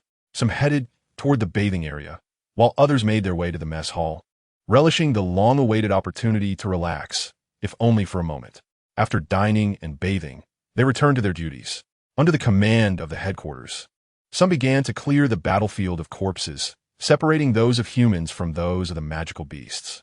The human remains were to be sent for cremation, with efforts made to locate their relatives for proper return. Those that could not be identified would find their final resting place in the martyr cemetery, laying to rest alongside their fallen comrades on the land they once defended. As for the corpses of the magical beasts, they were subjected to secondary screening. Many treasures could be found upon these creatures, with some flesh being consumable to replenish vitality, serving as a primary food source in the underground. Certain organs or unique parts could be utilized as medicinal ingredients or forging materials, which are also highly valuable resources. Moreover, some magical beasts might carry remnants of spiritual plants from the underground, though the chances of this were relatively slim and dependent on fortune. In any case, everyone diligently attended to their assigned tasks, tidying the battlefield. Soldiers began to return to their posts at the outpost. Yu Qingyi and He Qianqian prepared to descend back into the depths. While Yu Qingyi was not required to remain stationed at the outpost, he could not leave the Western Theater. Should hostilities arise, he must be ready to return to guard the outpost without delay. Senior Yu, I wonder if there are any books on magical beasts. I wish to learn about their fundamental characteristics. You are quite the eager learner. You resemble nothing like Qinling. My mother? Indeed, your mother never bothered to familiarize herself with the abilities of those magical beasts. Her philosophy is simple. When encountered, regardless of their capabilities, just charge in and eliminate them. Mother is truly formidable, He Qianqian mused. While this approach may be exhilarating, He Qianqian currently found himself incapable of adopting such a strategy. Until he awakens, relying solely on his 2.5-year-old body to conquer magical beasts necessitates compensating with combat skills. Understanding the abilities and weaknesses of these creatures is of utmost importance. Let me think, Yu Qingyi said. I recall there are similar books at the camp. I will have someone fetch them for you. All right, thank you, Senior Yu. It's a trifling matter. With that, Yu Qingyi smiled and shifted the topic. Would you like to engage in something thrilling? Thrilling? With Yu Qingyi by his side, it seemed that exhilarating events never ceased. Moreover, they often came with a hint of peril. However, for He Qianqian, what does death even mean? Since the age of 1, he had faced death countless times. Mere life-threatening situations posed no challenge. I'm in. He Qianqian readily agreed. Excellent. I knew you wouldn't dampen my spirits. Yu Qingyi summoned his awakened object, preparing to unleash its power. Elder Yu, wait. Just as the two were about to take flight, a voice called from below the outpost. A figure rushed up the stairs. He Qianqian did not recognize them, but Yu Qingyi did. It was someone from the command headquarters. Without hesitation, he intended to take He Qianqian along to soar into the sky. Don't go, Elder Yu. If you leave, I shall immediately end my life right here. Chapter 62. You schemers, your hearts are truly sinister. Upon ascending the gate, the personnel from the command headquarters witnessed Yu Qingyi already taking flight and hurriedly drew a dagger, pressing it against their neck, appearing quite experienced. What are you doing fixating on me? At your age, can't you maintain some dignity?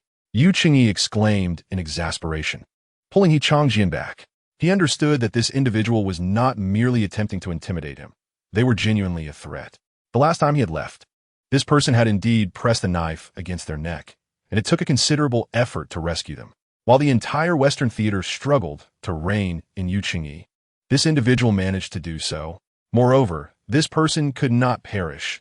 Many decisions affecting the Western theater were determined by them, making them the think tank of the region. Elder Yu, according to the regulations of the Central Command of Manhwaaudibook, upon the emergence of a 9th-grade warrior in a war zone, command authority must be transferred, meaning you are now the commander of our Western district, responsible for overseeing all affairs. No, everyone knows that a commander in each war zone is bound to become bald. My hair is already sparse. I do not wish to lose it all at such a young age. Qianqian shot Qianqian odd look. Young? Then what does that make him? Young. Elder Yu. These are the rules from above. Rules are rigid, but people are alive. Such positions are meant for those with keen intellect. I am a warrior on the battlefield. You should take this position. And don't bring those rules into the conversation. Don't think I'm unaware that they have already been amended. With an air of defiance, Qianqian retorted, 9th-grade warriors can choose to either remain in the command headquarters or guard the war zone. I choose to guard the war zone. You shall take this position. The rules have indeed changed. That much is true. The man gazed at Qianqian, his expression peculiar as he remarked, but Elder Yu, it seems you have slipped out of the Western war zone more than once, returning to the surface with such nonchalance. I worry that after you attain the 9th rank. Qianqian's expression grew increasingly odd. This Elder Yu appears to have quite the history. What nonsense! Qianqian's face flushed with embarrassment. I was merely seeking inspiration for breaking through to the 9th rank. Had I not ventured out, would I have succeeded in reaching that level now? Moreover, I left only after securing the war zone. Mind you, he reassured, rest assured, now that I have achieved the 9th rank, I shall remain here to guard. I swear it. Qianqian genuinely raised his hand, appearing ready to make an oath. No need for oaths, Elder Yu. Just sign this agreement. Rest easy. It merely stipulates that you cannot leave the Western war zone until the second 9th rank appears. The man below deftly produced paper and pen. Ah, you scoundrel Luo Hong. So you were lying in wait for me here. Qianqian exclaimed in exasperation. Absolutely not. You are far too untrustworthy. I refuse to sign this. With that, he prepared to take flight alongside Qianqian. Elder Yu, the man, Luo Hong, called out as Qianqian attempted to depart, raising a dagger to his throat. This time, he pressed down with genuine force, causing blood to seep from the wound. Must you always resort to the same method? Is it truly amusing? Qianqian sighed, turning back helplessly. I believe in employing different methods for different individuals. As long as it proves effective, it shall be utilized repeatedly, Luo Hong replied with a grin, increasing the pressure slightly. Do not press harder. If you do, Qianqian's gaze darted around until it landed on Qianqian. Suddenly, he became alert. If you apply more pressure, I shall have no choice but to eliminate this young lad. What? Qianqian was taken aback, having been merely an observer. It cannot be. In my recollection, Elder Yu would never resort to such measures, Luo Hong stated, glancing at Qianqian. Your recollection is flawed. Qianqian summoned an awakened object. I trust my own judgment. Luo Hong, confident, dismissed Qianqian and pressed the blade further into his flesh. You schemers. Your hearts are truly foul. Qianqian lamented, ultimately conceding to guard the area, seizing the paper and pen from Luo Hong's hand. He did not sign immediately, but scrutinized the agreement word by word. This fellow harbored wicked intentions. Who knows what traps he might have embedded within the document? After all, the Western District is not yet entirely secure. It is prudent to take precautions. Luo Hong, not removing the dagger, awaited patiently for Qianqian to finish reviewing the agreement. Qianqian shot him a glare, recognizing the depths of Luo Hong's cunning. He could not snatch the dagger from his hand. For Luo Hong had several microviruses implanted within his body. He was uncertain of their locations, and seizing the dagger would likely result in immediate poison release.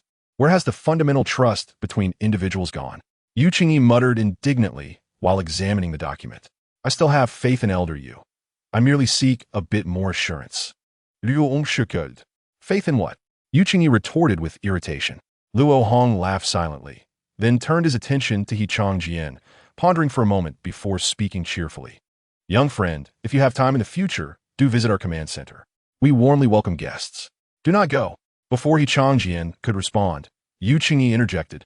Let me tell you, there are no good people in that command center.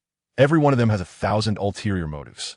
Be cautious, lest you fall victim to their schemes. Such protective instincts. Luo Hong cast a glance at Yu Qingyi and then at He Qianqian, adding with a smile, Elder Yu. Always so humorous. Thus, young friend, when you have the opportunity, allow Elder Yu to escort you to our command center for a tour. We possess a complete simulation map of the entire underground, which you may find fascinating. However, today may not be feasible. The Western War Zone has just regained control, and there are numerous matters to attend to. Tomorrow, however, would be suitable. A complete simulation map of the underground. He Qianqian's interest was piqued. He was quite curious about the underground, having only learned about the 5 major strongholds and the myriad of magical creatures therein. You command center folks only know how to entice us with such things. This time, Yu Qingyi did not refuse. Having accompanied He Qianqian here, he recognized the child's keen interest in the underground. All right, I've signed it. Here you go, Yu Qingyi grumbled, handing over the signed document to Luo Hong. Chapter 63. Remembering you once where Luo Hong accepted the document, not stowing it away immediately, but rather checking to ensure the names on the documents were indeed Yu Qingyi's. Surely, I would not stoop to such tricks as a dignified 9th-tier warrior, Yu Qingyi huffed. One must always act with diligence, Luo Hong replied with a smile. Once he confirmed that all the names on the documents belonged to Yu Qingyi, he finally filed them away and turned to He Qianqian. So, shall I expect you at the command center tomorrow? It will be best to come in the morning when there are fewer people, allowing you to observe the simulation map more thoroughly. All right, thank you, He Qianqian responded. Not at all. I shall take my leave now. Should you require anything, feel free to visit the command center. Go quickly. Standing around here is quite irksome, Yu Qingyi urged, releasing a cloud of mist and taking to the skies with He Qianqian. Luo Hong did not mind, watching the pair depart before descending from his post. There were indeed many matters to address following the Western Stronghold's return, including repairs, handling of the casualties, reinforcements of new soldiers, and a thorough investigation into what seeds these magical creatures had sown among humanity. Strategize. We humans are the ancestors of your kind. Feng Lao. Here is the information we have gathered. The messenger placed the document before Feng Shanwu. Feng Shanwu took the document and began to read. Vitality precision at 70. 2.5 years old. Already reached the 2nd-tier warrior level. Engaged in combat with a 2nd-tier magical creature, the demon cloud leopard. Each piece of information undeniably highlighted the exceptional nature of this child. Even Feng Shanwu, upon reading these details, could not help but exhibit a slight change in expression. Those surrounding him, noticing his unusual demeanor, were anxious and fidgety. They waited until Feng Shanwu finished before speaking up. Feng Lao, may we take a look at that document? Feng Shanwu handed it over. The crowd quickly gathered around. Wow! As they absorbed the information, gasps of astonishment filled the air. Such talent, even Qianqian Chunsheng cannot compare. Not only Qianqian Chunsheng, but most individuals would struggle to match him. This talent had already reached the level of the esteemed Ji Wushuang. This child must be the one that old goat foresaw not long ago. At 2.5 years old and already a 2nd-tier warrior, no wonder those magical creatures are in such a frenzy. Unexpectedly, the child accompanying Elder Yu is indeed him. But isn't Elder Yu being reckless? It is certainly too early to reveal him. At 2.5 years old, should he attract the attention of those monstrous beings, it would spell disaster. How could he be released in a place like the Western War Zone? The crowd surrounding them furrowed their brows upon hearing this. Indeed, exposing the child at such an early stage would surely draw the attention of those creatures. Wouldn't it? Bad? I rather think this move is quite ingenious. Feng Shanwu suddenly interjected. The crowd turned to him in confusion. Ingenious? Where's the ingenuity? Haven't those monsters already seen him? How can this be clever? Feng Shanwu remained silent, and a young man standing beside him stepped forward to speak. Firstly, the old goat's precognitive ability can only grasp a general feeling. He cannot foresee the specific appearance or age of the target. Thus, they remain unaware of what kind of existence could pose a threat to them. Secondly, Elder Yu's action can be viewed as casting a superb smokescreen. His peculiar style is well known not only to us but also to the monstrous beings. By revealing this, it would appear to those creatures as a mere intimidation tactic. They would think that Elder Yu's ploy is so clumsy that it is easily seen through, and they likely would not take it seriously. After all, They would never expect us humans to be audacious enough to lay it bare before them. When they encounter this child later, there's a high probability they will regard him as a trick exposed by Elder You rather than a threat. This achieves the desired effect of the smokescreen. Of course, this strategy can only be executed by Elder You. No one else could replicate such an effect, thanks to his eccentric approach. So, the ingenuity lies precisely in that. The crowd fell silent, as this explanation seemed to hold merit. What now? Since the smokescreen has been cast, can we not bring the child back to nurture? Recently, Wu De and Long Qing have initiated that elite training program. Indeed, leaving him in the underground lair is not wise. What if something unexpected occurs? The crowd began to express their concern, all eyes turning to Feng Shangwu in the center. Realizing it was not his turn to speak, the young man retreated back beside Feng Shangwu. On this matter, Feng Shangwu spoke. Let us adhere to our previous decision. We cannot afford to have another Qianqian Qianqian appear. With that, Feng Shangwu stood and walked towards the exit. Thus, the matter was settled. Upon reaching the corridor and finding a quieter spot, Feng Shangwu took out his phone and dialed a number. The call connected swiftly, before a voice could be heard. The sound of rushing wind came through. Old man, why are you calling? I am now a half-step 10th tier martial artist. Feng Shangwu replied with a frown. So what? You're still my junior brother. Who was it that came to me when his heart was broken? Stop right there. Feng Shangwu, feeling a headache coming on, retorted. Just don't let anything happen to the child. Your news travels fast. Don't worry. Oldie knows how to handle things. It's because of you that I'm worried enough. Who was bullied back then and came to me for help. That's enough. Feng Shangwu interrupted, veins throbbing on his forehead. Just remember, don't let anything happen to child. Relax, he won't die. By then, I'll be able to leave this Western war zone and come find you for a meal, all right? When you were 19, just start in college, please. Please. Feng Shangwu gritted his teeth in interruption. How unfortunate to have such a senior. Hey, if you had said this sooner, it would have been settled. See you. I'm off to do something big with my good brother, bye. After hanging up the phone, Feng Shangwu took a deep breath to calm himself. The next time they meet, he would ensure that this you would truly understand what it means to be a genuine half-step 10th tier martial artist. Chapter 64. Every weakness exposed. This phone must be secretly plotting to teach me a lesson next time. I'm not that naive, Yu Qingyi thought to himself as he hung up the phone. Next time, I'll sneakily bring this kid along.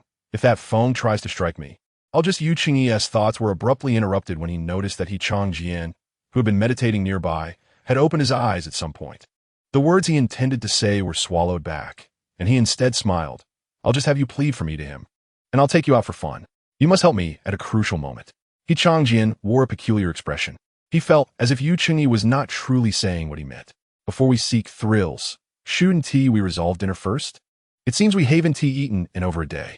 Rest assured, I am well aware of such matters, as a seasoned connoisseur of underground delicacies. Now, I shall take you to indulge in delightful food. We're going to find food now. Qianqian's eyes lit up. Aside from training, his greatest interest lay in culinary delights. Of course. Otherwise, what do you think I'm doing when I sneak out looking for inspiration? Yu Qingyi said with a serious and solemn expression. Eating is the most important thing in this world. Only when one is full can they have the strength to train. Only when one is satiated can they have the inspiration for breakthroughs. Thus, eating is of utmost significance. Qianqian wholeheartedly agreed with Yu Qingyi's sentiments. Normally, he might have echoed a few words, but right now, he was genuinely hungry. I wholeheartedly agree with your views, senior. But how much longer until we reach the place to eat? You're just too impatient. We've arrived. The two reached a peripheral area of the Western District's guard post. Then, Yu Qingyi flipped and directly exited the guard post. Aren't they going to stop us? Qianqian inquired. However, upon asking, he immediately felt that his question was somewhat redundant. 9th tier martial artists. Even if those guards wanted to stop us, they wouldn't be able to. Never mind. I come here often. They are quite familiar with me. If you don't believe me, just watch. Yu Qingyi waved at the guard station below. The guards saw him, but made no move, and their expressions bore a hint of disdain, as if they particularly did not wish to see Yu Qingyi. You see, my enthusiasm is so overwhelming that even my old friends are too shy to greet me. Yu Qingyi said to himself. Qianqian glanced at Yu Qingyi. Following the trend, he confirmed yet another characteristic of Yu Qingyi. He had an exceptionally thick skin. He suspected that this guy didn't use a towel to wash his face, but rather sandpaper. After exiting the guard post, Qianqian led Qianqian in flight for nearly 1,000 meters before landing on a somewhat desolate patch of grass. "Senior, where's the food?" Qianqian looked around. Apart from the occasional rolling grass swayed by the wind, not even a shadow of a magical beast could be seen. Qianqian had already given up hope of finding anything delicious here. Anything to eat would suffice. Starving, utterly famished. Wait a moment, let me search. If my memory serves me right, it should be around here.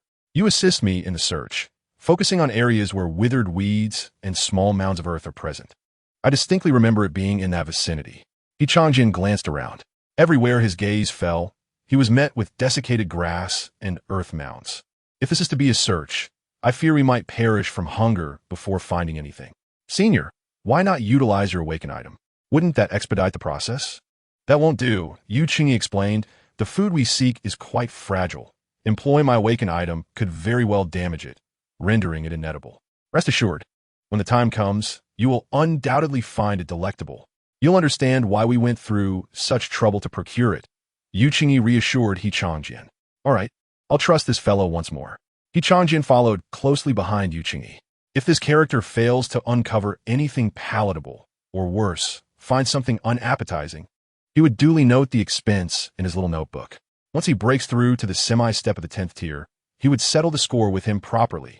This expedition with Qianqian served as an alarm bell for Qianqian, emphasizing the importance of carrying provisions when venturing out.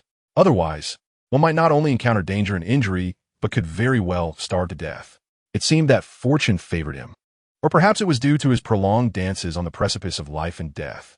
The Grim Reaper appeared disinclined to claim him just yet. Approximately 3 minutes later, Qianqian halted at the edge of a small mound. Atop this mound was a hole, roughly the size of 2 Qianqians. "Hey, we've found it. The delicacy lies within this hole," Qianqian exclaimed, pointing at the entrance. Qianqian peered inside, where an ethereal green gas filled the cavity. Were it not for his unique constitution, he would likely be experiencing toxic reactions standing so close. "Yes, it is indeed within," Qianqian stated as he retrieved a bag and handed it to Qianqian. "You will enter and proceed down the tunnel for about 20 to 30 meters until you reach a small chamber. Inside, there's a nest with eggs. Retrieve one of those eggs, and that shall be our dinner for today." "Surely there are magical creatures within this hole?"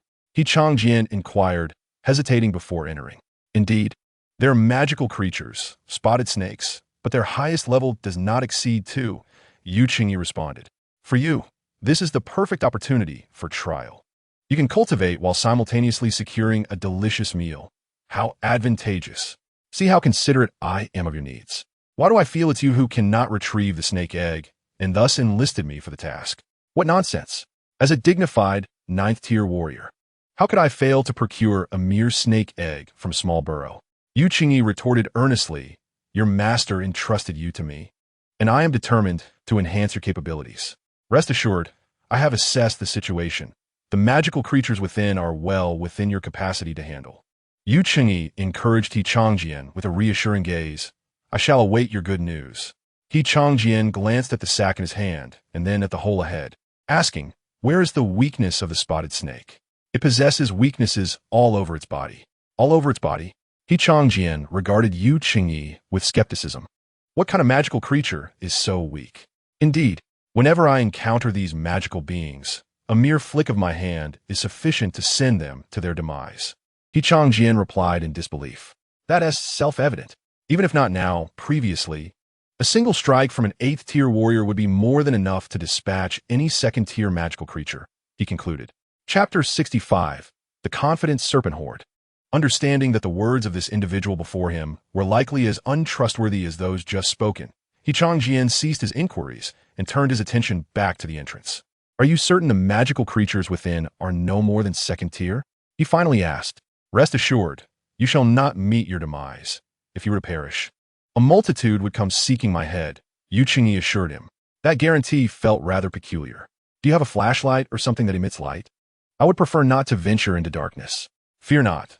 There exists a mineral called phosphorescent stone that emits light. You will be able to see your path." "You are quite knowledgeable," Qianqian remarked. "Do not flatter me. I am simply thorough in my endeavors," Qianqian replied modestly. Qianqian silently scoffed at this shameless fellow before taking the sack and approaching the entrance. The opening slanted downward, yet the incline was not excessively steep, allowing Qianqian to proceed steadily. As he extended his hand to steady himself against the wall, he slowly ventured into the cavern. What peculiar stones! He mused as he soon beheld the glowing stones Yu Qingyi had mentioned. They were unlike what he had envisioned. He had anticipated a golden-hued fluorite akin to that in pixelated worlds. Instead, the phosphorescent stones appeared to be a pro-version of spirit stones, irregularly shaped and embedded in the cavern walls. Qianqian did not linger long in the passageway. He was uncertain of the dangers that might lurk within. Furthermore, he was starving. While the novelty of the surroundings was intriguing, it paled in comparison to the pressing need for sustenance. Retracting his gaze, Qianqian continued onward through the tunnel. After several seconds, a larger chamber came into view, approximately 20 square meters in size. The walls were riddled with numerous small openings, appearing quite profound, shrouded in darkness. At the center of the cavern floor, several depressions indicated the presence of the spotted snake's nest. Above these nests lay several eggs, each sizable, comparable to ostrich eggs. Those eggs are rather substantial, Qianqian observed, contemplating the dozen or so sizable eggs before him. Could it be that the spotted snake is a type of python? While mulling this over, Qianqian quickly approached the edge of the nest and began to collect the eggs. If they were indeed large pythons, it would be to his advantage. It was likely the creatures were not present in the den at this time. However, the moment his hand made contact with the eggs, a chill ran down his spine as the hairs on his body stood on end. Suddenly, hissing sounds erupted from the myriad small openings surrounding him. From those holes, Qianqian instinctively dropped the snake egg in his grasp, activating his 7-star demon suppression palm as a chill emanated from his palms. Such a multitude? Qianqian furrowed his brow as he beheld the swarm of serpents emerging from the walls. Congratulations, host. You have encountered 97 first-tier spotted snakes. Defeating them will yield a reward of 700 vitality points. Congratulations, host. You have encountered 2 second-tier spotted snakes. Defeating them will yield a reward of 1,000 vitality points. Yu Qingyi had not deceived Qianqian regarding this matter. Indeed, the highest tier of spotted snakes was merely second tier. However, the sheer quantity was astonishing. With over 10,000 vitality points at stake, if he managed to defeat them all, he would be nearing half the vitality required for a breakthrough to the 5th-tier warrior. Qianqian's eyes revealed no trace of fear. This group of spotted snakes presents itself as an opportune source of experience. The moment Qianqian's gaze met that of the serpents, they surged forth simultaneously, akin to arrows released from a bow, darting towards his body with remarkable speed. Qianqian hastily thrust his palms outward, striking to either side.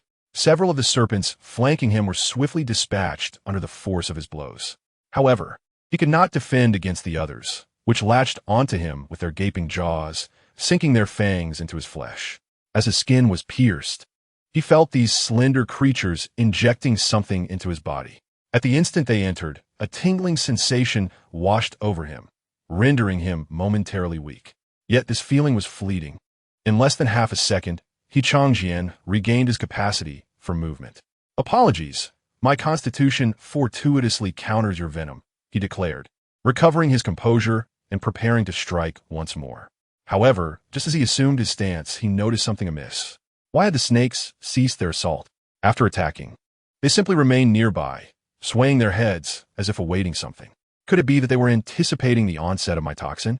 Qianqian approached, eyeing the serpents with suspicion.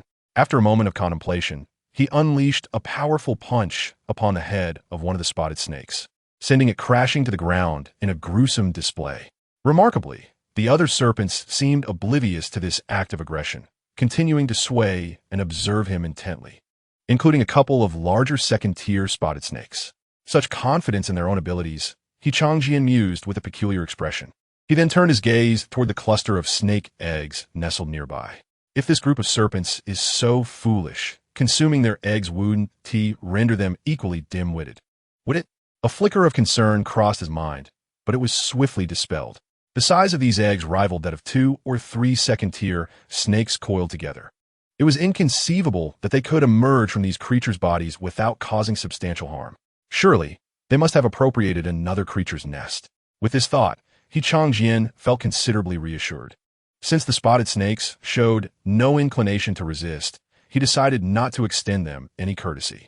He delivered a swift knockout punch to one serpent, ensuring it quickly slipped into a prolonged and restful slumber. Once he confirmed that each serpent had succumbed to sleep, he approached the eggs, gathering them into a burlap sack. They were surprisingly weighty. After securing all the eggs within the sack, Qianqian hoisted the bag, taller than himself, into his arms and made his way toward the cave entrance.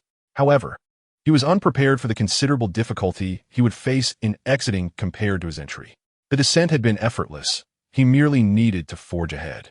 Yet, ascending required him to navigate carefully while balancing the sack, and without mobilizing his chi, it proved a strenuous endeavor for his current physical state. Contemplating this, Qianqian readied himself to channel his chi. Just then, a voice from outside the cave echoed in his ears. Releasing your chi entirely is simple. The challenge lies in ensuring that it does not dissipate, allowing you to harness all of its potential. Do not mobilize too much at once. An excessive surge may shatter those eggs. Gradually increase your output until you find the perfect balance that propels you forward without compromising the stability of the sack. Control it. Stabilize it. Tonight's dinner hinges on your ability to maintain control. Chapter 66, in essence, is about being invincible among peers. Heeding the advice, Qianqian slowed the release of his chi. So fragile? The vulnerability of the eggs exceeded his expectations. A slight excess in his chi release yielded a faint cracking sound. He could only imagine the devastation that would have befallen the eggs had he unleashed his full power. He quickly retracted some of his chi, and the ominous cracking ceased. Once he stabilized the eggs, Qianqian began his ascent. However, he soon detected something unsettling. It seemed the eggs had sensed their transport out of the cave, as they began to push back against him with an unexpected force. He had barely taken a few steps when he felt himself being pushed backward by this newfound resistance. They actually resist, he exclaimed in surprise, promptly adjusting his chi to maintain his stability. After a few more steps, the resistance intensified, its fluctuations entirely erratic and unpredictable. Caught off guard, the lowest egg shattered under the undue strain. This is quite the challenge, Qianqian mused, furrowing his brow. It was a true test of his ability to manipulate and control his chi. Should he fail to respond promptly to the egg's shifting dynamics, he risked either being pushed back or destroying the contents of the sack. Yet, Qianqian was not one to easily concede defeat. He steeled himself, focusing intently. I have endured countless life and death trials. I will not be vanquished by a mere egg. 15 minutes later, at the cost of yet another shattered egg, Qianqian finally emerged from the cave, gasping for breath as he set the sack down and collapsed onto the ground. He had anticipated the battle against the monsters would be the arduous part. He never imagined that extracting the eggs would prove so challenging. Impressive.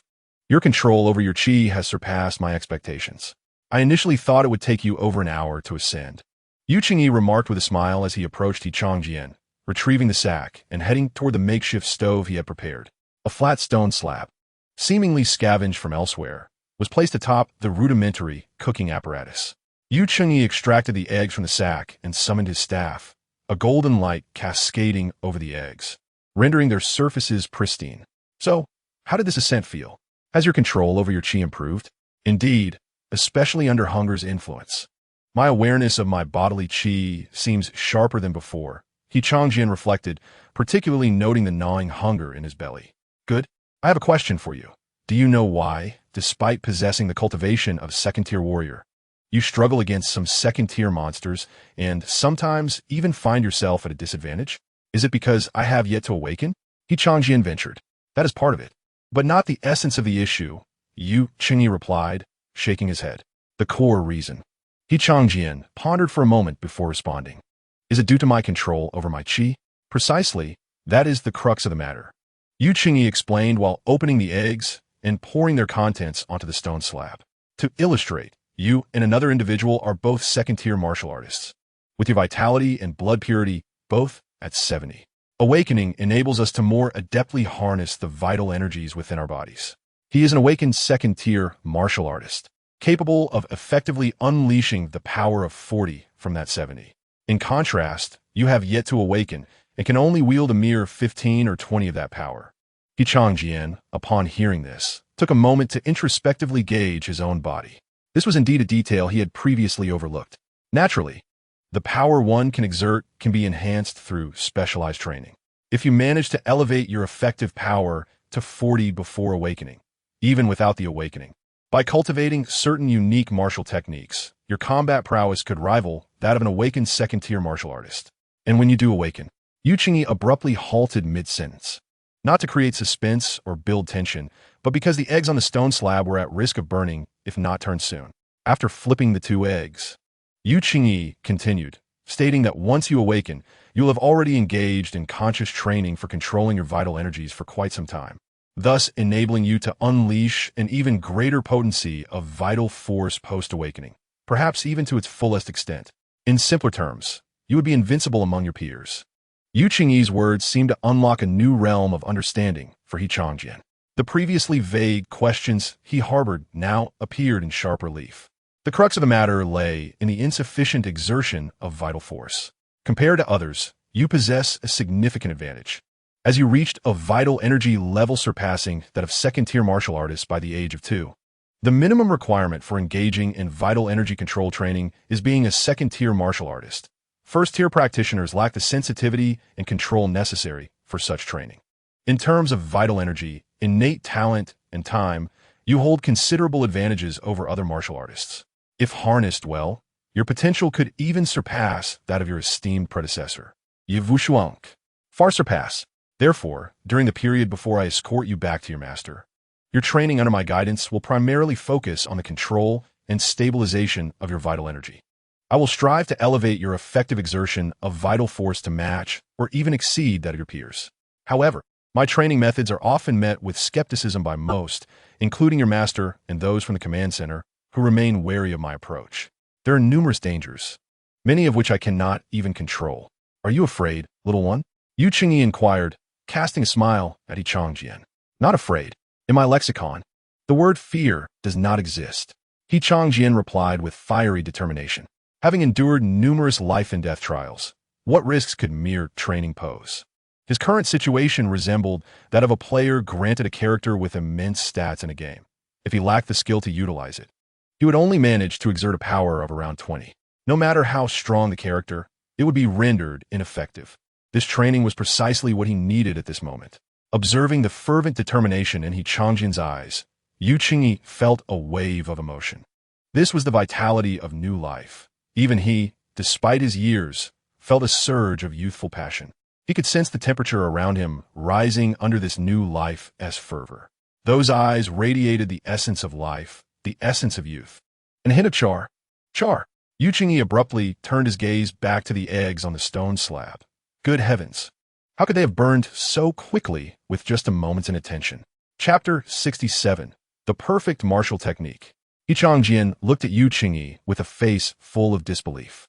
This fellow had suddenly intensified the flames beneath the cooking surface, leaving him wondering what had possessed him. Even from a distance, he could feel the temperature rising. It was truly unreasonable for the eggs to burn under such conditions. He began to suspect that this guy was intentionally trying to prevent him from eating. What kind of expression is that, little one? My culinary skills are quite commendable, I assure you. This was merely an accident. Yuqingyi hurriedly cleared the charred remnants from the stone slab, retrieving a small bottle of oil from his pocket and cracking 2 fresh eggs onto the surface once more. Qianqian raised an eyebrow in surprise. Is it common for someone to carry oil with them? He had been so lost in thought that he hadn't even noticed. Perhaps this fellow truly is a skilled cook? Indeed, as Yuqingyi had claimed, his culinary abilities were impressive. The second batch of eggs turned out beautifully. Each egg, the size of an adult's 2 palms, lay spread out on the stone slab like a giant pancake. The surface was golden, with the edges crisp to perfection, exuding an enticing aroma. Come, try this. The flavor of these eggs is exceptionally delightful. I had the fortune to taste them once before. Yuqingyi produced 2 pairs of chopsticks from his pocket, offering one set to Qianqian. Qianqian accepted, curiously glancing into Yuqingyi's pocket. How could it not appear full while accommodating so many items? If it weren't for the fragility of the spotted snake eggs, I would certainly come here each morning for one to fry up for breakfast. Are these really the eggs of the spotted snake? Qianqian asked, somewhat astonished. After all, the appearance of those snakes did not suggest they could produce such large eggs. How do they come about? Yes, you must be wondering how such small snakes can lay such large eggs? Qianqian nodded. I was equally surprised when I discovered this. After some research, I found that these creatures give birth externally. External gestation? Yes, whenever the time for reproduction arrives, a group of spotted snakes will gather together, entwining to form a massive sphere. Wuxianovel explained. The inner surface of this sphere, which is essentially the skin of the snakes, secretes a special mucous membrane. Subsequently, they infuse the life source into the sphere's interior to merge. Once the merging is complete, that mucous membrane hardens, forming the shell of the egg. And that is how these eggs come into being. Truly astonishing, Qianqian mused. This shattered his previous understanding of reptilian reproduction. What a fascinating method of giving birth. If these spotted snake eggs were brought back to the world of my past life, they could easily be featured in a documentary for years. There will be many more strange and wondrous things to encounter. Now, the most important thing is to savor this delicacy. Wuxianovel remarked to Qianqian. The combination of this ingredient with my culinary skills is simply top tier. Hurry and taste. This time, Qianqian refrained from posing further questions and instead picked up a gigantic egg from the stone slab, taking a bite. As the flavor of the egg burst in his mouth, the crisp and tender texture exploded simultaneously, causing Qianqian's eyes to light up. How is it? Delicious, right? Wuxianovel observed Qianqian's expression, grinning. It's delicious, and so rich in spiritual energy. Qianqian's praise was heartfelt. With that single bite, not only was the flavor exquisite, but there was also a profound essence of spiritual energy that erupted in his mouth. Unlike the energy absorbed from spirit stones, which required circulation through the body, this was entirely different. This is unnecessary. Once it bursts in the mouth, it is directly absorbed by the body. However, in comparison to the spiritual energy absorbed from spirit stones, the conversion rate of this energy is somewhat lower. Yet, the enjoyment of the process is unparalleled. Although previously, Ding Yuang would occasionally seek out some rather unique ingredients for Qianqian to consume, none could rival the taste and absorption efficiency of this egg, right? I promised to take you to savor delicious food, and I would never deceive you. Wuxianovel also picked up an egg from the stone slab and began to eat, assuring, rest assured, during this period, as you accompany me, I shall ensure you experience what true delicacies are. The ingredients found here simply cannot be compared with those transported from outside. Much of their spiritual energy has already dissipated, altering their flavor and texture. What we are consuming now is absolutely fresh. While my combat prowess may not be the strongest in this abyss, when it comes to knowledge of its culinary treasures, none surpass me. You are certainly in for a treat. All right, Qianqian replied. Eating is life's foremost endeavor. Who does not relish exquisite food? For the remainder of the time, Wuxianovel and Qianqian shared the remaining eggs, finishing them completely. Some low-tier monsters nearby were drawn to the enticing aroma. But upon sensing Wuxianovel's aura, they promptly fled in fear. After consuming all the eggs, Wuxianovel escorted Qianqian back to the outpost outside the entrance of the abyss. This area was originally a small town, but once the Western War Zone was established here, all the original residents were relocated elsewhere. Wuxianovel took Qianqian to his home, where the guest room became Qianqian's quarters. After providing Qianqian with daily necessities, Wuxianovel glanced at his phone and said, I have matters to attend to at the command center. You may rest for now. Okay, Qianqian responded. After speaking, Wuxianovel hurriedly exited, but soon returned to his room, retrieving a book. Here, this is for you. You can peruse it before bed. What is this? Qianqian asked as he accepted the book from Wuxianovel. The cover bore the title Frostpalm. Is this a martial technique? This is a martial skill left behind by a friend of mine. I have not practiced it until now, and it holds little use for me at this stage. However, it is perfect for you. You can take a look, and later I shall see if I can guide you in mastering this technique. Wuxianovel explained before departing once more. Qianqian opened the book titled Frostpalm. Upon reading the introduction, his eyes sparkled with excitement. This Frostpalm was indeed a fortuitous find. While it may not compare to his 7-star demon suppressing palm, those in the know would understand its merit. The effect generated by this technique is essentially a diluted version of the first layer of his 7-star demon suppressing palm. allowing him to inflict a chilling sensation upon his opponent, causing a slowing effect. It serves as a perfect shield for the initial layer of his 7-star demon suppressing palm. He had previously been troubled about how to unleash his 7-star demon suppressing palm in the presence of others, and he never anticipated resolving it in this manner. Chapter 68, The Mysterious Child. It seems he can now seek out similar martial techniques to learn, enabling him to openly utilize his 7-star demon suppressing palm before others. This revelation completely opened Qianqian's mind. With no one around, he decided to test whether his 7-star demon suppressing palm had improved. He made his way to his room. After completing his training in blood energy control earlier, he had been eager to assess the power of his 7-star demon suppressing palm. Seizing the opportunity, he returned to his room. He focused on circulating the blood energy within him, gathering in his palm. In the center of his palm, a hint of cold energy coalesced. Unlike before, when frost would emanate around his hand, this time the coldness remained solely within his palm, not spreading a bit beyond. The condensation was considerably more efficient than before, requiring less blood energy to achieve superior results. Qianqian closed his eyes, savoring the sensation, and exclaimed with delight, "The cold radiance in my palm is frozen yet concealed." Today's training had propelled his mastery of the first layer of the 7-star demon suppressing palm to perfection. He had been on the cusp of this breakthrough for quite some time, and his mental simulations had reached a bottleneck. Unexpectedly, after the training, he had achieved a breakthrough. It was indeed the right decision to follow Senior You. He dispersed the cold radiance from his palm, reflecting, "Tonight, I can commence training on the second layer of the 7-star demon suppressing palm." The following morning, perhaps due to the exhaustion of the previous day, Qianqian enjoyed an exceptionally deep slumber, oblivious to when Qingyi returned. Today, he was to visit the command center to review the complete map of the abyss, prompting Qianqian to rise early. After a brief wash in the bathroom, he opened the door and entered the living room, discovering that Qingyi had yet to awaken. Thus, in the vacant space of the living room, he began his daily exercise while absorbing energy from a precious spirit stone. After such prolonged practice, Qianqian had become highly adept at absorbing spiritual energy from the stone, enabling him to exercise simultaneously. "My current blood energy value is approximately 21,000 points," Qianqian mused as he trained. The average breakthrough for a 5th-tier warrior hovers around 100,000 points, meaning he had achieved 1/5 of that. He pondered whether the breakthrough initiated by activating the Dragon Tiger blood energy counted as a true breakthrough. If so, he had nearly completed half of it. Hearing the sound of a door opening from the adjacent room, Qianqian refocused his thoughts. "You little rascal, you rise exceptionally early." Qingyi yawned as he emerged from his room. "Do 9th-tier warriors also require sleep?" Qianqian inquired curiously. "What a question.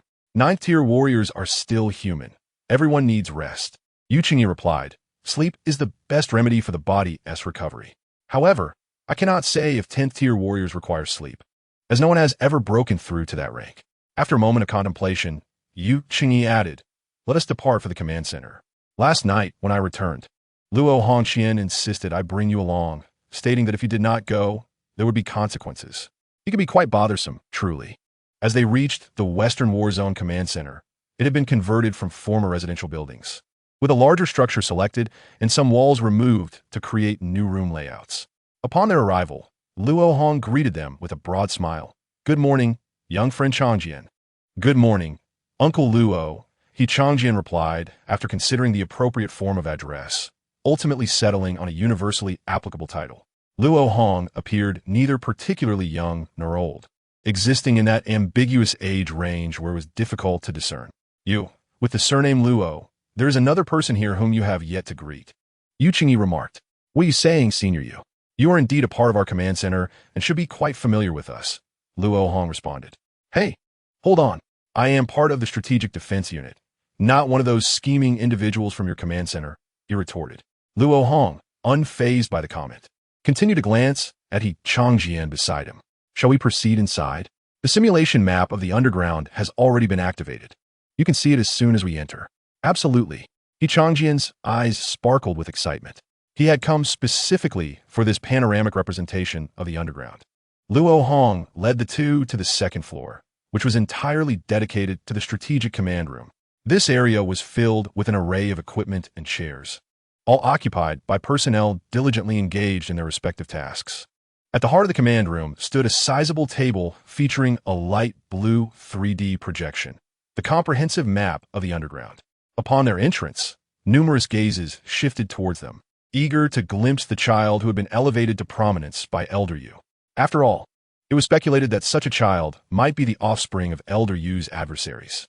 Some colleagues from the Central War Zone even suggested that he could potentially be the grandson of Elder Phone. Their curiosity was insatiable, and the urge to sneak a glance was overwhelming. As Qianqian stepped inside, he felt the weight of many eyes upon him. Why was everyone staring? Could it be that his remarkable performance at the defense post had captivated them? It was indeed possible. The sensation of being in the spotlight was a rather peculiar experience. Qianqian decided to reward his newfound admirers with a display. He immediately adopted the cold, disdainful expression he had worn while fending off the monsters, steadfastly following beside Yu Qingyi towards the table ahead. The staff members who were covertly observing him exchanged bewildered glances, their expressions mirroring the oddity of the moment. How had this child shifted from fierce to adorable mid-stride? Yet, truth be told, he was indeed quite endearing. Elder Yu was rather cunning. Even if this child were an enemy's offspring, how could he bear to send such a charming little one to intimidate them? Or was it possible that Elder Yu intended for this delightful child to charm the very monsters they faced? The thoughts swirling in the minds of those present grew increasingly whimsical. The trio approached the central area housing the 3D projection map. This was the first time Qianqian had encountered such a three-dimensional representation. While the entrances to the various war zones were located within the territory of Huagua, the positions within the underground diverged upon entry. Luo Hong stood beside Qianqian, elucidating thus. The nomenclature of our war zone does not derive from geographic locations within Huagua, but rather from the orientation of the underground once entered. For instance, although our F-city is situated in the southeastern part of Huagua, the war zone we belong to is classified as the Western War Zone, he continued, gesturing towards the back of the map. The central and northern war zones are in close proximity. He pointed out the two station areas that were remarkably near one another. The designation of the Central War Zone diverged from the other four, as it was the site of the most ferocious monster assaults, thereby earning its name. If the primary areas of monster incursions were to shift, the position of the Central War Zone would likewise be adjusted. Between the entrance of the underground and the territories occupied by the monsters, there existed a stretch of approximately 131 kilometers, a battleground where skirmishes erupted, albeit with a relatively limited number of monsters. The monsters inhabited three distinct areas: the outer forest zone, the grasslands, and the central lake zone. Qianqian's gaze fell upon the center of the map. The outer forest zone was merely a collective term, as the terrain within was quite varied, comprising mountains, toxic gas areas, and marshlands. The Western War Zone faced mountainous terrain. The next section was the grasslands, predominantly home to 9th-tier monsters. Finally, the Central Lake Zone was shrouded in mystery, with humanity possessing scant knowledge, save for the fact that most half-step 10th-tier monsters resided atop a prominent peak within that region. With Luo Hong's guidance, Qianqian spotted the towering mountain. You can manipulate and magnify any area you wish to scrutinize. Simply turn your hands outward, Luo Hong demonstrated. Understood. For some time, Qianqian diligently zoomed in and out on the map, meticulously memorizing the various locations. He harbored a premonition that he would eventually delve deep into the underground, rendering this information crucial. After committing the significant locations to memory, Qianqian ceased fiddling with the projection map. Now, allow me to show you around our command center, Luo Hong offered, leading Qianqian on a brief tour. Compared to the map, the command center was less captivating, featuring merely various departments with distinct tasks. Nevertheless, Qianqian managed to find amusement in the mundane. At every stop, he could feel the secretive glances of his admirers, which filled him with a quiet satisfaction. It wasn't until a female staff member could no longer contain herself and voiced her thoughts, just as Qianqian overheard her, that he recognized something amiss. Goodness, this little boy is simply too adorable. I must find a man to have such a cute baby. Adorable? Qianqian furrowed his brow. Wasn't he projecting an image of disdain towards everything? How could such a word, so incongruous with his demeanor, be associated with him? Contemplating this, he turned to Yu Qingyi beside him. Elder Yu, may I borrow your phone for a moment? Of course. Yu Qingyi, thinking Qianqian intended to message his parents, readily retrieved his phone. The password is YYQRX. Qianqian accepted the phone and opened the mirror function, then promptly practiced the cold expression he had executed countless times before. Upon seeing his reflection, he fell silent. Though he had been training diligently and had developed several abdominal muscles, his face still bore the features of a child. Thus, when he attempted his cold demeanor, he appeared more as if he were trying to be cute, lacking any semblance of the intended severity. Had he inadvertently become a source of ridicule for the monsters during his recent defense? Realizing this, Qianqian's brow knitted tightly. What monsters had been present that day? There had been a kind of leopard, a lion, and a bird that could fly. Most notably, there was the elephant, led by the so-called Elephant King. These creatures could not be allowed to persist. A fierce glint flashed in Qianqian's eyes.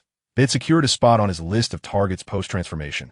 Such a history of humiliation could not be permitted to circulate. Elder You, I finally found you. Just as Yuqingyi was about to lead Qianqian out of the command center, a figure clad in military attire rushed toward them. There's been an incident at the training field. New recruits have not been adhering to our training schedule and are causing a ruckus. Yuqingyi furrowed his brow and said, "If I recall correctly, this type of situation has occurred more than once, hasn't it? After so many incidents. Are you telling me that those squad leaders still don't know how to handle it? We are well aware of the methods employed by Yulao." Noticing signs of anger from Yuqingyi, the newcomer hastily interjected. However, the leader of this protest holds a rather unique identity, making it difficult for us to handle the situation as we did before. Unique? I recall you all have memorized the military regulations, correct? In the military, there is no special treatment. Regardless of who it is, everyone is treated equally. Have you all forgotten? The newcomer chuckled awkwardly. We understand that. But this individual is Wei Lao's grandson, and Wei Lao has only recently been honored as a national defender. We do not have the authority to act against him. Wei Qinghua, what business does this young man have, forsaking his studies to come to the military camp and cause a ruckus? Yuqingyi frowned at the mention. If it truly is this person, they would indeed find it challenging to take action. Take me, damn. I'm curious to see what grounds he has for protest. Yuqingyi declared. The newcomer finally let out a sigh of relief. It was not that he feared punishment from Yuqingyi. This was a trivial matter. His concern lay in the delay that could hinder the training schedule and affect subsequent arrangements. Only Yuqingyi, the newly appointed 9th rank official in the Western District, dared to take action against this individual. Qianqian struggled to keep pace behind them, his short legs moving rapidly. Realizing that no matter how fast he tried to go, he could not keep up, he decided to break into a run. Yulao really walks fast, he thought to himself with annoyance.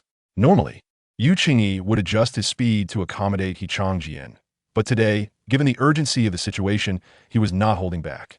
Qianqian understood, but it did not stop him from grumbling. Running behind the two, he drew the attention of many passersby. Who is bullying a child in the Western combat zone, making him run like that? Oh, it's Yulao. Then there's nothing to worry about. Just a few days ago, this child was launched into the air. A little running is nothing. Chapter 70. So you're not going to study and instead cause trouble in the military district? 5 minutes later, the group arrived at the training ground. This was a relatively large expanse of flat land, situated 2 to 3 kilometers from the command center. Fortunately, Qianqian had already taken his first steps into cultivation. If an ordinary 2-year-old were to attempt running this distance in 5 minutes, they would likely collapse halfway. Upon reaching the location, Qianqian finally had a moment to catch his breath, standing still and gasping for air while surveying the training field. Initially, he had expected a scene of chaos, perhaps with squad leaders and new recruits engaged in a brawl. However, the reality was quite different. Although the new recruits were not standing in perfect formation, they were relatively quiet, all eyes directed toward the front. There, a young man clad in the same new recruit attire was conversing with a group of individuals dressed in darker clothing. Upon seeing the newcomers, the crowd quickly greeted them. Yuxianbei, the young man in new recruit attire, also called out. If I remember correctly, your grandfather wished for you to pursue academia, Yuqingyi remarked regarding the youth. Wei Lao had always intended for his grandson to follow an academic path, and during this time, Wei Qinghua had never set foot in the underground nor the military. His decision to enlist was somewhat unexpected for Yuqingyi. My grandfather's intention is indeed correct, but my entire family has ventured into the underground. I cannot be the only one to pursue academia, Wei Qinghua stated. Silence fell among those present. This was undeniably true. Wei Lao had no need for elaboration. as Wei Qinghua's parents had perished during the onslaught of demonic creatures in the Western Combat Zone, all while achieving remarkable feats of valor. This was also why those around were hesitant or reluctant to confront Wei Qinghua as they had previously. So you're not going to study and instead cause trouble in the military district?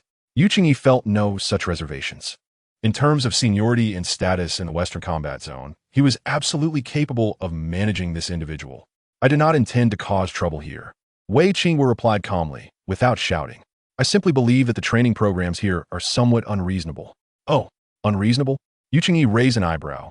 If I recall correctly, this appears to be your first time in the underground and in the combat zone.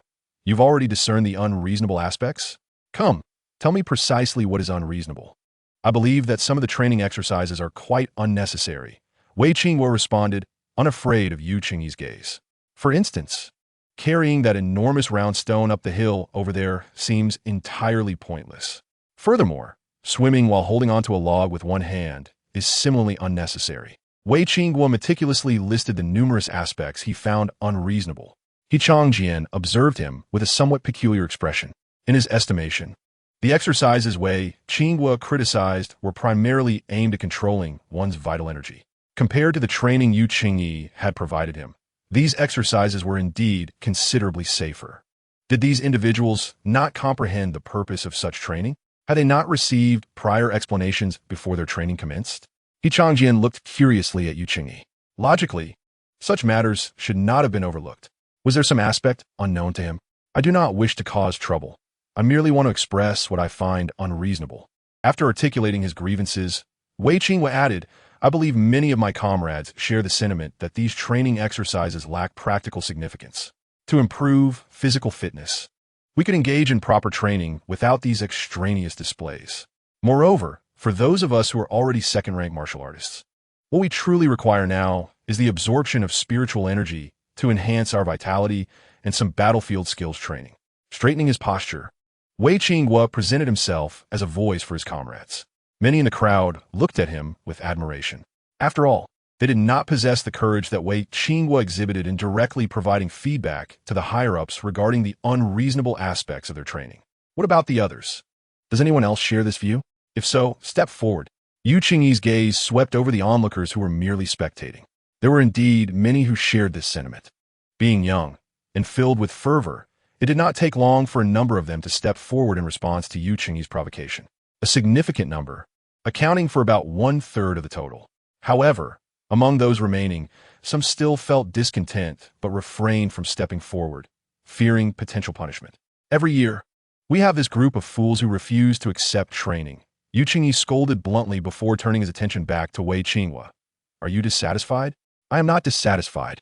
I merely find it unreasonable and seek a training method that is more suitable for all of us. Wei Qinghua attempted to clarify. Enough with your scholarly rhetoric. Yu Qingyi interrupted. There's no time to waste discussing lofty principles. Just tell me, are you dissatisfied? Yes. Wei Qinghua had no choice but to shout in acquiescence. If you had said so earlier, we could have avoided this prolonged discussion. Stop dragging it out like a woman. Yu Qingyi inquired.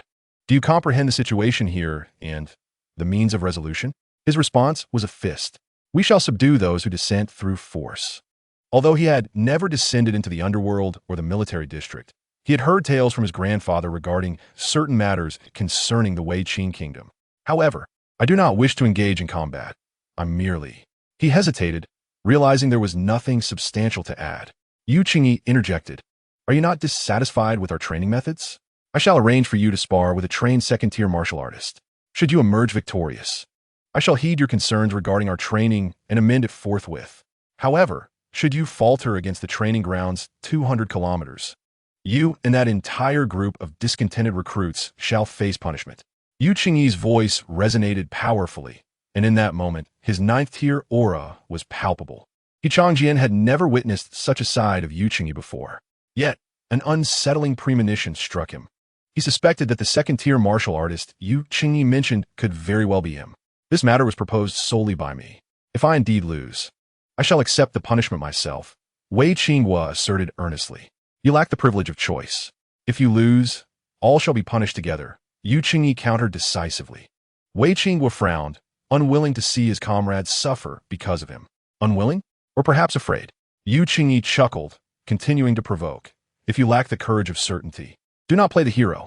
You may be the grandson of Wei Lao, but your indecisive nature is far from the impression I have of him. Chapter 71, Second-Tier Martial Artist, Qianqian, please instruct me. This declaration struck a chord deep within Wei Qinghua. Although vexed, he refrained from immediately acquiescing. At that moment, others in the back spoke up. Brother Wei, go forth without hesitation. It's merely 200 kilometers. We are all second-tier martial artists. A trivial matter. Indeed, if there are faults, we must voice them. If we are indeed in the wrong, we shall accept it. Let's do it. Hearing the encouragement from behind, Wei Qing would turn to Yu Qingyi and consented. Very well, I agree. I hope when you are defeated, your confidence remains intact, Yu Qingyi remarked. Not a chance. I have encountered numerous failures throughout my life, Wei Qinghua replied dismissively. Yu Qingyi offered no further response, sharing a knowing smile before stepping aside, where Qianqian awaited. I knew it, Qianqian thought. Upon hearing Yu Qingyi mention a trained second-tier martial artist, he immediately deduced it was likely referring to him. Come with me. Yu Qingyi instructed Qianqian as they made their way outside the training camp. Upon exiting the gates and reaching the perimeter wall, the stern expression on Yu Qingyi's face vanished, and he spoke, You shall face Wei Qinghua in combat shortly. Qianqian hesitated before looking intently at Yu Qingyi. You cunning little rascal, Yu Qingyi noted, recognizing the meaning behind Qianqian's gaze. This presents an excellent opportunity for you to hone your skills. My adversaries are demonic creatures, not humans. I can seek out second-tier demonic beasts for practice, Qianqian firmly declined. You're quite the articulate one, Yu Qingyi remarked, bemused by Qianqian's retort. What has that old Su taught this young lad?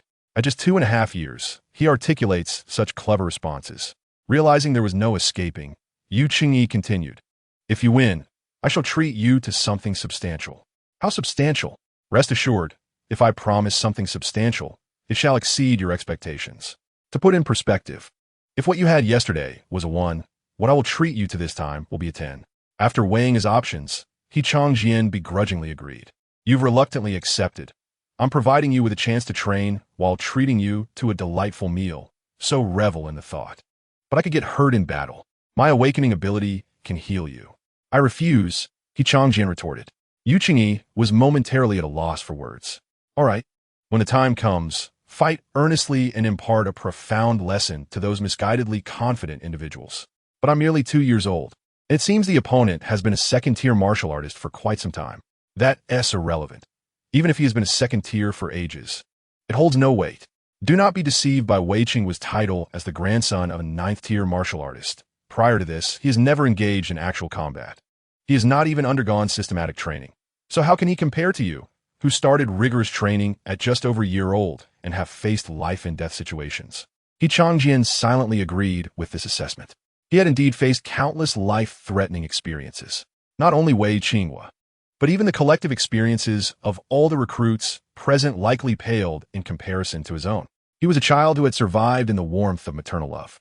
His life was remarkably resilient. You could easily defeat him, so there is no need to worry about injuries.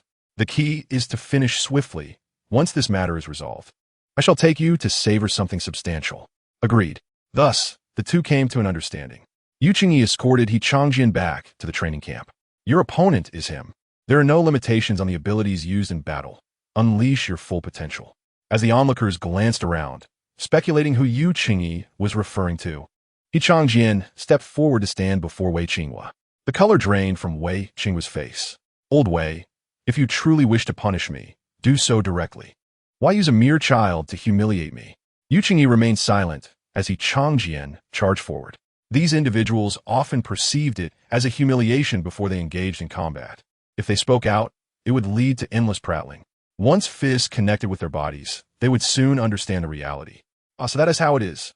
Qianqian suddenly grasped why the purpose of the training had not been articulated before commencing with this group. There were indeed many intelligent individuals, yet fools and pretenders were equally abundant. Speaking would waste precious time. Once they experienced it firsthand, the need for further explanation would be unnecessary. If Qianqian guessed correctly, there had likely been combat segments previously. Only this time, he was the one to participate. No, don't act rashly. If this escalates into a real fight, it will not end well. Wei Qinghua, witnessing Qianqian rushing towards him, assumed he was merely playing around. But when Qianqian's fist connected with him, his expression shifted dramatically. What formidable strength! This child, he is a martial artist. The next moment, Wei Qinghua, losing his balance under the force, stumbled backward several steps, nearly falling to the ground. Second-tier martial artist, Qianqian, please instruct me, Qianqian declared, charging once more at Wei Qinghua. This proclamation echoed in the ears of those surrounding them like thunder. Second-tier martial artist? What? How old is he? He appears to be just over 2 years. A 2-year-old second-tier? What does that make me? Are today's prodigies truly this extraordinary? It was just the new recruits who were astonished. Even those standing behind Yu Qingyi were utterly flabbergasted. They initially believed that this was merely a remarkably gifted child trailing behind Yu Qingyi. However, they were taken aback by the extraordinary level of talent he exhibited. Second-tier martial artist, Wei Qinghua, please enlighten me. Wei Qinghua too adopted a serious demeanor. Despite the fact that the child appeared to be no more than 2 years old, he recognized that the power behind that recent punch was not only equal to his own, but possibly superior.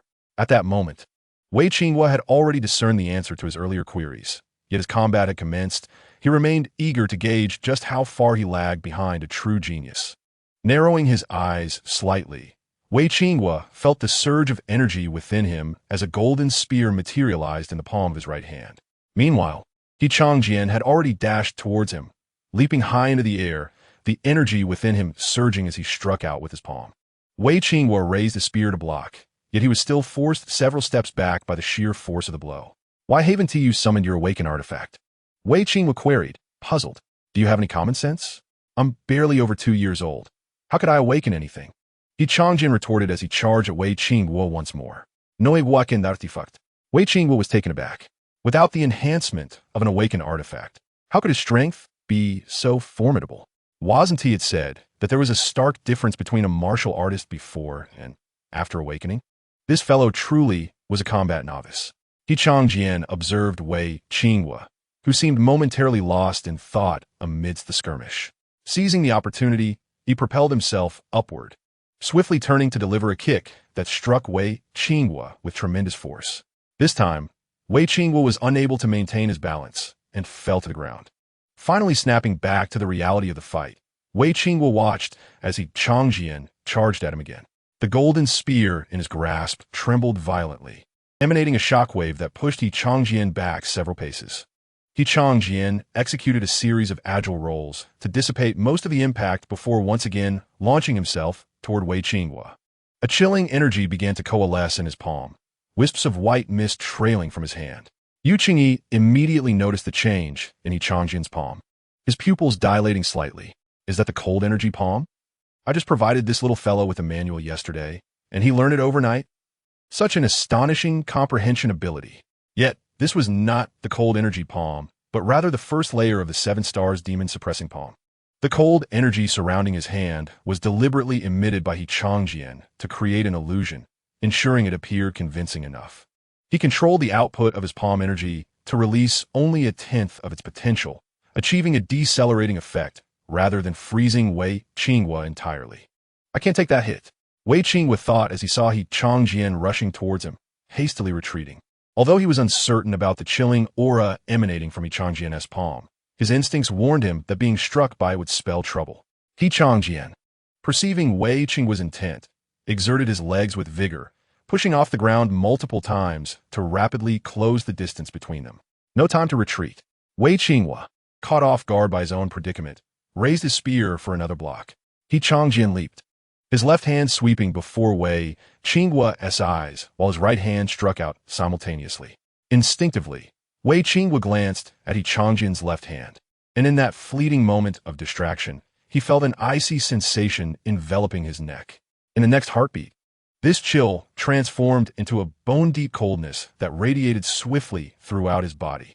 Wei Qinghua felt his cognitive faculties dulling, his body stiffening as he collapsed to the ground, rendered incapable of resistance. Qianqian withdrew his hand, dusting off his clothes, and silently returned to stand beside Yu Qingyi under the watchful eyes of the onlookers. Once settled, a slight, involuntary smile crept onto Qianqian's lips. What a thrilling experience! The arena fell into an astonished silence. Wei Qinghua, the descendant of the Wei family, had truly been bested by a mere 2-year-old child.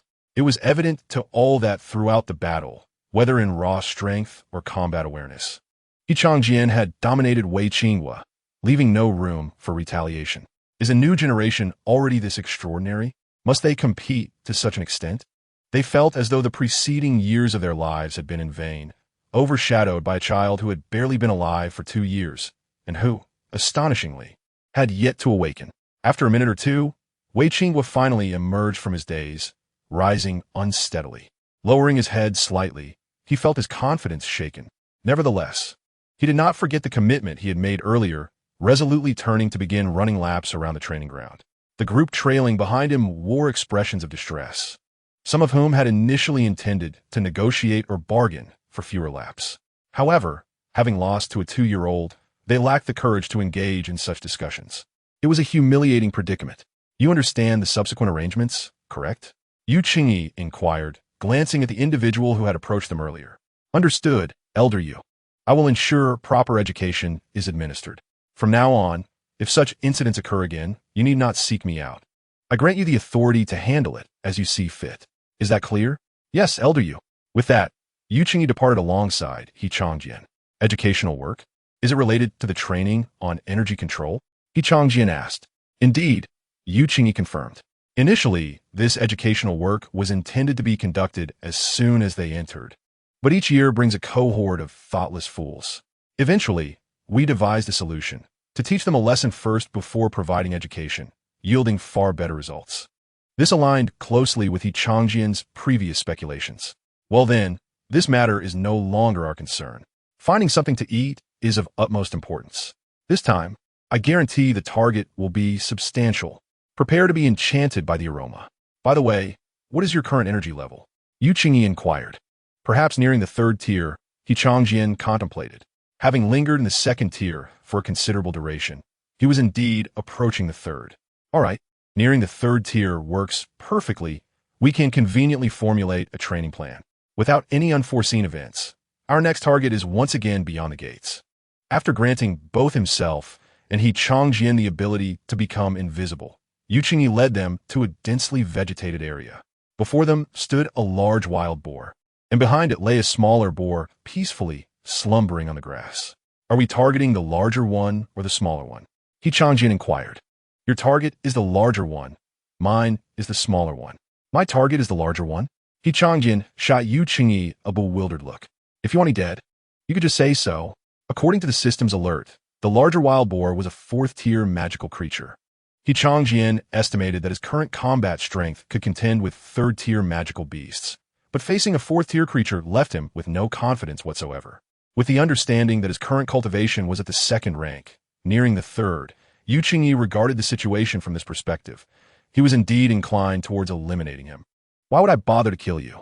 It's a thankless task, Yu Qingyi remarked. Rest assured, your mission is not to slay that magical beast. Your task is quite straightforward. Merely pluck a single hair from that wild boar, and your mission will be deemed complete. Such magical wild boars possess slightly higher defenses and swifter speeds, yet their attack power is comparable to that of ordinary 2nd-tier magical creatures. While you may sustain some injuries, it would not lead to your immediate demise. Ultimately, Qianqian proceeded. Upon arriving beside the wild boar, Yu Qingyi dispelled his invisibility. The sudden appearance of a human startled the magical beast, which, upon realizing that an intruder had encroached upon its territory, became enraged and charged at Qianqian with a furious roar. Although Qianqian had been on guard, the boar's speed exceeded his expectations, and he was swiftly knocked aside. Did you not claim its attack power was low? Qianqian thought, scrambling to his feet and fleeing into the distance as the wild boar pursued him. Indeed, its power is relatively low. The blows it lands on me are merely inconsequential, Yu Qingyi observed with a smile as he watched Qianqian being chased away. Chapter 73. This fellow lacks shame. Damn it, Qianqian muttered as he sensed the pounding footsteps behind him, attempting to evade the boar, only be knocked away once more. When he hit the ground, he felt as if all his bones might shatter. Were it not for the blood source root continuously replenishing his vitality and mending his injuries, it would have been uncertain whether he could stand again after these 2 encounters. Fear not, I can heal your wounds. Be bold in your attempts. Yu Qingyi called out again as he approached the small boar. The commotion roused the slumbering magical pig, which lifted its head in confusion to ascertain what was happening around it. At that moment, Yu Qingyi placed his hand upon its head and said with a smile, "Since you're awake, why not return to sleep?" Gently patting the little magical pig, it promptly fell back into a sweet slumber with a soft crack. That little creature would likely remain in dreamland for quite some time, providing Yu Qingyi the perfect opportunity to contact Lao Feng. He retrieved his phone and dialed. Indeed, quite aloof, Yu Qingyi chuckled. "I cannot muster any warmth towards you." The voice on the other end was icy and distant. "Oh, I had intended to share some astonishing news with you, but since you are so frigid, perhaps I shall refrain from doing so." "Fine," came the curt reply before the call was abruptly terminated. This time, it was Yu Qingyi who was taken aback. How peculiar. Has Feng changed his demeanor? He would typically be insatiably curious about such matters. The unexpected disconnection was indeed unusual. Could it have been an accidental misclick? Yu Qingyi pondered as he waited with his phone in hand. 5 minutes passed with no incoming call. How strange. Is this fellow truly not going to call? As time dragged on, Yu Qingyi felt a growing impatience, reaching for his phone to dial again. No, this phone must be toying with me. If I call now, I would be at a disadvantage. I shall hold off a bit longer. In the central battle zone, Feng Shangwu sat in his office. This fellow exhibits remarkable composure. Feng shifted his gaze from the mobile phone on his desk back to the book in his hands, a treatise on 100 ways to counter a toxic friend. When faced with a friend who deliberately incites curiosity without divulging information, the only recourse is to remain patient. In doing so, the other party will inevitably become anxious over time, allowing us to regain the upper hand in the conversation. Feng Shangwu smiled as he closed the book. One must learn throughout life. You may not enjoy reading, but if you wish to compete with me, you will only find yourself anxious. Half an hour later, the phone on the desk rang again. This time, Feng Shangwu chose not to answer, instead watching the phone vibrate incessantly until it finally ceased. When the other party is anxious, one must maintain composure to better control the ensuing dialogue. A phrase from the book resurfaced in Feng's mind. By now, Yu Qingyi was likely on the brink of exasperation. Next, he could expect a barrage of calls as you sought to reach him. I wonder if I cannot outlast you. Though Feng Shangwu was indeed a half step into the 10th rank, he felt rather childish, akin to a petulant child quarreling with an old friend. Beside Feng stood a young man, already accustomed to such antics. At this juncture, his role was to selectively feign ignorance. The phone vibrated again, but this time it was not a call. Rather, it was a message notification. After a moment's consideration, Feng decided to check, as many work-related communications often came through messages. The message was from a group chat, 5 battle zones, guardians of the 8th and 9th rank warriors. Upon opening the message, Feng's eyes widened in astonishment. The latest gossip, the tumultuous love life of Feng during his university days, a beautiful white moonlight that he loved but could not possess. Those interested respond with the 1 in the group. As soon as Feng clicked into the group, messages flooded in, all responding with 1. The guardian bell of the nation, 11111. This old fellow has some explosive gossip. Old you, hurry and share it with us. The old ghost of the vegetable garden, incredible. Such sensational gossip exists, share it quickly. And I shall reward you with a leaf of Holy Spirit herb. Future 10th rank of the South, 1. Old you, even the old ghost is being generous. You ought to reveal this. Let everyone witness the love and hate of a half-step 10th rank, something rare indeed. Future 10th rank of the South, wait. I recall that fellow is still in the group, isn't he? The guardian bell of the nation. That guy has reached half-step 10th rank. What's he still doing in this 8th and 9th rank group? Kick him out. Great potential. Now he is the group owner, 1. The old ghost of the vegetable garden. What is there to fear? We are all comrades. Hurry, don't let the messages disappear. Everyone is waiting for you.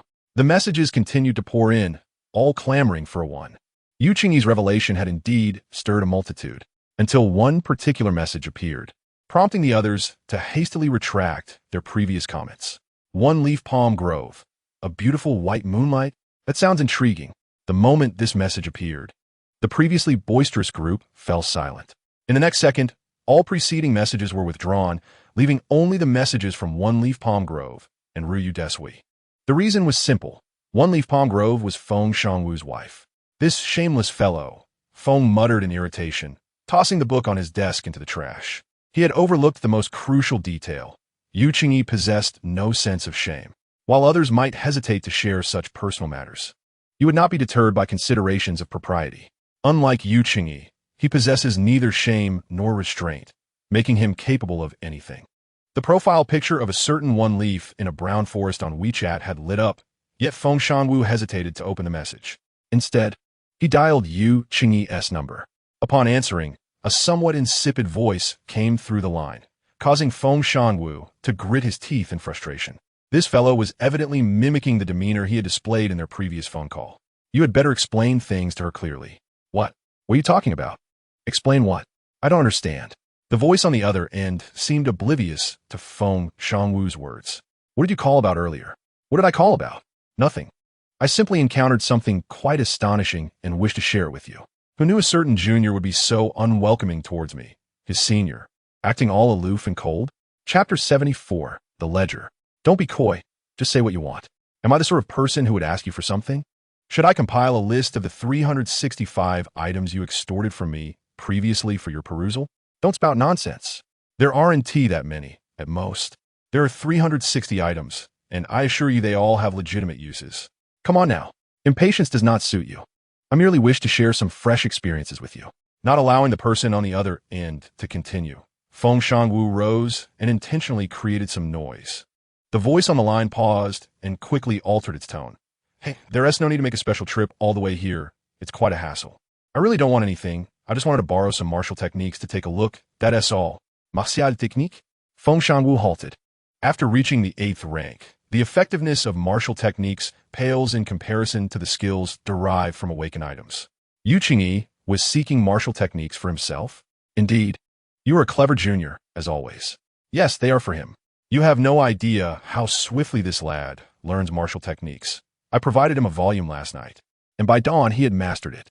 Very well, I can't provide the martial techniques, but rest assured, I will surely explain everything to Zonling.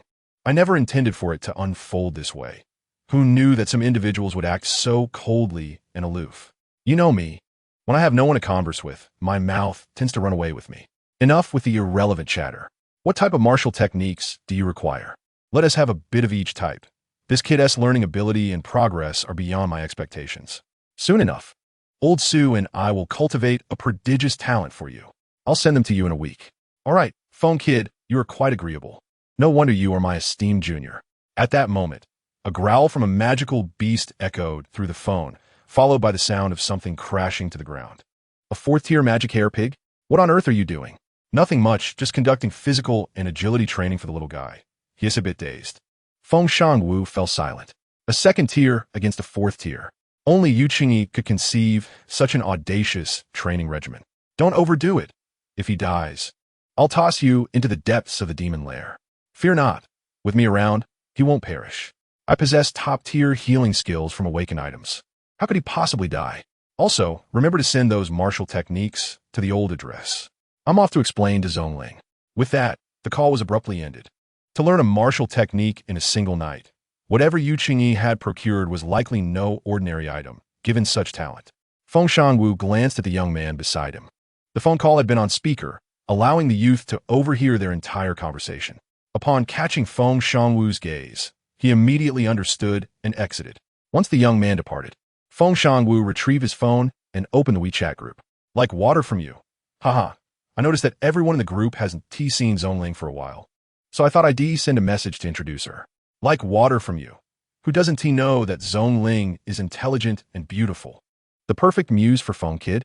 It must be you, Zonling. Like water from you. You two were the envy of many back then. I can't be the only one feeling envious, so let us make the old folks in the group envious too. One leaf in a brown forest. You senior. You flatter me. Like water from you. How could that be? Who doesn't know about that time? Truncated for brevity. Everyone envies your pair. One leaf in a brown forest. I'm getting older. I feel a bit shy hearing this. When are you free? You senior. Let us have a meal together. Like water from you. Absolutely, we must eat. Upon reading that last line, Feng Shanwu could vividly imagine Yu Qingyi's expression. Fortunately, the profile picture of one leaf in a brown forest dimmed, allowing him to exhale in relief. He then pulled out a thick ledger from his drawer. flipping to a page over 200 in, and began to write. Entry 1238. The old scoundrel, you disseminated false information in the green bubble, extorting several martial techniques. After a moment's thought, Feng Shanwu decided to strike out the last 5 words. Once the plan was executed and the abyss was quelled, he would certainly find an opportunity to settle accounts with that rascal. After sending the message in the green bubble, Yu Qingyi, satisfied, began to tend to the small magical pig that had been sleeping nearby for quite some time. Extracting anything from this fellow was indeed no easy feat. Throw me into the depths of the demon lair. It sounded rather intriguing. Perhaps he would consider venturing in later. Yu Qingyi glanced over at Qianqian, smiling.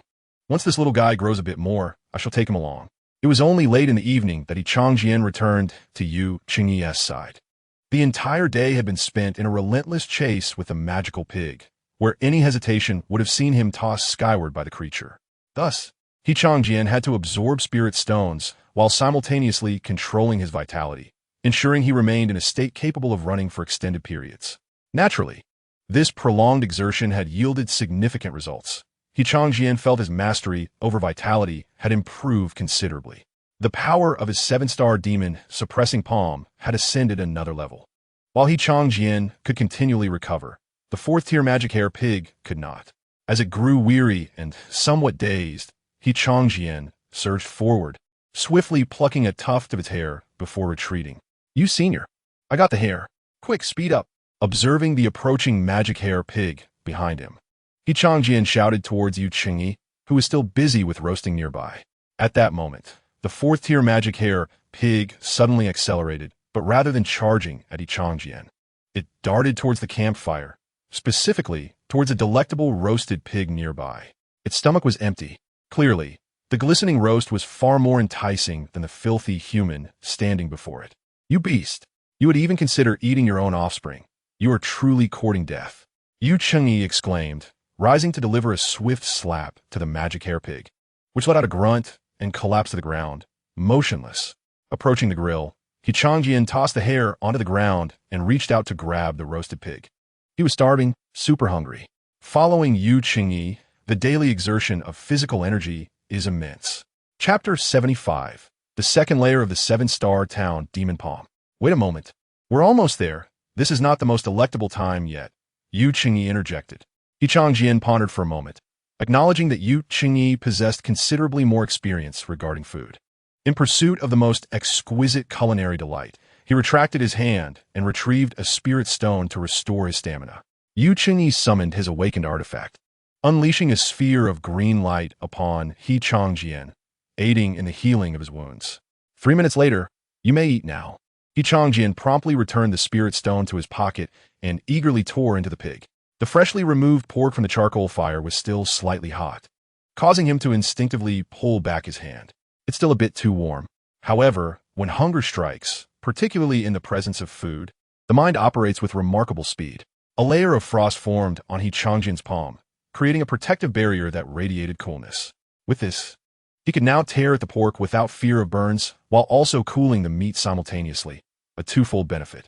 I wonder how my old friend would react if he knew his martial skills were being employed in such a manner. Yu Qingyi chuckled. I trust that esteemed elder would surely comprehend my actions. The essence of martial arts lies in their practicality. If he were to witness my adept use of his techniques, I believe he would feel a sense of satisfaction. Qianqian remained unfazed. In certain extraordinary circumstances, utilizing specific abilities is indeed justifiable, just as with the esteemed elder. Although the power of the awakened artifact is formidable, it is also used for mundane tasks like kindling a fire. Once Qianqian finished speaking, the temperature of the pork had sufficiently cooled, and he took a hearty bite. His eyes instantly gleamed with delight. While the egg he had eaten the previous day was quite pleasant, it paled in comparison to genuine meat. With one bite, the aroma of charcoal roasted pork and its satisfying texture exploded in his mouth, the succulent flavor proving irresistibly enticing. Perhaps due to the magical qualities of the demon hair pig, there was no trace of the usual gaminess of pork, leaving only the purest essence of meat. Once the morsel reached his mouth, Qianqian could hardly contain himself, continuing to devour the meat without pause. Delicious. You make a valid point, Yu Qingyi concurred, joining in the feast. After a mere 10 minutes, The entire pig had been consumed between the two. Despite its modest size, it still weighed in at over 100 pounds, and both Qianqian and Yu Qingyi felt comfortably satiated. Ah, blissful, Qianqian sighed as he settled onto the grass, rubbing his belly, still yearning for more.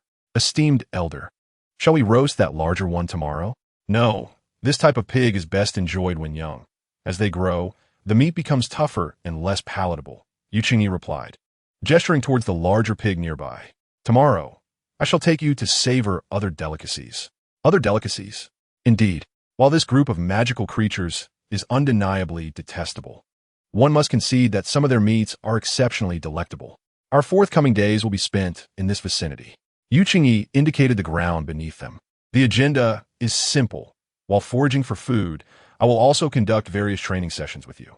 How do you find today's training intensity? Is it manageable? Quite so. Qianqian nodded. Although he had endured considerable hardship from the wild boar's attacks, he had healed significantly thanks to Yu Qingyi's ministrations. There were risks involved, even the possibility of severe injury. But with Yu Qingyi, a 9th-tier martial artist, providing support, Qianqian felt emboldened to pursue this rare opportunity. Very well. Starting tomorrow, we shall commence the formal training regimen. The subsequent week unfolded as previously described, revolving around the dual pursuits of foraging and training.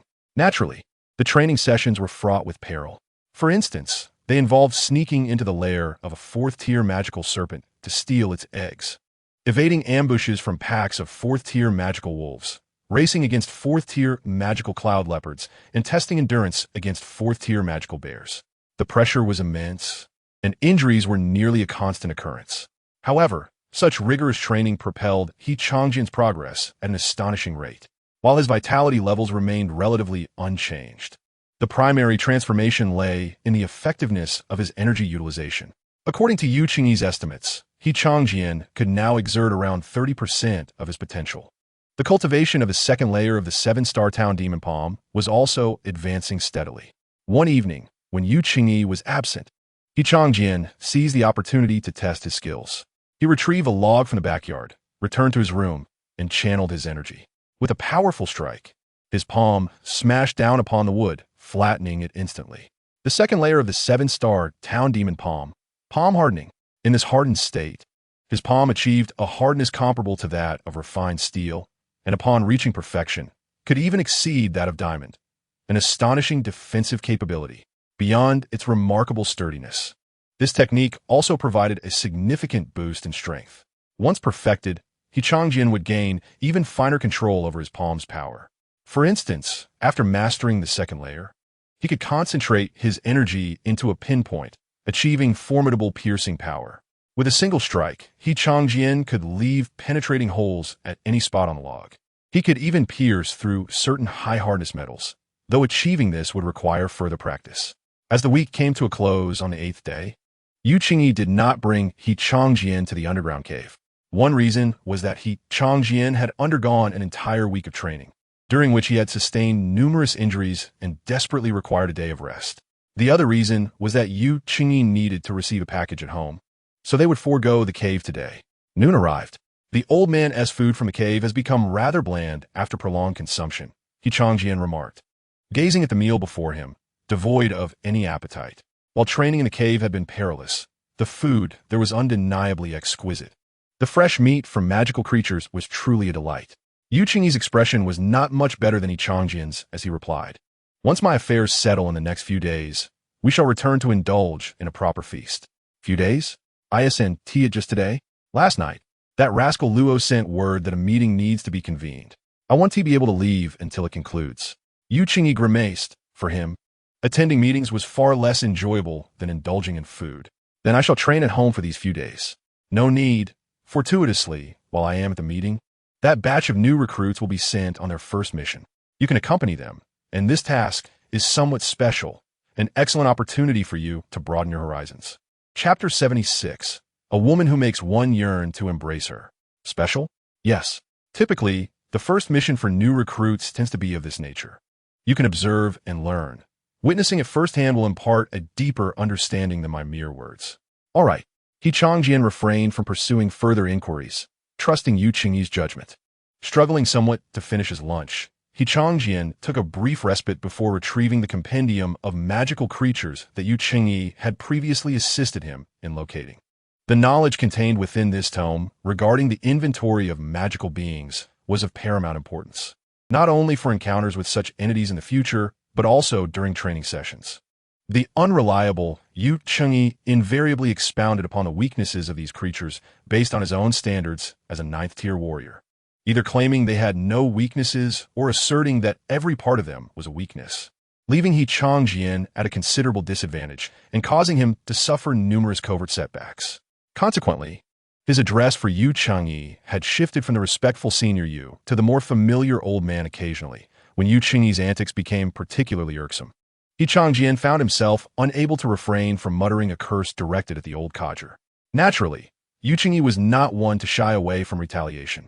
When Qianqian referred to him as old man, he would retort by calling Qianqian a wet-behind-the-ears brat. In response to Qianqian's jibes about his age, Yu Qingyi would cheekily counter with, "Then why don't you show me your hair?" With no choice but to grumble another epithet, old man, Qianqian found that, compared to the earlier formalities, this playful banter had drawn their relationship closer. As Qianqian immersed himself in his reading, a knock echoed from the front door, prompting Yu Qingyi to rise and head toward it. "It's quite a rarity for you, dear girl, to be allowed out by old wind," he remarked upon seeing the visitor, extending his hand to accept the cloth bag she carried.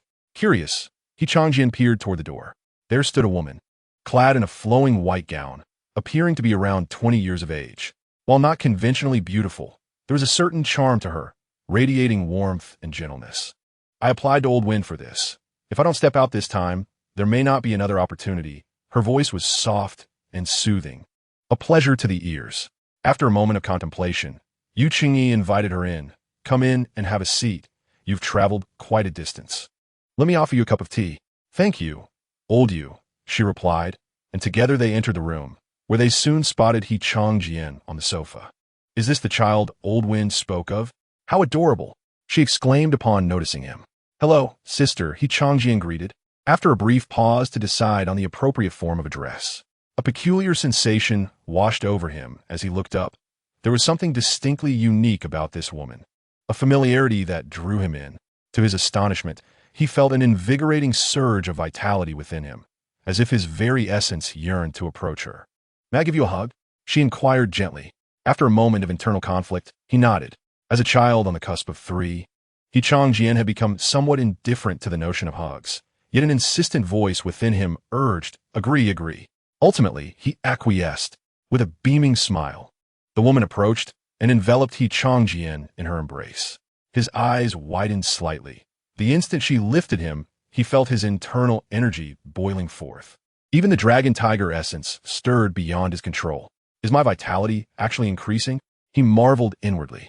Within her arms, he could distinctly sense the rise of his energy, akin to the experience of absorbing spiritual energy from spirit stones.